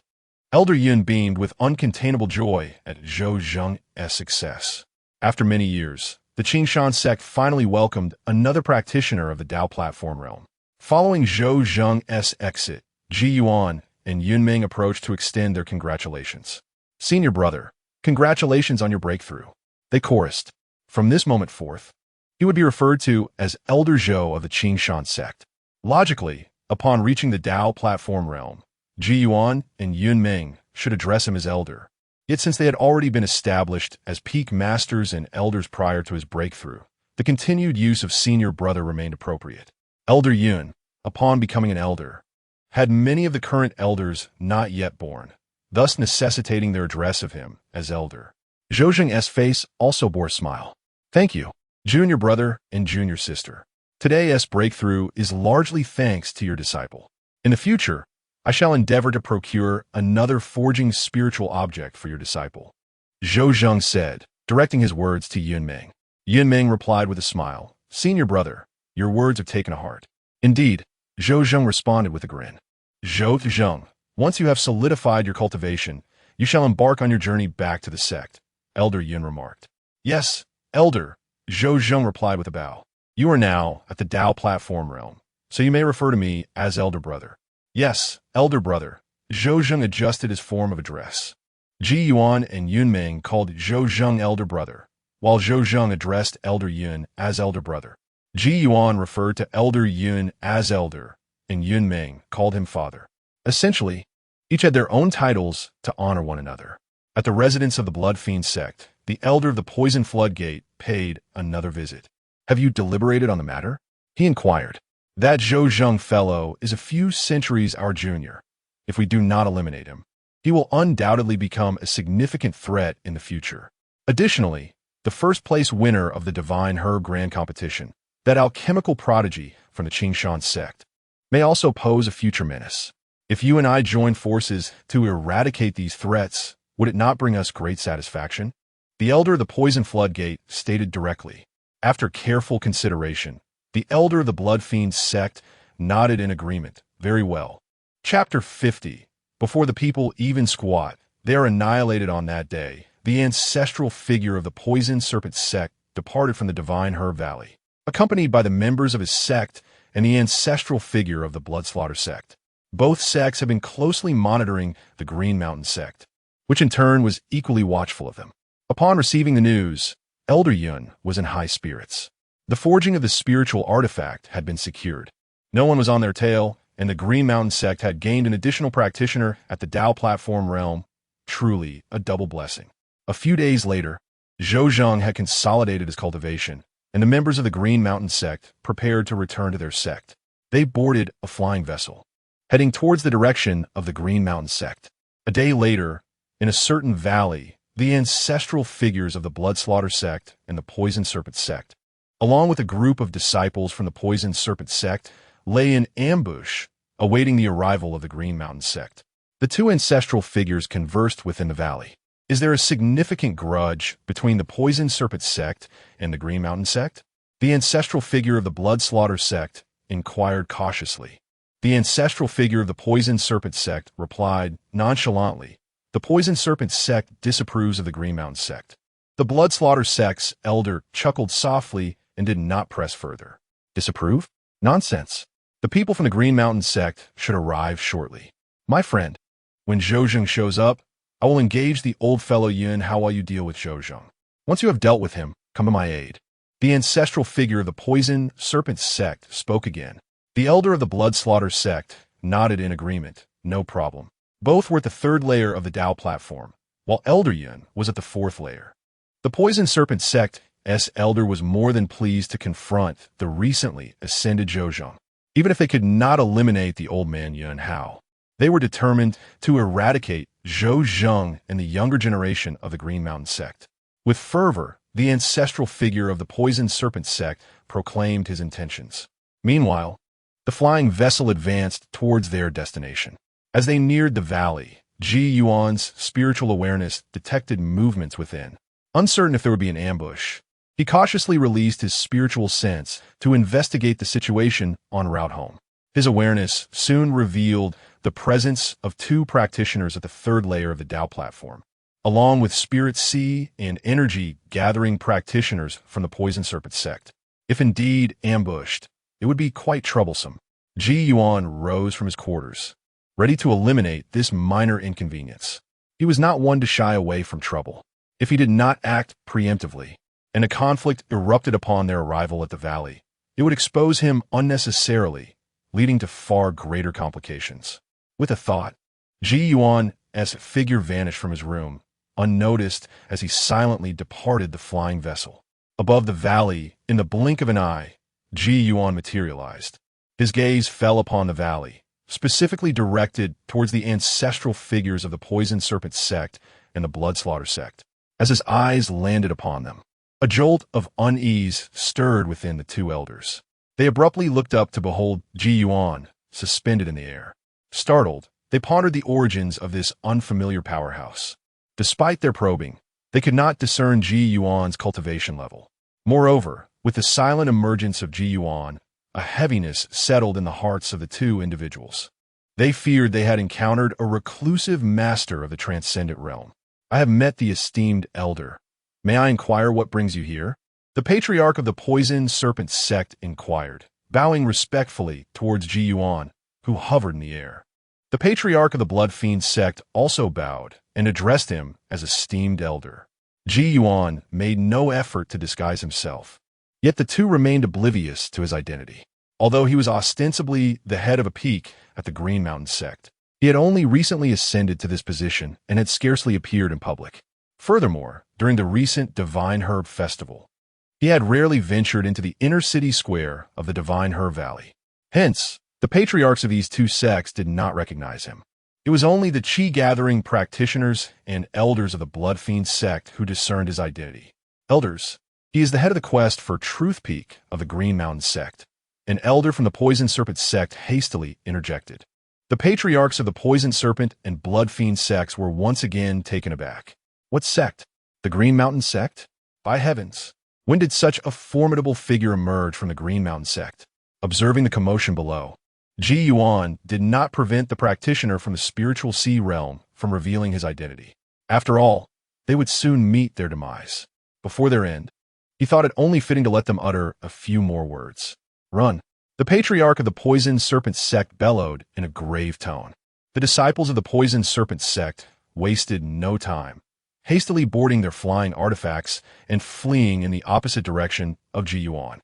At this moment, the patriarch of the Blood Fiend sect felt a pang of regret, wondering why he had involved himself in such a tumult. Since we are here, let us not leave. Let us strike, Ji Yuan declared, casually gesturing in the direction of the fleeing disciples of the Poison Serpent sect.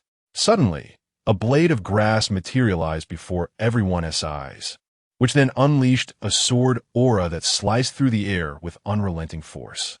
Grass word sword. With a single stroke, dozens of disciples from the Poison Serpent sect, along with the two elders, were consigned to oblivion beneath the sword's might. They fell like dumplings, crashing to the ground one by one. Feeling the oppressive aura and residual power of that strike, the patriarchs of both sects struggled to breathe. Was this the power of a master of the transcendent realm? The patriarch of the Blood Fiend sect's complexion turned ashen. If given another chance, he would certainly have declined the Poison Serpent sect proposal to ambush the Green Mountain sect. In midair, Ji Yuan's figure flickered and, in the next moment, he appeared before the two patriarchs. They gazed at Ji Yuan, beads of cold sweat forming on their foreheads. "Esteemed elder, spare my life," the patriarch of the Blood Fiend sect exclaimed, making an immediate plea for mercy. "You, who hide in the shadows, have caught me unawares this time. Whether you wish to kill or mutilate, I leave it to your discretion." The patriarch of the Poison Serpent sect retorted defiantly, though it was evident that he was still somewhat unconvinced. He had never anticipated that a master of the transcendent realm would possess such audacity to disguise himself as a practitioner of the spiritual sea realm. The patriarch of the Blood Fiend sect, in stark contrast, felt a strong urge to slap him twice for his foolishness. "You seek death? I'm not in a hurry to die," Ji Yuan remarked, extending a finger to touch the forehead of the patriarch of the Poison Serpent sect. He then employed a secret technique of spiritual consciousness to probe his soul. This secret art is a legacy of the Qingshan sect, with various branches possessing their own traditions. In the past, Ji Yuan took the opportunity to study this art. The soul-searching technique, while not exceptionally sophisticated, relies heavily on brute force to extract another soul.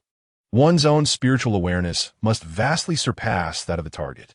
Furthermore, the aftermath of such an intrusion leaves the victim's mind severely damaged, potentially leading to madness or, in the worst case, death. Ji Yuan, indifferent to the fate of the individual, proceeded directly with the soul-searching. His purpose in probing this particular soul was rooted in the ongoing animosity between the Poison Serpent sect and the Qingshan sect, of which Ji Yuan was somewhat aware. The Qingshan sect has long been perplexed by this enmity, failing to uncover the underlying reasons for it. Previously, they had captured several disciples of the Poison Serpent sect, only to find nothing of value through soul-searching. Those disciples knew nothing of the sect's actions against Qingshan, as they were merely following orders from their superiors. If even the disciples in the Gathering Qi stage yielded no insights, surely the ancient patriarch of the Poison Serpent sect must possess some knowledge worth uncovering. Chapter 51. Ashes to Ashes, alas. The ancestral master of the Poison Serpent sect let out a pained wail as the soul-searching commenced. The process of soul-searching is a torment for the one being probed. Memories began to flit through Ji Yuan's mind, starting not from the subject's early years, but rather from the moment they ascended to the Tao platform realm. After a quarter of an hour, Ji Yuan withdrew his hand. The ancestral master of the Poison Serpent sect, who had howled for a considerable time, was now left in a disarrayed state of consciousness, dead.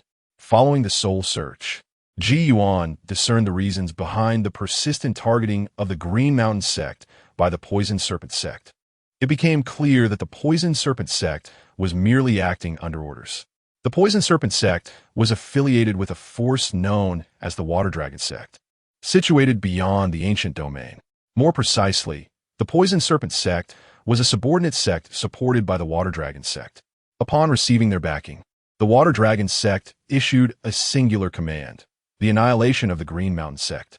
From the ancestral master's memories, Ji Yuan learned that the Water Dragon sect was a prominent power within the northern continent. However, the rationale behind their desire to eradicate a seemingly insignificant sect like the Green Mountain sect remained elusive. Moreover, if they truly intended to eliminate it, the means employed were rather peculiar. Historically, the Water Dragon sect could have dispatched a formidable practitioner to extinguish the Green Mountain sect with ease. Yet, they chose instead to provide minimal resources to bolster the Poison Serpent sect, allowing them to undertake the task. Once the Poison Serpent sect had been sufficiently strengthened to rival the Green Mountain sect, the Water Dragon sect ceased their support. This led Ji Yuan to perceive that the Water Dragon sect might not genuinely wish to obliterate the Green Mountain sect. Perhaps they did harbor such intentions, but for reasons unknown, they were unable to commit fully. As to the motivations behind this, the ancestral master of the Poison Serpent sect remained in the dark. The sect itself had expressed curiosity regarding the matter and had inquired with the Water Dragon sect's representatives, but no satisfactory answers were provided. The Water Dragon sect merely promised continued resource investment if the Green Mountain sect were to be destroyed, a tantalizing illusion. The Poison Serpent sect found themselves compelled to accept this promise, for failure to comply with the Water Dragon sect's directives could spell trouble for them. regardless of the Green Mountain sect's fate. The Water Dragon sect, truly a headache, Ji Yuan mused softly. Regaining his focus, he gazed upon the corpse of the Poisoned Serpent sect's master, casually waving his hand to collect the individual storage pouch. Subsequently, he gathered the storage pouches of the other spiritual Qi and Qi gathering practitioners as well. After a cursory examination of the bodies, Ji Yuan contemplated the corpses strewn across the valley and resolved to obliterate them entirely. Raising his hand, he initially intended to shatter the bodies with a single strike. However, recalling the practice of cremation from his previous life, he pondered a different approach.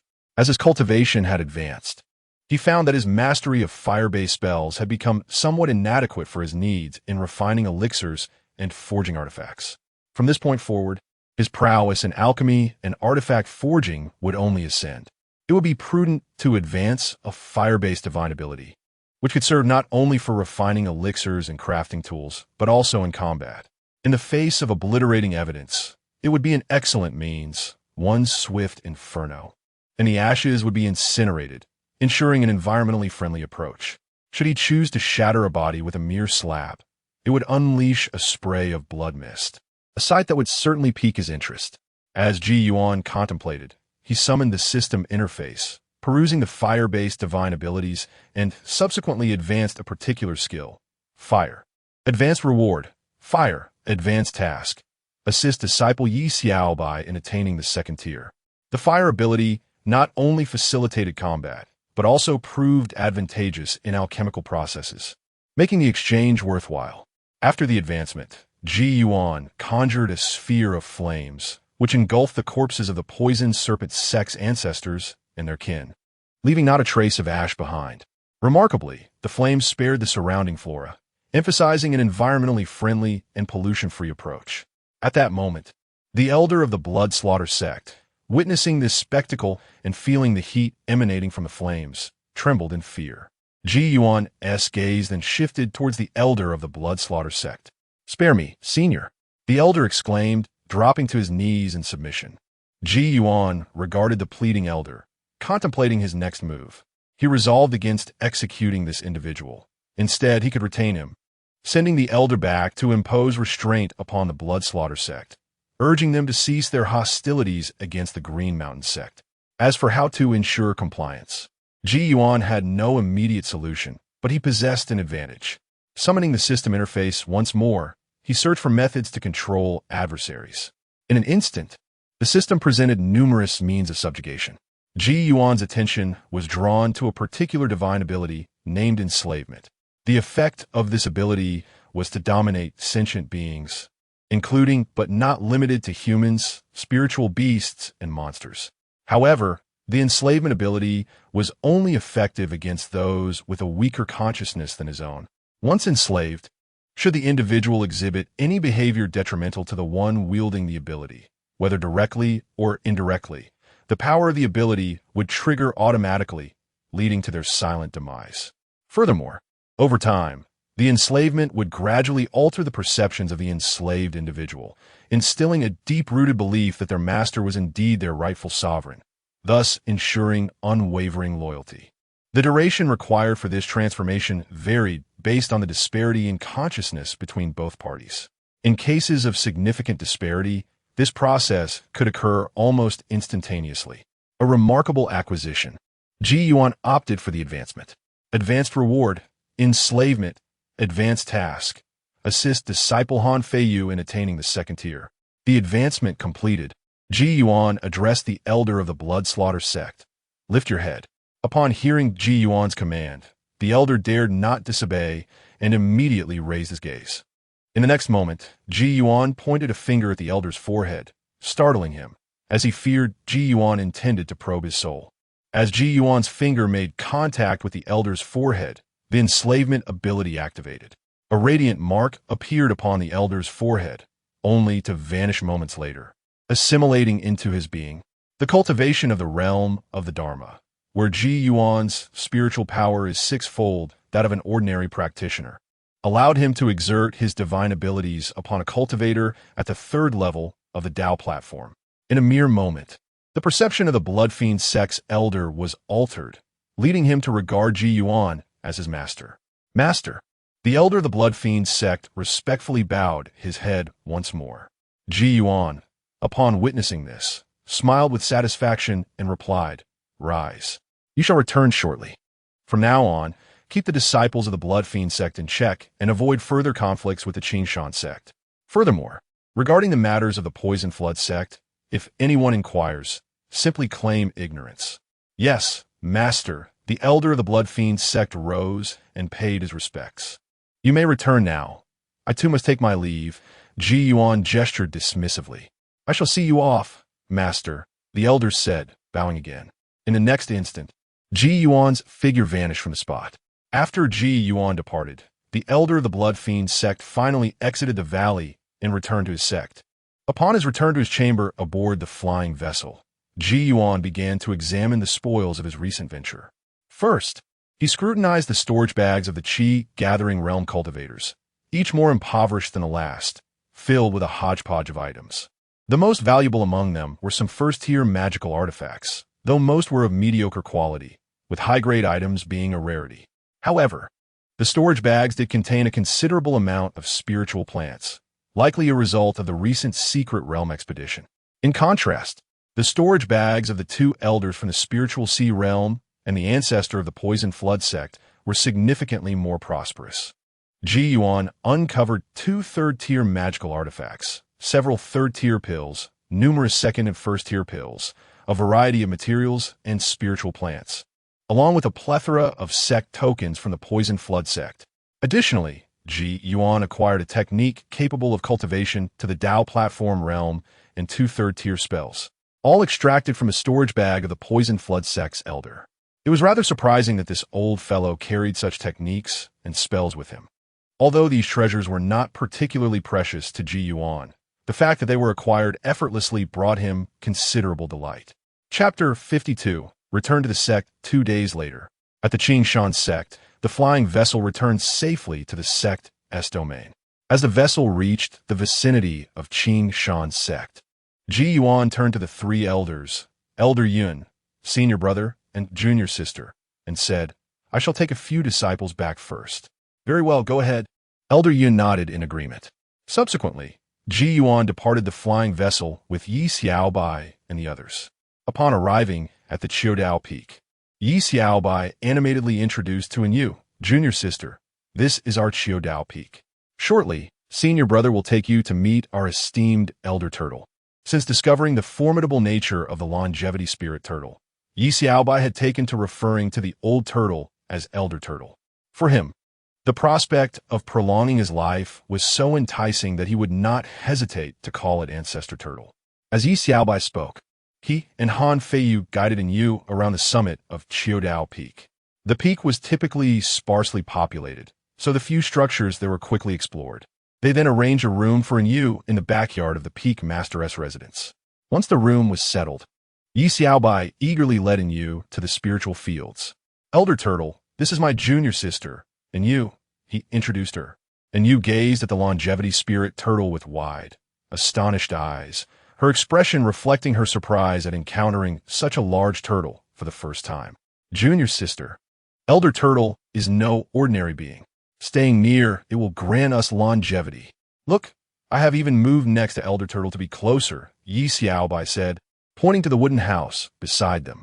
He then glanced at his own dwelling and cheerfully asked, "Junior sister, would you like to stay here too? I can construct a wooden house for you." Upon hearing this, Yu shook her head vigorously. Yi Xiaobai, slightly disappointed, remarked, "Really not interested? You could extend your life. I wish to stay with Master." And Yu explained, shaking her head once more. "All right then," Yi Xiaobai conceded, feeling it a pity that he could not gain a neighbor. It seemed his junior brother and junior sister could not appreciate the value of Elder Turtle. He mused that should he ever take on disciples, he would certainly choose one who also desired longevity. This thought made him chuckle to himself, causing Yu to glance at the suddenly peculiar Yi Xiaobai and run off in a hurry. Later that evening, Yi Xiaobai made a trip to the spiritual kitchen and brought back several dishes. The 4 of them sat in the courtyard of their small abode, enjoying dinner together. And Yu was particularly delighted. Ever since tasting the spiritual food, she had developed a fondness for it and eagerly anticipated mealtime each day. Master, have you discerned the function of the key's refinement? Yi Xiaobai inquired between bites. Since Ji Yuan had refined the key last time, he had understood that it resonated with the foundational Tao, yet the practical applications of this refinement eluded him. Ji Yuan shook his head. Not yet. But there is no rush. It will be another 50 years before the next secret realm of the Divine Medicine Valley opens. During this period, the master will comprehend the purpose of the refined key. After Ji Yuan uttered this, he suddenly considered that if given another 50 years, he might become truly invincible. By then, understanding the key's function might not hold much significance. Even for Yi Xiaobai and Han Feiyu, 50 years would be ample time for them to evolve into formidable beings. At that point, they might not even require this opportunity. By the way, starting tomorrow, you both should embark on the journey to become second-tier alchemists, Ji Yuan stated.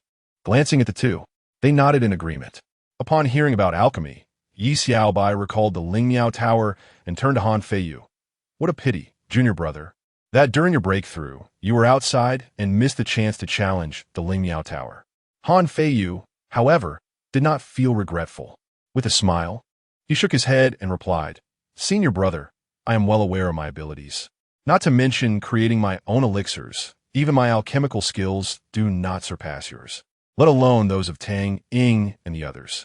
If only you had more time, you might still have a chance to etch your name on the B list, Ji Yuan remarked. Looking at Han Feiyu indeed possessed talent in alchemy, yet it paled in comparison to Yi Xiaobai's prowess. Nevertheless, Ji Yuan's words were merely conversational.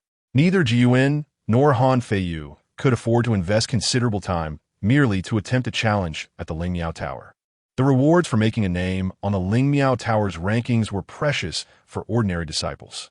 However, for them, spending vast amounts of time for such rewards would be rather counterproductive. Little girl, both your senior brothers have learned alchemy. Do you wish to learn as well? Ji Yuan inquired of the focused Anyu, who was engrossed in her meal. Anyu looked up, her lips glistening with grease. Master, I want to learn to cook. Ahem. Junior sister, what do you want to learn? Yi Xiaobai, while drinking water, was caught off guard by Anyu's declaration.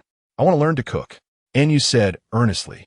As she imagined being able to prepare spiritual food, her mouth began to water at the thought of eating whatever she desired. You wish to learn to make spiritual food and become a spiritual chef? Ji Yuan surmised Anyu's aspirations and asked. Anyu eagerly nodded. Yes, I want to make spiritual food. Junior sister, there's no need for that. If you enjoy eating, your senior brother can take you to the spiritual dining hall every day. There's no need for you to learn to cook, Yi Xiaobai quickly interjected. Yi Xiaobai was also someone with a hearty appetite, yet he had never considered becoming a spiritual chef. Instead, he aimed to earn contribution points and spiritual stones to hire someone to cook for him. It was not that he looked down on cooking. He simply understood that they should devote more time to their cultivation. Although the path of a spiritual chef could indeed benefit one's cultivation through spiritual food, it ultimately could not compare to alchemy. Those who pursued the culinary arts typically lacked talent in alchemy and sought a supplementary occupation to earn a living, thus settling for the culinary path. Of course, there were also a few who genuinely possessed a passion for the culinary arts. Xiao Anyue remained silent, yet she harbored the desire to learn independently. Upon observing this, Ji Yuan fell into contemplation. Generally speaking, he would not deter his disciples from pursuing their interests. However, one must ponder the absurdity of a congenital sword body aspiring to become a chef. Such a passion for culinary endeavors must be profound indeed. Nevertheless, if she is determined to learn, so be it. Have you made up your mind to delve into the art of cooking? Ji Yuan inquired, directing his gaze towards the young girl. She regarded him with an expression that suggested her intent to agree. The little girl promptly nodded with a bright smile. Very well. Your master supports you. It matters not if you choose not to study alchemy. Both your master and your two senior brothers are alchemists, ensuring you will never lack for elixirs in the future. Ji Yuan said with a smile. Indeed, master speaks the truth. Junior sister, should you require any elixirs in the future, do not hesitate to approach your senior brothers. There is no need for formality. Yi Xiaobai proclaimed, patting his chest. P.S. I noticed 2 inquiries in the comment section. I will respond to them in the author's note of today's 2 updated chapters. Chapter 53. The Spirit Chef. Thank you, Master. Thank you, Senior Brother, the young girl exclaimed joyfully. In order to master the art of spirit cooking, diligent practice is essential, Ji Yuan remarked as he turned to Inyu. The girl nodded enthusiastically. After finishing their dinner, Yi Xiaobai and Han Feiyu commenced their training in the art of purple qi manipulation and spirit sea transformation.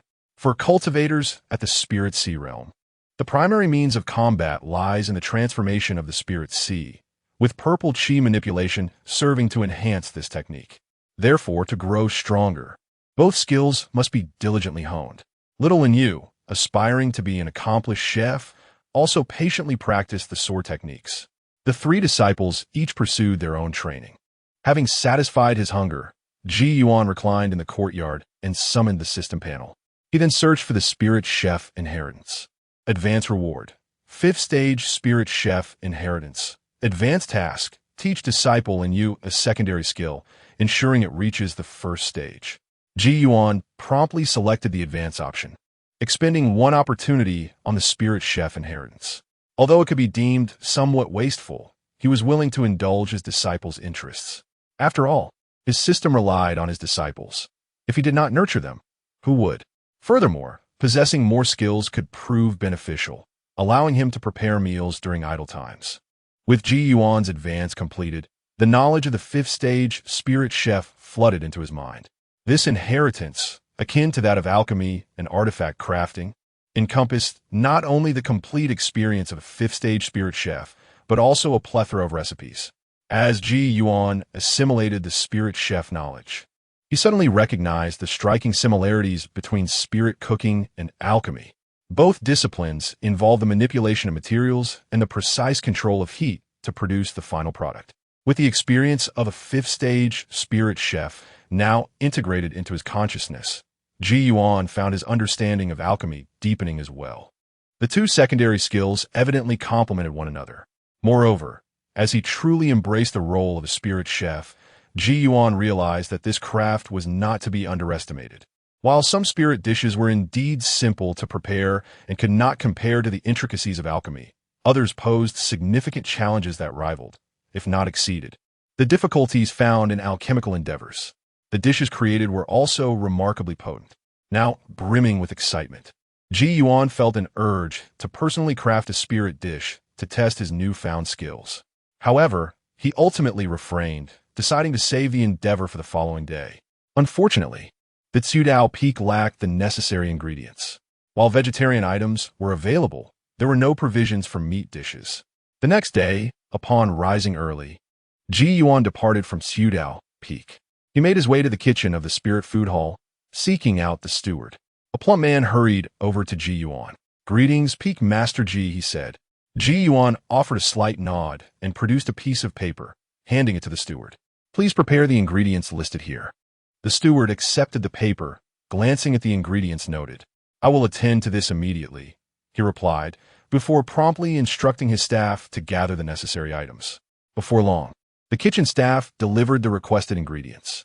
Ji Yuan retrieved his Peak Master token and, after allocating a portion of contribution points to the steward in the kitchen, departed with the ingredients.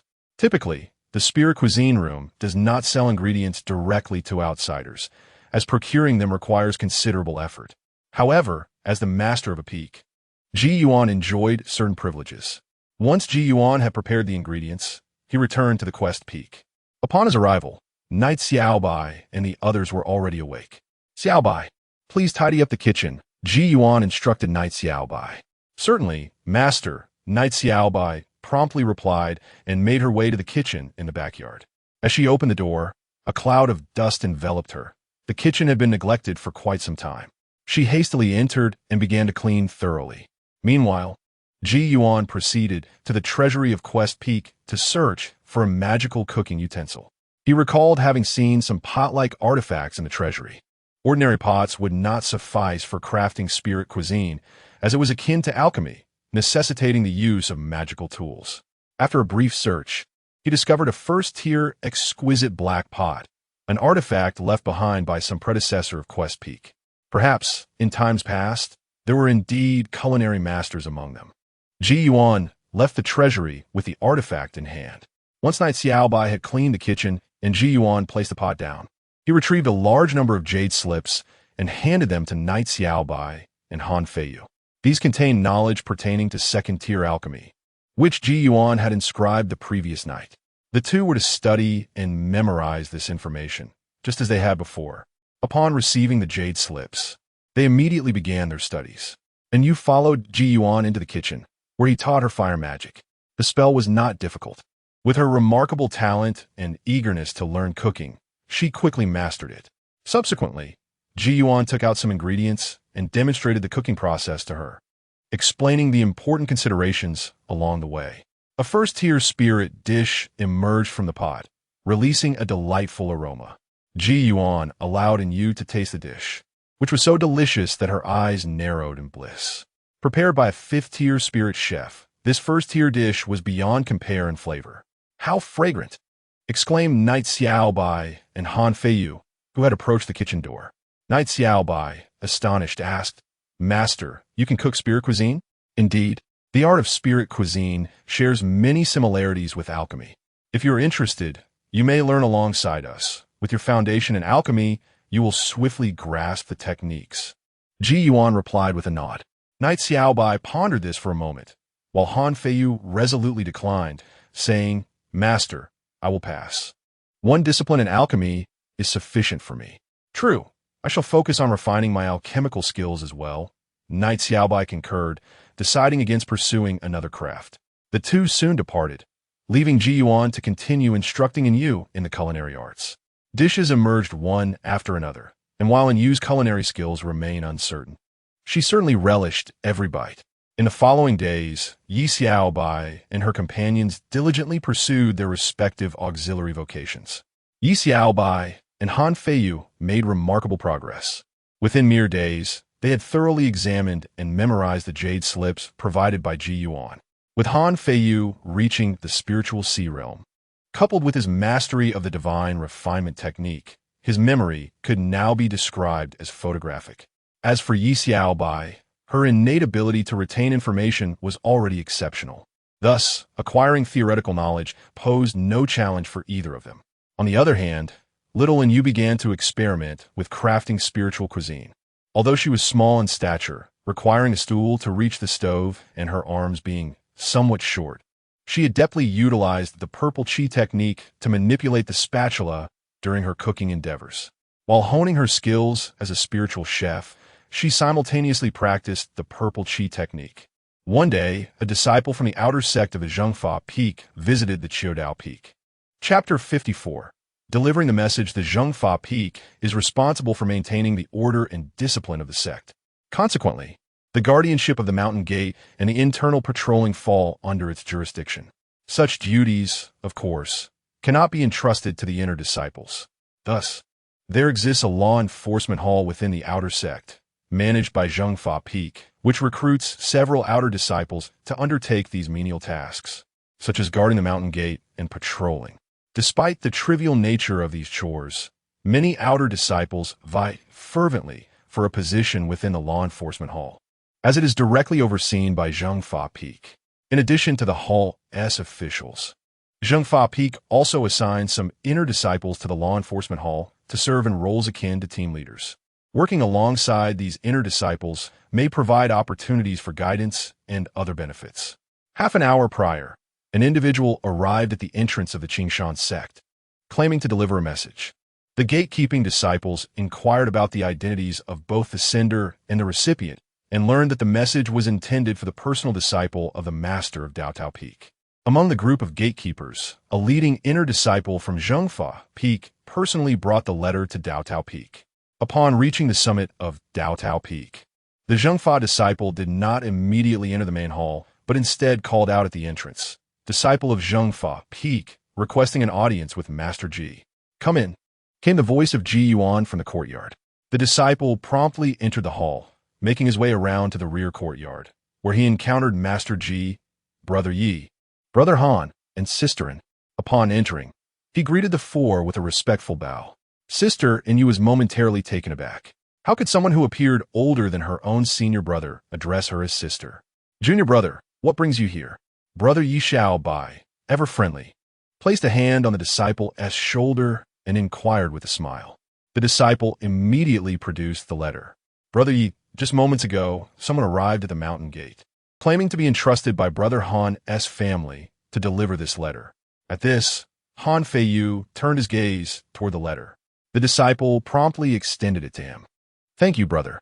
May I ask where the messenger has gone? Han Feiyu inquired after receiving the letter. Responding to Brother Han, I inquired about that individual. He was merely passing through Qingshan's sect, having been compensated by your family to deliver the letter. After fulfilling his duty, he departed, the disciple replied. Understanding that the messenger had no direct connection to Han Feiyu and was simply a hired hand, Han Feiyu chose not to impede his departure. Junior brother, I cannot allow you to return empty-handed. Here, take this. Brother Yi Bai said, producing a vial of qi gathering pills and placing it in the disciple's hands. This vial of qi gathering pills had been refined by Yi Bai himself, of commendable quality, though not of the finest grade. Typically, he would not bestow the very best pills upon others. Although neither he nor Han Feiyu currently required such refining aids, Sister and you still found them beneficial. Thus, the superior grade qi gathering pills crafted by Yi Bai and Han Feiyu were entirely reserved for you, while the remainder would be kept for future gifts or exchanges of resources. Thank you, brother, the disciple expressed gratefully. After accepting the elixir, the individual expressed gratitude with a smile. Soon, he departed from the peak of seeking the Tao. On his way down the mountain, he glanced at the jade vial, which contained several high-quality qi gathering pills, and his heart soared with joy. Why had he made the trip? Simply to present himself before Ji Yuan and the others, ideally receiving some additional elixirs as a reward. However, he had not anticipated that Brother Yi would be so generous, providing him with several high-quality qi gathering pills for merely running an errand. No wonder he had made a name for himself on the A-list of the Lingniao Tower. Since Ji Yuan and the others returned a few days prior, the events of the Divine Medicine Convention had spread throughout the sect. Almost all disciples were aware that the peak master of the Zhengfa Peak had broken through to become a Tao platform ancestor. Similarly, nearly every disciple knew the identity of the little turtle on the A-list of the Lingniao Tower. After all, he had not only won first place in the Divine Medicine Convention, but had also been associated with the peculiar downpour. Only a fool would remain ignorant of the identity of the one who had made a name for himself on the A-list. Thus, all disciples recognized that the torrential rain, which had once loomed over them, was conjured by Yi Bai. Many disciples who had suffered under his influence felt helpless, daring neither to express their anger nor their grievances, as he was a direct disciple. Conversely, those disciples who had not faced persecution, particularly those fond of alchemy or already established as alchemists, began to idolize Yi Bai. After all, he was the first individual in the history of the Qingshan sect to etch his name on the A-list of the Lingniao Tower, and he had secured first place for the sect at the Divine Medicine Convention. Consequently, Yi Bai's reputation within the Qingshan sect surged. In recent days, Yi Bai had been busily immersed in studying second-tier alchemy. Otherwise, had he been aware of the happenings within the sect, he would have eagerly ventured out to flaunt his achievements. In the courtyard, after the person left, Xiao Anyue looked up at Ji Yuan and asked Master, "Why did that brother just call me senior sister?" "Because you are my disciple. In our Qingshan sect, disciples are divided into outer disciples, inner disciples, and direct disciples. I am the peak master of the Seeking the Tao Peak, and you are my direct disciple, so outer and inner disciples must address you as senior sister." Ji Yuan explained with a smile. "How strange," Xiao Anyue replied, her expression a mix of understanding and confusion. "Junior brother, does your family need you for something?" Yi Bai inquired, glancing at Han Feiyu, who was reading a letter. Han Feiyu, having finished the letter, nodded. "My parents wrote to inform me that my elder brother is soon to be married and asked if I have time to return home." "What wonderful news, junior brother.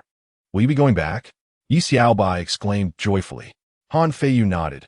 If possible, he certainly wished to return home, having been away from his hometown for nearly a year in pursuit of the Tao. "Master, let us accompany junior brother back," Yi Bai suggested, looking at Ji Yuan. "What are you doing, creating a commotion?" Ji Yuan responded playfully. I merely wish to visit junior brother's home. Yi Xiaobai replied with a smile. Ji Yuan understood that he was simply playful. Your junior brother is returning home to visit family. Why should we tag along? He remarked. If you insist on following, you might as well inquire whether your junior brother is willing to take you along. Ji Yuan shook his head and said, if my senior brother wishes to go, he is free to do so. Han Feiyu replied directly. Yi Xiaobai smiled joyfully and turned to Ji Yuan. Master, since the junior brother has no objections, why don't we go together? Upon witnessing this, Ji Yuan discerned Yi Xiaobai's intentions. It was a desire for adventure intertwined with a fear of danger. Thus, Yi Xiaobai wished to invite Ji Yuan along, knowing that should peril arise, Ji Yuan would safeguard them. You should not harbor such dreams. If you fear danger, refrain from recklessness. If you wish to venture forth, cast aside your fears. Ji Yuan shook his head. Chapter 55. A visit home, brother. Are you still going? Han Feiyu asked with a smile, glancing at Yi Xiaobai. Noticing that Ji Yuan was unwilling to go, Yi Xiaobai felt a twinge of hesitation as well. Fearing an encounter with a third-tier demon beast or an ancestor of the Dao platform realm, which could spell disaster for his life. However, having already voiced his intention to go, it would be awkward to retract his words now. Of course, why not go? Yi Xiaobai resolutely nodded. Brother, when shall we set off? He inquired, turning to Han Feiyu. Are we truly going? Han Feiyu asked. Indeed, Yi Xiaobai affirmed with a nod. How about today? Han Feiyu pondered for a moment. Very well, let us gather our belongings and depart. Yi Xiaobai nodded in agreement. Turning to Ji Yuan, he said, Master, your disciple is heading out. Oh, no, Master, we are going on a long journey. I understand, safe travels. Master, could you possibly spare us a few more talismans? Yi Xiaobai inquired, a hint of boldness in his voice. Ji Yuan rolled his eyes. Haven't you both yet to use the forbidden and grass talismans I already gave you? Master, I actually prefer the travel talismans. Yi Xiaobai grinned widely, displaying an extraordinary thickness of skin. When venturing outside, one could never have too many life-preserving items. Just wait a moment. Ji Yuan relented, unwilling to see these two get into any real trouble. Fortunately, after eliminating the members of the Poison Flood sect, Ji Yuan had several materials from their storage bags that could be crafted into talismans. He retrieved the materials and began crafting the talismans. With the experience from the previous attempt and an enhanced spiritual power, Ji Yuan completed the talismans with remarkable swiftness. Soon, 2 third-tier travel talismans and 2 second-tier fire talismans were ready.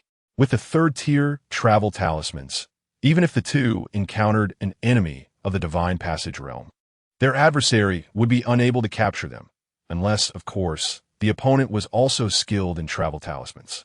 Ji Yuan handed the talismans to the two and then produced 4 bottles of elixirs, presenting them to Han Feiyu.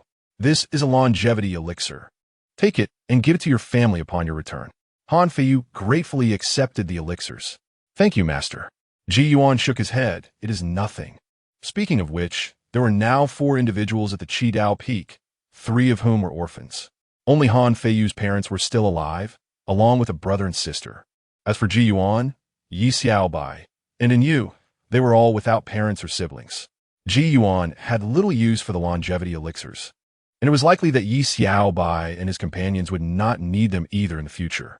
Thus, it was better to give the batch of longevity elixirs he had previously refined to Han Feiyu, allowing his family to enjoy a few more years of life.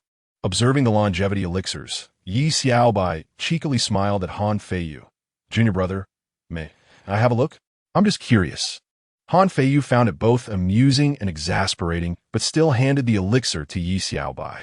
Knight Xiaobai was genuinely intrigued. Upon uncorking the jade vial containing the elixir, a fragrant aroma wafted forth, sending a shiver through his body. Something felt amiss, very amiss indeed. He hastily poured the contents of the vial into his palm. Despite its modest size, the vial yielded a staggering 15 elixirs. The longevity pills were not particularly large either, yet this impressive number filled the vial to its brim. Gazing at the 15 longevity pills, Knight Xiaobai's eyes widened in astonishment. He exclaimed, "This cannot be. Master, these 5 must be top-grade second-tier longevity pills, right? And these 10 are certainly of second tier or above." He regarded Ji Yuan with disbelief. Master, with such treasures at hand, why did you not present them earlier? Among them were 5 top-grade 4th-tier longevity pills, 5 top-grade 3rd-tier pills, and 5 top-grade 2nd-tier pills. Ji Yuan nodded slightly before responding. Hiss! Knight Xiaobai's eyes gleamed with envy as he examined the pills in his hand. However, he was acutely aware that these were intended for Han Feiyu's family, compelling him to swiftly return the pills to Han Feiyu, preferring to keep them out of sight and mind. Yet, the reluctance was evident on his face. Master, how do you possess 4th-tier longevity pills as well?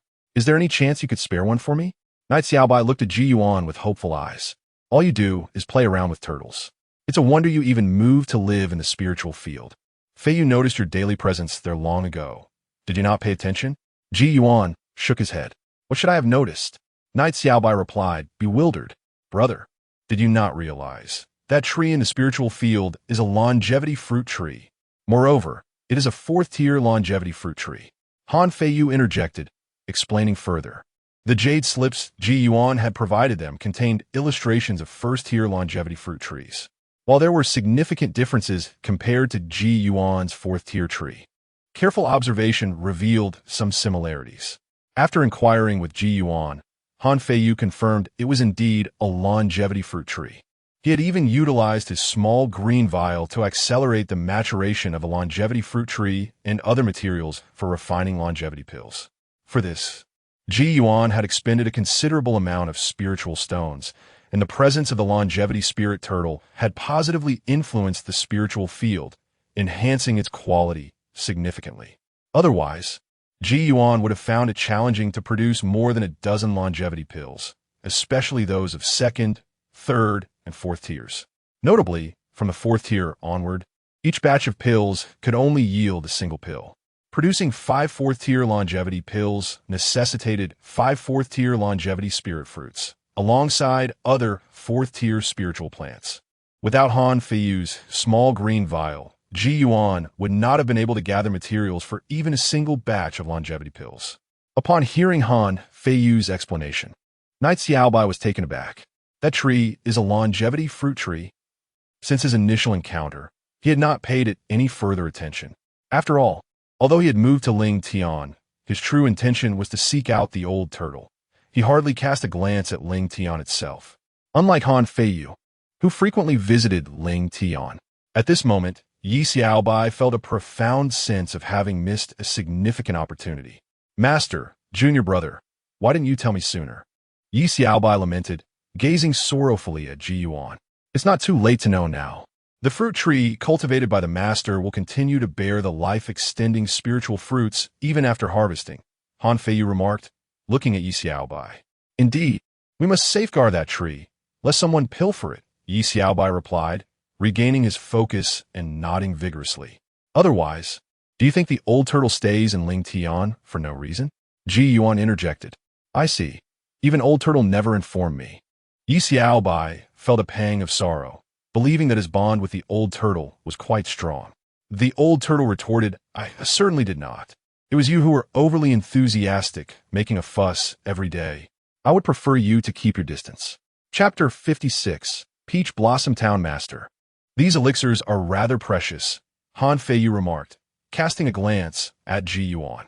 Although he yearned for his parents and siblings to enjoy a longer life, the 4th-tier and 3rd-tier longevity pills were indeed exorbitantly valuable. It matters not.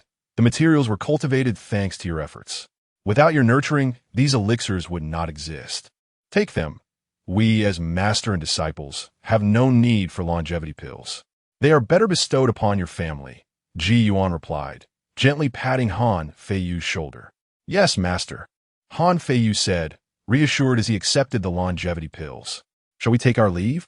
Knight Xiaobai inquired, looking towards Ji Yuan. Ji Yuan nodded slightly, and then produced a small orb, handing one to each of them. This is a special artifact of little significant use. However, when it shatters, I will be able to sense it. Keep these orbs for emergencies. Should you encounter insurmountable troubles that even the talismans cannot resolve, you may use this to summon assistance. Ah, summon him, Han Feiyu acknowledged as he received the orb, while Knight Xiaobai, still somewhat unwilling to accept the situation, asked, "Master, are you truly not coming with us?" "I shall not," Ji Yuan replied calmly. "Very well, let us depart, junior brother," Knight Xiaobai said, disappointment lacing his words. With Ji Yuan remaining behind, they knew they must exercise utmost caution on their journey. Though armed with talismans, they were not infallible. Encounters with beings of transcendent realms or fourth-tier beasts could prove formidable, though such occurrences were rare. Before long, Knight Xiaobai and Han Feiyu ascended into the skies on their flying artifact, leaving Qiu Dao Peak behind. Once they had departed, Ji Yuan resumed his culinary lessons with Xiao Anyue. The young girl had become increasingly adept in the art of spirit cuisine. That day, she successfully prepared a first-tier spirit dish entirely on her own. Ji Yuan received a system notification. Task completed. Delighted, Xiao Anyue turned to Ji Yuan, exclaiming, "Master, it's done. Let me have a taste," Ji Yuan said with a smile, picking up his chopsticks to sample her creation. Ji Yuan displayed a contemplative expression as Xiao Anyue watched him with bated breath. "Master, how is it?" she asked anxiously. "Delicious," Ji Yuan replied, beaming. "Really, master?" she exclaimed, eager for validation. Ji Yuan handed her a pair of chopsticks, and she quickly took a portion to savor. Instantly, she found it extraordinarily delightful. While it could not compare to Ji Yuan's own culinary prowess, the satisfaction of having made it herself filled her with joy. Xiao Anyue laughed giddily. "When my senior brothers return, I will cook for them. Then you must practice diligently to make it even more delicious," Ji Yuan encouraged her. Indeed, Xiao Anyue nodded earnestly. The young girl, possessing the demeanor of a sword immortal, was presently consumed by thoughts of cooking. After departing from the Qingshan sect, Yi Xiaobai and Han Feiyu journeyed towards Han Feiyu's hometown. In the mortal realm of the ancient domain, there existed 3 dynasties: Zhao, Qi, and Jing. The administrative divisions within these dynasties were categorized into provinces, prefectures, counties, and towns. Han Feiyu's home resided in a remote town within the Jing dynasty, known as Taoyuan Town. Interestingly, the Qingshan sect also fell under the jurisdiction of the Jing dynasty. However, due to its affiliation with the cultivation world, the Jing dynasty did not interfere with it. Furthermore, the cultivation realm typically refrained from meddling in the affairs of the mortal realm, a tacit rule of the ancient domain's cultivation community. Any unwarranted interference in mortal matters would only lead to opposition from the entire cultivation world.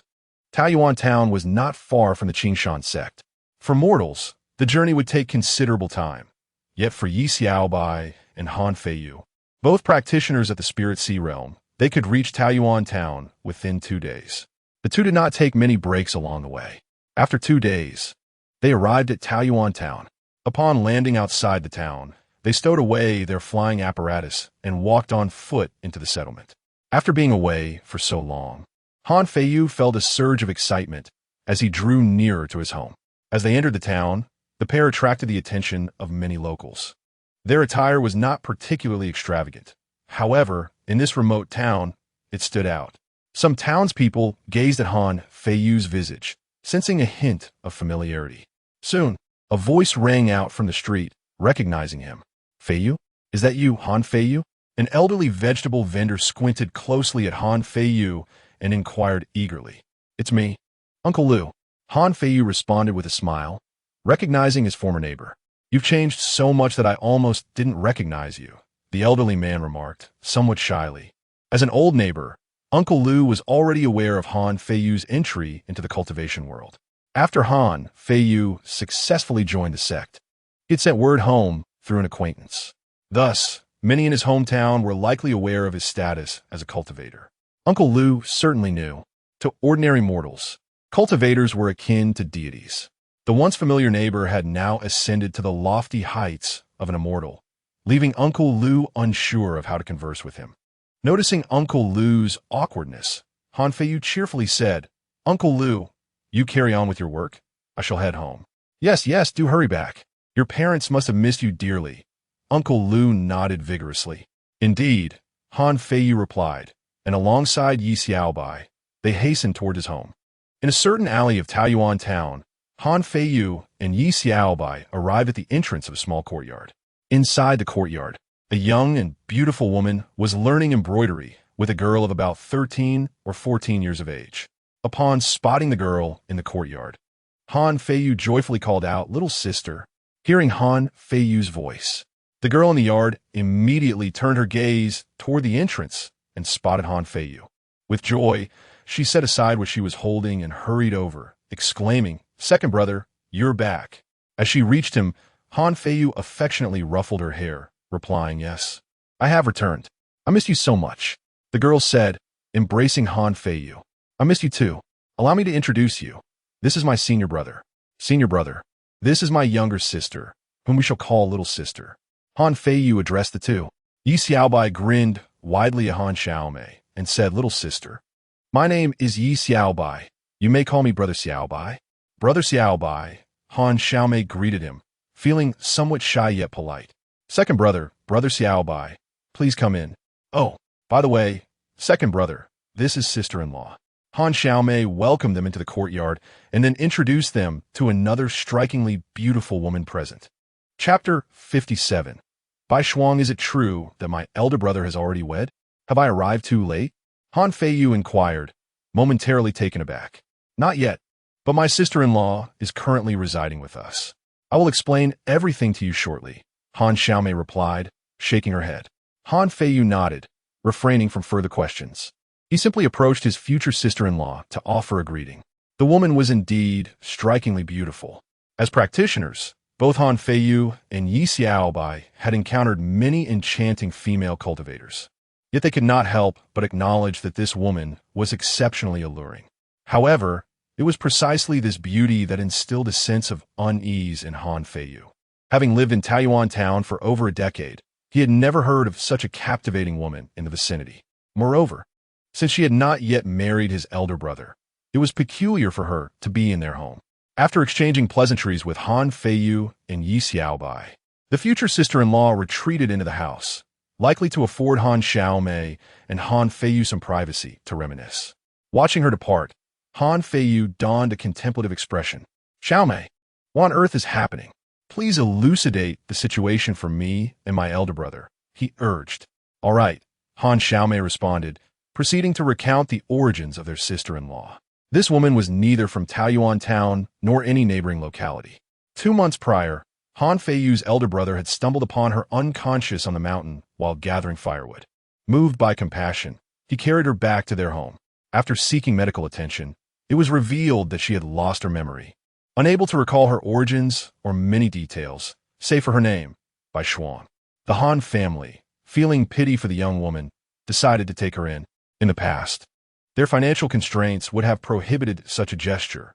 However, since Han Feiyu joined the Qingshan sect, numerous visitors had come bearing gifts and wealth, making it feasible for the family to extend their hospitality to another. Gradually, Han Feiyu's elder brother and Bai Shuang developed a bond, thus securing the union. Upon hearing this, Han Feiyu grew increasingly suspicious of the woman named Bai Shuang. Quietly, he activated his heavenly eye. Yi Xiaobai sensed the shift, but remained silent.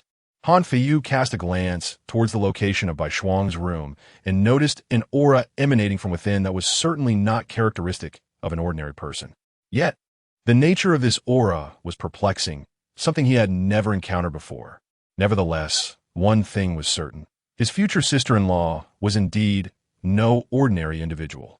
The authenticity of her amnesia remained uncertain. If it were feigned, one could only wonder at her motives.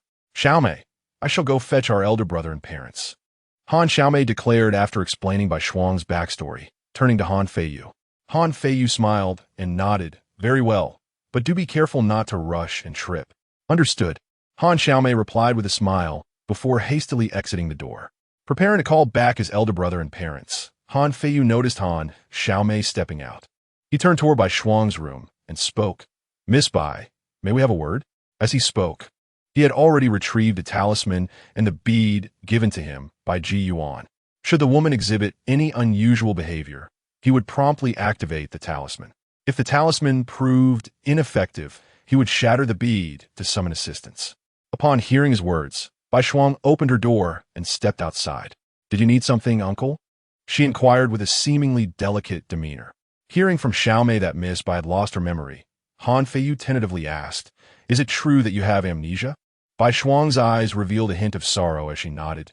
"Yes, despite the passage of time, I still cannot recall my past.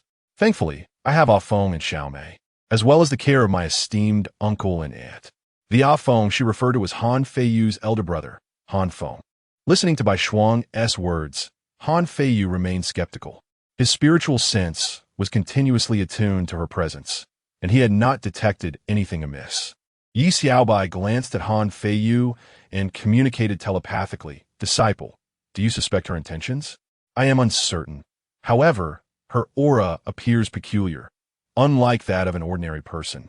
Han Feiyu replied mentally. The telepathic communication was a simple application of spiritual energy and consciousness, a skill both had mastered. Upon hearing Han Feiyu's thoughts, Yi Xiaobai silently activated her heavenly eye to scrutinize further. Meanwhile, Bai Shuang maintained an extraordinary composure. She had been aware that the second son of the Han family had joined a cultivation sect, initially feeling some concern. However, upon learning that he had only recently entered the sect, she concluded that even if he were an exceptional talent, he would still be at the Qi gathering stage. Not to mention, even someone at the Spirit Sea or Dao platform stage would find it impossible to discern any anomalies about her. The atmosphere grew somewhat tense. Han Feiyu was certain that Bai Shuang was not an ordinary individual, yet without concrete evidence, and considering she was soon to become his sister-in-law, he could not afford to act rashly. Unless he could secure substantial proof, he had no grounds for confrontation. Although his heavenly eye indicated that her aura was extraordinary, he had yet to decipher the specifics of her uniqueness, let alone how to explain it to his parents and elder brother. After a moment of contemplation, Han Feiyu inquired, "Miss Bai, what is it that you see in my elder brother? He is rather unremarkable in appearance, lacking notable skills, and is quite impoverished." "Brother, thank you." Han Feng interjected, "Ah Feng is a wonderful person." Bai Shuang responded with a smile that radiated a sense of happiness. Observing her expression, Han Feiyu remained uncertain of its authenticity. Yi Xiaobai, noting the unusual aura surrounding her, pondered before communicating, "Disciple, her aura is indeed strange. We might not be able to handle it. Perhaps it is best to shatter the bead." Han Feiyu glanced at Bai Shuang and then mentally relayed to Yi Xiaobai, agreed. Quietly, he shattered the bead in his hand. Given that Bai Shuang's presence involved his parents and siblings, Han Feiyu felt he could not afford to hesitate any longer. At present, he finds himself devoid of any viable ideas and decides to rely on others for assistance. He and Yi Xiaobai remain perplexed about each other's identities and intentions. Even their master, Ji Yuan, is at a loss. Han Feiyu, on the other hand, adopts a more cautious approach. After shattering the bead, he engages in a friendly conversation with Bai Shuang about the events that transpired since their arrival at their residence. While he seeks to maintain a steady rapport with her, he also hopes to uncover any issues through their dialogue. Meanwhile, at Xiaodao Peak, Ji Yuan senses the bead's destruction and momentarily pauses in surprise. Haven't they only been gone for 2 days? Given their pace, they should have merely reached Taoyuan town by now. Why have they encountered an insurmountable problem so soon? Upon examining their status panels, he finds their life signs to be normal, which offers little reassurance. "Child, Master will take you out for some fun," Ji Yuan declares as he rises to summon in Yu, preparing to head to Taoyuan town. Although the panels indicate that Yi Xiaobai and Han Feiyu are unharmed, it is possible that trouble has yet to manifest. The exact nature of the situation can only be discerned upon his arrival. Chapter 58. The half-demon Ji Yuan clasped in Yu's hand, and in the next instant, their forms vanished from Qingshan sect. Within a mere moment, Ji Yuan had materialized in Taoyuan town. This was not a teleportation, but rather an astonishing speed akin to instantaneous movement. "Master, where are we?" And Yu inquired, glancing around the relatively bustling town before directing her gaze to Ji Yuan. "This is Taoyuan town, the hometown of your second senior brother," Ji Yuan replied while extending his consciousness. In an instant, he located Yi Xiaobai and Han Feiyu. The two were currently in a courtyard conversing with a woman, and they did not appear to be in any imminent danger. However, Ji Yuan understood that they would not shatter the bead without cause. This implied that the woman must possess some troubling issue that prompted them to act so decisively. Yet, the specifics of the situation eluded him for now. Gulme, let us visit your second senior brother's home, Ji Yuan said, guiding Yu toward the Han residence. At the Han residence, Han Feiyu and Bai Shuang had engaged in conversation for a while, but had not uncovered any pressing concerns. Nevertheless, he remained unperturbed, contemplating that once his master arrived, clarity regarding Bai Shuang's intentions would surely emerge. While he pondered, the voice of Yu resonated from the entrance. Senior brother, Yi Xiaobai and Han Feiyu, startled by the familiar voice, exchanged astonished glances. Goodness, has master arrived so swiftly? Could it be that he has been following us since 2 days ago? Master, junior sister, Yi Xiaobai and Han Feiyu promptly rose to welcome them inside. At that moment, Bai Shuang's gaze was fixed upon Ji Yuan. Is he the master of Han Feiyu? A sense of unease washed over her. No, this individual appeared relatively youthful, possibly at the Spirit Sea realm, perhaps merely at the Gathering Qi realm. There should be no cause for alarm. Yi Xiaobai and Han Feiyu approached Ji Yuan. Han Feiyu quickly conveyed to Ji Yuan through a mental message the peculiarities regarding Bai Shuang. Her origins are unknown, yet her fortune is extraordinary. Upon hearing this, Ji Yuan opened his heavenly eye and scrutinized Bai Shuang.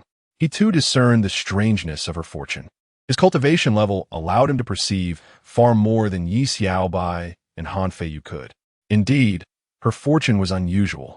Ji Yuan's consciousness delved deeper, revealing her true form.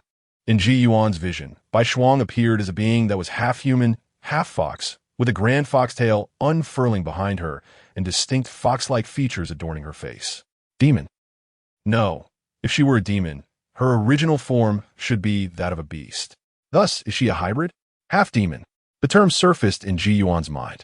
He first encountered the concept of a half-demon long before his master's passing. During a casual conversation, his master had mentioned half-demons, succinctly describing them as beings born of the union between humans and demon beasts or humans and spirit beasts.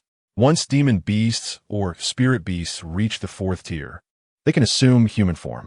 Hence, whenever a demon beast or spirit beast takes on a human guise, half-demons inevitably emerge. Half-demons typically exhibit a more human-like appearance, though they bear certain animalistic traits. In this world, half-demons find themselves in an exceedingly precarious predicament.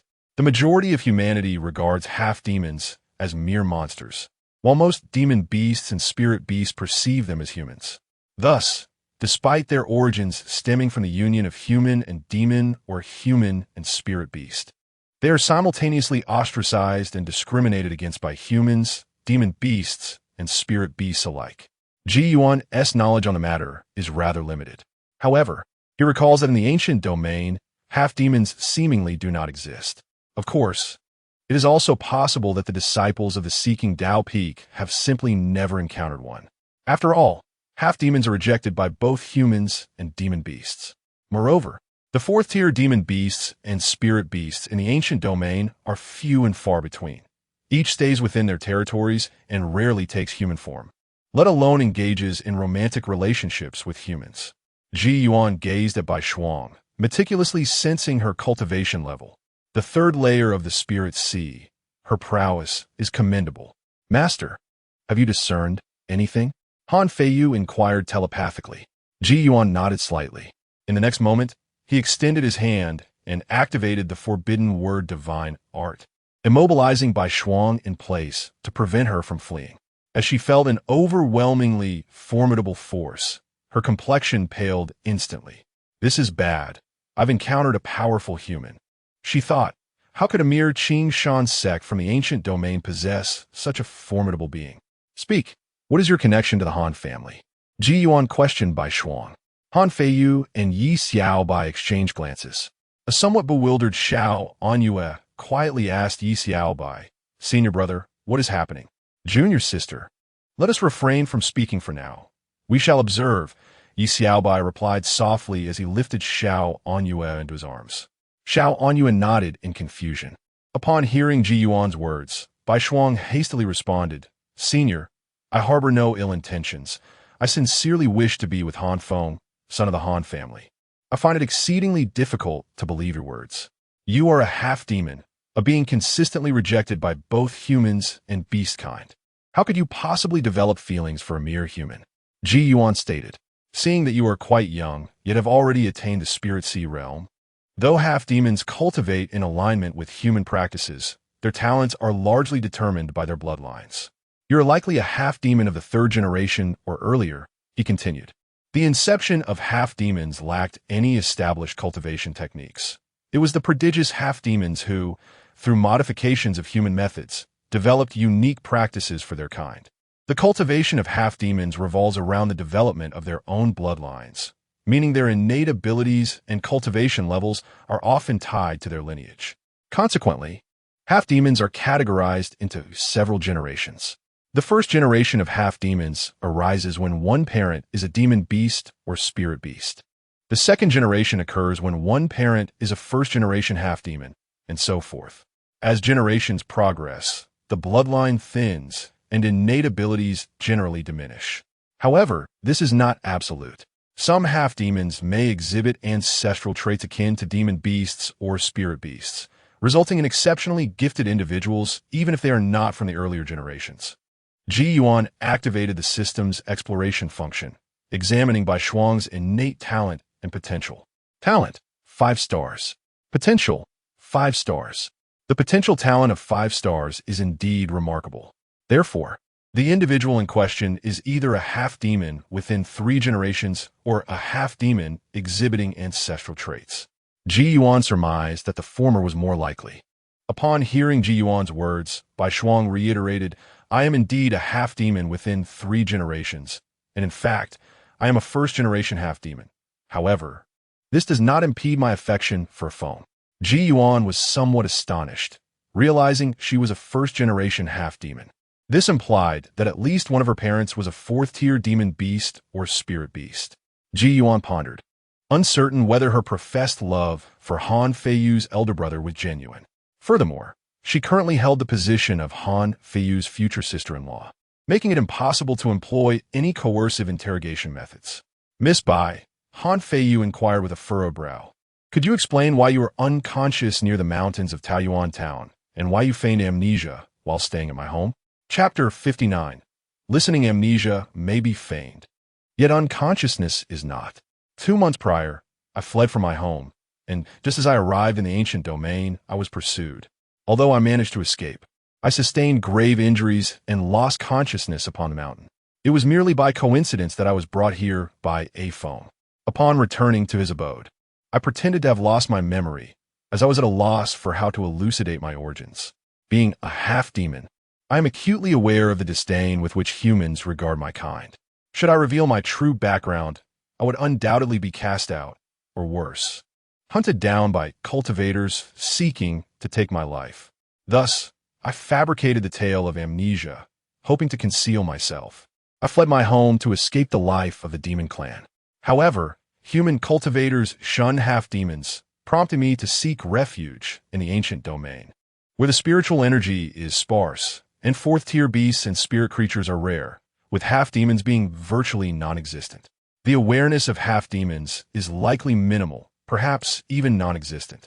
Initially, I intended to find a humble place to reside in the mortal realm of the ancient domain.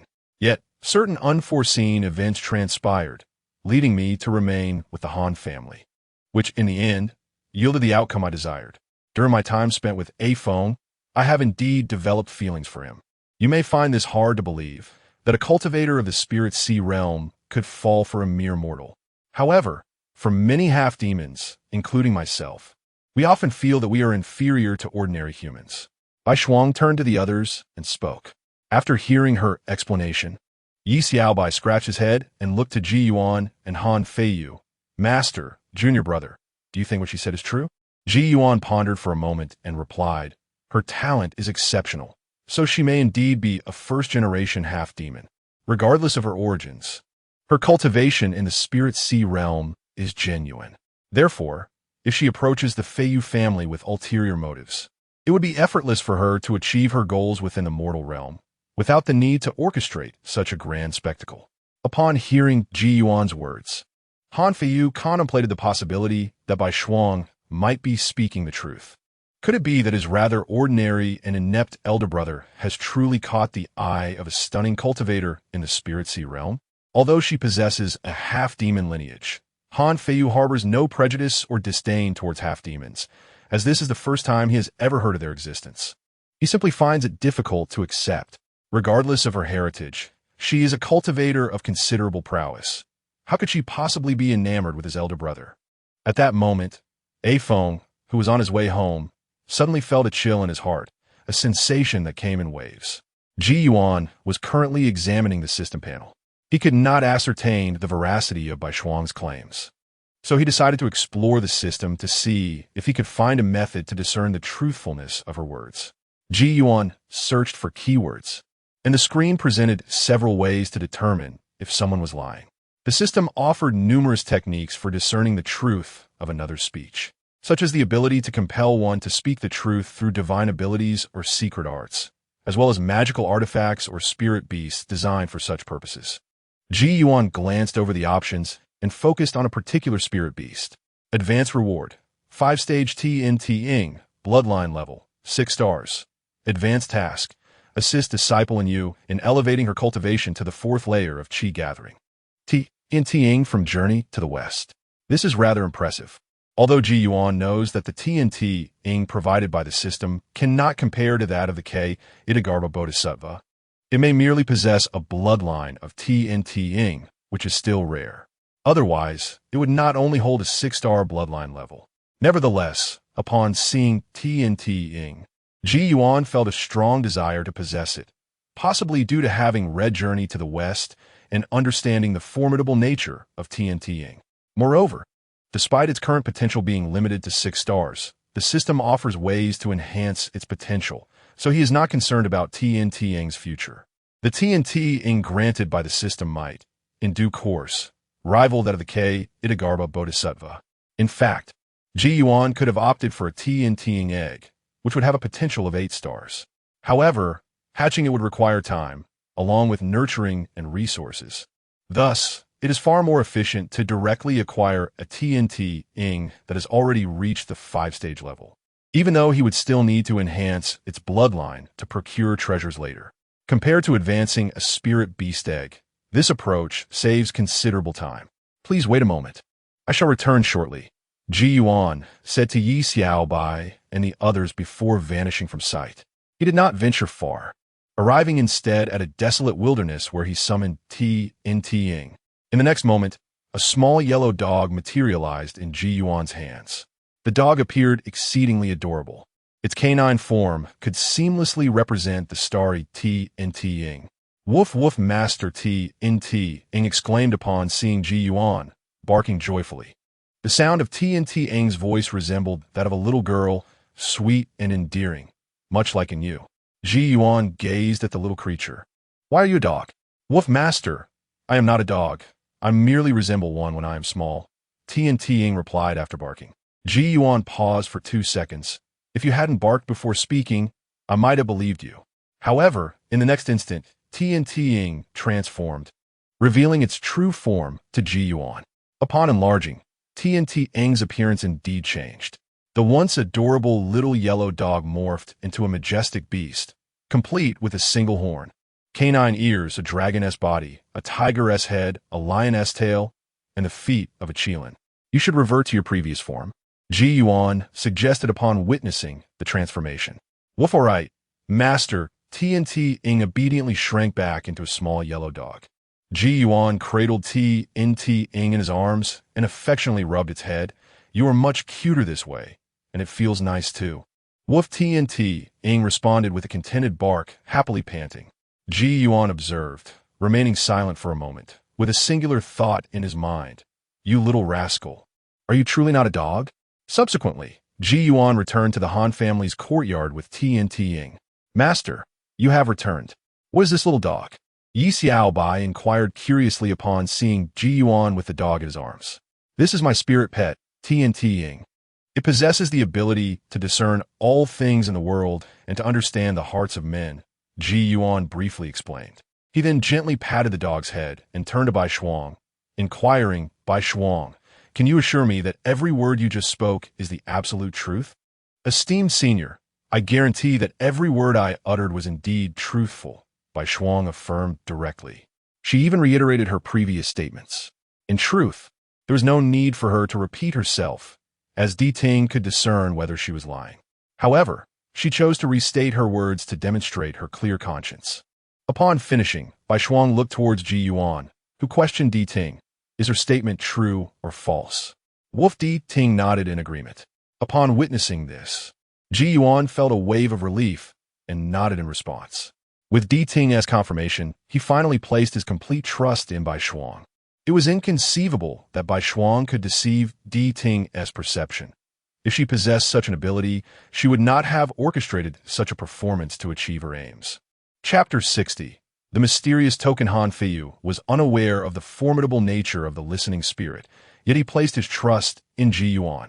Observing that Ji Yuan had accepted the words of the other party and had retracted the binding technique on Bai Shuang, Han Feiyu clasped his fists and said, "Miss Bai, I apologize for misunderstanding you." Bai Shuang promptly shook her head. "It is of no consequence, uncle. There is no need for such formality." She understood that Han Feiyu's misinterpretation was not entirely unwarranted, as anyone would harbor doubts about her. "Miss Bai, have you truly decided to be with my elder brother?" Han Feiyu inquired, turning his gaze toward Bai Shuang. She nodded earnestly in affirmation. Han Feiyu found himself perplexed as to why Bai Shuang was fond of his elder brother. Ultimately, it mattered little, provided that both Bai Shuang and his brother were willing.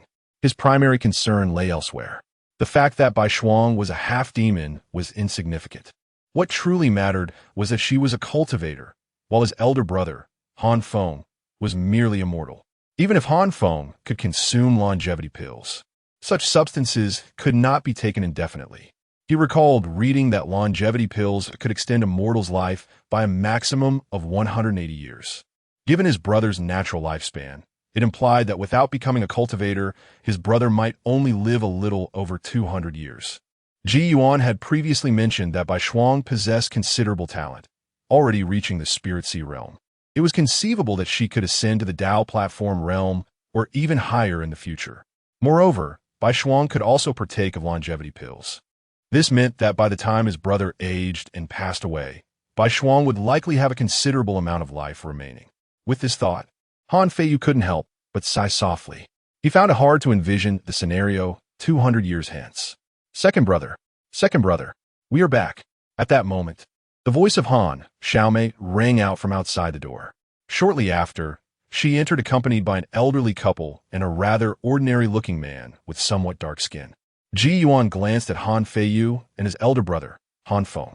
The two bore a resemblance, both being rather unremarkable in appearance, though Han Feiyu appeared more slender and less tan than Han Feng. Previously, Han Feiyu had been quite dark as well, but his complexion had lightened considerably with his cultivation. "A Feng!"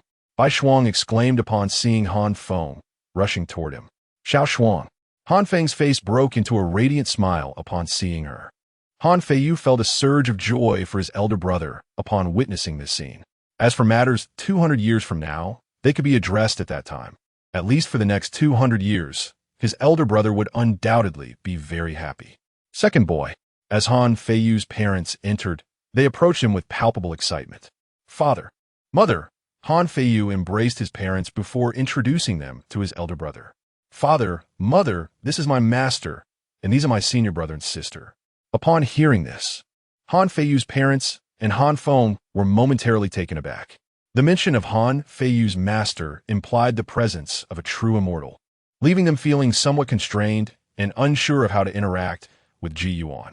If it were merely Yi Xiao Bai, it would be manageable for them, as he was just the senior brother of their son.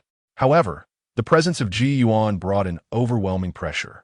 Sensing the atmosphere, Ji Yuan realized he should not linger. Although this was his disciples' home, the inhabitants were mere mortals, and encountering a figure of his stature from the sect would likely cause them distress. "There is no need for formality. I merely happened to pass by," Ji Yuan addressed Han's parents. He then turned to Han Feiyu, saying, "Feiyu, I shall take my leave now. Cherish your time with your family." Allericht, Master. I will see you off," Han Feiyu replied, momentarily taken aback but nodding in agreement. Indeed, he wished Ji Yuan could stay a few more days. Yet, upon observing his parents' reactions, he understood that they would not be able to handle it. If it were not for the fact that he was their biological son, even his parents might feel uneasy in the presence of his senior brother, Yi Xiaobai. Father, mother. Brother, please take care of my master. I will accompany my teacher for a bit, Han Feiyu addressed his family. All three nodded in acknowledgement. Han Feiyu escorted Ji Yuan and in Yu to the entrance. Ji Yuan produced another bead and handed it to Han Feiyu. The previous one you shattered. So here is another, Ji Yuan remarked. Thank you, master, Han Feiyu responded, placing the bead into his storage pouch. Subsequently, he hesitated, casting a somewhat awkward glance at Ji Yuan, as if he had something to express. If you wish to say something, please do so directly. Ji Yuan encouraged with a smile. Master, could you help me discern whether my parents and my elder brother and sister possess any aptitude for cultivation? Han Feiyu inquired directly. Ji Yuan regarded him and sighed. You likely already observed your family's fortune with your heavenly eye, did you not? Han Feiyu's expression turned slightly bitter as he nodded. He had indeed looked into it. Observing a person's fortune could indirectly reveal their potential for cultivation. His parents and siblings had fortunes that were only marginally stronger than those of ordinary mortals, yet not significantly so. This did not necessarily indicate they possessed any innate talent for cultivation. Han Feiyu understood that their somewhat superior fortune might simply derive from their blood relation to him, a mere reflection of his own brilliance. Thus, Han Feiyu was uncertain whether his parents and siblings truly had any potential for cultivation. Noticing Ji Yuan's sigh, he grasped the implications. It seems you have come to understand. Moreover, I have also examined the fortunes of your family. If they possessed any aptitude for cultivation, their fortunes would not be so feeble, Ji Yuan continued. Han Feiyu's own fortune was notably robust. Had any of his parents or siblings possessed cultivation talent, their fortunes would manifest as considerably stronger than merely above average. Master, I comprehend. Han Feiyu nodded, though his spirits were somewhat dampened. Very well, Xiaoyan and I shall take our leave now, Ji Yuan announced. Yes, master, Han Feiyu replied, just as he was about to re-enter the house when he spotted Bai Shuang emerging. At this moment, Bai Shuang held a token in her hand. Senior, uncle, she called out upon seeing the two. Sister-in-law, do you have any further matters to discuss? Han Feiyu amended his address. For although Bai Shuang and Han Feng were yet to be wed, he was not one to be overly concerned with such conventions. Yes, senior, this is for you, Bai Shuang said, extending the token to Ji Yuan. Curiously, Ji Yuan accepted the token and inquired, what is this? She examined the round token, which bore intricate engravings, but no inscriptions. I am uncertain, only aware that this object is extraordinary. It is a relic bequeathed to me by my mother, Bai Shuang elucidated, shaking her head. Your mother's relic? Why are you giving it to me? Ji Yuan continued to probe. Chapter 61. A new encounter with the water dragon sect. Do you recall, esteemed elder, that I mentioned earlier how I was pursued upon my arrival in the ancient domain? During my flight from peril, I learned that those who hunted me were specifically sent to take my life, and I overheard instructions to locate a circular token associated with my demise. Upon hearing this, I realized it pertained to the token left by my mother. Though I am unaware of its significance, it is evident that being targeted implies it possesses great value. However, it has become a troublesome burden for me. If you were to accept it, esteemed elder, you would be aiding me immensely. Bai Shuang turned to Ji Yuan to elucidate her situation. Once she finished recounting her tale, Ji Yuan inquired, you were pursued. Do you know the identities of your assailants? Bai Shuang nodded in affirmation. Yes, I have inquired previously. They belong to the Poison Flood sect. Poison Flood sect, Ji Yuan pondered. Thus, it is only natural that Bai Shuang faced danger upon her arrival in the ancient domain, especially considering the formidable backing of the Water Dragon sect behind the Poison Flood sect. Are you familiar with the Water Dragon sect? Ji Yuan asked Bai Shuang. Upon hearing this name, Bai Shuang's expression turned to one of astonishment. Why do you mention the Water Dragon sect, esteemed elder? She questioned with surprise. The Water Dragon sect holds considerable renown in the northern continent, being a prominent power, which is why Ji Yuan was not taken aback. Rather, she was astonished that Ji Yuan happened to mention it, as she had escaped from that very sect. What troubles you? Yi Yuan inquired. To be honest, esteemed elder, I fled from the Water Dragon sect, Bai Shuang confessed. Please elaborate on the Water Dragon sect. Ji Yuan's interest was piqued. In truth, his understanding of the Water Dragon sect was limited, with his knowledge stemming mainly from the soul search of the Poison Flood sect's ancestor. Bai Shuang promptly shared details about the Water Dragon sect with Ji Yuan, revealing its eclectic composition.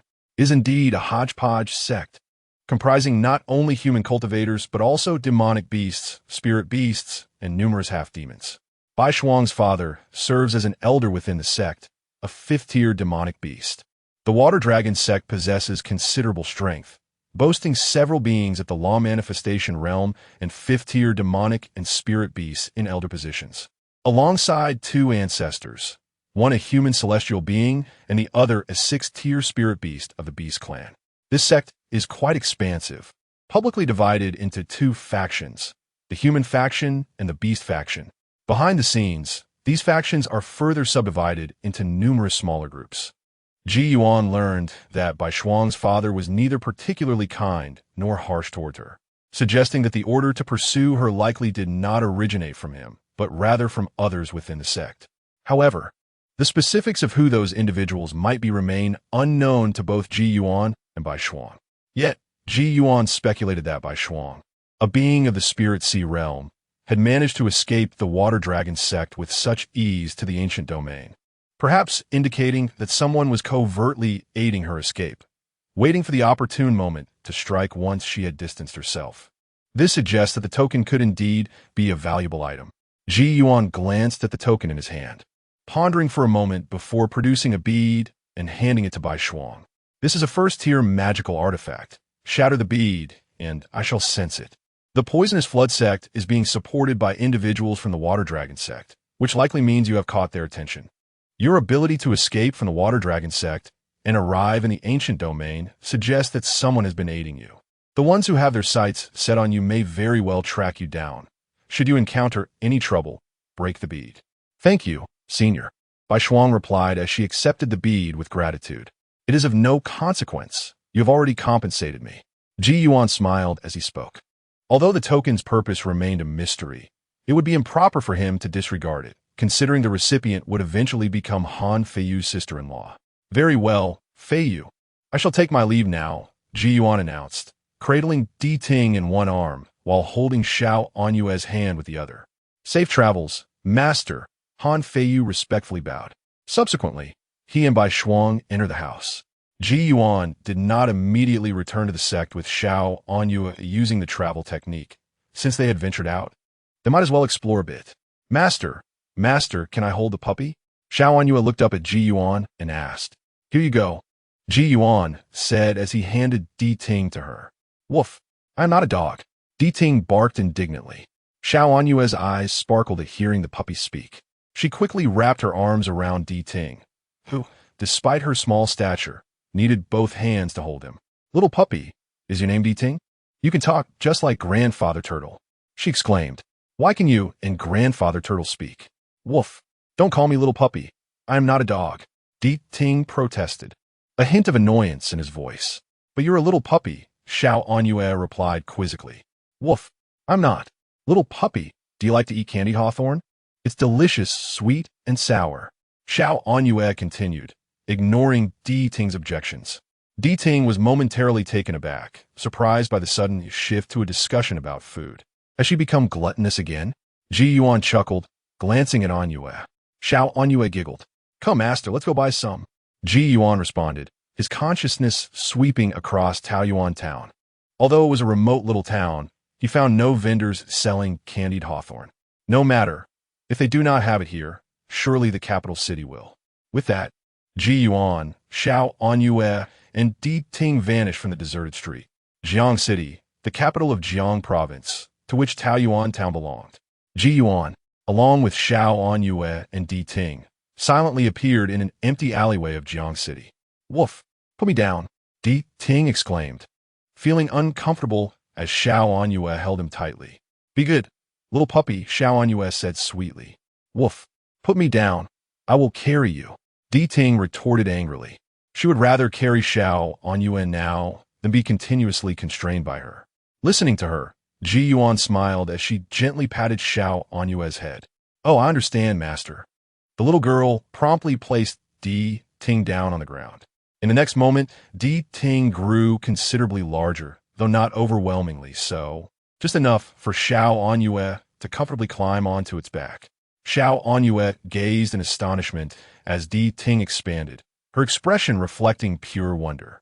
Wolf, come on up, Di Ting said with a hint of pride, clearly delighted by Xiao Anyue's surprised reaction. Xiao Anyue wasted no time and eagerly leaped onto Di Ting's back. She then affectionately stroked Di Ting's ears, exclaiming, Little doggy, you are so impressive. Wolf, of course. If I weren't afraid of startling others, I could grow even bigger. And I've told you I'm not a little dog. I am Di Ting, Di Ting. Di Ting huffed playfully. Chapter 62. Beast's milk as they entered the throng. Refrain from uttering human speech. Convey your thoughts through our telepathy, Ji Yuan instructed Di Ting. Woof. Understood. Di Ting nodded in affirmation. Subsequently, Ji Yuan strolled onto the street, with Di Ting carrying the little Yu in tow.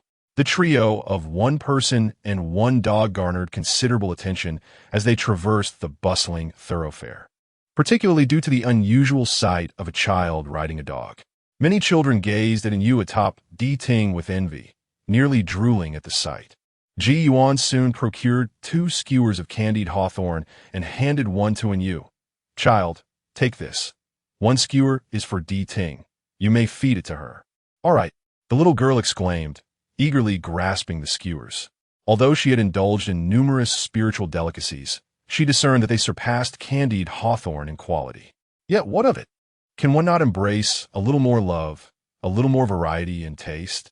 With a smile, Yu took a bite from the skewer in her left hand and, while savoring it, offered the other skewer to Di Ting's mouth. Little dog, you should have some too. Di Ting sniffed the candied hawthorn, then extended her tongue to taste it. Sweet. With that, she bit into a piece. Woof. Delicious. Di Ting joyfully barked. Hee hee, isn't it tasty, little dog? When we return, I'll prepare some spiritual food for you. It's delightful as well, the little girl cheerfully responded. Woof. Sound great. The two conversed happily, appearing to bystanders as mere whimsical chatter. Continuing their leisurely exploration of the city, Ji Yuan led Yu and Di Ting through the streets. After finishing the candied hawthorn, Ji Yuan treated them to some other snacks, and the trio relished their treats with joy. When they arrived at a pastry shop, Ji Yuan was selecting various delicacies while Yu and Di Ting waited nearby. At some point, a boy of similar age to Yu approached and squatted beside Di Ting, observing her curiously. Noticing the boy, Yu inquired, Who are you? The boy looked up at her. I am Yi Hao. Why are you staring at the little dog? Yu queried once more. Miss, could I ride your little dog for a bit? Yi Hao gazed at her with pleading eyes. No, the little dog is mine. Yu tightened her grip on Di Ting. Having enjoyed the thrill of riding Di Ting for some time, she had grown quite fond of it. There was no way she would allow anyone to usurp her beloved companion. I'll give you some beast's milk if you let me ride for just a moment. Yi Hao offered, presenting a bottle. Beast's milk? What is that? Yu asked. Her curiosity piqued as she eyed the bottle. She had never encountered such a thing before. Try it. It's delicious, Yi Hao urged, hastily opening the bottle and holding out to her. As Yu caught a whiff of the sweet aroma emanating from the beast's milk, she felt her mouth water in anticipation. The little puppy wished to ride upon you. Would you consent? The young girl did not respond directly. Instead, she inquired of Di Ting. Di Ting rolled his eyes. If your drool is nearly spilling out, is my refusal of any consequence? The young girl wiped the corners of her mouth, affirming, No drool. If you do not consent, then I shall forego the beast's milk. The young girl held Di Ting in high regard, for he could speak, as could Master Turtle. Hence, she regarded them not as mere beasts, but as beings akin to herself. Di Ting, with his remarkable ears, discerned the sincerity in the young girl's words. The dog barked. Well, fine, grant him your approval. Upon hearing this, the young girl joyfully turned to Yi Hao. The little puppy has agreed. She then dismounted from Di Ting. Yi Hao promptly placed the beast's milk into the young girl's hands, and then gleefully climbed onto Di Ting's back. Di Ting subsequently took Yi Hao on a couple of laps around the snack shop, eliciting delighted giggles from him. The young girl, observing the beast's milk in her hands, took a sip. Delicious, she exclaimed, her eyes narrowing in joy. She quickly consumed half of the milk, saving the remaining portion to offer to the already finished Ji Yuan, who stood nearby watching them. Master, here is some for you. It's truly delightful. She added, but Master, don't finish it all. Leave some for the little puppy. Ji Yuan chuckled and shook his head. I shall not drink. You may give it to Di Ting later. After speaking, Ji Yuan's gaze shifted to Yi Hao, who was perched on Di Ting. Upon hearing that the young boy bore the surname Yi and was associated with beast's milk, he immediately had a revelation, activating the celestial eye and systems detection function. The aura of fortune was indeed formidable, rivaling that of his 3 disciples. Additionally, he noted Yi Hao's innate talent and potential. Talent, 5 stars. Potential, 9 stars. This could very well be a candidate for my 4th disciple, Ji Yuan mused, contemplating whether the boy possessed any unique physique. Yi Hao reminded him of the Emperor of Desolation. Was it possible that he too possessed the Supreme Bone, which had been extracted? If that were the case, to have lost the Supreme Bone and still maintain a 5-star talent was truly impressive. Woof. After a few laps, Di Ting returned to Ji Yuan and in Yu. Yi Hao dismounted from Di Ting, though it was evident he felt a tinge of reluctance. The young girl extended the bottle to Di Ting. Little puppy, this is for you. Woof, at least you have a conscience, Di Ting joyfully barked. And Yu then fed the beast's milk to Di Ting, who, upon finishing, could not help but commend its quality. Ji Yuan glanced at the bottle of beast's milk, having sensed that it was not ordinary animal milk, but rather that of a spiritual beast. To some extent, it could be categorized as a spiritual food. However, he had never encountered such a milk used as spiritual sustenance before. Perhaps most cultivators deemed themselves too mature to consume milk, thus failing to recognize that beast milk could indeed be an excellent ingredient for spiritual cuisine. Your name is Yi Hao? Ji Yuan turned to Yi Hao and inquired. Yi Hao glanced at Ji Yuan and nodded slightly. Meanwhile, and Yu, having finished feeding the beast milk to Di Ting, returned the bottle to Yi Hao and remarked, This is my master. Hello, sir. Yi Hao instantly responded with a cheerful greeting. This is our first visit to Jiang City, and we are quite unfamiliar with the surroundings. Would you be so kind as to show us around? Ji Yuan smiled as she asked Yi Hao. Yi Hao hesitated, seemingly inclined to agree, but then, recalling something, shook his head vigorously. Sir, I cannot. I must return, or else my grandfather will scold me. He added, Sir, Miss Little Puppy, I must take my leave. Farewell.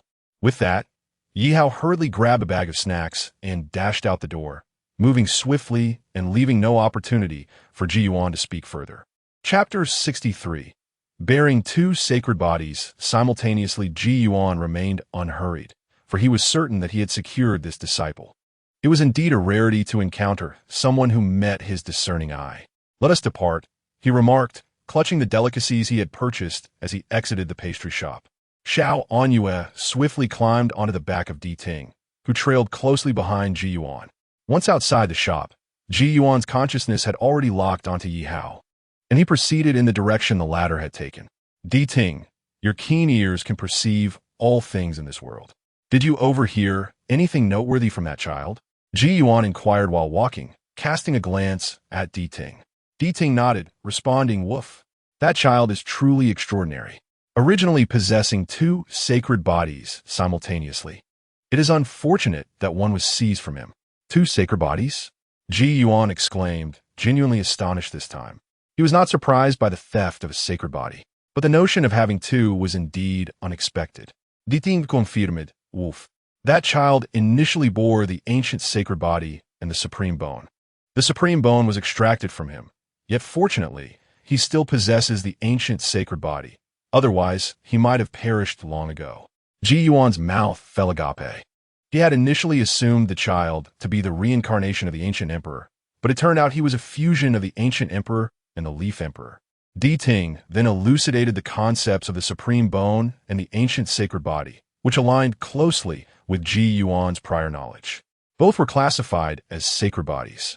To be precise, the supreme bone is not a constitution, but rather a unique bone, regarded as a special talent. In this world, such talents are considered specialized constitutions. All special constitutions are categorized into 3 tiers: sacred bodies, divine bodies, and spiritual bodies. The supreme bone is deemed a formidable entity among sacred bodies, endowing its bearer with innate mastery of a potent divine ability, along with the capacity to heal injuries and enhance resistance. As for the ancient sacred body, it was once regarded as the most powerful sacred body in ages past. A sage who cultivates this body to its zenith can contend with emperors. The hallmark of the ancient sacred body is its invincibility among peers and unmatched physical prowess. Regrettably, long ago, some calamity befell this world, rendering the ancient sacred body unsuitable for cultivation, thus rendering a wasted potential. It could be said that Yi Hao, possessing both of these sacred bodies, was originally destined for greatness. However, the presence of the ancient sacred body rendered him ill-suited for cultivation, transforming him into a squandered talent. Di Ting continued, "Woof. I suspect that someone discovered this child's circumstances and, rather than allowing him to waste the supreme bone, sought to extract it and graft it onto another, thereby creating a prodigy. Moreover, the individual who extracted the bone was likely of the same lineage. If they were not kin, the supreme bone could not be grafted onto another. It must be a close blood relative. This little fellow is rather pitiable."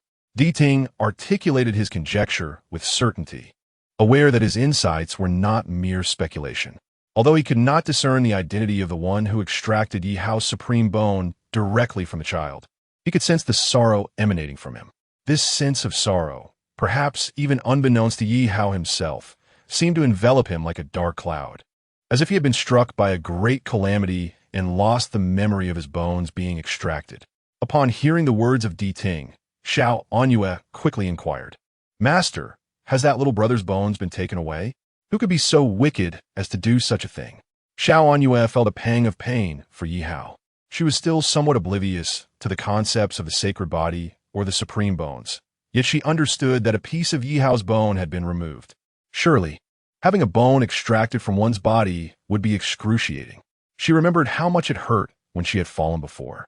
She did not know the full extent of it yet, but in time, she would come to understand. "Come, let us find him. Master shall take you as a junior brother." Ji Yuan gently patted Xiao Anyue's head. "Junior brother?" A glimmer of excitement sparked in Xiao Anyue's eyes. She had a favorable impression of Yi Hao from their first meeting. Primarily, it was because he had offered her delicious beast milk, which she found quite delightful. A person who provides such treats could not be too bad. After Ji Yuan spoke, he observed Yi Hao's movements with his consciousness, unable to suppress a chuckle at the sight of the little fellow's heightened vigilance.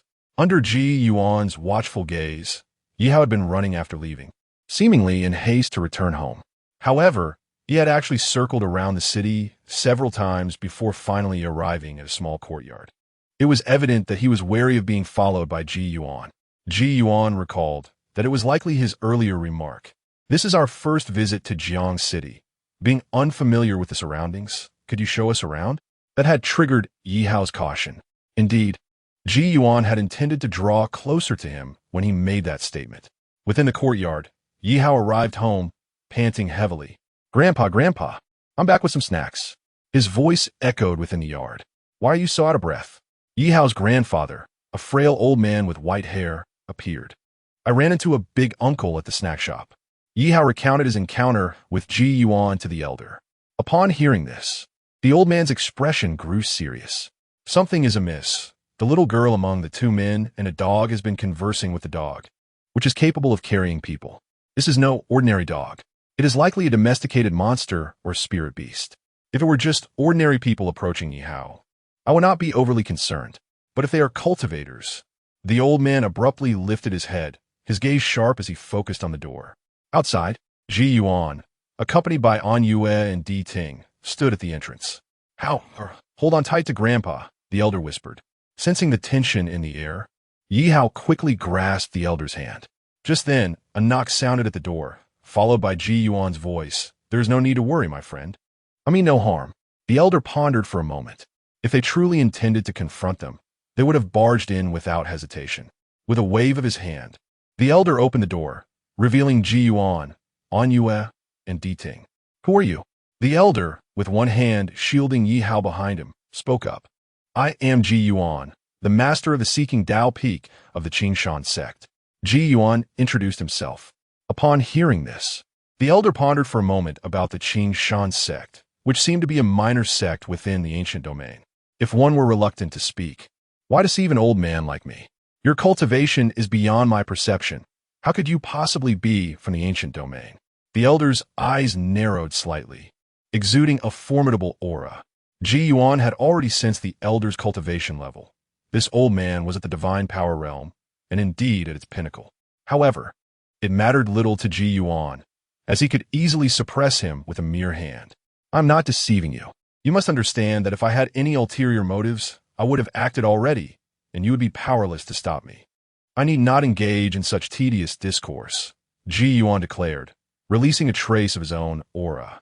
A wave of energy surged forth, causing the elder to feel discomfort. This was the law manifestation realm, and not just any law manifestation realm individual. Could such a figure truly exist within the ancient domain? Chapter 64. Shall we give it a try? The elder glanced at Ji Yuan, then at the seemingly harmless in you. What brings you here? He inquired, no longer preoccupied with whether the other was from the Qingshan sect, but directly questioning his intent. I wish to take him as my disciple, Ji Yuan said, gesturing towards Yi Hao. Yi Hao appeared somewhat bewildered, and the elder was momentarily taken aback. You mean to say you wish to take my grandson as your disciple? He asked, puzzled. Indeed, Ji Yuan affirmed with a nod. The elder studied Ji Yuan and responded, what if I refuse? Given Ji Yuan's ambiguous origins and unclear motives, it was unlikely he would acquiesce. That is of no consequence. Taking a disciple should align with your wishes. If you truly do not wish to, I will not press the issue. However, should you desire your grandson, who bears the ancient sacred body, to succeed in his cultivation and achieve something of note, perhaps reconsideration is warranted, Ji Yuan replied with a smile. The ancient sacred body, notorious for being a defective physique, was deemed unsuitable for cultivation. However, unsuitability does not equate to impossibility. The foremost challenge for one with the ancient sacred body seeking to cultivate is the process of drawing in qi. For those endowed with a sacred body, this process is typically as effortless as drinking water, accomplished in no time at all. Taking you, for instance, after grasping the cultivation method, she effortlessly succeeded in drawing in qi. Now, with the ancient sacred body reduced to a defective state, this initial hurdle became exceedingly arduous. It is said that to successfully draw in qi, one requires 8th grade spiritual herbs alongside substantial resources. While formidable factions might be able to afford such provisions, this is merely the first of many challenges the ancient sacred body must confront. Few factions would opt to nurture an ancient sacred body when they could allocate their resources to support other sacred bodies. Though the ancient sacred body is reputed to be invincible among its peers, while it remains at the qi gathering stage, its contemporaries may have already reached the Dao platform stage, or even beyond. No matter how invincible it may be at the same level, it remains futile. The elder chuckled in response. Though you may surpass me in strength, you are but at the law manifestation stage. Even most celestial beings would hesitate to claim they could assist an ancient sacred body in drawing in qi. The resources required for the first step of drawing in qi are not something a law manifestation cultivator can provide. The opportunity lies before you. Whether to seize it or not is entirely in your hands. Ji Yuan continued unhurriedly, although Yi Hao's talent reminded him of the ancient emperor and the leaf emperor. If the elder were to decline, he would not press the matter. Across the realm, there would certainly be no shortage of candidates who met his criteria. Having extended the opportunity, he now awaited the elder's response. The elder, upon hearing this, exhibited a flicker of doubt. Internally, he mused, this individual is so confident. Could he possibly possess 8th grade spiritual herbs? Unlikely, for how could such treasures exist in this humble ancient domain? Nonetheless, logically, the ancient domain should not harbor law manifestation cultivators, causing the elder to waver. Do you truly wish to take my grandson? As your disciple, my grandson bears no relation to you. We have only just met today. Should you wish to cultivate him, it would be a considerable loss for you. In fact, I must inform you that my grandson and I are currently pursued by enemies. If you were to take my grandson as your disciple, you would be incurring the wrath of both celestial beings and sages. The old man cautiously inquired. Cultivating an ancient sacred body is not a feat achievable by ordinary individuals. Even common sages would not dare to attempt it, especially given their precarious circumstances. How do you wish to proceed, my friend? Ji Yuan did not respond directly, but instead continued to pose questions, which, in their silence, served as a reply. The old man observed Ji Yuan deep in contemplation. At that moment, Yi Hao spoke up. Grandfather, I wish to cultivate. The old man turned to look at Yi Hao upon hearing his words. The youthful Yi Hao's eyes shone with determination. With a resigned sigh, the old man lamented, However, it is my inadequacy that prevents me from guiding your qi into your body. After speaking, he turned to Ji Yuan, acknowledging the gamble he was taking. Yet moved by his grandson's resolve, he decided to take that risk. If Ji Yuan could not assist his grandson, he would accept it. Very well, I shall agree. The old man declared. However, bow and pay your respects to your master. The old man directed towards Yi Hao. Upon hearing this, Yi Hao knelt before Ji Yuan, bowing deeply, Master. Little in you, witnessing this scene, felt a surge of joy. Would she soon have a senior brother? She already had 2 elder brothers, but lacked a younger brother, and she wondered when she might welcome a younger sister. As Little in you indulged in her daydreams, Ji Yuan smiled and nodded, then used his spiritual power to lift Yi Hao. Now that you have taken me as your master, I shall assist you in channeling your qi into your body today. Ji Yuan declared with a smile. Having accepted a disciple, he was now committed to aiding his 4th apprentice. It is noteworthy that Ji Yuan had previously been uncertain about how to help an ancient sacred body channel qi into its form. However, he had consulted with Ti Ting, who had proposed 2 methods. The first involved consuming an 8th-tier spiritual herb alongside 12 supreme qi-invoking pills. The second involved practicing a suitable technique, also supplemented by 12 supreme qi-invoking pills. The former was currently beyond Ji Yuan's means to procure, yet he could provide the latter without needing to preemptively draw upon rewards. Ti Ting had assured him that the technique Ji Yuan practiced was indeed suitable for assisting an ancient sacred body in channeling qi into its form. Ji Yuan was already aware of the prowess of the Tao Sutra, but had not anticipated that it could enable the arduous task of channeling qi into the ancient sacred body successfully. His curiosity deepened regarding the origins of such a lineage at the quest for Tao Peak. Subsequently, Ji Yuan led Yi Hao into a chamber, preparing to impart the qi-invoking section of the Tao Sutra. However, the subsequent teachings would have to wait until after Yi Hao had successfully channeled qi into his body. Overcoming this initial hurdle was of utmost importance. Within the room, after imparting the qi-invoking section of the Tao Sutra to Yi Hao, the young disciple inquired, Master, can I truly cultivate? Of course, Ji Yuan affirmed. Ji Yuan nodded with a smile. He then produced 12 exquisite qi-inducing pills, a collaborative creation between him and Yi Xiaobai. Both Ji Yuan and Yi Xiaobai had a considerable surplus of these pills. Let us begin. Consume all 12 pills at once. Then proceed to cultivate the technique, Ji Yuan continued. Yi Hao nodded, his face betraying a mix of excitement and eagerness. He had previously attempted cultivation, having been taught various techniques by his grandfather, yet none had proven successful in aiding him to become a practitioner. He believed himself devoid of talent for cultivation. However, his grandfather had assured him that he was not lacking in aptitude, but rather possessed such extraordinary talent that even the heavens envied him. Thus, he yearned to cultivate successfully and become a practitioner, requiring superior techniques. He was uncertain if the teachings of Ji Yuan, his current master, would align with the better techniques his grandfather had mentioned. Nevertheless, witnessing Ji Yuan's confidence instilled some faith within him. After all, trying posed no risk. Yi Hao began to consume the 12 qi-inducing pills as if they were candies. Meanwhile, as Ji Yuan assisted Yi Hao in channeling the energy into his body, a group of unexpected visitors arrived at the ancient domain. Above an unknown mountain range, 5 practitioners floated in the air.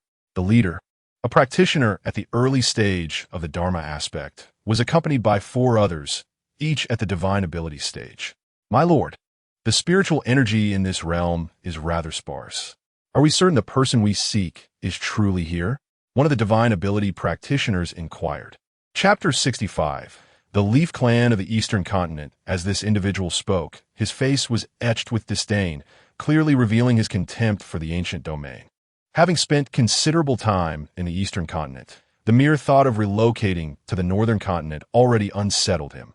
Now, he found himself in a realm where the spiritual energy was even more scarce. There could be no mistake. The Heavenly Mechanism sect in the Northern Continent was renowned throughout the cultivation world for its art of stargazing. The position of the ancient sacred body was notoriously difficult to divine, and the old man beside him was no exception. This time, they had expended significant resources to enlist an elder from the Heavenly Mechanism sect for divination, and there would be no errors. Moreover, while the ancient domain was not particularly advantageous for them, it served as a hidden refuge for that old fellow in the ancient sacred body. The leading practitioner of the law phase realm spoke slowly. After finishing his words, he turned to the 4 individuals beside him and instructed, "Split up and find that old man. Immediately notify the others upon discovery." They had sought assistance in locating Yi Hao and his grandfather, only managing to ascertain that they were within the boundaries of the ancient domain's Jing kingdom. Their precise location remained elusive, necessitating a thorough search. Nevertheless, even this was a promising lead. The 5 individuals began to disperse, initiating their search for Yi Hao and his grandfather within the confines of Jing Kingdom. In Jiang City, while Yi Hao's grandfather waited outside, he gazed at the playful Yu beside him and kindly inquired, "Little girl, what is your name?" Hearing the elder's question, the young girl turned to him and replied, "Grandpa, my name is Yu. Who is that person inside?" The elder continued to ask, "Is he your master?" "Yes," and Yu nodded affirmatively. Upon hearing this, the elder slightly nodded in acknowledgement. A little girl like her should not be lying. This revelation significantly enhanced his trust in Ji Yuan, suggesting she was indeed not from the outer realms. He was astonished to discover that such a diminutive ancient domain could harbor a practitioner of the law phase realm.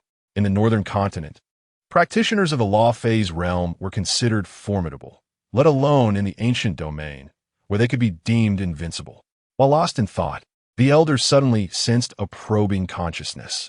He abruptly lifted his gaze to the sky, where he spotted a middle-aged man. "Yi Hai." The elder exhaled heavily, uttering a name. In the air, the middle-aged man, upon noticing the elder, felt elated and exclaimed, "Yi Yuntan, you old rascal, I have finally found you. Where is that ancient sacred body? Hand him over, and if you are wise, we shall not make things difficult for you. Dream on if you think I will surrender, however." Yi Yuntian retorted fiercely. "Since that is the case, do not blame me for being impolite." Yi Hai's gaze sharpened, and he promptly summoned a flying sword, launching it towards Yi Yuntian. Yi Yuntian leaped into the air, aiming to distance the battlefield. In an instant, the two engaged in a fierce aerial duel. The clash between the 2 practitioners of the Divine Passage realm created quite a commotion, prompting the citizens of Jiang City to hastily retreat indoors, avoiding the streets in fear. In the small courtyard, Ji Yuan became aware of the situation outside. He employed the power of the forbidden word to confine Yi Hao's residence, preventing any outsiders from entering, and then stepped out of the courtyard. "Master, master, the old man has engaged in a fight with others," Xiao Anyue exclaimed anxiously upon seeing Ji Yuan emerge. "Wang master, judging by the situation, that little fellow has already been subjected to bone extraction, yet the assailants are still intent on leaving him utterly lifeless," Di Ting remarked as he gazed at Ji Yuan. Di Ting discerned that Yi Hai, Yi Hao, and Yi Yuntian, who had just arrived, all belonged to the same lineage. Though the blood ties were somewhat distant, they were undoubtedly of the same clan. The brutality of the bone extractors was truly merciless. Bang! As Di Ting spoke, Yi Yuntian was struck down into the courtyard, spitting out a mouthful of blood. Although Yi Yuntian was at the pinnacle of his powers, so was Yi Hai. Additionally, Yi Yuntian was older and bore numerous hidden injuries. which soon led to his disadvantage against his opponent. Surrender Yi Hao, and I shall spare your lives. Ye Hai Projlamit, looking down at Yi Yun Tian and Ji Yuan with arrogance. Come down and speak, Ji Yuan retorted, extending his hand and pointing into the void. The power of the forbidden words surged towards Yi Hai, binding him instantly. This is bad. Yi Hai's expression changed as he attempted to break free from the confinement, but his struggles proved futile. In the next moment, the binding force yanked him down, crashing him to the ground of the courtyard. Yi Hai's face contorted with rage as he struggled. Who are you? Yi Hai demanded furiously.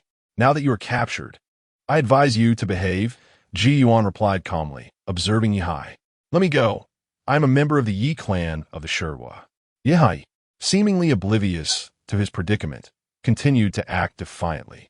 Quite audacious. I find your demeanor amusing, Ji Yuan said with a smile, channeling another surge of power into Yi Hai. This time, it was the power of enslavement. Yi Hai immediately sensed something was amiss. What have you done to me? He bellowed in anger. Moments later, he succumbed to the enslavement. Master, Yi Hai muttered, lowering his head. Yi Yun Tian was taken aback, astonished by Ji Yuan's capabilities. Are you the only one who came, or are there others? Ji Yuan inquired, gazing at Yi Hai.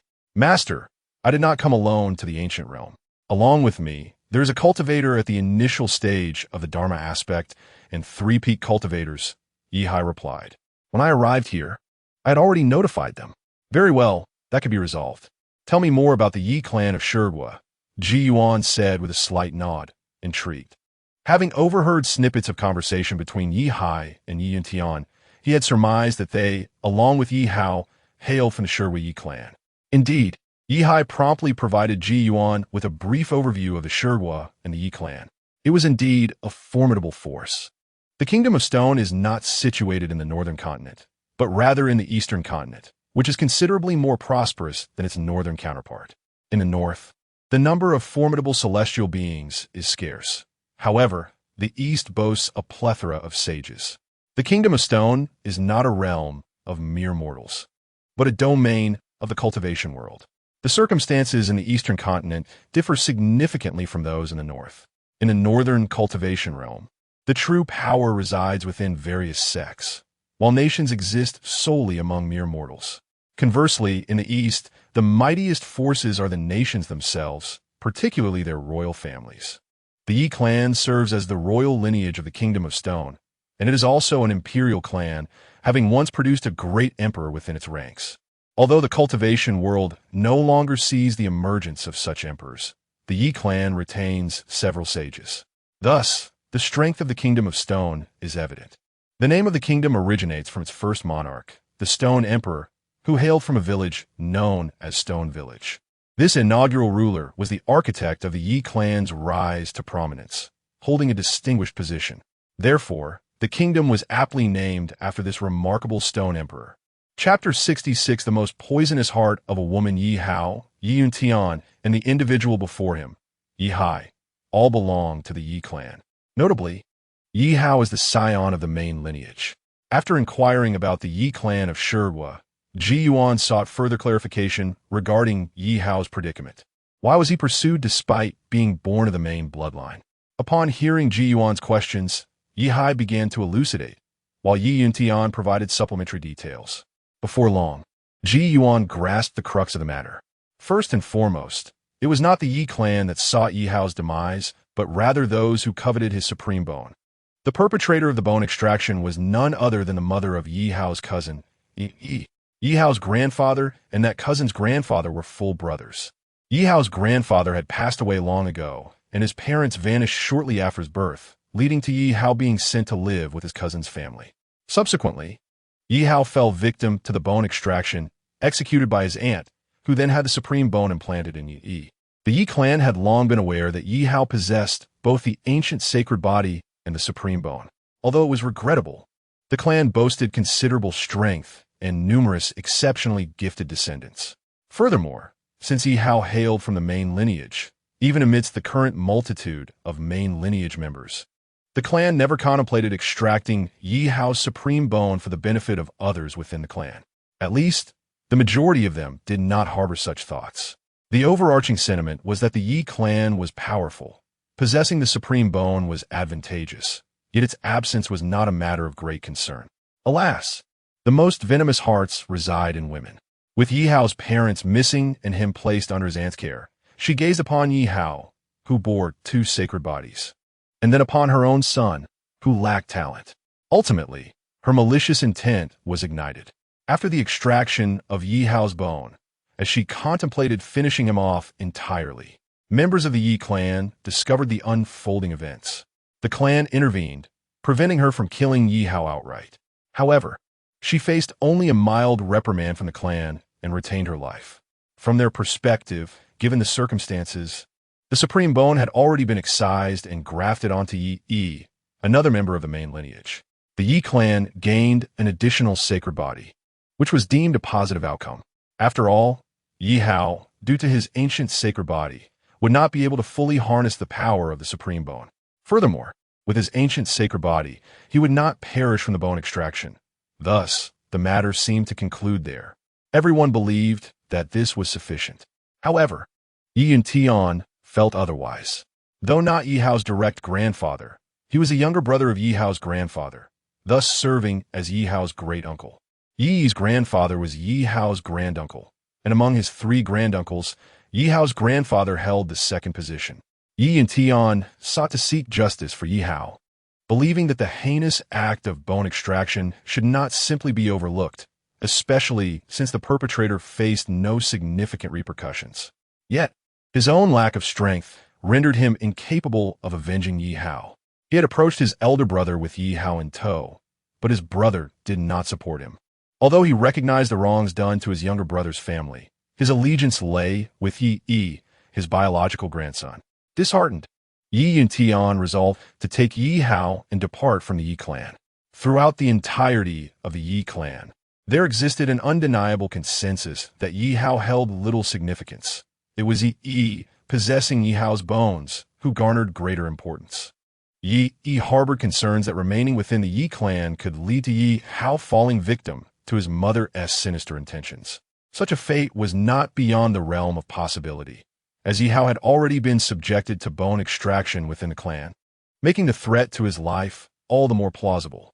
Seizing an opportunity, Yi Tian took Yi Hao and departed. However, the departure of Yi Tian and Yi Hao did not deter Yi's mother from her relentless pursuit to eliminate Yi Hao. She remained perpetually unsettled, fearing that Yi Hao's survival might one day result in his return. Her anxiety stemmed from the possibility that her son might recall that the supreme bone belonged to his cousin, which could potentially disrupt her son's resolve. Thus, she dispatched individuals to relentlessly search for the whereabouts of Yi Tian and Yi Hao. Yi Hai concluded his account. At that moment, Yi Tian was once again engulfed in memories of the past, his face contorted with rage as he clenched his fists. He could not comprehend how individuals could be so devoid of empathy. How could his elder brother's family be so heartless? He found it inconceivable that they remained oblivious to the atrocities committed against Yi Hao, including the pursuit of their lives, all orchestrated by Yi's mother. While his brother and nephew may not have directly intervened, they were likely aware of the situation, choosing instead to remain silent, passively observing. To have one's own kin subjected to such brutality and to desire their demise, could they still be considered family? He lamented his own lack of power, unable to seek justice for Hao. With his eyes closed, Yi Tian spoke bitterly. Now you understand, Ji Yuan, that what I have conveyed to you is no mere evasion of responsibility. By accepting Hao as your disciple, you will inevitably offend the Yi clan, although not the entire clan. And while a sage may not intervene, you would still incur the ire of that particular lineage, which is formidable. With Yi Yonglong as a celestial being, Yi Yonglong was indeed Yi Tian's elder brother. A celestial being, you say? Since I have taken Yi Hao under my wing, I shall harbor no fear, Ji Yuan replied nonchalantly. Ji Yuan possessed this confidence, believing that soon his system's credibility level would rise once more, allowing him to ascend to the status of a celestial being. However, to completely disregard the Yi clan, he would require the cultivation of a sage. It was unlikely that the Yi clan would dispatch a sage to hunt down Yi Hao, as such actions were solely the machinations of Yi's mother. The clan would not condone such behavior. At most, they would remain indifferent. Nevertheless, to be on the safe side, it was prudent to delay matters for a time. Hence, Yi Hai could not be killed, nor could the other members of the Yi clan who had ventured into the ancient domain. Ji Yuan needed to subjugate them all, allowing them to continue their interactions with Yi's mother, Zhou Xian, to buy himself some time. As long as he could secure a bit of time, once Ji Yuan attained the status of sage, or even emperor, the issue of the Yi clan seeking him out for trouble would be rendered moot. Instead, it would be he who sought justice for Yi Hao from the clan. Observing Ji Yuan's confidence, Yi Yuntian felt an unexplainable assurance in his heart, believing that Hao had not erred in choosing him as a mentor. While they conversed, 4 figures appeared in the sky. It was indeed a group dispatched to locate Yi Hao and Yi Yuntian. The leader bellowed, "Yi Yuntian, you have arrived at an opportune moment." In a flash, Ji Yuan materialized before the 4 individuals. They were taken aback by his astonishing speed. The leader, possessing the same cultivation realm, was the first to sense something amiss. "Who are you?" Just as he was about to question, Ji Yuan's forbidden word divine art had already ensnared the 4. Even this individual, who was of equal standing, found himself instantaneously immobilized. Ji Yuan did not possess any extraordinary physique. However, through the preemptive cultivation and various rewards granted by the system, he could be deemed unparalleled among his peers. Chapter 67. The 4th disciple Ji Yuan confined the 4 individuals and subsequently infused them with his enslaving divine power. In an instant, the 3 in the divine ability realm were successfully subjugated. The one in the law manifestation realm posed a bit more of a challenge, yet not insurmountable, as the efficacy of the enslaving technique relies on the user's spiritual consciousness. His spiritual power was 6 times that of the average law manifestation practitioner. Before long, all 4 were entirely under his control. Ji Yuan then escorted them back to the small courtyard on the surface. Master Wang spoke. "Although they are now under your divine enslavement, this technique is not invincible. It would be prudent to prevent them from returning to the Yi clan. Should they encounter a sage, he will undoubtedly sense something amiss and could easily eradicate the divine power within them."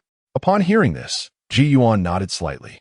There was no way to conceal their condition from a sage, and he was not surprised. After all, he was merely at the law manifestation stage.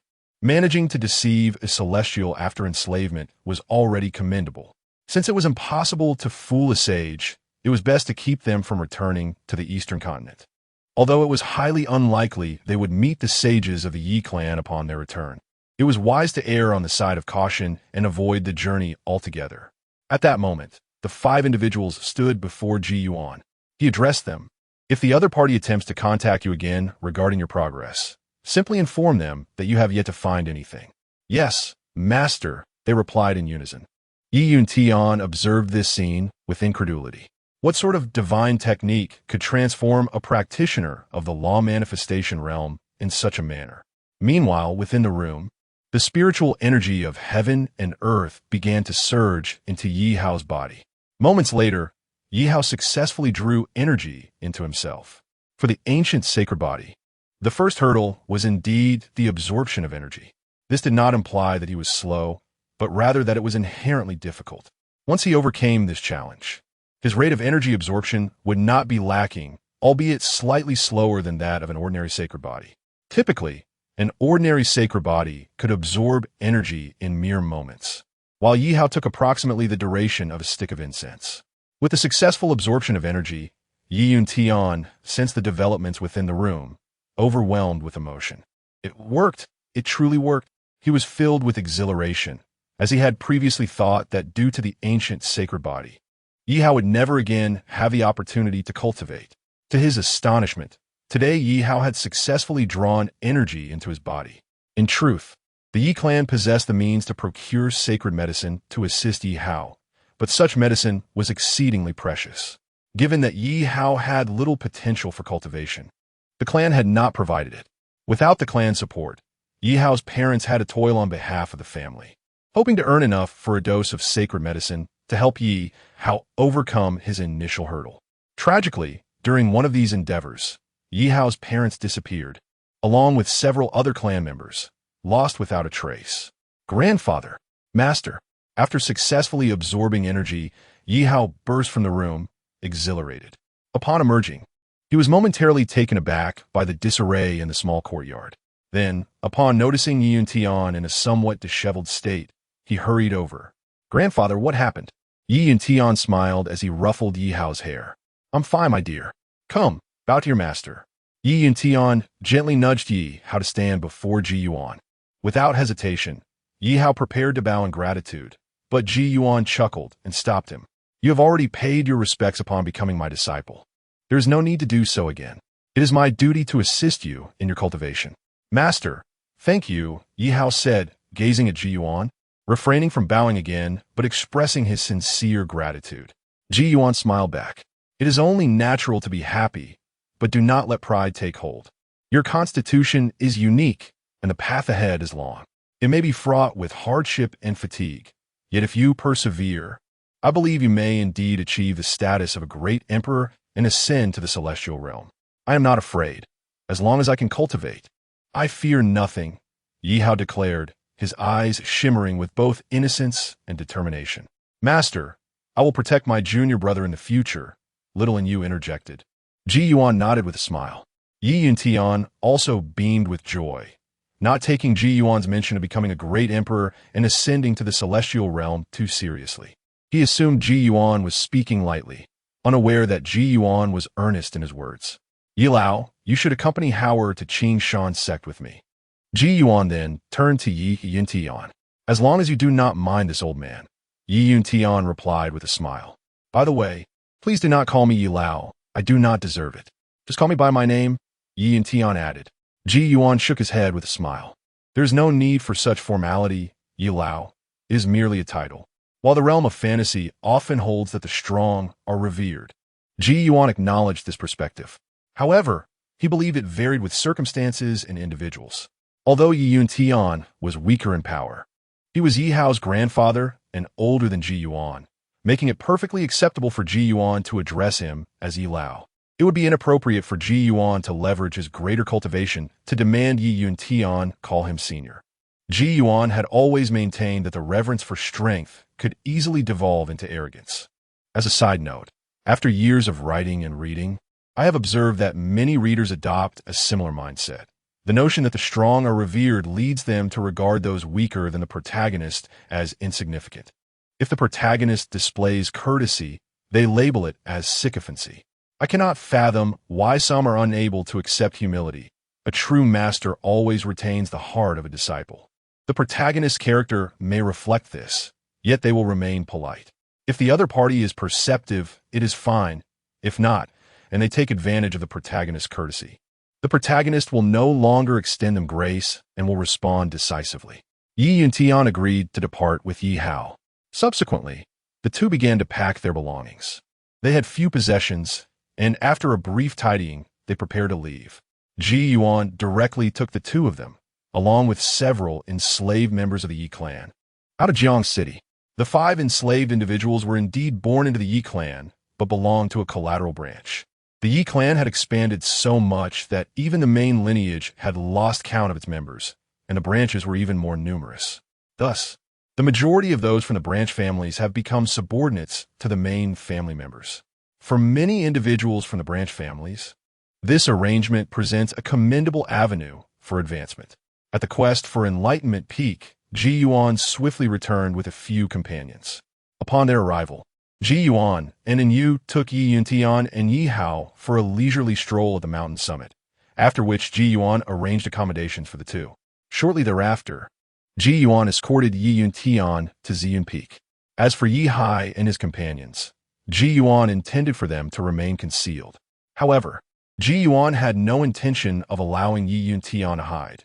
Instead, he planned for Yi Yuntian to join the Qingshan sect as an elder. Yi Yuntian did not refuse and chose to acquiesce. Nevertheless, as an outsider, Yi Yuntian's admission as an elder required the approval of the sect leader and the ancestor. Therefore, Ji Yuan guided Yi Yuntian to Ziyun Peak. Upon reaching Ziyun Peak, the sect leader was promptly notified and arrived at the Grand Hall. Chapter 68. Apologies. I shall endeavor again, junior brother. Is there something you require of me? The sect leader inquired as he entered the grand hall. Upon entering, the sect leader noticed Yi Yun Tian beside Ji Yuan and, filled with curiosity, asked, "Who might this be?" "I am an old man, surnamed Yi Tian Yun." The elder introduced himself courteously. Ji Yuan then turned to the sect leader and said, "Master, I ventured out today and acquired a disciple. This esteemed Yi is the grandfather of my new pupil. Elder Yi is not an ordinary man. He was once a solitary cultivator of considerable skill, currently at the Spirit Sea realm. Thus, I wish to discuss with you the possibility of having Elder Yi serve as an elder at the Seeking Tao Peak." The sect leader, upon hearing this, felt a sense of joy at Ji Yuan's acquisition of a disciple. However, he pondered the matter of Yi Yun Tian becoming an elder with caution, as the Qingshan sect is quite stringent on such matters. Throughout its long history, only a few elders have joined the sect mid-journey and been directly elevated to elder status. The ancestors, peak masters, and elders of Qingshan sect have predominantly risen through the ranks from a young age. Nonetheless, this matter was not insurmountable. After consulting with the ancestors, it could be arranged. The sect leader looked at Ji Yuan and remarked, "Junior brother, you have certainly presented me with a conundrum." Ji Yuan smiled and replied, "Brother, you must assist me. You have previously encouraged me to take on more disciples. Elder Yi's grandson is now my fourth disciple. I cannot simply dismiss Elder Yi after accepting his grandson. Very well, I shall assist you. Please wait here while I consult the ancestors." The sect leader responded with a nod. "I appreciate your help, brother," Ji Yuan expressed gratefully. The sect leader then departed the grand hall. Ji Yuan and Yi Yun Tian seated themselves within the hall. Yi Yun Tian turned to Ji Yuan and asked, "Was that individual the sect leader of Qingshan sect?" Ji Yuan nodded affirmatively. Yi Yun Tian seemed inclined to voice his thoughts, but restrained himself. He sensed the sect leader's cultivation level effortlessly, an eighth layer of the Spirit Sea realm. He longed to exclaim that such prowess was fitting for a sect of Qingshan stature. Yet Ji Yuan, merely a peak master, possessed a cultivation level of the law manifestation realm. "Friend, does Qingshan sect remain unaware of your capabilities?" Yi Yun Tian inquired, gazing at Ji Yuan. After Ji Yuan suggested that Yi Yun Tian address him by name, the elder declined, recognizing Ji Yuan as superior cultivation. The term senior did not sit well with Ji Yuan either, prompting Yi Yun Tian to adopt the title friend, as Ji Yuan had previously addressed him. Ji Yuan chuckled and nodded at Yi Yun Tian's remark. "Indeed, they are unaware. When I introduced you to Master, I mentioned you were merely at the Spirit Sea realm. Elder, you must refrain from revealing your true strength casually." Yi Yun Tian smiled and acknowledged understood. The admission of a practitioner from the Spirit Sea realm into Qingshan sect will necessitate further deliberation by both the ancestors and the sect. Should they become aware of the arrival of a cultivator from the divine power realm joining the Qingshan sect, Ji Yuan, wishing to conceal his identity, understands that, in the absence of knowledge about his formidable strength, their immediate reaction would not be one of joy, but rather a suspicion that he might intend to seize control of the sect. Not long thereafter, the sect master and Zhou Zheng arrived at the grand hall. "Master brother, Zhou brother," Ji Yuan called out upon seeing the two. "Junior brother, the three ancestors have consented. From now on, fellow Taoist, ye shall serve as an elder of the Seeking Tao Peak," the sect master remarked with a smile directed at Ji Yuan and Yi Yun Tian. "Thank you, master brother," Ji Yuan responded gratefully. No need for such formality. However, even though the ancestors have agreed, Zhou brother still wishes to inquire about fellow Taoist Ye's circumstances. The sect master added, turning his gaze toward Yi Yun Tian. He also took the opportunity to introduce Zhou Zheng as the newly appointed ancestor of the Qingshan sect. The three ancestors were indeed inclined to grant Ji Yuan's desire for Yi Yun Tian to assume the role of elder, particularly as the sect now boasted three ancestors, with Zhou Zheng being relatively young, alleviating any concerns regarding internal discord. Thus, the addition of an external elder at the spiritual sea realm was deemed a minor matter. However, it was prudent to meet this external elder and assess his situation. The ancestors were aware that Ji Yuan had only recently entered the spiritual sea realm, and they feared that if a more powerful elder were to join, Ji Yuan's good intentions might inadvertently lead to his own detriment. Zhou Zheng then approached and scrutinized Yi Yuntian carefully. Observing his advanced age and the apparent frailty of his cultivation, it was evident that he, like Ji Yuan, was merely at the first level of the spiritual sea realm. This realization alleviated their concerns regarding Ji Yuan. The four engaged in light conversation for a brief period before Zhou Zheng took his leave. Ji Yuan and Yi Yuntian then bid farewell to the sect master and returned to the Seeking Tao Peak. On their journey back, Yi Yuntian remarked, "Fellow Taoist, the Qingshan sect exudes a remarkable atmosphere, having grown accustomed to the coldness within the grand family of the Yi clan. He found the interactions among the higher-ups of the Qingshan sect to be genuinely refreshing. The doubts lingering in Yi Lao's heart must have been dispelled. How could a practitioner of the Dharma aspect realm be the peak master of such a modest sect?" Ji Yuan chuckled in response, stating that after many years of traversing through realms, he had always felt positively about the Qingshan sect and had long since regarded it and the Seeking Tao Peak as his home. Yi and Tian nodded slightly, genuinely believing that remaining at the Qingshan sect might indeed be a fortuitous decision, provided that his elder brother's faction refrained from causing trouble. He now hoped that Ji Yuan could keep Yi Hai and his associates at bay, thus allowing his elder brother's faction to be delayed.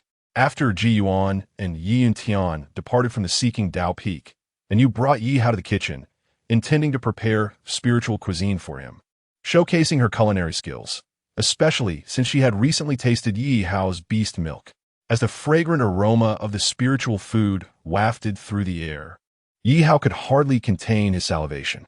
Beside Yi Hao, Ditian's drool had truly begun to flow. The spiritual dish had just been taken off the stove. But before Yi Hao could even glance at it, Ditian had already opened its massive mouth and devoured both the food and the bowl in one swift motion. And Yi Hao stood frozen in place. Ditian, savoring the meal, squinted its eyes in delight, radiating joy. Seeing this, Yi Hao felt a pang of grievance. After all, this was the spiritual dish he had prepared. "Little pup, how could you do this? This was meant for my junior brother." And Yu exclaimed, her hands on her hips as she glared at Ditian, though her voice was sweet and lacked any real intimidation. Ditian responded with a playful bark, "Woof, I'm sorry. I'll do it again next time." Noticing in Yu's anger, Ditian barked once more before apologizing. "You must behave. I will let this slide this time," and Yu said, nodding in satisfaction as she patted Ditian's head. Yi Hao, feeling somewhat wronged, remarked, "Sister, she said she would," and Yu's eyes widened as she finally grasped the situation. Chapter 69. I am still a child, little puppy. You are being disobedient. When master returns, I will inform him. Xiaoan Yue exclaimed, glaring at Di Ting. "Woof, I apologize." Di Ting quickly conceded. "No more stealing my spiritual food," Xiaoan Yue admonished, eyeing Di Ting sternly. Di Ting nodded vigorously in agreement. Xiaoan Yue glanced at Di Ting and resumed preparing the spiritual food. Once she had completed another portion, she cautiously observed Di Ting. Di Ting, intending to open his mouth, promptly closed it again, wiping away drool and emitting a displeased huff. "How dare you not trust me? That insufferable little girl. Junior brother, please eat." Xiaoan Yue offered a pair of chopsticks to Yi Hao. "Thank you, senior sister." Yi Hao responded cheerfully, swiftly taking a few bites. "Delicious, truly delicious." Di Ting watched this scene, barking in irritation, "Woof, I want some too." "Then you must behave, little puppy," Xiaoan Yue replied, squatting down to meet Di Ting's gaze. Di Ting nodded earnestly. "Yes, good puppy. I will prepare more," Xiaoan Yue said, patting his head joyfully before returning to her cooking with renewed energy. Having consumed half of his meal, Yi Hao glanced at Di Ting and offered the remaining portion. "Big Yellow, this is for you." "Woof, really?" Di Ting exclaimed in delight. However, in the next moment, his expression shifted to one of fury. "Woof, what did you call me?" "Big Yellow. The yellow puppies I've seen before were all called Big Yellow." "Surely, you're not named differently?" Yi Hao stated earnestly. "Woof, I'm Di Ting, Di Ting." Di Ting shouted in outrage. It was bad enough that he had transformed into a little puppy. Now he had to be called Big Yellow? That name was far less appealing. "Big Yellow, you can just stick with that name. Yi Hao suggested sincerely, his intentions devoid of malice.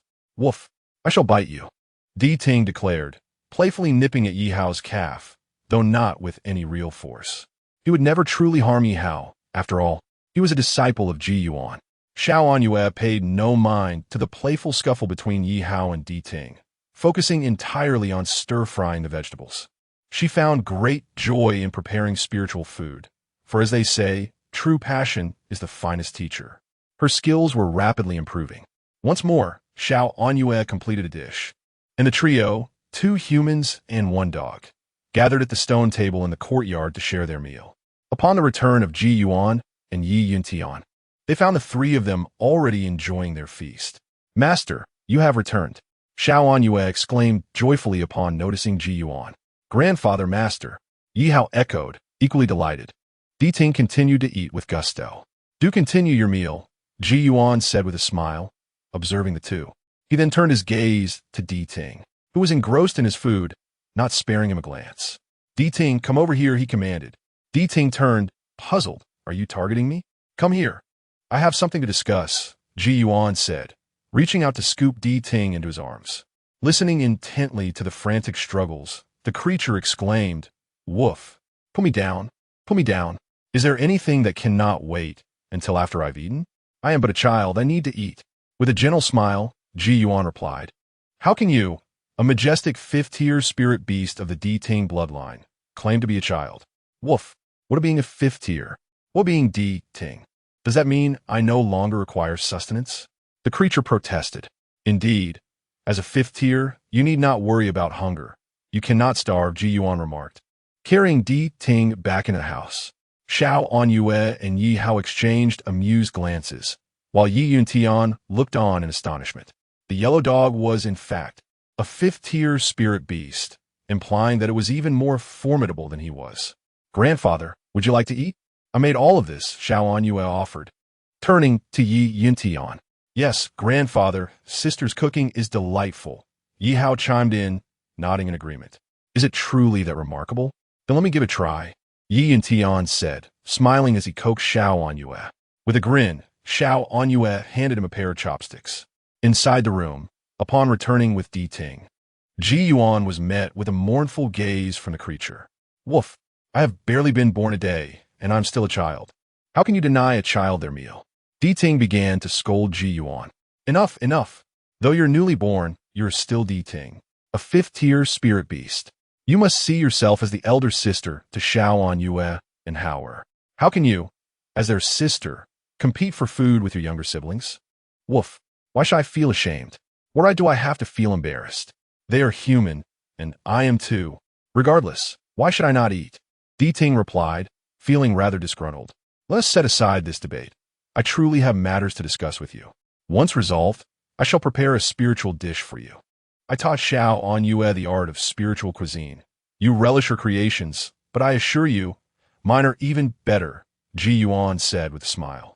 Upon hearing this, Di Ting couldn't help but chuckle. The master's culinary skills were undoubtedly superior to those of the apprentice, especially considering Xiao Anyue's tender age. Immediately, Di Ting adopted a servile demeanor, tongue lolling out, Woof, master, whatever you need, please do tell. Now let me smell, no, rather listen, to what these 2 items are and their purpose. Ji Yuan retrieved the key to the secret realm of divine herbs and the token given by Bai Shuang. Di Ting glanced at the key and token before speaking. Woof. These are both part of the authority of the secret realm. Authority of the secret realm? Ji Yuan inquired. Woof. Each secret realm possesses a core, commonly referred to as authority. This authority is not a singular item. It may be divided into multiple parts. To fully control a secret realm, one must possess all parts of its authority. Additionally, some secret realms only permit entry to those who hold the authority. The realm corresponding to this token is one such case. Only with the token can one gain entry, Di Ting explained. This key originates from a secret realm within the ancient domain of divine herbs. According to the inhabitants of the Herb Valley, it opens once every 50 years. Is that true? Ji Yuan continued to inquire. Di Ting nodded slightly and said, Indeed, master, if you were to wield complete authority, you could amend this rule. Furthermore, Should you attain the realm of the celestial being and possess one of the powers, you would have the liberty to enter the secret realms at will, disregarding this regulation. Why is it necessary to reach the celestial being realm for unrestricted access? The hallmark of a celestial being's ability lies in their resonance with the cosmos, harnessing the spatial force of a universe to traverse dimensions. Thus, possessing authority effectively grants the celestial being a coordinate and a key, enabling them to navigate through space to access the secret realms. Without such a coordinate and key, a celestial being's manipulation of spatial forces is insufficient to forcibly breach the secret domains. Secret realms are intrinsically linked to spatial power. They are either naturally formed by the universe or established by sages or even emperors. The mere existence of such realms is a testament to their complexity. Therefore, while some secret realms may offer little in terms of treasures or benefits, the realms themselves are, in fact, the greatest treasures. Chapter 70. Excessive resource consumption. The celestial beings can enter at will. Thus, there is no rush to explore the divine medicine secret realm. I shall wait until I make a breakthrough before venturing there. Ever since Ji Yuan discerned that the key to the divine medicine secret realm was intrinsically linked to the authority of the realm in the Tao scriptures, he resolved to thoroughly investigate this enigmatic realm. Can you discern the location corresponding to this token? Ji Yuan inquired, turning his gaze towards Di Ting. Di Ting nodded. Woof, it is situated in the ancient domain. Such a coincidence? Yi Yuan exclaimed, astonished. Woof, however, this secret realm is currently sealed and has never been opened. One must gather all the authority tokens to gain entry. This token represents 1/5 of the complete authority, so you will require 4 additional tokens to enter. Moreover, if the secret realm remains sealed and has never been accessed, even those at the celestial realm may find it impossible to breach. Only a saint might have a chance, Di Ting elaborated. Such a multitude of matters. Never mind. Let us set aside the token issue for now, Ji Yuan replied, nodding in agreement. There was no urgency regarding the secret realm corresponding to the token. Everything would wait until he transcended to the celestial realm. He would first explore the divine medicine secret realm. Wolf Master, have you finished your questions? Now, may I have something to eat? Di Ting licked its tongue in anticipation. All right, Ji Yuan said, rising to head towards the kitchen. He would not turn a blind eye to his own pet. He could not let her go hungry. Peach Blossom Town. In the following days, Han Feiyu's elder brother, Han Feng, officially wed by Xuan. The festive atmosphere surrounding Han Feng's wedding was nothing short of exuberant, with numerous relatives and friends, even those not well acquainted from Peach Blossom Town, arriving to present gifts. This was primarily due to the presence of Han Feiyu. Although the celebration was lively, no one dared to disturb Han Feiyu and Yi Xiaobai. Those seeking favor were astute enough to curry favor with Han Feng and Han Feiyu's family. Knowing their place, they understood that as mere mortals, attempting to ingratiate themselves with immortals would likely yield little benefit.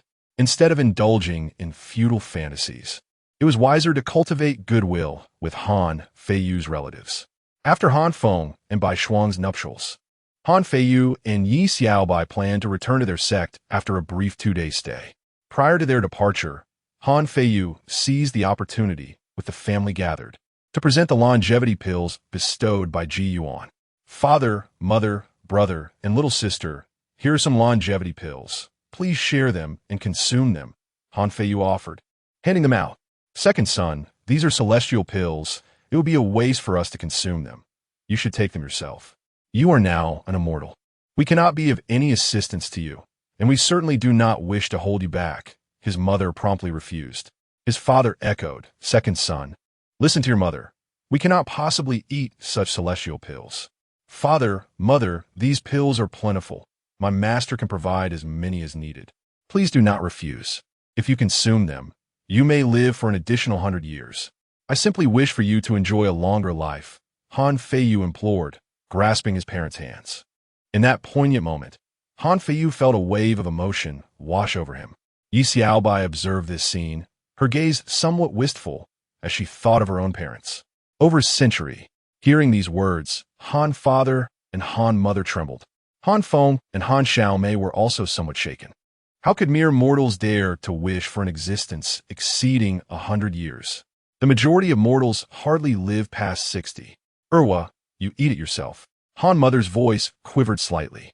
Mother, consuming this is futile. At most, it can extend life by 180 years, and I have already partaken. Han Feiyu shook his head. In truth, he had not consumed it. Being a cultivator, he need not concern himself with lifespan. In saying this, he merely wished to persuade his parents to consume the longevity elixirs, claiming they were plentiful. Oh really? Will you give it to us? Han Mother inquired. Han Feiyu knew it.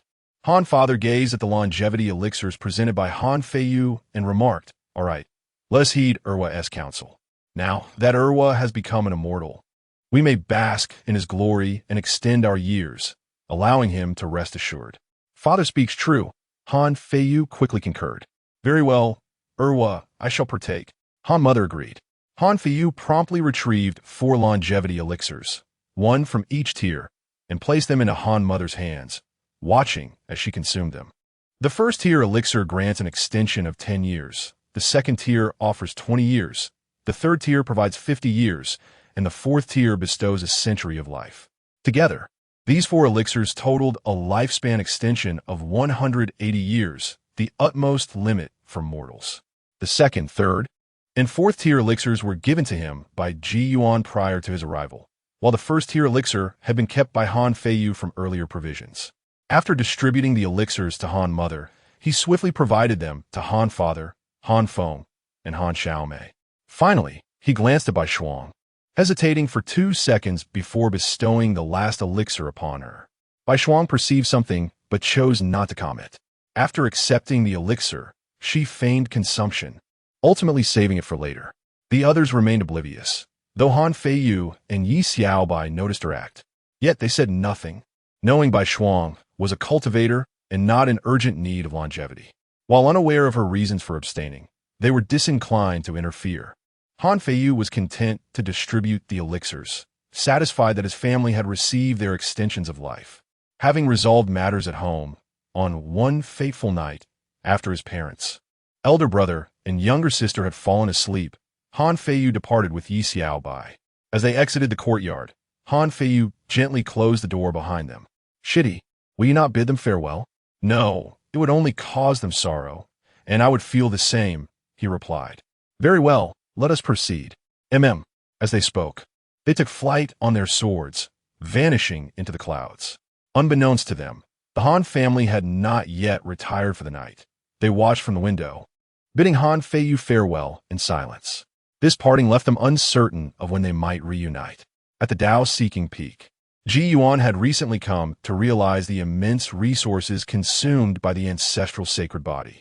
Yi Hao and Yu, both possessing sacred physiques, shared this burden. Ji Yuan bestowed upon Yu a qi gathering pill, and after casually practicing for a few days, Yu achieved a breakthrough to the second level of qi gathering. Meanwhile, Yi Hao had also been training for several days. However, despite consuming dozens of qi gathering pills, he had yet to make any progress and likely required another 10 or so pills. It is no wonder that the Yi clan refrained from supporting his cultivation endeavors. Transitioning from the first to the second level of qi gathering necessitated nearly 100 qi gathering pills. The pills provided to both individuals were undoubtedly of the highest grade. Ji Yuan pondered the future resource requirements, feeling a twinge of concern. This represents the second formidable hurdle of the ancient saint body. Although termed as the second, it is, in reality, a lifelong challenge that surrounds him. The ancient saint body is exceedingly demanding in terms of resources. Ting informed Ji Yuan that the resource needs for cultivating the ancient saint body are approximately 100-fold greater than those of other cultivators. As Yi Hao's realm ascends, this demand for resources will only intensify. Chapter 71. It seems quite challenging to cultivate an ancient sacred body. The resources required could suffice to nurture 100 sacred bodies. While this may sound exaggerated, it is, in fact, a rather conservative estimate. The true figure is likely considerably higher. Ji Yuan could not help but lament that it is indeed understandable why the Yi clan does not cultivate Yi Hao. Moreover, The ancient sacred body faces 4 formidable challenges throughout its lifetime, and the 2 mentioned are merely the initial hurdles. Thus, it is no surprise that the ancient sacred body is often derided as a wasted potential. Yihao will not encounter the latter 2 challenges in the foreseeable future, as they pertain to the realm of cultivation.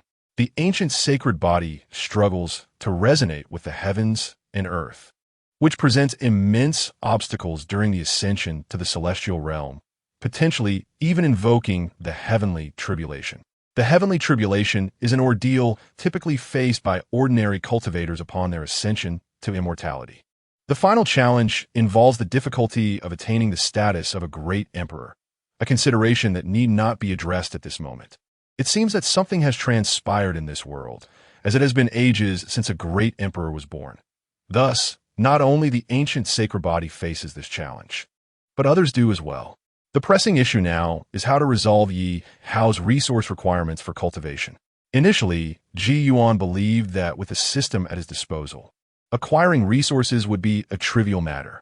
However, it appears to be somewhat troublesome. Yi Hao requires a substantial amount of resources. He can pre-claim rewards, but can only do so one at a time. Ji Yuan has also realized the first drawback of pre-claiming rewards, the inability to claim a large quantity at once. Therefore, relying on the system to provide resources for Yi Hao may not be as effective as depending on Han Feiyu's small green vial. In summary, relying on the system to furnish resources is certainly not viable, as it proves to be more trouble than it's worth. However, if one could pre-claim a sustainable resource-generating treasure, that would be beneficial. For instance, the Moonlight Spirit Pearl, albeit its low tier, currently suffices only for Yi Xiaobai and Han Feiyu, and is certainly inadequate for Yi Hao. Ji Yuan intends to seek a more advanced sustainable resource-generating treasure from the system once his credibility level increases. On this day, Yi Xiaobai and Han Feiyu returned to the Qingshan sect. As they stepped into the sect, several disciples quickly gathered around them. "Brother Yi? You must be Brother Yi." "It's definitely Brother Yi. I've seen your portrait countless times." "At last, I meet you, Brother Yi. You're truly remarkable." As the crowd continued to swell, Han Feiyu, an unassuming brother, was swiftly pushed aside. Yi Xiaobai, bewildered, inquired, "Dear junior brothers and sisters, what is happening?" "Brother Yi, we all know now that you are the mysterious figure who made a name for himself on the Lingmiao Tower's A-list." Yes. We heard you brought home the first place for our Qingshan sect in the Divine Medicine Grand Convention. Brother Yi, how is your alchemy so extraordinary? Could you possibly teach us, sisters?" Brother Yi. A chorus of excited voices erupted around them. Gradually, Yi Xiaobai and Han Feiyu began to comprehend the events that had transpired. The bewildered expression on Yi Xiaobai's face swiftly transformed into a radiant smile. "I never anticipated that despite my efforts to remain inconspicuous, I would still be discovered. I wish to keep a low profile, yet it truly is unexpected. If there is anyone to blame, it would be my brilliance that shines too brightly to conceal." Yi Xiaobai reveled in the adoration he received. Han Feiyu shook his head with a smile, communicating telepathically with Yi Xiaobai to inform him that he would be returning to the Qiudao Peak. Subsequently, Han Feiyu departed. Upon returning to the back courtyard of Qiudao Peak, Han Feiyu greeted his master and junior sister, saying, "Master, junior sister, I have returned." He acknowledged Ji Yuan and Yu with a nod. Ji Yuan smiled and gently inclined her head. Han Feiyu then turned his gaze towards Yi Yuntian, Yi Hao, and the yellow dog cradled in Yu's arms. "What has caused such commotion at Qiudao Peak during my brief absence?" Senior brother, this is junior brother," and Yu exclaimed, excitedly approaching Han Feiyu and grasping one of his fingers to introduce Yi Hao. "Greetings, senior brother. I am Yi Hao," Yi Hao chimed in, smiling as he greeted Han Feiyu. Ji Yuan interjected, "This is my newly accepted disciple, your 4th junior brother, and this is Howard's grandfather, who is now also an elder of Qiudao Peak. You may address him as Elder Yi, just as I do." "Greetings, Elder Yi," Han Feiyu stated respectfully, bowing towards Yi Yuntian. The elder, presumably arranged by Ji Yuan, garnered Han Feiyu's respect. Yi Yuntian nodded with a smile, having formed a favorable first impression of Han Feiyu. Soon after, and you led Yi Hao and Han Feiyu aside to play, and within Yu's presence, the bond between Han Feiyu and Yi Hao flourished. Senior brother, where is big senior brother? And you suddenly inquired, realizing she had not seen Yi Xiaobai. Your big senior brother is currently surrounded by admirers, Han Feiyu replied. Rija link Yi Xiaobai's joyful demianov. Why is he surrounded? Has he been beset by others? We must assist him and set the dog upon them. And you exclaimed, a hint of anxiety in her voice. No, your big senior brother is simply encircled by other junior brothers and sisters who admire him. There is no need for concern. He will return once he tires of the attention. Hon Feiyu de Yishu Tat. By the way, junior sister, why do you keep holding on to the esteemed Diding? He inquired, noticing the creature in Yu's embrace. Diding, Ji Yuan's spirit pet, possessed extraordinary abilities, and it was evident that it was no ordinary dog. At that moment, it resembled a little girl cradling her cherished doll. Upon hearing Han Feiyu refer to it as esteemed, Diding's eyes sparkled with delight. After several days, it had finally encountered someone with discernment. For the past few days, and you had been incessantly referred to as a little dog, while Yi Hao called her a big yellow. She had grown weary of defending herself against such ignorance. Initially, she had been quite agitated, for she was indeed Diding, not merely a dog. She possesses the bloodline of a divine beast, a fifth-tier spiritual creature. Does she not care for her dignity? What? All meals and accommodation provided? Wolf, my master, instructed that this little puppy should accompany me in play. Upon hearing Han Feiyu's words, Xiao Anyue replied. At that moment, Diding attempted to wriggle free from Xiao Anyue's grasp, wishing to descend to the ground and showcase her elegance to Han Feiyu, this discerning young man. However, Xiao Anyue tightened her embrace. Be a good puppy and do not move around. Diding, resigned, ceased her struggles and gazed at Han Feiyu, who had called her senior, her tone infused with a blend of pride and joy. Woof, young man, you possess a certain sensibility. Should you encounter any insurmountable issues in the future, feel free to seek my assistance. Chapter 72. The foolish dog. Han Feiyu gazed at the beleaguered Di Ting, suppressing a chuckle, and respectfully expressed his gratitude. Thank you, senior. Di Ting, in a pleasant mood, nodded with a smile. The term senior was truly music to his ears. Junior sister, junior brother, please continue your merriment. I shall retreat to my cultivation. Han Feiyu had no intention of lingering idly. He was eager to master the second-tier alchemy techniques. All right, Xiao Anyue and Yi Hao responded in unison.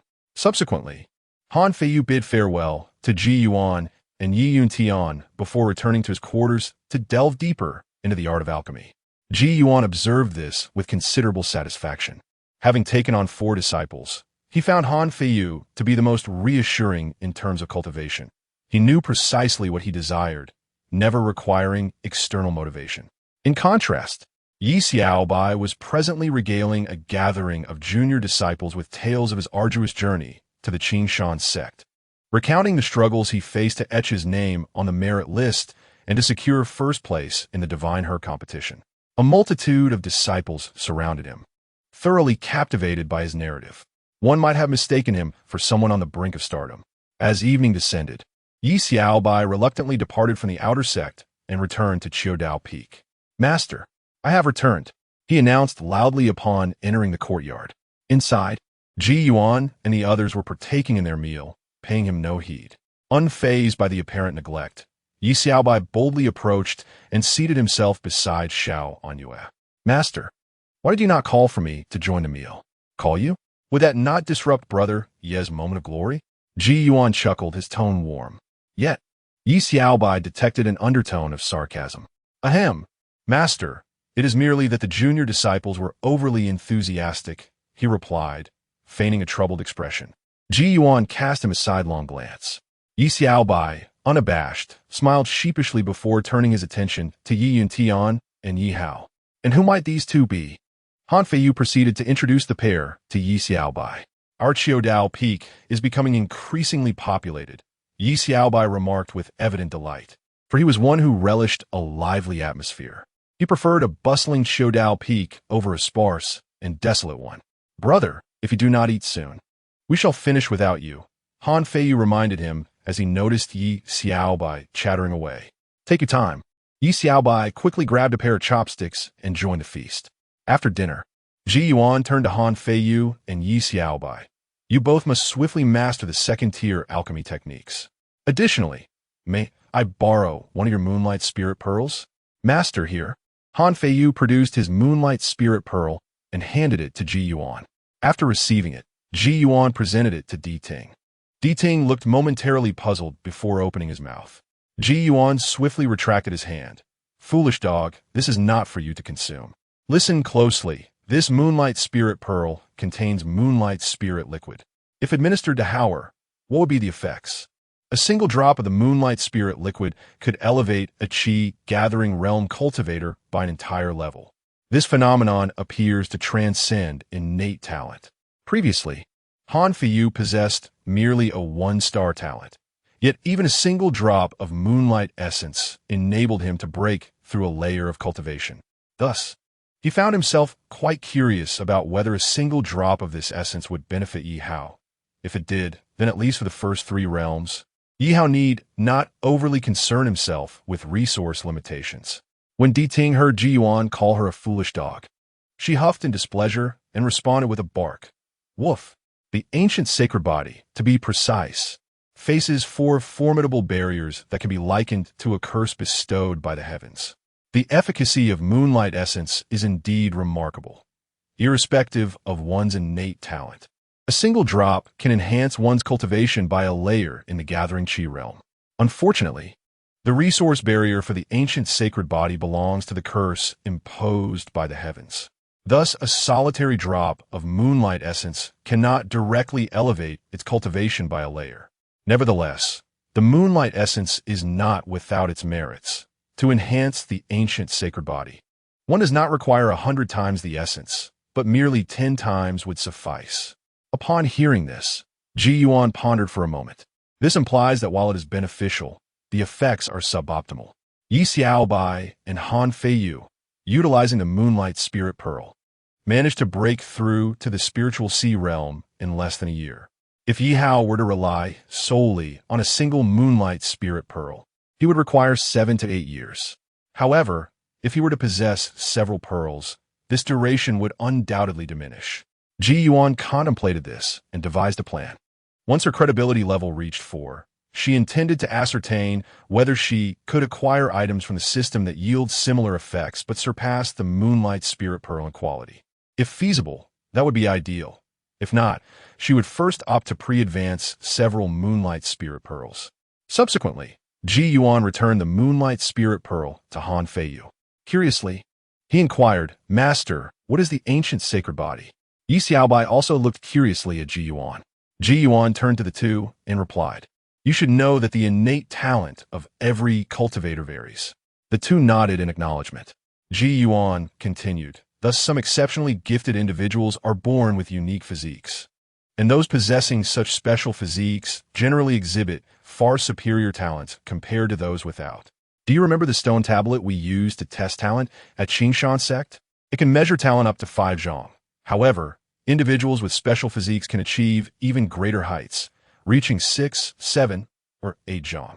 Among these unique physiques, there exists a hierarchy. The strongest is the sacred body, followed by the divine body, and finally the spiritual body. Howard possesses one of the sacred bodies, the ancient sacred body. However, his variant is somewhat peculiar, as it is a cursed sacred body, which not only fails to endow him with talent surpassing that of others, but, in fact, renders his cultivation journey even more arduous than the original path. As Ji Yuan spoke, she looked toward Han Feiyu. Both Han Feiyu and Yi Xiaobai quickly grasped the implications of Ji Yuan's words, that it was even more challenging than Han Feiyu's experience. Han Feiyu's innate talent had been merely 1 star. It is perplexing that one could possess such a formidable-sounding sacred body, yet find cultivation more difficult than that of a 1-star talent. What a lamentable physique this is. Yi Xiaobai and Han Feiyu could not help but ponder. Ji Yuan then elaborated on the peculiarities of the ancient sacred body, ensuring that both understood the immense challenges it presented in cultivation. After they finished listening, both were left in contemplation. Han Feiyu spoke, "Master, my junior brother wishes to cultivate, which requires an abundance of resources. Although I am unable to provide much assistance, I can offer some spiritual herbs. I'm also capable of alchemy." Yi Xiaobai chimed in. Both were eager to assist their junior brother. "You have noble intentions. If you wish to aid your junior brother, you should swiftly master the second-tier alchemy techniques," Ji Yuan said with a smile, looking at the two. "Yes, master." They both nodded in agreement. They believed that Ji Yuan meant they would be able to help Yi Hao better once they became second-tier alchemists. In reality, Ji Yuan intended for them to help him complete his tasks so that when his credibility level increased, he could access superior treasures to support Yi Hao. Chapter 73. Beast God Pill. In the ensuing period, Yi Hai and his 4 companions were dispatched by Ji Yuan to seek treasures on his behalf. Although Ji Yuan could indeed advance many rare treasures through the system, he found himself lacking in some of the more common cultivation resources. For instance, despite having reached the 5th tier in alchemy, he had yet to concoct a single 5th-tier elixir, and he had only managed to create the longevity pill among the 4th-tier elixirs, primarily due to a deficiency of materials. A skilled artisan cannot create without resources. With 5 capable subordinates at his disposal, it was only prudent to send them out to procure the necessary resources. A practitioner at the law phase, accompanied by 4 at the divine ability phase, especially under the auspices of the Yi clan from the eastern continent, should be able to gather a considerable amount of resources for him. Meanwhile, Han Feiyu devoted himself wholeheartedly to the study of alchemy. Although Yi Xiaobai did not exert himself with the same fervor, often wandering around the outer sect like a carefree spirit, his innate talent for alchemy surpassed that of Han Feiyu. Consequently, both managed to preliminarily master second-tier alchemy and successfully produce second-tier elixirs around the same time. Task 1 completed. Task 2 completed. Host, Ji Yuan, reputation, LV, 3, 10, 12. Advanced quantity, 2. Advanced mall, search, only 2 reputation points remained. Ji Yuan summoned the advanced rewards. For it was only upon advancing these rewards that tasks would emerge, allowing him to complete them and earn reputation points. Shortly thereafter, Ji Yuan advanced 2 rewards, which appeared on the system panel as Task 1 and Task 2. Advanced reward. Inheritance of the 5th-tier blacksmith. Advanced task. Assist disciple Yi Xiaobai in reaching the 4th layer of the spiritual sea. Advanced reward. Beast God Pill. Advanced task. Assist disciple Han Feiyu in reaching the 4th layer of the spiritual sea. Advanced reward. 5th-tier listening, bloodline level, 6 stars. Advanced task. Assist disciple in you in reaching the 4th layer of Qi gathering. Tasks 1 and 2 would not be completed in the immediate future. After advancing the rewards, the inheritance of the 5th-tier blacksmith surged into Ji Yuan's mind. Once he fully assimilated the inheritance, he subsequently produced the Beast God Pill. This particular elixir was previously unknown to Ji Yuan. He had merely discovered it within the advanced mall of the system. According to the system's description, the 5th-tier Beast God Pill could elevate the cultivation of a 4th-tier spiritual beast or demon beast to the 5th tier. The potency of a single pill was indeed formidable. Upon inspecting the 5th-tier Beast God Pill, Ji Yuan discerned its remarkable nature through his keen perception. Its materials were extraordinarily rare. The elixir emanated a palpable aura of blood, suggesting the inclusion of some powerful beast blood among its ingredients. Could the Beast God Pill possibly be concocted from the blood of divine beasts? His curiosity regarding this elixir piqued. Ji Yuan noted that the system also offered the option to advance the pill's formula. However, he refrained from doing so, deeming it too extravagant. The opportunities to utilize such an elixir were few and far between, making it more judicious to directly advance the elixir itself. Furthermore, should it be an advance on the Beast God Pill formula, one must also consider the matter of materials. Merely casting a cursory glance at them may lead one to conclude that the materials are not trivial. One must not find oneself in a position where the formula exists, yet the materials do not, necessitating yet another advance for the materials. Hence, it is far more prudent to directly advance the finished elixir. In summary, the Beast God Pill is the most highly recommended reward by the system for enhancing the cultivation of spiritual pets. The system's top recommendation is certainly not to be taken lightly. Once acquired, there is no need to obsess over obtaining the formula. Moreover, aside from augmenting strength, the Beast God Pill can also elevate the bloodline level of spiritual pets. If a 5th-tier Beast God Pill is consumed while the pet's bloodline level is merely 4 stars, the bloodline level will be raised first, with the enhancement of cultivation occurring only upon the consumption of the 2nd pill. Ji Yuan advanced this Beast God Pill for the old turtle. As Di Ting is currently at the 5th tier, he naturally cannot neglect the old turtle and must assist it in reaching the 5th tier as well. Ji Yuan arrived at the spiritual field and administered the Beast God Pill to the old turtle, saying, "Old turtle, consume this elixir, and you too shall ascend to the 5th tier." The old turtle ingested the pill and expressed, "Thank you, master." Subsequently, the old turtle was enveloped in a sphere of spiritual energy, commencing its advancement. This progression necessitates a certain duration, during which Ji Yuan remained by the spiritual field. Unbeknownst to the passage of time, the sphere began to fracture, and the old turtle emerged, its vitality now profoundly robust, having successfully ascended to the 5th tier of spiritual beasts. However, the old turtle's potential has now reached its zenith. Thus, it may only venture further within the 5th tier. To attain the 6th tier, an elevation of bloodline level is imperative. Otherwise, hope is futile. Therefore, should Ji Yuan wish to further enhance the old turtle, he must first utilize a 6th-tier Beast God Pill to elevate its bloodline level. For the old turtle to cultivate to the 8th tier, an advance of 7 Beast God Pills will be required. Conversely, had he initially advanced a spirit pet egg, despite the egg's bloodline potential being 2 stars higher, he would need to advance 8 Beast God Pills to cultivate it to the 8th tier. Thus, for Ji Yuan, the former option is indeed more economical. Moreover, the primary advantage of the former option is not merely the reduction of 1 advance. Rather, it significantly conserves time. Ji Yuan is indifferent to the notion of advancing 1 more or 1 less. The rewards are ultimately free. As long as time is saved and convenience is achieved, that suffices. Opting to directly advance the spiritual beast will indeed save effort and time. Choosing to advance the spirit pet egg, however, will only inflate the time cost. Ji Yuan is unperturbed by the prospect of advancing the Beast God Pill several more times. In fact, he welcomes the opportunity to do so, as it would also enable him to accrue additional credibility points and enhance his credibility level. His only concern lies with the expenditure of time.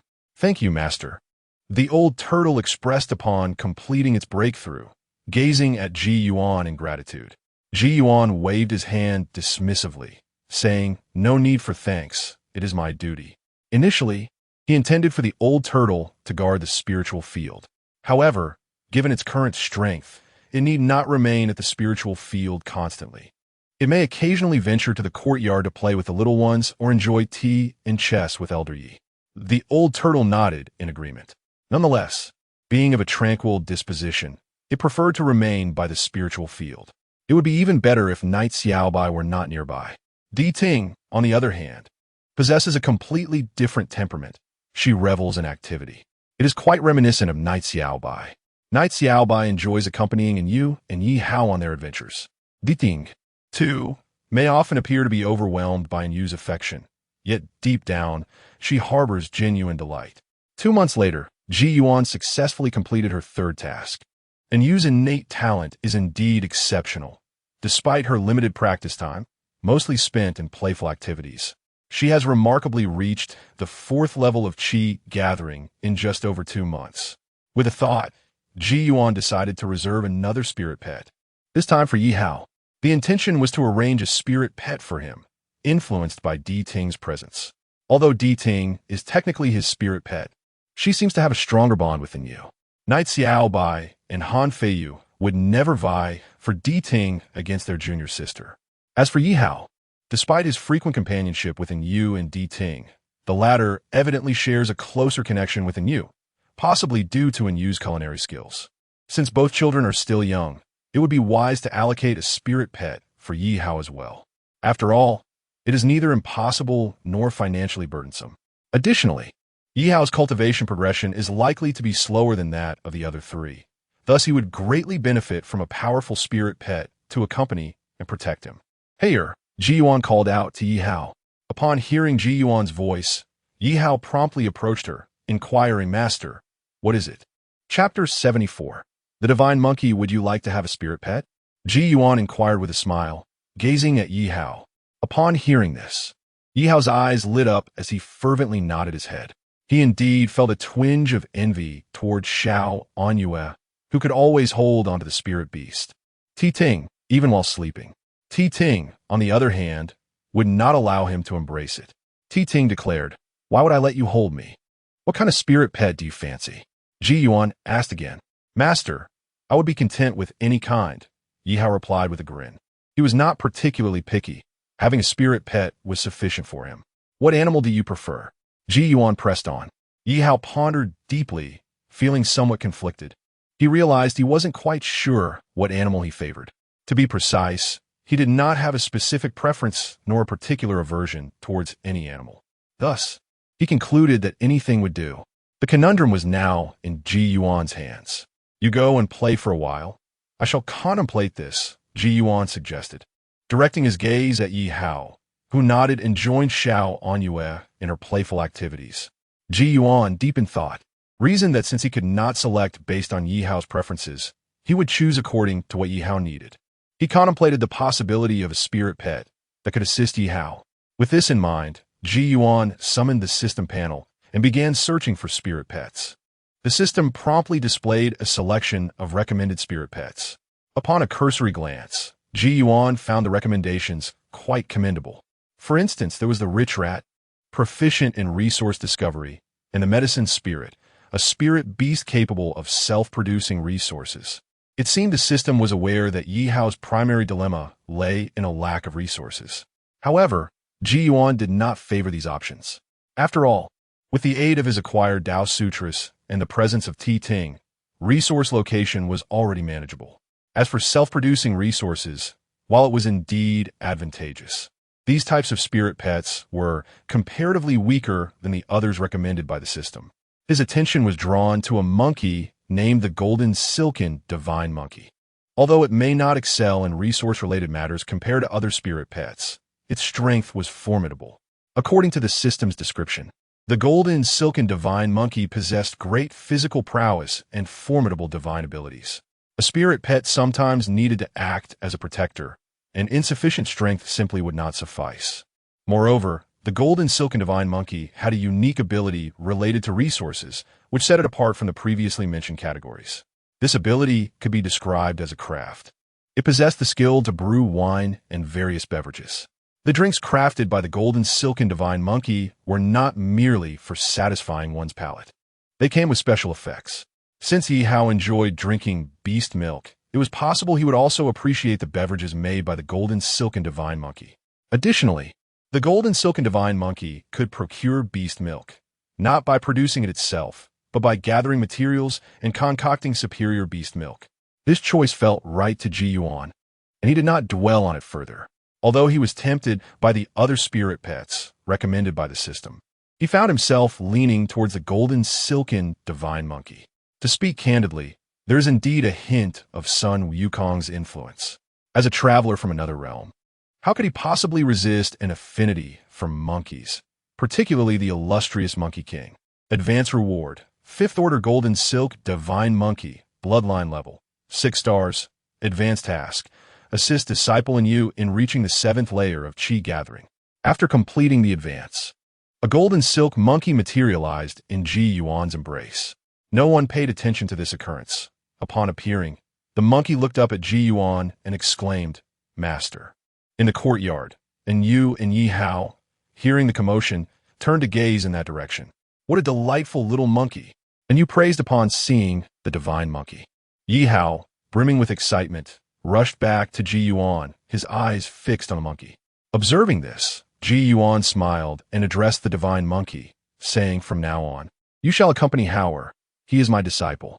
"Yes, little master," the divine monkey replied as it leaped from Ji Yuan's arms to stand before Yi Hao, looking up and calling out to him. "Thank you, master," Yi Hao joyfully exclaimed, casting a radiant smile at Ji Yuan. He then scooped up the divine monkey and made his way toward Yu. Senior sister, I now have a spirit companion as well.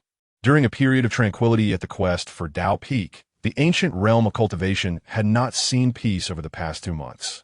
2 months prior, following the conclusion of the Divine Medicine Convention, every participant from the Poison Flood sect had vanished, from the ancestors to the ordinary disciples.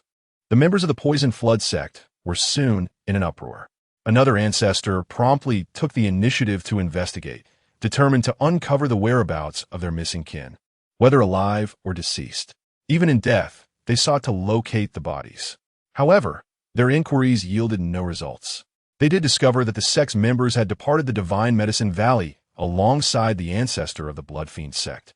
Yet upon seeking out the Blood Fiend sect, they found that the ancestor had become allied with Ji Yuan, who naturally denied any complicity, stating that although they had left together, he had parted ways with the Poison Flood sect midway. Regardless of the beliefs of the Poison Flood sect, they had no choice but to accept this narrative.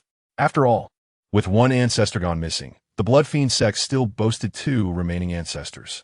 Nevertheless, the members of the Poison Flood sect could not shake the feeling that their disappearance was somehow linked to the Blood Fiend sect, and likely involved the Green Mountain sect as well. Perhaps it was a conspiracy between the Blood Fiend sect and the Green Mountain sect to eradicate their members. Within the Grand Hall of the Poison Flood sect, the remaining ancestor and the sect leader convened to discuss matters. This is intolerable. Brother Wang and the other disciples have undoubtedly met with misfortune. The perpetrators could very well be the Blood Fiend sect and the Green Mountain sect. The elder of the Poison Flood sect fumed. Brother Wang referred to another ancestor of the Poison Flood sect who had fallen to Ji Yuan. Originally, there had been 2 ancestors. Now, only one remained. Hearing his master's words, the sect leader felt a pang of worry. Master, if they were indeed responsible, as they could eliminate our uncle, they could just as easily eliminate us.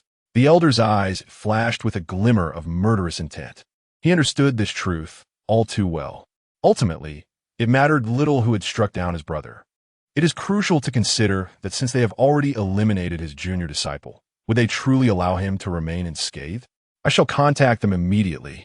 Those wretched individuals only command us to take action against the Qingshan sect without providing adequate resources.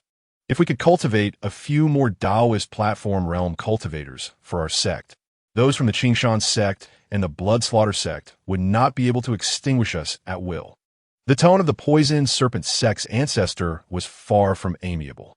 Although he did not explicitly mention anyone, the sect master of the Poison Serpent sect understood he was referring to the Water Dragon sect. Being the sect master and a disciple of the ancestor, he was privy to certain matters concerning the Water Dragon sect. That very day, the ancestor of the Poison Serpent sect utilized a magical artifact to establish contact with an individual linked to the Water Dragon sect. He informed them that the Qingshan sect had risen, now boasting an additional Taoist platform realm ancestor, and had ambushed the Poison Serpent sect, resulting in the demise of one of their ancestors, several elders, and dozens of disciples. Chapter 75. The Alliance of Mountain Sect and Sea Sect. If the Qingshan sect continues to be indulged, it is likely that they will soon have cultivators at the Divine Passage level. He was merely exaggerating. In truth, he was unaware of the precise circumstances surrounding his junior brother's demise. Nevertheless, it was indeed true that the Qingshan sect had gained an additional ancestor, and he intended to attribute this matter directly to them. He understood well that the Shui Long sect did not wish to see the Qingshan sect grow stronger. By articulating his thoughts in this manner, he aimed to secure the maximum benefit. As the ancestor of the Du Jiao sect established contact with the Shui Long sect, a representative from the Shui Long sect swiftly relayed a message. In due course, the Shui Long sect would dispatch envoys to the ancient domain and would cultivate 2 Dao platform-level cultivators for the Du Jiao sect. Although the news did not entirely satisfy the ancestor of the Du Jiao sect, he chose not to voice any further complaints.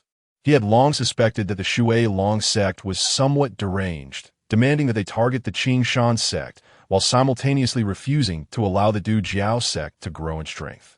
For many years, whenever the Du Jiao sect experienced any decline, assistance would be rendered to elevate them to a level comparable to the Qingshan sect, only to cease support thereafter. This was nothing short of madness. It appeared as though the Du Jiao sect was merely a whetstone for the Qingshan sect. Were it not for the fact that the Du Jiao sect had genuinely taken lives during their confrontations with the Qingshan sect, coupled with the Shui Long sect's overwhelming power, one might truly believe the Du Jiao sect was nothing more than a sharpening tool. 2 months passed. The envoys from the Shui Long sect had finally arrived at the ancient domain. Early in the morning, the ancestor and the sect leader of the Du Jiao sect awaited their visitors. A man and a woman, both at the divine passage level, approached. We pay our respects to the two esteemed individuals. The ancestor and the sect leader greeted with a bow. The pair nodded slightly, and thereafter, they were invited into a grand hall to sit and partake in tea. Now, let us proceed swiftly. Summon 2 of your cultivators who show promise of breaking through. The man stated coldly after taking his seat, his tone laced with impatience. Yes, I shall attend to it immediately, the ancestor of the Du Jiao sect replied, maintaining a notably humble demeanor as he departed the hall with the sect leader. Despite harboring grievances against the Shui Long sect in private, he dared not express them openly. The man turned to the woman beside him, saying, "Junior sister, must you constantly keep an eye on your senior brother?" The woman replied coolly, "Senior brother, forgive me, but I simply do not trust you. One moment you speak, and the next you run about as if your legs are on fire." The man complained unexpectedly. "Esteemed individuals, the individuals have arrived," the ancestor of the Du Jiao sect soon announced, bringing forth 2 individuals, one of whom was the ancestor himself. Both were at the 8th or 9th level of the Spirit Sea realm. "Here, take these elixirs and consume them. Additionally, there are 2 low-grade Dao forging spiritual artifacts. Prepare for your breakthroughs as soon as possible," the man instructed, distributing some elixirs and 2 low-grade Dao forging spiritual artifacts to the pair. "Thank you, esteemed sir." They responded with palpable excitement as they accepted the elixirs and promptly departed to begin their cultivation. As the 2 departed, the venerable ancestor of the poison serpent sect pondered deeply. Mustering his courage, he bowed and inquired of the man, "My lord, I have a question that has lingered in my heart for quite some time." "Speak," the man replied. "My lord, why does the main sect support us against the Green Mountain sect?" Yet, the ancestor hesitated, not daring to voice the thought of why they did not fully support them or why, if they truly wished to eradicate the Green Mountain sect, either of the 2 lords could easily accomplish it. "Do not ask what should not be asked," the woman interjected coldly. With a bow, the poison serpent sect's ancestor fell silent, a bitter smile forming within. Generations of ancestors had posed this very question, only to receive the same admonition.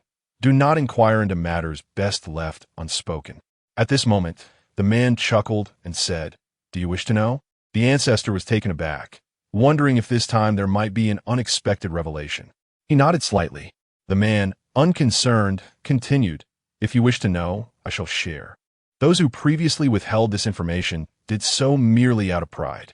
Unfortunately for them, I am not one to cling to such vanity, and there is nothing particularly profound about the reason. The founding ancestor of the Green Mountain sect originally shared a lineage with the Water Dragon sect. However, the Green Mountain sect offended our ancestor. That ancestor sought to annihilate the Green Mountain sect, but another ancestor from the Water Dragon sect opposed this. Consequently, both ancestors retreated a step, leading to the current situation, fostering your poison serpent sect to confront the Green Mountain sect while ensuring you do not grow too powerful to eliminate them outright. Upon hearing this, the woman could not help but scoff inwardly. The Water Dragon sect and the Green Mountain sect had both emerged from the immensely powerful force known as the Mountain Sea Palace. Within the Mountain Sea Palace, there were 2 factions, the Mountain Sect and the Sea Alliance. The Mountain Sect comprised mortal cultivators, while the Sea Alliance consisted of beast clans and half-demons. The relationship between these 2 factions had never been particularly harmonious. The downfall of the Mountain Sea Palace had been partially due to internal strife. Yet, following the sect's destruction, many survivors began to unite. Thus, the present Water Dragon sect is a reconstitution of some survivors from both the Mountain Sect and the Sea Alliance. It is therefore Only natural that the current Water Dragon sect embodies the factional dynamics of both the Mountain sect and the Sea Alliance. However, what struck her as somewhat absurd was that, although the Green Mountain sect originated from the Mountain sect, the ancestor targeting it was not from the Sea Alliance, but rather from the Mountain sect itself. The woman remained unaware of the reasons behind the Mountain sect's ancestors' animosity towards the Green Mountain sect. She only knew that this conflict was internal to the Mountain sect. Had it not been for the Sea Alliance's ancestors' past connection with the Green Mountain sect, the latter might have already faced annihilation. Yet, to reiterate, this was a conflict within the Mountain sect, and thus the Sea Alliance did not extend much assistance to the Green Mountain sect. This resulted in the current predicament where the Mountain sect supports the Poison Serpent sect against the Green Mountain sect without extinguishing it. After all, the two ancestors had each made concessions. The Mountain sect was under no obligation to dispatch forces to destroy the Green Mountain sect. However, while they refrained from annihilation, could they not suppress it? The support for the Poison Serpent sect primarily serves to diminish the Green Mountain sect's strength, keeping it firmly under control. The Poison Serpent sect's ancestor, upon hearing the man's words, began to grasp the intentions of those who supported their sect. When adults engage in conflict, it is the children who suffer. Yet, he remained silent, left with no choice. He understood all too well that the Poison Serpent sect was akin to a dagger in someone else's hand. However, there was little he could do. Being weak meant one could only serve as another's weapon. If one did not wish to be this weapon, there were many willing to take on that role. Soon enough, the elder of the Poison Serpent sect took his leave from the Grand Hall. The Poison Serpent sect was indeed quite ineffectual, despite years of support. They had not achieved any significant accomplishments, having only slain a few minor practitioners of Qi gathering and Spirit Sea. The man gazed in the direction of the departing elder of the Poison Serpent sect and spoke up. Although he hailed from the Mountain sect, he felt that the Mountain sect's support of the Poison Serpent sect in suppressing the Green Mountain sect was rather superfluous. In such a modest, ancient domain, where even powerful practitioners of divine abilities were a rarity, the Green Mountain sect would hardly rise to prominence without external interference. Why not grant the elder of the Sea Alliance a favor and cease meddling with the Green Mountain sect? Yet, the elder of the Mountain sect was adamant about suppressing the Green Mountain sect. It remained a mystery how the Green Mountain sect had incurred the ire of the Mountain sect's elder, compelling him to assign an elder to oversee the suppression of the Green Mountain sect. Upon witnessing the decline of the Poison Serpent sect, he hurriedly sent them reinforcements to ensure their continued efforts. It was this line of thought that prompted him to utter the earlier phrase. The higher-ups are indifferent while the underlings toil tirelessly. Chapter 76. The White Sun, after the elder of the Poison Serpent sect departed from the Grand Hall, he found himself deep in contemplation regarding the recent events. Though he remained uncertain as to why the individuals from the Water Dragon sect had shared the sensitive information regarding their plans against the Green Mountain sect, he recognized that it could indeed serve as a fortuitous opportunity for them. Remarkably, the Green Mountain sect was of the same lineage as the Water Dragon sect. Although they had offended one elder of the Water Dragon sect, another elder seemed reluctant to witness the annihilation of the Green Mountain sect. Thus, he understood how to navigate the future, since the Water Dragon sect was disinclined to see the Poison Serpent sect grow formidable while simultaneously wishing to spare the Green Mountain sect. They should not fault the Poison Serpent sect for treading carefully. Nevertheless, he was acutely aware that they must not overstep their bounds. Otherwise, should the Water Dragon sect refrain from eliminating the Green Mountain sect, they could just as easily eradicate the Poison Serpent sect and cultivate a new one in its place. This delicate balance required meticulous handling. The following day, after the two emissaries from the Water Dragon sect arrived at the Poison Serpent sect, the male envoy prepared to venture out. The female envoy did not accompany him, for her primary objective was to monitor him, ensuring he did not extend excessive support to the Poison Serpent sect, thereby allowing them to grow too powerful. Hence, her main focus remained within the confines of the Poison Serpent sect. As for concerns about the male envoy potentially taking hostile action against the Green Mountain sect after his departure, she harbored no such worries. The decision to spare the Green Mountain sect was a compromise reached by the two elders, and the male envoy lacked the audacity to disrupt their agreement. As the female envoy had anticipated, the male envoy indeed refrained from engaging in any underhanded schemes. However, his departure from the Poison Serpent sect was not motivated by mere leisure. He sought to locate a specific individual. Prior to his arrival in the ancient domain, his master had instructed him to find a half-demon of the Spirit Sea realm named by Shuang and retrieve a token from her, followed by her elimination. Although he was unaware of the half-demon's true identity, he harbored suspicions that it might be connected to the Sea Alliance. With this conjecture in mind, he understood that this task was far from trivial. Yet, as it was his master's command, he dared not disobey. Failure to locate her would yield dire consequences upon his return. Much like the predicament faced by the Poison Serpent sect, he was not entirely free in his endeavors. The male envoy first sought out the elder of the Poison Serpent sect, when Bai Shuang had originally arrived in the ancient domain. The Poison Serpent sect had initiated a manhunt. Unfortunately, she had evaded capture, and their forces had scoured the ancient domain for quite some time without success. Upon learning of her approximate location, the male envoy set forth to search for her personally. He had mentally prepared himself, should he indeed find Bai Shuang. His sole responsibility would be to seize the token. As for Bai Shuang herself, he had no intention of dealing with her directly. He planned to entrust her to the Poison Serpent sect for them to handle. Though this approach might prove redundant, he deemed it prudent to distance himself from the situation as much as possible. Months passed. The sect master of the Poison Serpent sect successfully broke through to the Tao platform realm. However, the other elder experienced a failure in his breakthrough, though the presence of a Tao-creating spiritual artifact spared him from annihilation. Nonetheless, it resulted in the unfortunate wastage of one such artifact. The envoy of the Water Dragon sect, a man, produced a low-grade crafted spiritual item and some resources, presenting them to the Poison Serpent sect to facilitate the cultivation of a new elder in the spiritual sea realm. As the Poison Serpent sect commenced this endeavor, the man finally located Bai Shuang in Taoyuan Town. In Taoyuan Town, within the Han family, several months had elapsed since Han Feng and Bai Shuang's marriage. The couple treated each other with respect, and their days unfolded pleasantly. On this particular day, Bai Shuang was in the courtyard engaged in needlework with Han Xiaomei when the figure of the man from the Water Dragon sect appeared at the entrance. Instantly, Bai Shuang sensed a terrifying aura and turned her gaze toward the door.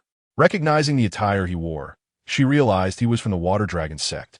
Sensing impending danger, she shielded Han Xiaomei behind her and shattered the bead given to her by Ji Yuan.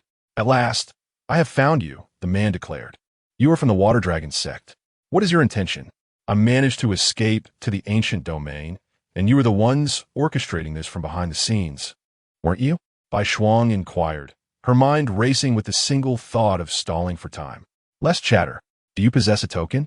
Hand it over, the man demanded, unwilling to say more. Bai Shuang replied, the token is with my father, Bai Yang, an elder of the Water Dragon sect. If you have the capability, go ask him for it. Upon hearing this, the man realized the situation was not favorable. Although he did not know Bai Shuang personally, he was well aware of Bai Yang, an elder of the Sea Alliance at the 5th tier, corresponding to a law manifestation realm cultivator. Junior sister, I apologize, but I must obey my master's orders, the man stated, preparing to subdue Bai Shuang and search her person to verify the absence of the token. At the moment he struck, Ji Yuan suddenly appeared before him, eliciting a flicker of terror on the man's face. Before he could react, he found himself utterly immobilized. Senior, Bai Shuang sighed in relief upon witnessing this. Ji Yuan nodded slightly and inquired, a cultivator of the divine power realm, seeking trouble with you, from the Water Dragon sect? Bai Shuang nodded in affirmation. Let me ascertain the situation, Ji Yuan said, extending his hand to subdue the man with his enslaving power. Why have you come? Ji Yuan asked the now subjugated man. The man quickly began to divulge answers to Ji Yuan's inquiries. Through his revelations, Ji Yuan gained a deeper understanding of the Water Dragon sect and the reasons behind the Poison Serpent sect's animosity towards the Qingshan sect. This was information that Bai Shuang had previously been unaware of. Despite being the offspring of Bai Yang, the elder of the Water Dragon sect, Bai Shuang was not, strictly speaking, a member of the sect. Bai Yang, as an elder and a fifth-tier beast, had a few offspring, predominantly beast descendants. Bai Shuang was his only half-beast progeny, a fortuitous anomaly, considered a bastardy, as not all beasts and spiritual beings desire to have half-beast offspring. Although Bai Yang does not harbor animosity towards half-demons, he also tends to hold them in low regard. It is largely due to the fact that Bai Shuang's mother hails from the lineage of the mountain sect. Otherwise, her very existence might have been in question. Nevertheless, this matter is not of paramount importance. What truly matters is that Ji Yuan has finally unraveled the circumstances surrounding the Water Dragon sect. Moreover, there are individuals within the mountain sect of the Water Dragon sect who are intrigued by the secrets concealed behind the token. In order to acquire the token, Bai Shuang managed to escape from the Water Dragon sect, suggesting that someone may indeed be orchestrating events from the shadows. After all, despite being regarded as a child born out of wedlock, Bai Shuang had previously resided within Bai Yang's territory, and opportunities to seize the token were scarce. However, with Bai Shuang's escape, the chance to obtain the token has presented itself. I shall take this person with me for now. It is likely that no one else will come. Ji Yuan glanced at Bai Shuang and, having spoken, prepared to depart. As he was leaving, he prudently left behind a pearl for Bai Shuang. Chapter 77. The Celestial Being at the Peak of Enlightenment. Ji Yuan directly brought back the individual from the Water Dragon sect. As Ji Yuan gazed upon him, his mind was filled with contemplation. How should I handle you? Ji Yuan murmured to himself. The Water Dragon sect indeed possessed considerable strength. However, it was unfortunate that just moments ago, and you had successfully advanced to the 7th layer of Qi gathering. In a month's time, Yi Xiaobai and Han Feiyu would also be poised to break through to the 4th layer of the spiritual sea. Ji Yuan summoned the system panel. Host, Ji Yuan, reputation, LV, 4024. Advanced quantity, 2. Advanced shop, search. Ji Yuan's reputation level had already reached 4, and today, he would achieve the status of a celestial being. At that point, he would no longer need to worry about the threat posed by the Water Dragon sect. What left him somewhat speechless was the revelation that the Water Dragon sect and the Green Mountain sect shared the same origins, both stemming from a powerful entity known as the Mountain Sea Palace from many years ago. It was no wonder that certain possessions within the Green Mountain sect seemed beyond the reach of ordinary factions. Ji Yuan was determined to eliminate the celestial ancestor of the Water Dragon sect's branch. The targeting of the Green Mountain sect ultimately traced back to this individual. Although the Green Mountain sect was still intact, countless elders and disciples had perished at the hands of the Poison Serpent sect over the years. Perhaps those who had been slain bore little connection to Ji Yuan. Nevertheless, as the current leader of the Peak of Enlightenment, he could not ignore the ongoing oppression of the Green Mountain sect by the Water Dragon sect. Therefore, he felt compelled to settle this score. As for the Poison Serpent sect, their entanglement was of no concern to Ji Yuan. The lives lost from a Green Mountain sect had all fallen victim to the Poison Serpent sect. Since they were already adversaries, he felt no remorse. Go forth. First extinguish the Poison Serpent sect, and then return to the Water Dragon sect to cause an uproar. Before settling the score, let us serve them a prelude. Ji Yuan instructed the enslaved man. The man bowed in acknowledgement. Yes, master. After receiving the command, the man departed. Ji Yuan turned his gaze towards the direction of the Poison Serpent sect, lost in thought, perhaps in the eyes of the celestial ancestor of the Water Dragon sect. The Green Mountain sect was merely an insignificant insect. Nurturing the Poison Serpent sect to suppress the Green Mountain sect was ultimately of little benefit to him. It was merely a matter of personal whims that had led to the prolonged conflict between the Poison Serpent sect and the Green Mountain sect. If those who perished in the Green Mountain sect were to learn that their deaths were merely the result of one individual's caprice, they would surely be filled with despair. Whether in the world of the past or in this fantastical realm, both the mortal realm and the cultivation world were rife with cruelty. The strong thrived, while the weak perished. Only the powerful could wield their own destiny. Entering seclusion, Ji Yuan contemplated deeply as he stepped into his chamber and closed the door. Subsequently, he summoned the system panel and advanced to the 6th volume of the Tao Sutra. The techniques surged into his mind. Following that, Ji Yuan advanced his cultivation. Perceiving the heavens and earth, he shattered the void. Ji Yuan swiftly reached the status of a celestial being. Upon his breakthrough, the first task of Mission 4 was to recruit a disciple with a talent or potential rating of 3 stars. Yi Hao undoubtedly met this criterion. Thus the task was promptly accomplished, adding 1 point to Ji Yuan's credibility score while depleting another prepayment opportunity. Without hesitation, Ji Yuan prepaid the 6th volume of the Divine Refinement Technique. This mission involved guiding Yi Hao through Qi induction, already completed, prompting Ji Yuan to prepay the 6th volume of the Immortal Longevity Art. The subsequent task was to teach Yi Hao a first-tier Dao-grade spell. Though his cultivation remained modest, Yi Hao had already mastered the Violet Qi technique, swiftly fulfilling the objective. With the 6th volume of the Immortal Longevity Art now in his possession, the Longevity Scroll, Ji Yuan's physique grew even more formidable, his lifespan doubling in an instant. Whereas ordinary celestial realm beings lived 5 millennia, this scripture extended his existence to 10,000 years. At this moment, both his physical form and divine consciousness had ascended to terrifying heights. Though only newly entered into the celestial realm, he dared proclaim, within this realm, he stood unrivaled. Gazing at the system interface, Ji Yuan proceeded to prepay further rewards. The advantage of early discipleship lay in its efficiency. Multiple prepayments could be claimed at once, with missions completing the moment they appeared. This time, he prepaid a 6th-tier Beast God Pill, and the task was instantly fulfilled.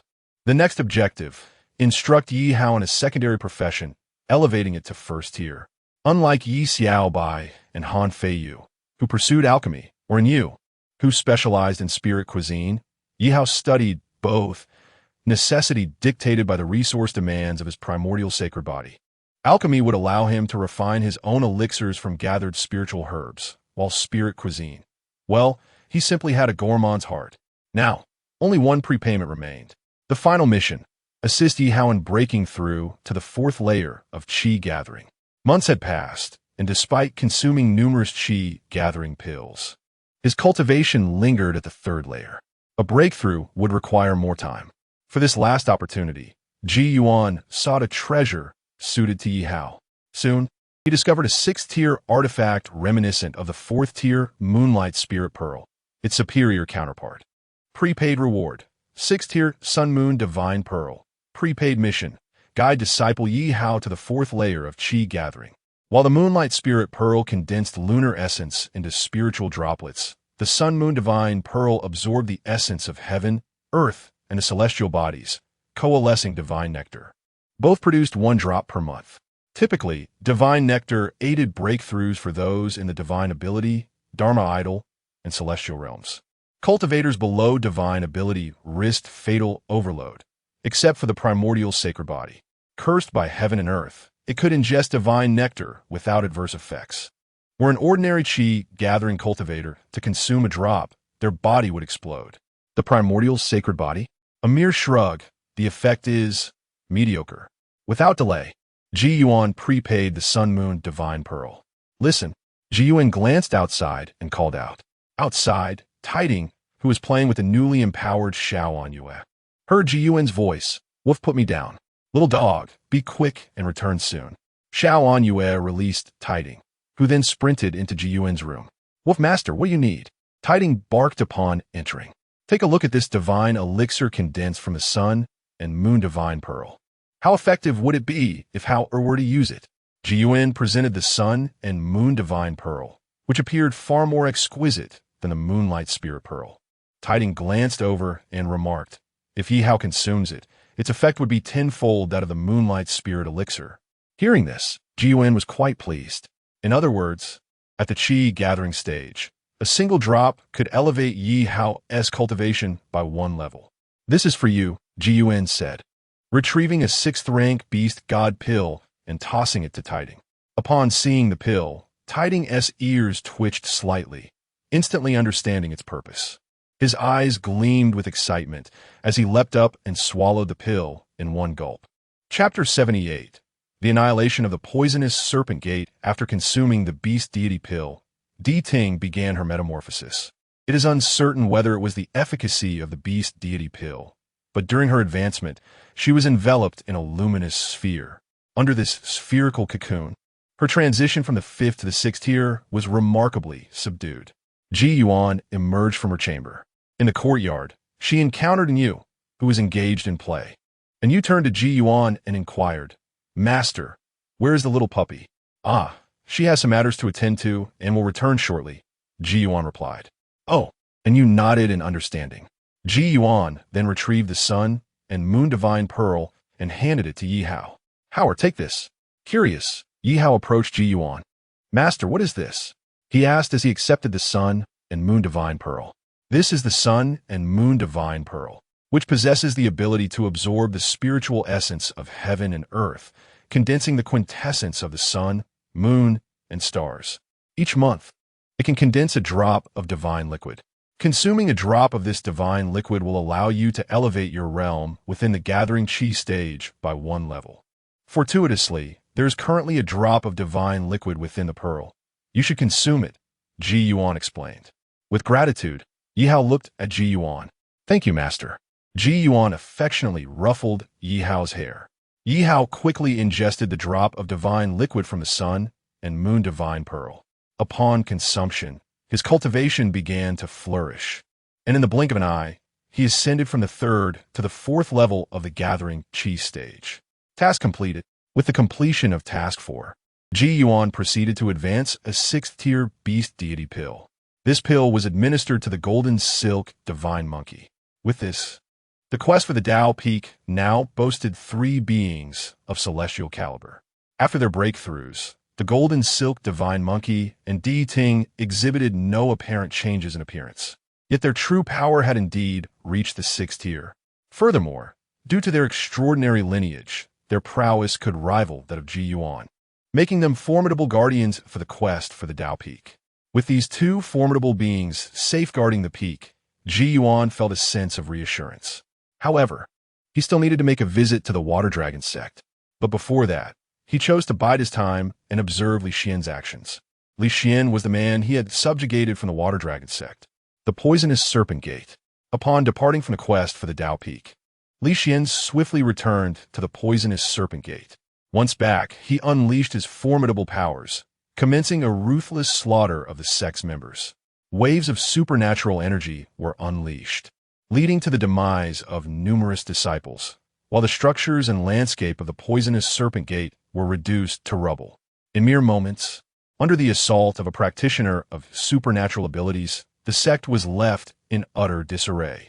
Before long, Lin Shuang and the ancestral leader of the poisonous Serpent Gate appeared before Li Xian, both visibly bewildered. Lin Shuang was a disciple of the Water Dragon sect, hailing from the Hai Meng lineage. "Messenger, what is the meaning of this?" the ancestral leader of the poisonous Serpent Gate demanded, his face contorted with anguish as he surveyed the devastation wrought upon his sect. "Poisonous Serpent Gate, since you dare to oppose the Green Mountain sect, today marks your annihilation," Li Xian proclaimed from his lofty vantage point. The ancestral leader of the poisonous Serpent Gate was left in a state of shock. "Isn't it your command to deal with the Qingshan sect?" The ancestor of the poisoned Serpent Gate gazed at Lin Shuang. "Messenger, what are you doing?" Lin Shuang remained silent, pondering the situation. She thought, could it be that Li Xian has lost his mind? Embrace death. Li Xian had no intention of continuing idle chatter with the members of the poisoned Serpent Gate. He charged directly at the remaining practitioners. "Run! Everyone run! That man has gone mad!" The ancestor of the poisoned Serpent Gate shouted. In the next moment, the members of the poisoned Serpent Gate began to scatter in all directions. Faced with a practitioner of the Divine Passage realm, they had no thoughts of resistance. The ancestor of the poisoned Serpent Gate was also fleeing in panic, his mood akin to that of a dog in distress. After finally discovering why the Water Dragon sect wanted them to target the Qingshan sect, he had prepared to coast along, hoping to grow stronger with the support of the Water Dragon sect, allowing the Qingshan sect to flourish without interference. It was a seemingly sound plan, yet before they could even initiate their actions, they were on the verge of annihilation at the hands of this madman. Wait, the ancestor of the poisoned Serpent Gate suddenly realized something. How did he come to know about the Water Dragon sect's intention to cultivate the poisoned Serpent Gate? It was Li Xian who had revealed it to him. But why? Now, observing Li Xian's actions. It became clear that this was a premeditated plan to eradicate the poisoned serpent gate. The water dragon sect intended to abandon them, and worse, to obliterate them. The ancestors' eyes turned crimson with rage. There were indeed peculiarities in this situation, such as why Li Xian had not acted against the poisoned serpent gate from the start, and why Lin Shuang remained inactive. However, the ancestor could no longer afford to contemplate these matters. To him, Li Xian's present actions unequivocally signified the water dragon sect's intention to forsake the poisoned serpent gate. Damn the water dragon sect! The ancestor cursed aloud. In the next instant, a flying sword shot forth from behind the poisoned serpent gate, piercing directly through the ancestor's skull. As the ancestor of the poisoned serpent gate, Li Xian would certainly not let him escape. Though the members of the poisoned serpent gate were scattering in all directions, Li Xian, being a practitioner of the divine passage realm, swiftly dispatched them one by one. The poisoned serpent gate was officially eradicated. After accomplishing this, Lin Shuang approached Li Xian. Why did you annihilate the poisoned serpent gate? What schemes does your sect harbor? Junior sister, do not ask what should remain unasked. I must return to the sect. You shall manage on your own, Li Xian replied, promptly heading in a specific direction. He did not engage Lin Shuang in conflict. The mountain sect was what Ji Yuan needed to contend with. Thus, there was no need to complicate matters, especially since Lin Shuang was also a practitioner of the divine passage realm. As Lin Shuang watched Li Xian depart, she found herself utterly bewildered. Was Li Xian truly insane? Or had the elders of the mountain sect issued him some directive? Meanwhile, Ji Yuan had been observing Li Xian closely. Upon seeing Li Xian prepare to return to the water dragon sect, Ji Yuan planned to wait until he returned before making his move. Having attained the celestial realm, Ji Yuan now possessed the ability to locate him through the power of enslavement. Upon Li Xian's return to the water dragon sect, he would ascertain its location and, with a swift motion through the void, reach it expeditiously. According to prior knowledge he had gathered, the water dragon sect resided in a region of the northern continent known as Lan territory. This territory was situated at a considerable distance from the ancient domain, separated by several domains in between. Li Xian possessed a flying artifact, borrowed from his sect. Yet even with this means of transport, his journey from the ancient domain to Lan territory would require several days. A few days hence, I must embark on a journey, which may lead to my swift return or keep me away for several days. Monkey, during my absence, the tasks of guarding the quest for Dao Peak and the Qingshan sect will fall to you and Old Turtle, Ji Yuan instructed, glancing at the golden-haired divine monkey. Understood, Master. The golden-haired divine monkey nodded in agreement. Ji Yuan then turned to Ti Ting, saying, You shall accompany me on this journey. Chapter 79. The Secret Realm of Divine Medicaments. The ears of the listener were exceptionally perceptive. As they ventured forth, they might encounter the unfamiliar. But with the listener by their side, ignorance would hold no sway. Woof. Very well. The listener nodded in agreement. Ji Yuan rewarded him with a beast god pill, and still basking in delight, he readily accepted Ji Yuan's command. Master, where are you going? Can I accompany you? Xiao Anyue interjected eagerly, gazing up at Ji Yuan with a pitiful expression. Her large, expressive eyes seemed to plead, You brought the dog, so you must bring me too. Dear disciple, I shall be departing in a few days for about a combat, and this time I cannot take you along, Ji Yuan replied, affectionately ruffling Xiao Anyue's hair. Very well. Xiao Anyue acquiesced obediently, her desires quelled by Ji Yuan's words. Senior sister, Monkey Brother has concocted a new fruit beverage. Let's go and sample it, Yi Hao suggested, seeking to divert Xiao Anyue's attention. Upon hearing this, Xiao Anyue's focus shifted, and she joyfully followed Yi Hao and the divine monkey to the room where the latter crafted his beverages. Ever since the divine monkey showcased his beverage-making prowess, he has garnered immense popularity among the denizens of the seeking Dao Peak. Not only the two little ones, but also Ji Yuan, Yi Yuntian, and even Yi Xiaobai, Han Feiyu, Old Turtle, and the listener all greatly enjoyed the drinks produced by the divine monkey. Speaking of Yi Yuntian, since he became an elder of the seeking Dao Peak, he has diverged from the previous elders who merely immersed themselves in solitary cultivation. Perhaps out of gratitude to Ji Yuan, he felt compelled to contribute to the seeking Tao peak in the Qingshan sect. Thus, he took on the role of the outer sect as transmission elder. It is worth noting that previously, the outer sect did not have a transmission elder. While there was a transmission hall, it was managed by a steward at the 8th or 9th level of Qi gathering. Yi Yuntian is likely the first transmission elder of the outer sect. He does not merely hold the title.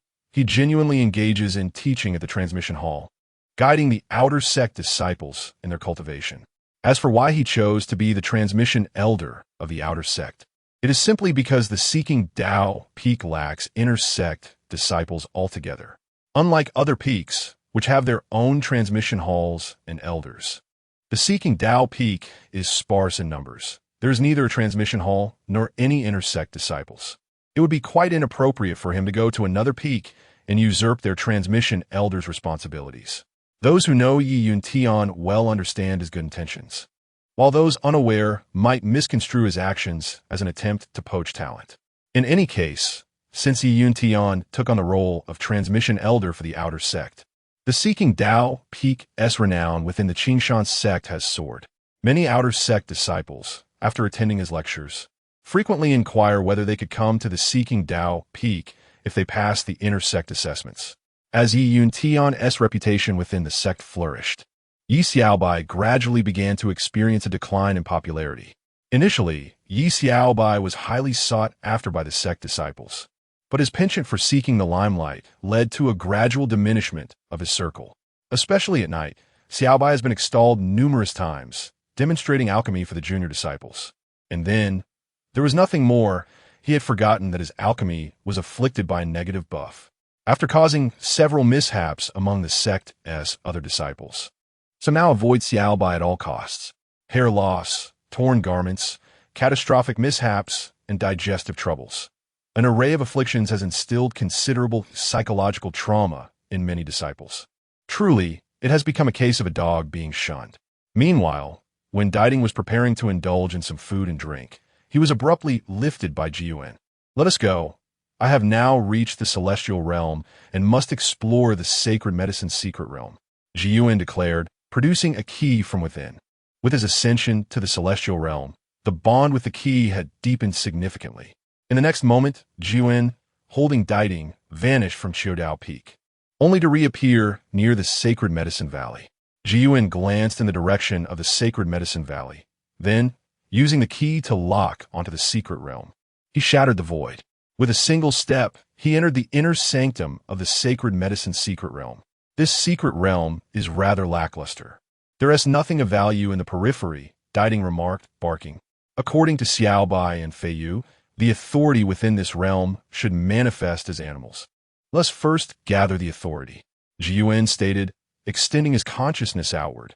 In an instant, his awareness enveloped the entire secret realm. One by one, the key beasts were identified and drawn towards him by an unseen force.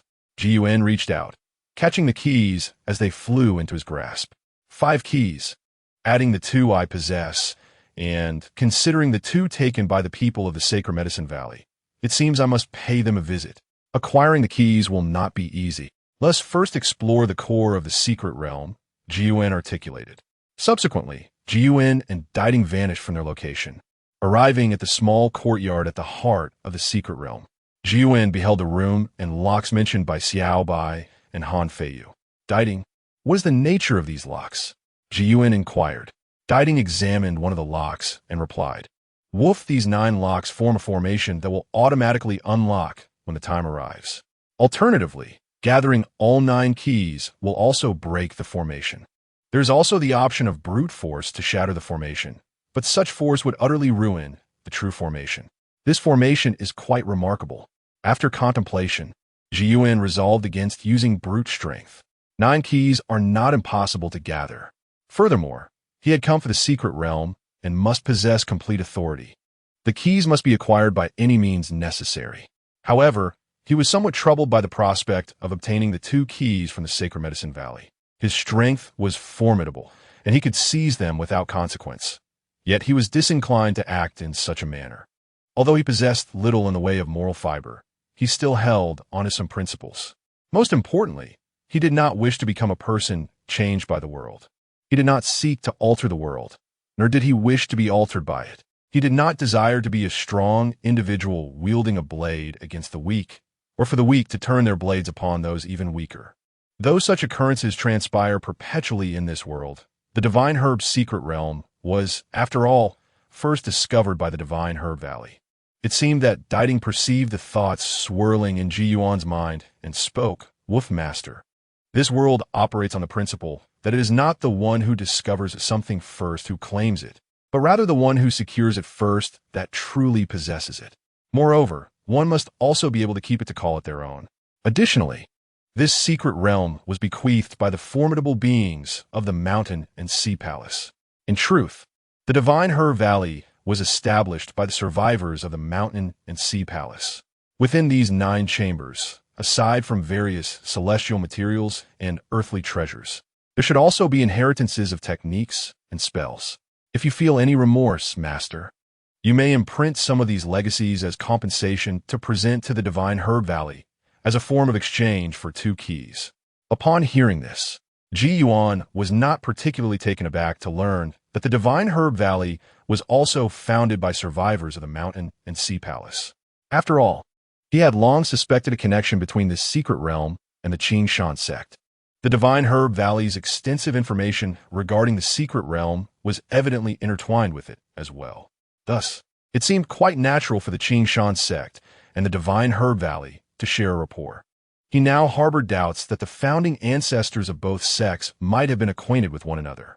After initially uncovering the matters within the divine herb secret realm, he had conducted a brief inquiry upon returning, discovering that the establishment dates of the Qing Shan sect and the divine herb valley were remarkably similar.